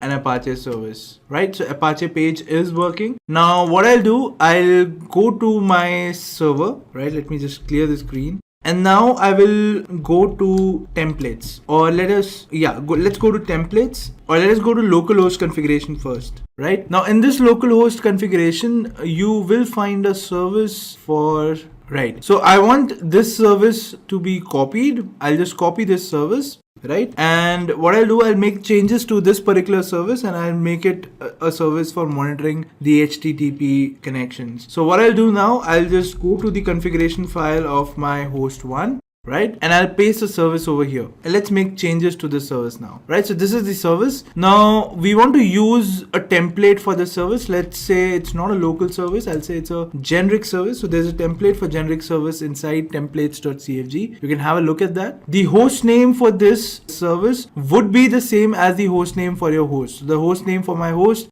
is slave 1, right? So I'll write exactly slave 1 in my service as well. So I'll do that. I'll call it slave 1. Service description, what do I want this description for this service to be? Check Apache. Okay, and the command for this particular service would be check_http, right? So this is the official command for checking the if anything is running on port 80 of any computer, right? So you can have a look. If you want to try some other application that you want to monitor, you can just Google out the service or the command that you would use over here to monitor that particular application, right? And most of the times you will get a command. In case you don't get a command, just Google how you can define a command for basically monitoring the application that you want, right? Now all you have to do is, if you find the right place where you just have to create a command, go inside commands.cfg, right? That is there in your etc directory. And inside the commands.cfg file, all you do is create that command, and which I'll show you in a moment, the way to create a command, and then you can use that command over here as well. So check_http is already a command which is existing in my Nagios server, and I'll show you the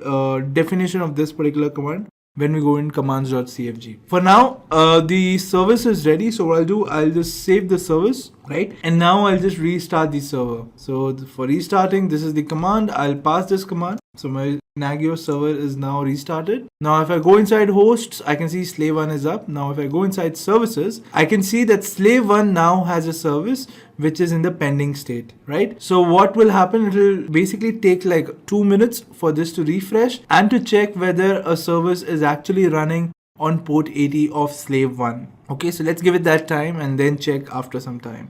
Alright guys, so as you can see, the service that we defined is now under the status of OK, right? So now my service is running fine, and you can check the status over here that HTTP is OK and 11,192 bytes were responded back to the request in 0.002 seconds. So you can get all the performance details here.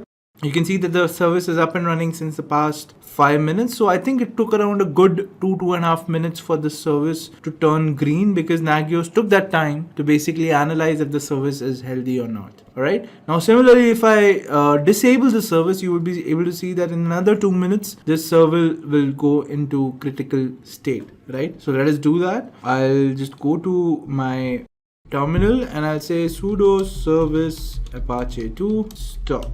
Right, I just did that, and now if I go to the IP address, I can see that the page is no longer coming. Now it is 5 minutes 39 seconds right now, so let's see 6 minutes 45 seconds right now. Let's see when our service gets into a critical state. Alright guys, so as you can see, the status has now changed, and it says that the status has changed since the past 18 seconds, right? So it took a good 4 minutes for this service to go into critical state. I guess that's how long Nagios checks in intervals as to whether a service is working or not, right? So as you can see, it says connection refused, reason being now Apache is not running on that particular system. Alright guys, so this is how you create a service in Nagios, and similarly you can create any kind of service for your particular application that you want to monitor.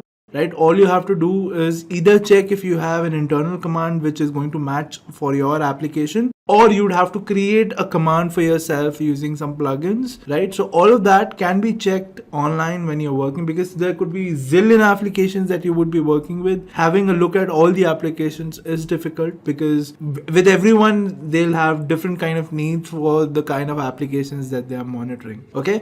Alright, so I forgot about one thing. Let us also have a look at how you can create a command in Nagios, right? So let me jump back to my terminal. So all I have to do now is I'll have to go inside commands.cfg, right? So let's go inside it. So we use the command check_http, right? So let's first that command first. So if you go inside commands.cfg, you will have all these commands over here. Notify host by email, then you have check host alive, then you have check local disk, check local load, then you have check local procs, check local user, check local swap, check local mrt, check ftp, right? So all these commands are then being mapped to their command line usage. So if you pass this command, this command is basically being passed on your Nagios host if you are using the command check ftp.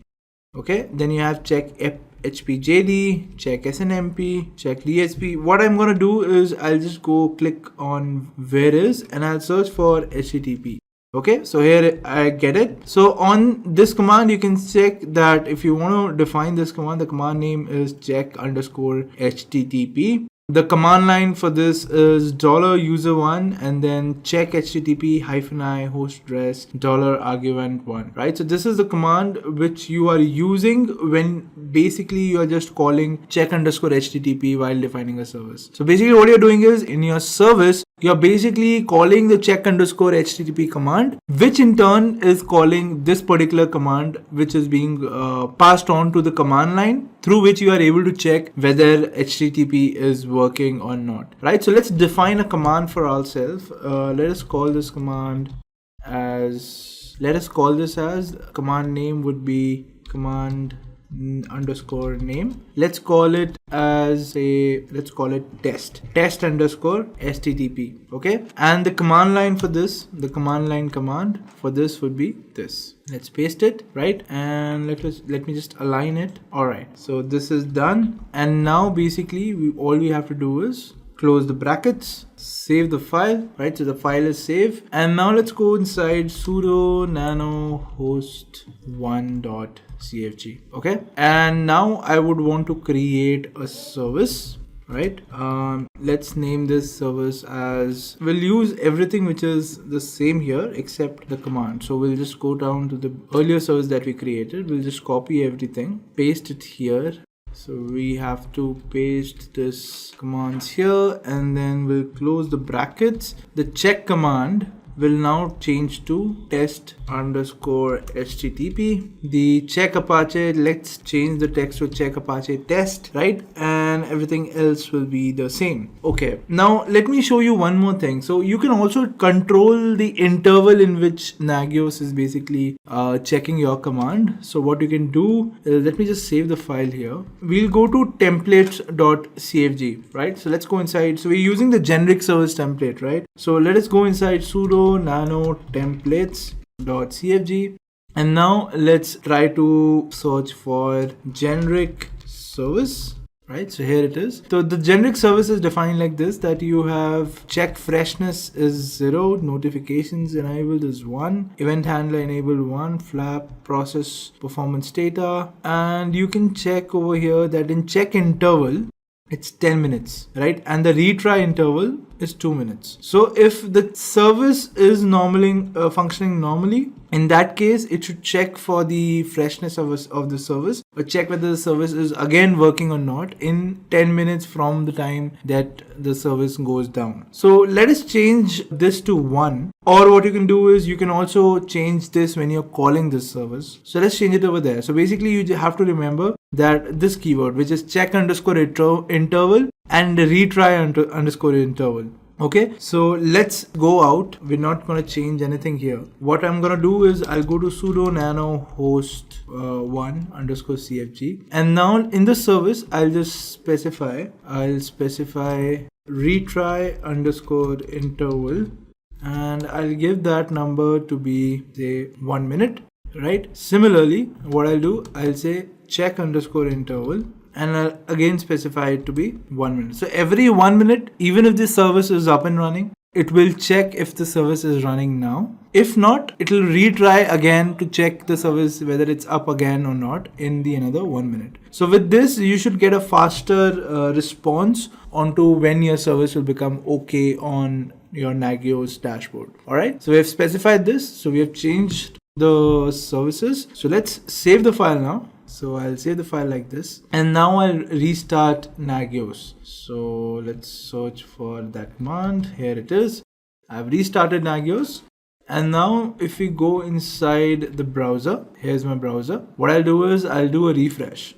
I'll go to services, and now I can see there are 2 services which are running. So because we stopped the Apache service on our server, that's why it is saying it's in a critical state right now. So what I'm going to do, let me go here and okay, so we'll start Apache server, but first let's wait for this pending state to become to critical. So what I'll do, I'll just click refresh once again. I'll go to services, and let's wait for this service to become critical. In that case, what I'm going to do, we're going to see that in how much time it becomes okay from the time when we basically up the service. All right, so let's wait for this to become critical. All right, so as you can see, the service is now critical, and what we can do now is we'll go to this system and we'll start the service now.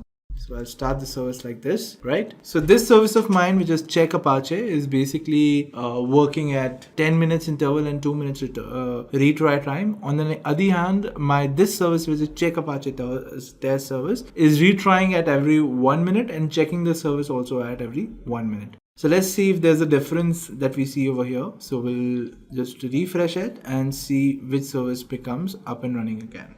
Alright, so you can see that my check Apache test is already in the OK state now, right? So it became OK faster then the check Apache service. If I again refresh the service, I can see that my check Apache service is still in the critical state. Reason being, the check interval in that case I did not configure, and it took the default values of my generic service template, which had 10 minutes of check interval and 2 minutes of retry. Right? So basically, if this state is in the retry state right now, it should take around 2 minutes for this to become okay. Right? On the other hand, my Apache service, because my check intervals is just 1 minute and even my retry interval is 1 minute, it became okay faster because Nagios is now checking the service pretty early than the way it is checking it with this particular service. So if I again click on these services, I can still see that this is in a critical state and check Apache state is in a okay state. All right. So this was it for this session, guys.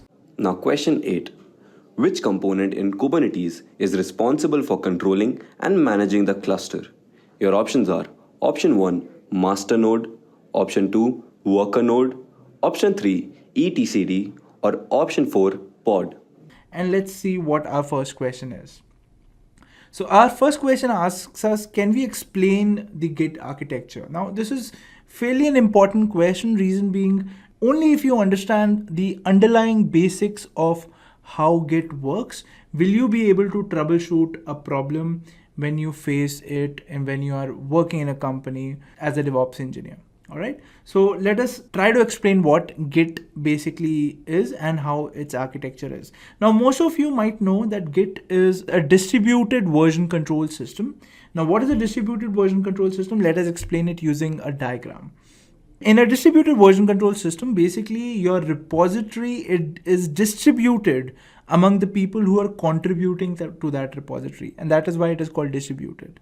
So that means that anyone who wants to make a change in the code that is present in this repository has to first copy this repository on his local system, commit the changes to the local file system of this repository, and only then he can push this repository onto push the code changes or the feature additions and everything to the remote repository, right? Nobody can work directly on the remote repository, and that is the main principle of how Git works, and that is the reason it is called a distributed version control system. Right? If you were to talk about the life cycle as to what are the steps to implement if somebody wants to say upload or change some code present in our remote repository. So the first thing that they have to do is pull the repository from the remote system. Once they have pulled the repository, it becomes their local repository. Change whatever files they want to change, and then once they have done with the changes, they will have to do a git commit, or they'll have to commit the files to the local repository. Once the files have been committed, they will have to be pushed to the remote repository so that it becomes visible to anyone and everyone who will pull this project the next time.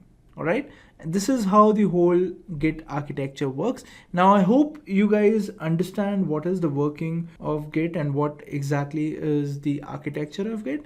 Moving forward, now let's talk about the next question, which says, in Git, how can you revert a commit that has already been pushed and made public? Right? So basically you have done some changes in the code. You committed those changes to your local repository, and now you have also pushed the changes to the GitHub repository. Now, if you have a CI/CD pipeline in place, which basically means that the moment you commit to Git, it automatically takes the code and deploys it on a server. If that is the kind of configuration that you have done, then probably the code that you have pushed has also been deployed on a server. And that is when you come to sense that the code is wrong, and you quickly have to change the code so that everything becomes working again. Right? Now, this is a very hot fix, or this is a very quick fix that probably every DevOps engineer employs whenever there is a problem in the production server. Right? So what is that quick fix? The quick fix basically says that whatever last commit was working perfectly, just roll back to that so that everything becomes normal until and unless you have fixed the new commit. That is basically the intention behind the revert procedure. Now, how can you implement the revert procedure? It can be implemented using the git revert command, and let me show you a quick demo of the git revert command so you know how you can implement it in a computer. All right. So this is my terminal, guys. Basically, I will SSH into an AWS server and I'm in. So I have a GitHub repository that I have created for demo purposes. So like we discussed, the first stage in the lifecycle of Git is to clone the repository. So we'll just copy this address. So we'll just copy this address. 1 second. Yes. So we'll just copy this address and then we'll come here and we'll type git clone and then the address. Okay. Now this project is basically a website that I created. It's a small website that I created. Now, in order to see that website, we will have to paste this code inside our Apache folder. So let us go inside our Apache folder, which is present in this directory. All right. Now I'll do a quick git clone along with the repository address, hit enter. And now if I do an ls, you can see that there is a folder called DevOps IQ, which has been created inside this folder. I will go inside DevOps IQ and do an ls. And you can see there's one more folder called DevOps IQ. All right, so let's go inside that. And now if I do an ls, these are the two files which are present inside my code base. Okay. Now, if you were to see what this website actually looks like right now, I can just go here and I can type in the IP address. So it's 18.222.123.58/DevOps IQ and /DevOps IQ. All right. This is how the website looks like for now. Now I have to make some changes so that the background becomes a little more better. So what I can do, I'll just go back here. I'll go do a nano and change the code of the website and say I'll change it to, I have an image in the images folder. Let me change it to 1.jpg. All right, let us save it. And once you've saved it, the next thing that you have to do is commit the changes to your local repository. And let us do that. So first I'll have to add the files to the repository. Now I'll have to commit the changes. And the message should say changed background. All right. So the changes have been committed, and now I'll push these changes to the remote repository.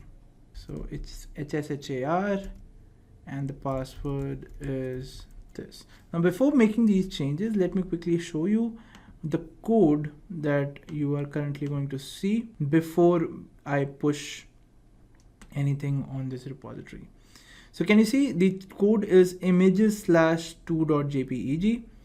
I've changed the code to be 1.jpeg. So let me hit enter and let's see if our code gets changed over here. So now if I do a refresh, let me do a refresh. You can see the code has been changed just now. So it says 44 seconds ago, the code was changed. Awesome. So now because my code has been changed, if I go to this website now and hit enter, you can see the background is now changed. It is now a different background. Now what I want to do is I realize that this change that I did is probably wrong, and I want to revert to a particular commit, to the older commit that was actually working. All right. So what I can do is I'll just come back to my terminal. Let me clear the screen. First thing that you do is do a git log.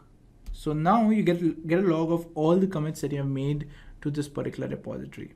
Now this is the particular commit that you have particularly applied right now, and this is causing you a problem. So just copy the commit ID for this, and now just go ahead and do a git revert. So git revert and then give this ID which you just copied. Okay, and hit enter. So once you do that, it will tell you the information about this particular commit ID, right? So just review everything, and then you can see that the commit has been reverted. So now I've not pushed the changes, but then if I come back here and if I hit enter, you can see the older website comes back because the code has now been changed. And if I want to make these changes to the remote repository as well, all I have to do is git push origin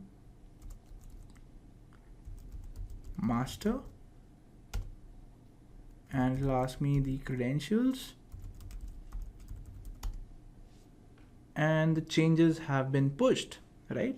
Now, if I come here and I just see the code again, if I do a refresh, you can again see that the code has changed back to 2.jpeg, which was our earlier code which we made changes to.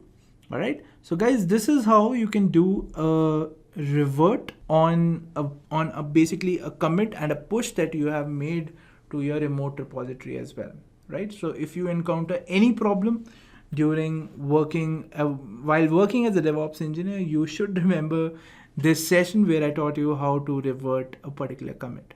All right. So with that, let's move on to our next question, which says, have you ever encountered failed deployments and how have you handled them?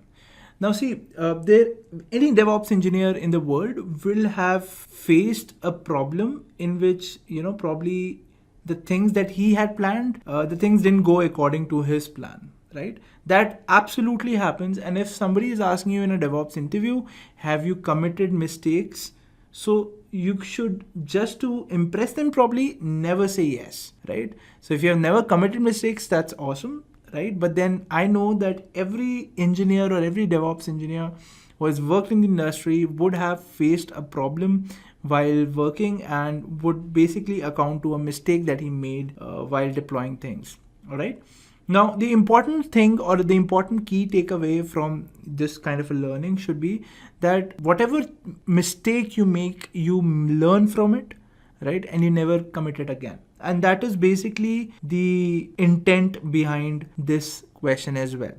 The interviewer would want to know, if you made the mistakes, what did you learn from those mistakes? Okay, so if an interviewer was supposed to ask me this question, I'll say, obviously I have encountered failed deployments, and what have I learned from them? I'll just give you the best practices that I think are viable for any DevOps engineer who is working in the industry.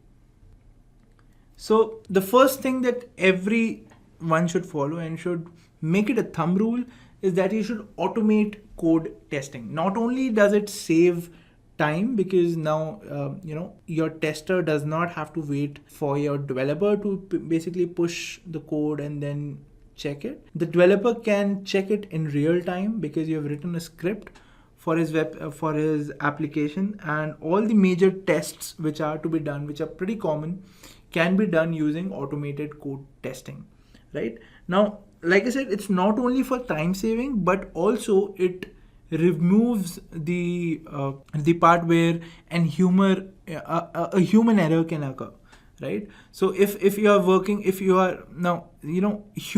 you work with people commit mistakes.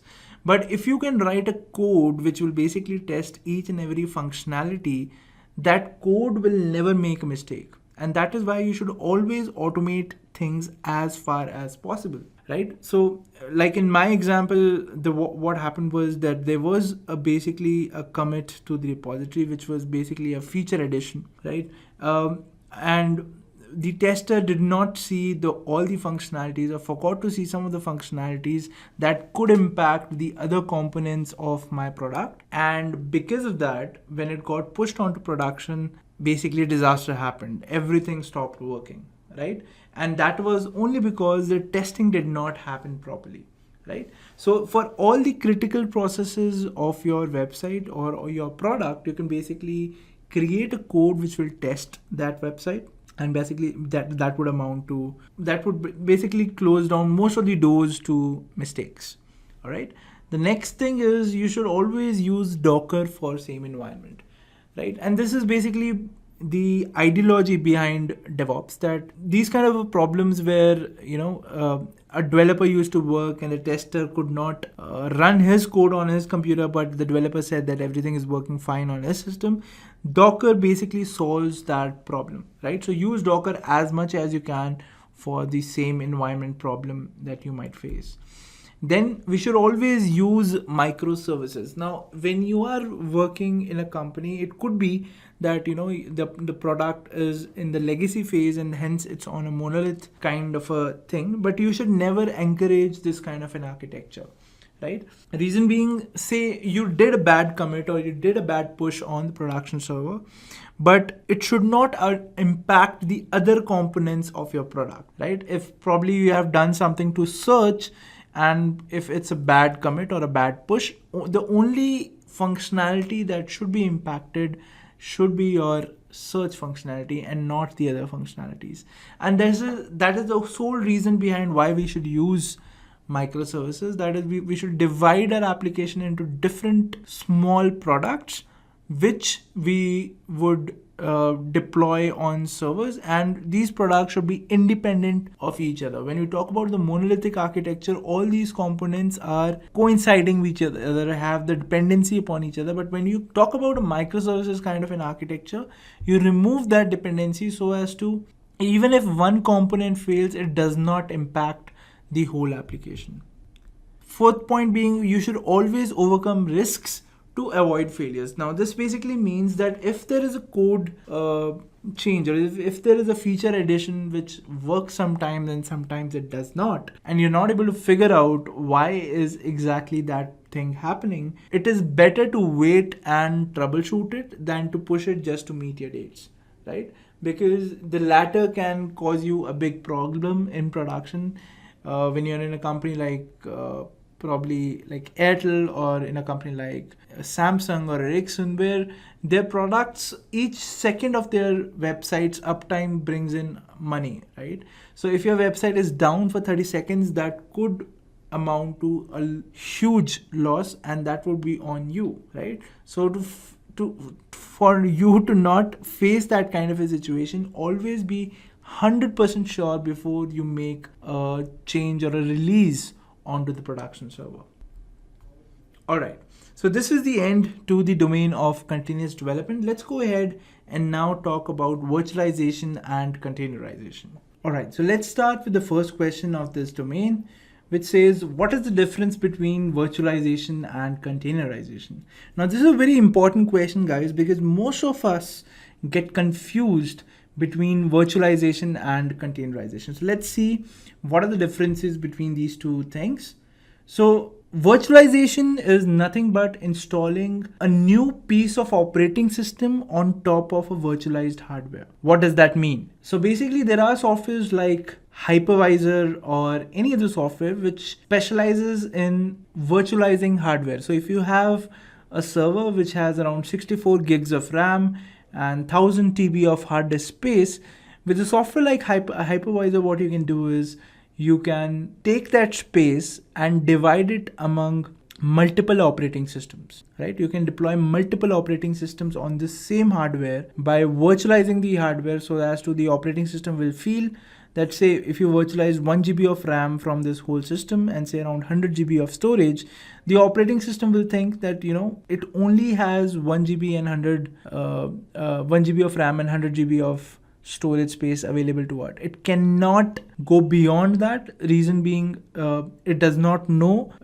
of the hardware which is beyond, or which is ahead of the hypervisor software. All right. So in virtualization, basically you have an hypervisor which sits on top of your operating system and virtualizes the hardware beneath it, right? Then you have a guest operating system. So basically, once you have virtualized the hardware, you install guest operating systems on top of that. For example, the best example for this would be VirtualBox, right? You install VirtualBox and then you can install operating systems on the VirtualBox with a given spec that you will decide, right?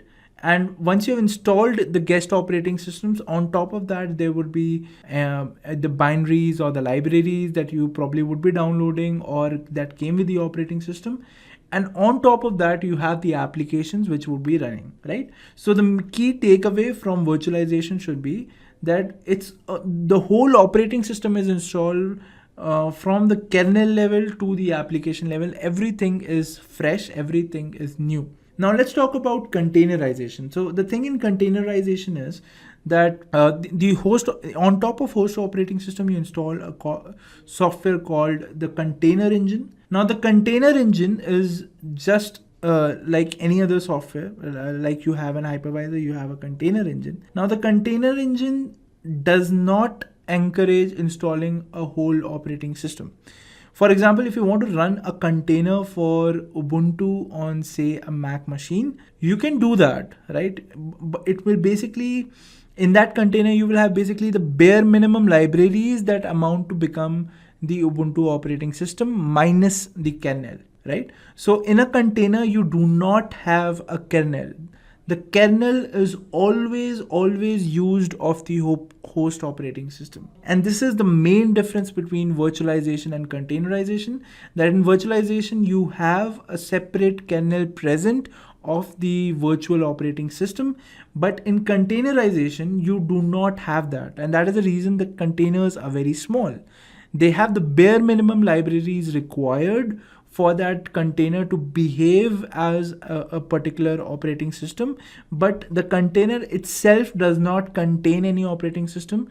It basically is based on the same kernel on which the host operating system resides. All right, and this is basically the main difference between virtualization and containerization. Moving forward, now the next question says, without using Docker, that is without using Docker to get into a container, can we see the processes that are running inside the container of the Docker container engine? All right. So this basically is relating to the same fact that if you want to see the processes of a container which are running inside the Docker container engine, if you can see them from the outside, basically that means that the processes are running in the same kernel of the host operating system, right? The processes that are running in the Docker container engine would be basically as an addition to whatever is running on the host operating system as well. And you can see that using the ps-aux command, right? So for the host operating system, it's just like any other software or any other process that it has to run. But for the container, it basically thinks that it is running inside an operating system, which it actually is not. Right? So can you see the processes? So the answer is yes, you can see the processes which are running inside a Docker container. And how can you see that? How can you basically see these processes? Let me demonstrate it to you. Okay, so we have come back to our AWS server. Let me clear the screen. All right, so if I do a Docker PS right now, you can see that there are no containers which are running on this system as of now. Now what I'll do is I'll run a container for Ubuntu. So I'll do a Docker run -it and then -d and then Ubuntu. All right, so this ran a container for me. And if I do a Docker PS now, you can see that there's a container running, which is basically of the Ubuntu image. So if I go inside this container now, so I'll do a Docker exec -it and then bash. Docker exec -it and then I forgot the container ID. So the container ID and then bash. So if I do that, I'm inside the container, right? And there's no process running inside this container as of now. Now, if I were to duplicate this, let me quickly again do an SSH. So I'll do an SSH into the same server again so that I'm on $. Okay, great. So if I do a ps-aux, these are all the processes which are running inside the operating system right now, right? But let us make it a little simpler. What we can do is, let me see all the processes which has the word watch in them, right? So let me make it more clear for you. So these are the processes which have the watch keyword inside of them. Okay, so there are basically 4 processes which are running and which have the keyword watch inside of them. Now what I'm gonna do is, inside this container, I'm gonna launch a watch process. So what is that watch process? That watch process is basically going to watch a particular command in a set interval of time. And what is that command? I basically want to say, let's see the ls-l command. Okay, so what is it doing? It is keeping a watch on the command ls-l in every 1 second, right? You can see the time over here. It is incrementing every second, and basically it's keeping a watch on all these files which are there inside the container continuously. Okay, now again, so this is the dollar prompt. That we are outside the container right now. Now if I again do the same command, that is again I search for processes which have the word watch in it, I can actually see that there is a new process which is running over here, and this process is running inside the container, which I'm able to see from the host operating system level, right? So the host operating system is basically treating this particular process as if it was running on its own system. That is, the container and the host operating system, because they are sharing the same kernel, the host operating system is taking this process as if it was running inside of it, right? But if we look closely, this watch command is running inside the container, right? Let me just quickly stop it. You can see we are still inside the container, and we have stopped the watch command. And if I go here and if I refresh, you can see that this watch command is again gone, which was being mentioned over here before.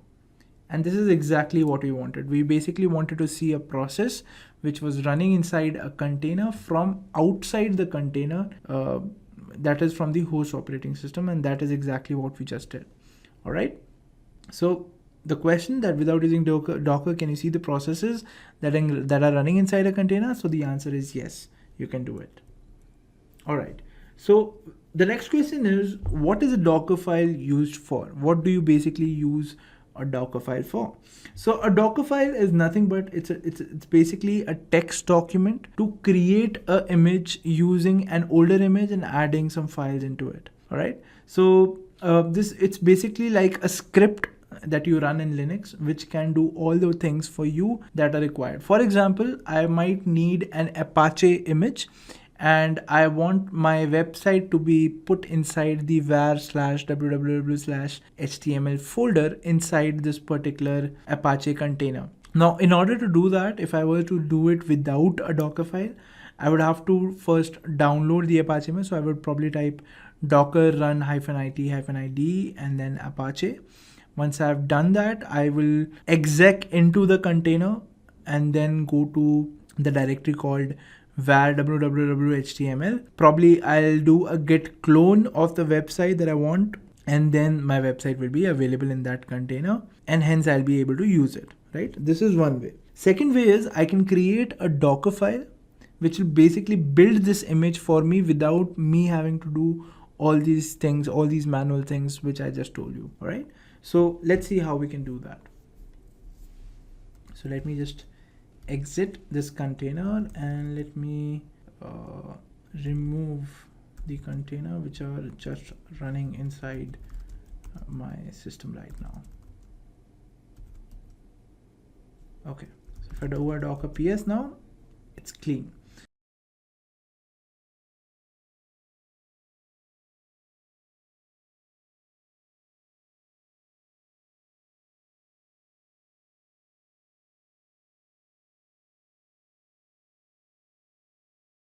Now the next question is, what is the main function of Puppet in a DevOps pipeline? Your options are option 1, automatic configuration management, option 2, monitoring system performance, option 3, deploying applications, or option 4, writing code. Which one of these options do you think is the right answer? Tell us your answer in the comment section. Now what I want to do is I want to run this particular container, docker run -it-p. I want to basically expose the port 83 to this container's port 80, and I want to run it as a daemon so that it runs in the background, and that is it. Okay, So I have the container running, which is this. And what I want to do is I want to basically copy the website into this container. So let me do a Docker exec into this container -it. This is the container ID, and then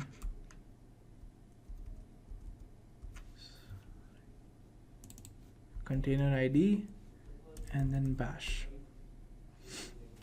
So I want to go inside this particular folder. So if I do an ls over here, you can see that there is an index.html and an index.php which are running, right? So it's on exposed on port 83, which basically means if I go to a browser and if I go to the server's IP address on port 83, I should be able to see this Apache page, and this is basically the container which I just ran over here. Okay, what I want to do is inside this particular directory, I would be basically copying the code of my website. Now let's see how we can do that. So let me just exit this container. Let me do a docker ps. Let me do a docker stop to this particular container. So what would this do? So basically if my Apache was running over here, it should stop once I have stopped this container. Okay, so it is stopped. So if I do a refresh over here, you can see the site can't be reached. This is exactly what we want. Okay, now let me do a git clone of my GitHub.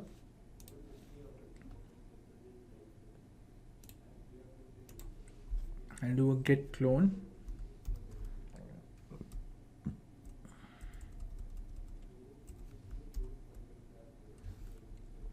All right.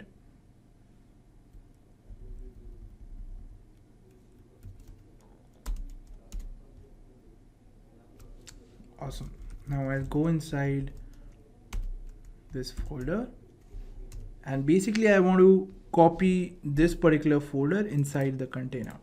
All right. So for doing that, let's create a Dockerfile. And what I want to say is in the image shhar/web app, I want to add the folder DevOps IQ. And where do I want to add it? Inside the container, I want to add it in this particular directory. Okay, this is where I want to add it, and inside DevOps IQ. Okay, fair enough. And that is it. That is all you have to do. I'll just come out of this editor, and I'll now do a Docker build of this Docker file with the name test. So it says successfully built an image and it has been tagged as test. Great. Now if I run this image now, docker run -it -p, say I run it on port 84, run it as a daemon, and run the image. Okay, great. So if I go to port 84 now, let's see if the container is working first. So yes, the container is working. Now if I go inside DevOps IQ, what do I see? Great. So I can see the web. So basically my website is now available inside the container by simply writing a Docker file to do that. And this is exactly what we wanted. Awesome, guys. So what is the Docker file used for? It is basically used for creating an image without having to do all the manual stuff of adding your files and everything. All right. Now, once this image of yours is ready, you can push it to Docker Hub, and anybody in the world can download it and can basically use your website on their local system. Great. Now, the next question is explain container orchestration. Okay, so till now we have seen that we can deploy a container, we can use it, we can probably deploy an application on it, and we can use it on the web browser, right? But it is not that simple. When we talk about a website like Amazon or a website like Google, right? It has a lot of components with it. For example, on Amazon, you would see that you have a comment section. Then on the home page, you see that there are a lot of products which have the prices, the ratings. Now, each and every component, the prices, the ratings, the name of the product, the image of the product, the comment section, each and everything is basically a microservice. It is a small part of an application which is running independently of all the other parts of the website, right? And all of this is possible using containers. So basically what they would have done is they would have ran each and every component inside a container. Now, the problem over here is, now when you have a website like Amazon, you would be dealing you would be dealing with minimum like 10 or 11 containers for one particular copy of that website or one particular instance of that website, right? Now, when you're dealing with 10, 11 containers, these containers have to be working in conjunction to each other. They should be in sync with each other. They should be able to communicate with each other, right? And they should also be able we should also be able to scale a particular container in case it goes down. For example, the comment section container, it goes down for some reason. Now, if it goes down, we have to keep a watch on it, and we have to redeploy it if it goes down. And all of these activities, which I just told you, comes under container orchestration, right? If you were to manually deploy these containers on Docker, you will have to keep a manual check on all these containers. But imagine when you have thousands or 10,000s of containers that you're dealing with.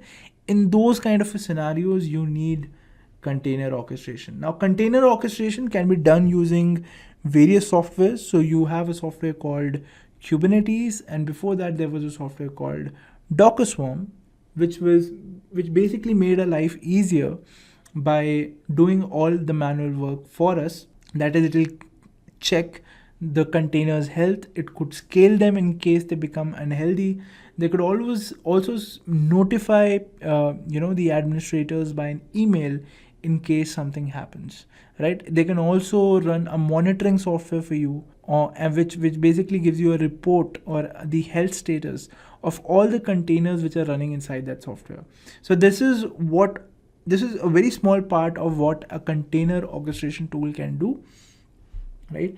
And basically, if you were to understand what container orchestration is like I said, when you work with multiple containers, you have to take in note a lot of things, and that is possible using the container orchestration tools like Kubernetes and Dockerswarm. Okay, so the next question is, what is the difference between Dockerswarm and Kubernetes? Now, they're both container orchestration tools. We just saw that. But why do we have two? Or if I were to choose between Kubernetes and Dockerswarm, which should I choose? All right, so let's look at the differences between each one of them. So the first difference, which is probably the most important difference, or probably I'll say is the deciding factor whether you should go ahead with this tool given that you have a short deadline and you have to deploy a project. So installing Dockerswarm is very easy. It comes pre-packaged with the Docker software. So if you have installed Docker, Dockerswarm is already installed on your system. You don't have to worry about anything. On the other hand, installing Kubernetes is a very tough job, right? There are a lot of dependencies for Kubernetes. You'll have to see the system, you'll have to see the operating system on which it is running, and a host of other things, right? It has a lot of dependencies, and hence it is very tough to install. But the moment you install it, it becomes very helpful. That is, Kubernetes becomes very helpful because of the features that it offers, which brings us to our second point. Dockerswarm is faster than Kubernetes, reason being that it has less features than Kubernetes, and therefore making it a very light software and hence faster than Kubernetes. So if you want to use Dockerswarm, you should be reading about what Docker Swarm does not offer and what Kubernetes offers. And if you feel you do not need all the features that Kubernetes is offering, you can go ahead with Docker Swarm and deploy your application in a faster manner. But like I said, Kubernetes is complex and it has a lot of services and features, because of which its deployments are a little slower when we compare it to Docker Swarm. The third point, which is the most important point, is Docker Swarm does not give you the functionality of autoscaling. Meaning, if your containers go down or if your containers are basically performing at their peak capacity, there is no option in Docker Swarm to scale those containers. On the other hand, because of Kubernetes monitoring services and the host of other features, you have that option of providing auto scaling to your containers, which basically means you can automatically scale your containers up and down as and when they are required. And this is an amazing thing that Kubernetes handles for us. Alright guys, so these were the questions around the domain virtualization and containerization. So moving ahead, now our next domain is continuous integration. So let's shed a light on what continuous integration is. So our first question itself is, what is continuous integration? So continuous integration is basically a development practice, or I'll say it's a stage which basically connects all the other stages of the DevOps lifecycle. For example, you push your code to Git. Like we took an example, when you push the code to Git, you might have provisions which might allow you that the moment the code is pushed onto the remote repository, it automatically gets deployed on the servers as well. Well, if that is the case, basically that would be possible using integration tools that would integrate your Git repository with your remote server. And that is exactly what Jenkins does. It's a continuous integration tool which helps us integrate different DevOps lifecycle stages together so that they work like an organism, right? This is what continuous integration means. So, because we discussed about what continuous integration is, our next question says, create a CI/CD pipeline using Git and Jenkins to deploy a website on every commit on the main branch. So on every push that you make to the remote repository, the code should automatically get deployed on a remote server. All right. So this is something that we're going to do just now. All right. But before going ahead, let's see what is the architecture for this kind of a thing. All right, so this is how the whole thing is going to work. Basically, the developer is going to commit the code to his GitHub. GitHub basically, once it sees a change in the branch that we mentioned, it is going to trigger Jenkins, which in turn will integrate or will take the website from the GitHub repository and push it onto the build server on which we want the website to be deployed. All right, sounds awesome. Great. Now let's go ahead and do this demo. So for that, we will have to SSH into our server. So let us do that. Okay, so I'm in now. Let me clear the screen. So first let's check if our Jenkins is running on this server. So let me check the status for Jenkins. So if I do a service Jenkins status, I can see that the Jenkins service is active. Awesome. So I'll just go here and I'll go to the Jenkins website, which is basically available on 8080. All right. So I'll enter my credentials. And this is how the dashboard for Jenkins looked like. Now our question is, or our aim is to create a job which basically will push a website that we are uploading to GitHub on a particular server. All right, so let's create a new job first. So let's call our job as a demo job. Okay, and let's name it as a freestyle project and click OK. So this will create a job in Jenkins for us. All right, so our job has now been created. So what we want to do is I want to take code from my GitHub. So I'll have to specify the GitHub repository over here. Okay. And similarly, I'll have to say that I want to trigger the build the moment my anything is pushed on my remote repository. All right, and this should be it.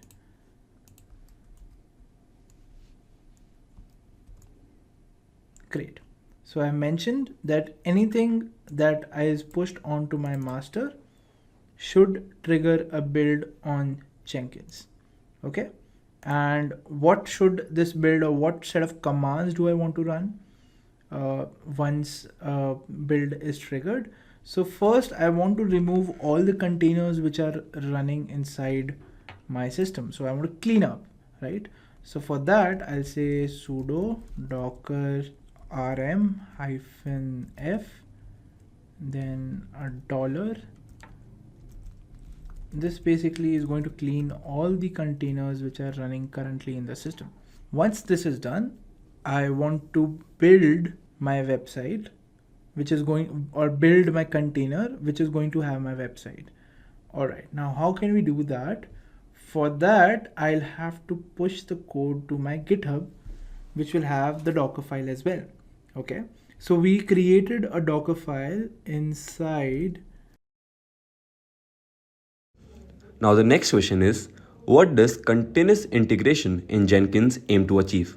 Your options are option 1, frequent code integration and automated testing, option 2, manual code deployment, option 3, avoiding version control, or option 4, delayed integration of code changes. Which one of these options do you think is the right answer? Tell us in the comment section below. Okay, so here it is. So we have our Dockerfile created in the DevOps IQ folder, which was there in my home directory. Now what I want to do is I want to push. So what is there inside this Dockerfile? We saw that we could create a Dockerfile using, if we write something like this in our Dockerfile, and this would basically create an image with our code which is there on GitHub. All right. So what we'll do, we'll just push this code to our remote repository.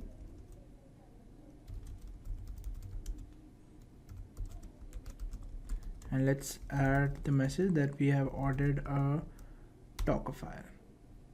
Great. And now let's push it to our remote repo.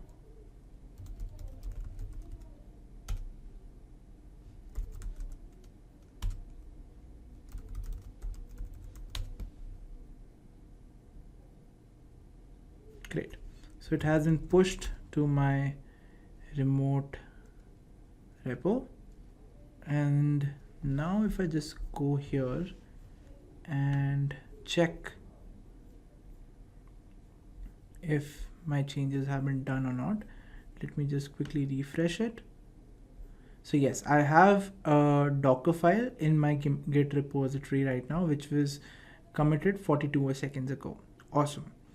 Great. So now what I'll do is I'll come to my Jenkins and I will say that build sudo docker build the Dockerfile. Now where is that Dockerfile? The Dockerfile will basically be downloaded in the Jenkins workspace. So that is in var lib Jenkins workspace, and then the name of the job, which is demo job, and that is it. So inside this I will have my Dockerfile, and it will basically build it and name it as, say, Jenkins. It'll name it as Jenkins. In the next step, what I'll do a sudo docker run -it and then -p, and say I want to deploy it on 84 or say 87 port. Okay, and what do I want to deploy? I want to deploy Jenkins. Okay, so this should do This should basically do all the stuff. So in the first command, basically we're removing any container which is running on the system. In the second command, what we're going to do is we're going to build the Docker file which is available in this workspace, and this workspace will basically have my GitHub project and the link I have specified over here. So it'll basically just copy, or it'll pull the project and save it in the workspace of demo job. So in this demo job, there's a Docker file. So we are building this Docker file and we are naming this created image as Jenkins. And then we are running this image and exposing it to port 87. Okay, so let's save it. Awesome. Now what we have to do is I'll have to go inside. So if you want to configure a webhook, the way to do that, when I say a webhook, basically you want your GitHub to interact with your Jenkins whenever there is a push to a particular repository. So in your repository, go to settings and then go to webhooks. So this is a webhook that I created for my Jenkins, right? So let me create it again for you. So all you have to do is click on add webhook, right? And enter the URL for your Jenkins over here. So in my case, it is this. I'll just enter it over here, followed by this keyword, which is GitHub -webhook. And that is it. Once you specify that, just go down, click on add webhook. And this should basically send a request to Jenkins, and if everything goes well, it will say last delivery was successful. Okay. So any changes that I make to my GitHub now should trigger a change over here. Now let me delete this job, because I think even this job gets triggered when my GitHub, any changes made to my GitHub, right? So let me delete this project. Okay, great. So I just have this job now. Awesome. Now let us see how it actually works. So what I want to do is I'll come back to my terminal, do an ls, and let me go inside DevOps IQ, and let me do some changes in the code. So let's say I go into nanoindex.html. So the first thing that I do is I change the title of the website. So I call it as Jenkins test website. Okay. And I change the image from 2 to 1.jpg, and that is it. Let us see if I just push, or if I just push this website onto my server, what will happen. So I'll do a git push. Sorry, first I'll have to add these changed files into my repository. Git push origin master, sorry, git commit, and let me label this commit as test push. Okay, done. Now let's push this to a remote repository. Git push origin master, and let's give the credentials. Awesome. Now if you wait here, it should basically start a job. So as you can see, there is a job queued, which is for demo job, and this got automatically triggered by my GitHub. Okay, so let me refresh this. Okay, so the moment it gives you a red, that basically means that your job has been failed. So let's see what had just happened, why our job got failed. So if you go here, you can see the console output just like this. Okay, so basically we forgot to add a sudo here, and that is causing us a problem. Okay, so we can fix this by just going down and adding a sudo here. Save it. And again, we'll have to change the code. Let's call it as Jenkins test 2 website. We'll do a control X, Y, and now let's add our files to our local repository. Git add. Now let's commit it. Test push 2, and now let's push this to our master. I'll enter the credentials, and this should be it. Okay, so let's see. So our second job got triggered automatically, and it gives us a blue. Now blue means that your job was executed successfully. So let's check what happened. So we were deploying it on port 85. So let's check if it has been indeed deployed. So it was on port 85 and the folder was DevOps IQ. Okay, so let's check. I'm not sure if it was port 85. Let's check. What are the port that we have specified?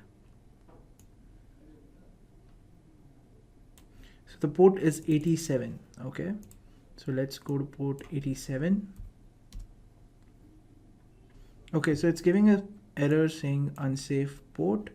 So for our troubleshooting, let's check if the container is running. So yes, the container is running on port 87, but it says an unsafe port. So what we can do is let us change it to say 82.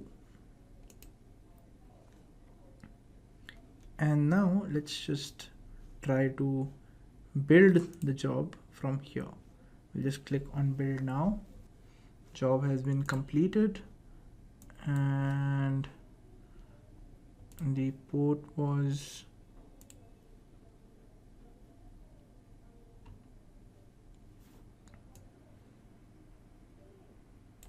82.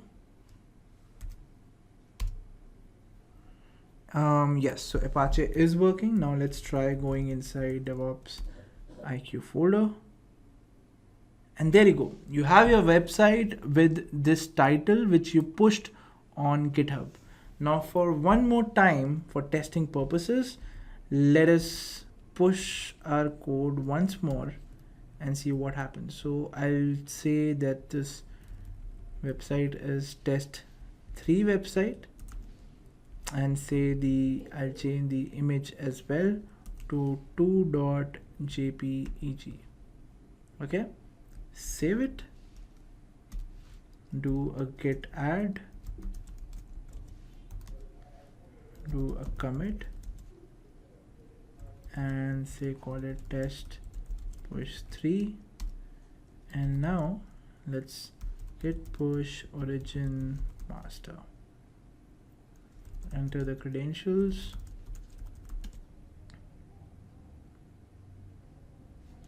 Great. Now let's check what will happen. Okay, so our build has been started and it has been completed. Great. So if I refresh this now, it says Jenkins test 3 website, and the background also has been changed. So congratulations guys, we have successfully completed the demo. So basically if you change anything in your GitHub, the website is automatically getting deployed on your build server, right? And on top of this, just for making it more interesting, what we can do is we can do a git log and we can revert on this commit that we saw earlier. Okay, so let's do a git revert and then paste it, agree to everything,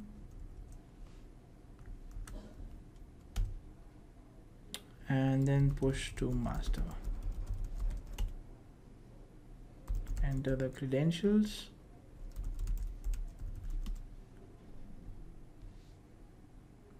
everything has been pushed. Job is getting triggered.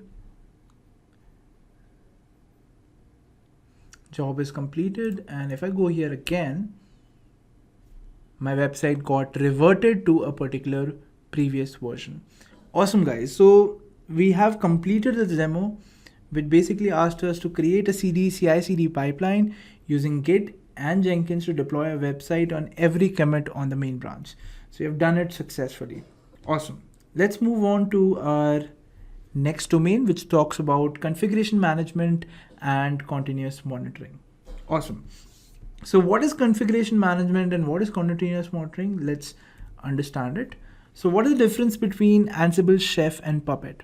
Now, before understanding the difference between Ansible, Chef, and Puppet, these are basically configuration management tools. What is configuration management? If you have, say, around 200 servers and you want to install a particular software on each of these servers, what will you do?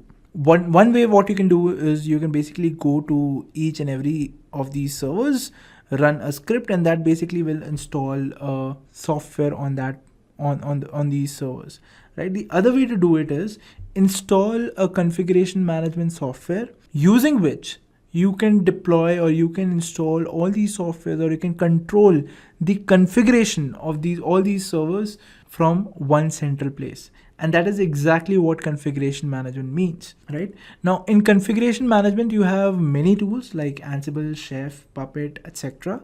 But these are the three top tools which are used in the industry. Now, the question is, what is the difference between Ansible, Chef, and Puppet? All right, so let's go ahead and see the differences. All right, so let's first talk about Ansible. So Ansible is very easy to learn because it is based on Python. So you don't have to sweat a lot, or you don't have to sweat much on learning the commands for Ansible because it is based on Python. So if you know Python, Ansible is going to be a cakewalk for you. It is preferred for environments which are designed to scale rapidly.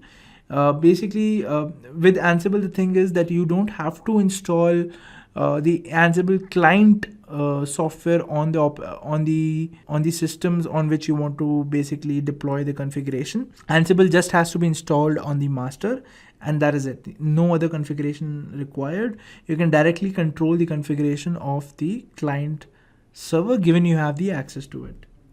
So it offers simplified orchestration, reason being, like I just told you, that you don't have to worry about installing softwares on the client machines. Ansible can standalone take care of all the complications that come forward when you are dealing with deploying configurations without installing a particular software on the client machines. But this is basically a disadvantage of Ansible, that it has a very underdeveloped GUI. That is, you only get the CLI to work with, right? And it has very limited features when we compare it with Puppet and Chef. Now let's talk about Chef. How is Chef different from Ansible? So it is Ruby based, and hence it's difficult to learn. Now Ruby is a language that not many people are acquainted with, and hence people might find it difficult to get versed with the commands of Chef. The initial setup is complicated. When I compare it with Ansible, the setup was very easy because I just had to install Ansible on the host machine, and on the client machine I didn't have to install any software. So, but with Chef you have to do that, and hence it becomes a little complicated. But once all the setup and everything is done, Chef is very stable, right? It has been, since it's a community product and it has been well contributed to, it's a very stable product and it offers you resiliency. So of course, when you're working on production servers, probably working on Chef would be a better idea than Ansible, because Ansible does not have that great community when you compare it with Chef. And of course, Chef is the most flexible solutions for OS and middleware management. Now, middleware basically means the software management part. Chef offers to be a great choice for configuration management, reason being it is very reliable and is very mature, because it was probably among the first configuration management tools to come out, and because community has contributed a lot to this project, it is very mature in its development stages as well. Now let's talk about Puppet. So Puppet can be tough for people who are beginners in the DevOps world, right? Because it uses its own language called Puppet DSL, right? The setup part is smooth when you compare it with Chef, but it's a little harder than Ansible, because when you're using Puppet, we use a master and an agent as well. So you will have to install Puppet agent on the client machine, and only then Puppet will be able to interact with the client software, right?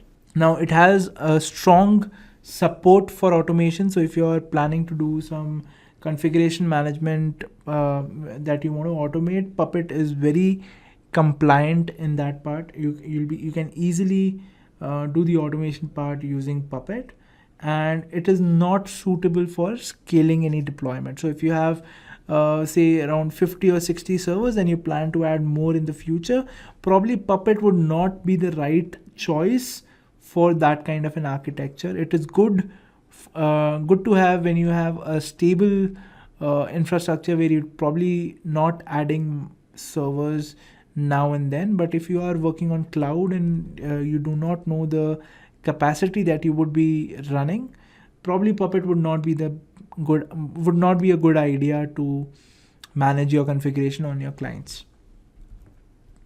Okay. Our next question is, what is the difference between asset management and configuration management?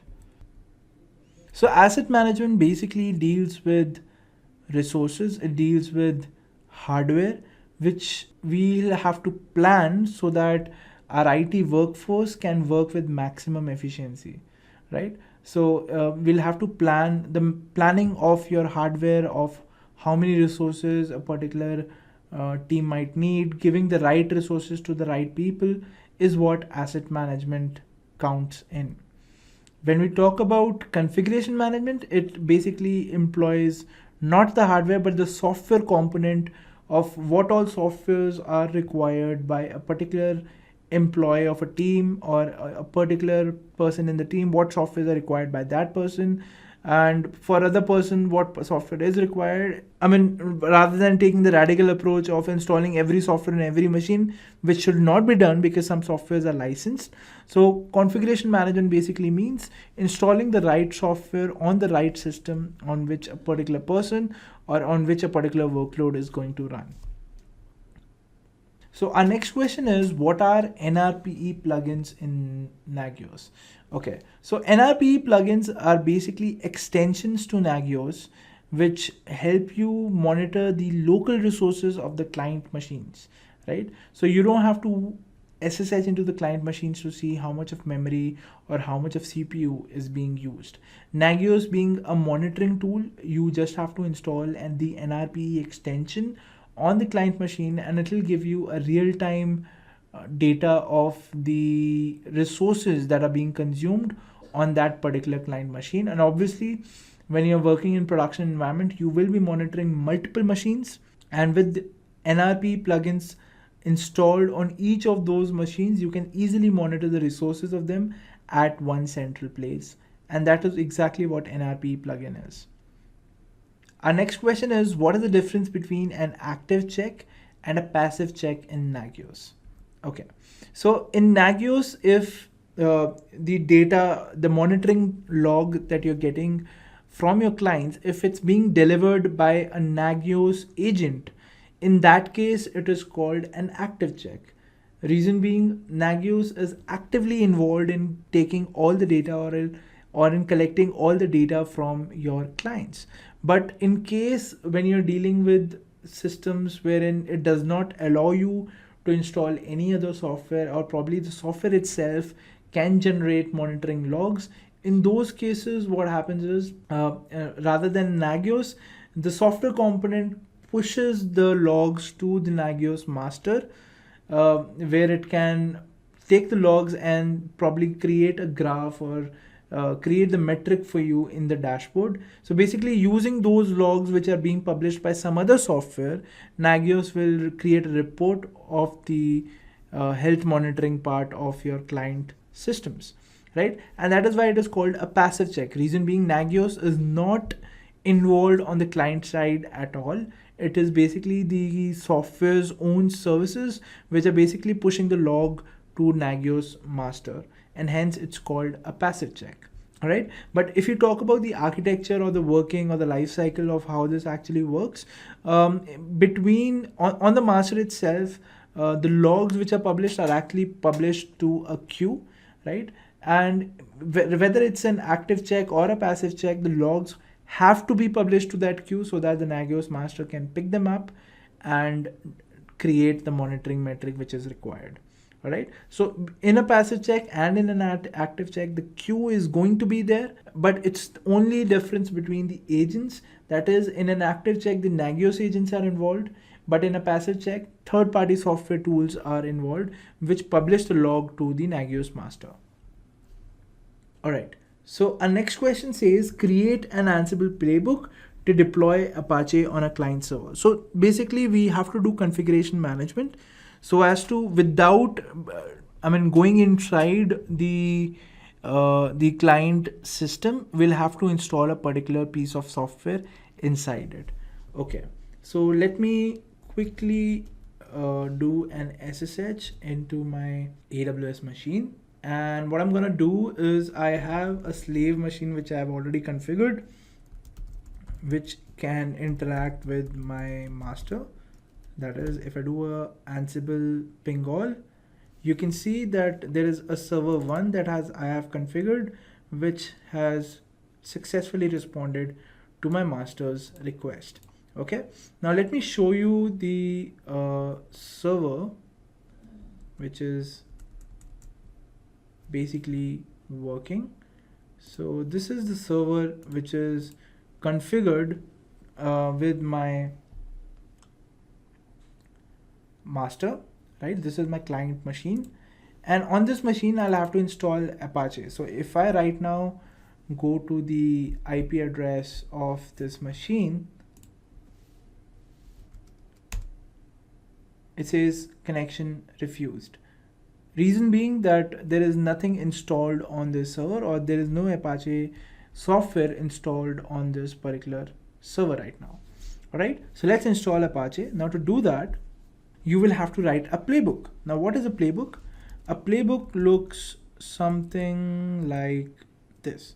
So it's basically a YAML file that you'll have to create. So I have created one for me. So where do you want to install the Apache software is the part where you'll have to specify in hosts.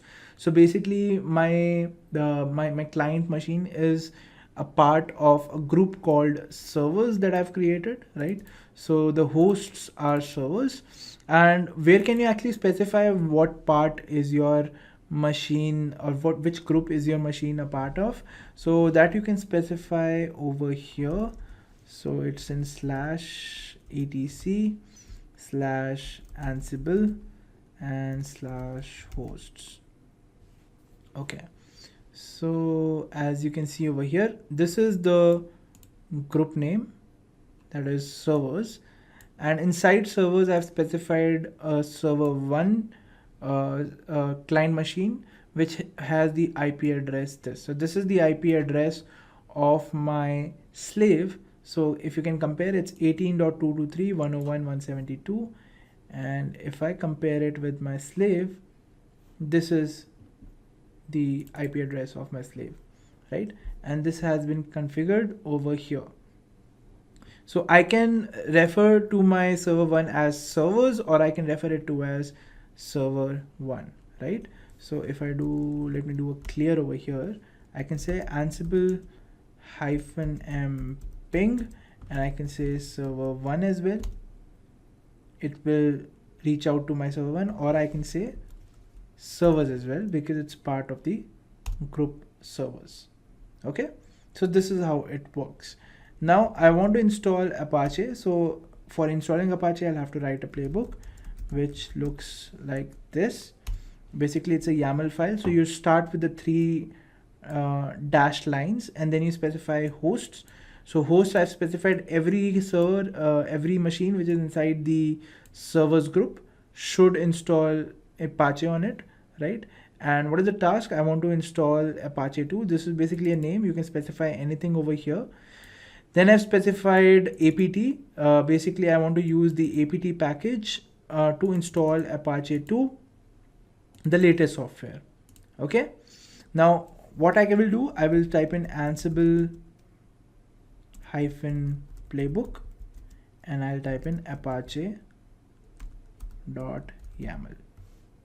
I'll hit enter, and now it has started to install everything. So it is installing on the servers group. It is gathering the facts, and it saw that it is able to communicate with server 1, and now it is accomplishing the task of installing Apache.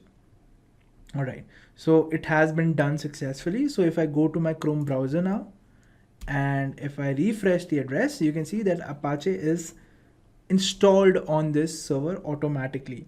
So I didn't have to basically SSH into the server. It all happened automatically. And if I had like 5-6 computers which were running on AWS, and if I wanted to install the software on it using Apache, using Ansible, this would have been the same way. It's only that in the server group, I would have specified more IP addresses which my Ansible could talk to. Okay, so this was our task of basically deploying an Ansible playbook on a client server without SSH, doing an SSH into that client server and doing it from a central location. All right, so this is done. Now let's move on to our next domain, which is continuous testing. Now, what is continuous testing? So we talked about continuous development, which is done using GitHub. We talked about continuous integration, which is possible using Jenkins. We talked about continuous configuration management, which can be done using Ansible. And next online is we have continuous testing. So once the code has been deployed, it has been integrated with Jenkins, it has been deployed on a server. The next thing is automated testing that we discussed in the best practices before, right? And it can be done using a tool called Selenium, a software called Selenium WebDriver, right? So the first question is, list out the technical challenges with Selenium. So the Selenium tool is used widely for automatic testing or automated testing, but what are the problems that you get with Selenium? So if you're using Selenium, mobile testing cannot be done. So if you have developed an application for your mobile, you cannot test it using Selenium. The reporting capabilities of Selenium are very limited. If your application or your web application deals with pop-up windows or it gives pop-up windows, Selenium would not be able to recognize those pop-up windows and work on them. And again, Selenium is only limited to web applications. So if you have an application that probably runs on desktop, probably it's a software that you have designed, you cannot test that software using Selenium. Selenium is only for those applications which can run inside a browser. And if you want to check whether there is some image in your web page and that image should have some particular content, it is a little difficult to implement it in Selenium. Although it is not impossible, it is possible. You'll have to import some libraries and other things like that. But natively, Selenium does not support image testing. You'll have to work around. You'll have to work around with Selenium to import some libraries which could do it for you. But like I said, natively Selenium does not support image testing. So our next question is, what is the difference between verify and assert commands? So let us see the differences.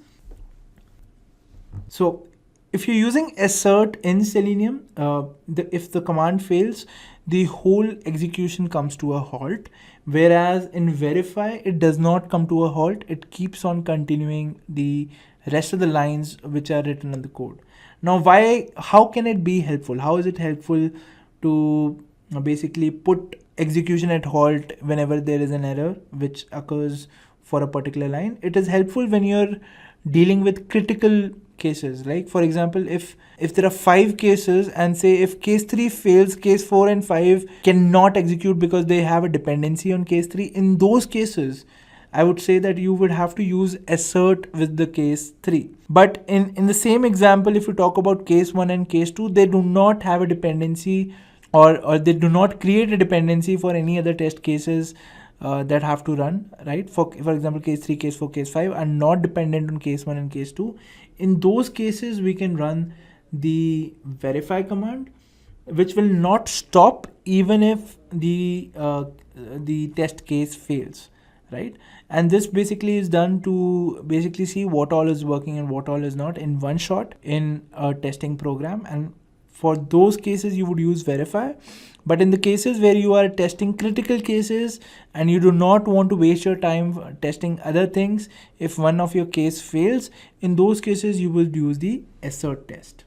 So like I said, it is used to validate critical functionality, assert command, and verify is used to validate functionality which is of the normal behavior kind of scenario, which comes into the normal behavior. That is, it does not create a dependency for other things to not work because it stopped working. All right. So our next question is, what is the difference between set speed and sleep methods? So set speed is basically used for executing tasks at a particular interval that we specify. For example, say I want to echo hello world at intervals of 5 seconds. In that case, I can specify it using set speed. But sleep method basically suspends the execution of the whole program for a particular interval. For example, if you're doing a Selenium web test and the web page takes around 3 seconds to load, and you don't want testing to happen just after each line, you can specify a sleep method of say around 3 seconds, where it waits for 3 seconds for the website to load, and only then it will start executing the tests which follow that particular line. All right. So this is the difference between set speed and sleep. Just a quick info, guys. Intellipaat offers a DevOps course where you can master skills like Git, Jenkins, Maven, Kubernetes, Terraform, and Docker by receiving training from the world's top 1% industry experts. With this course, we have already helped thousands of professionals to successfully transition their careers.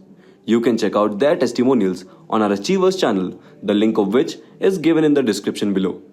Without a doubt, this course can set your career to new heights. So visit the course page link given below in the description and take the first step towards career growth in DevOps.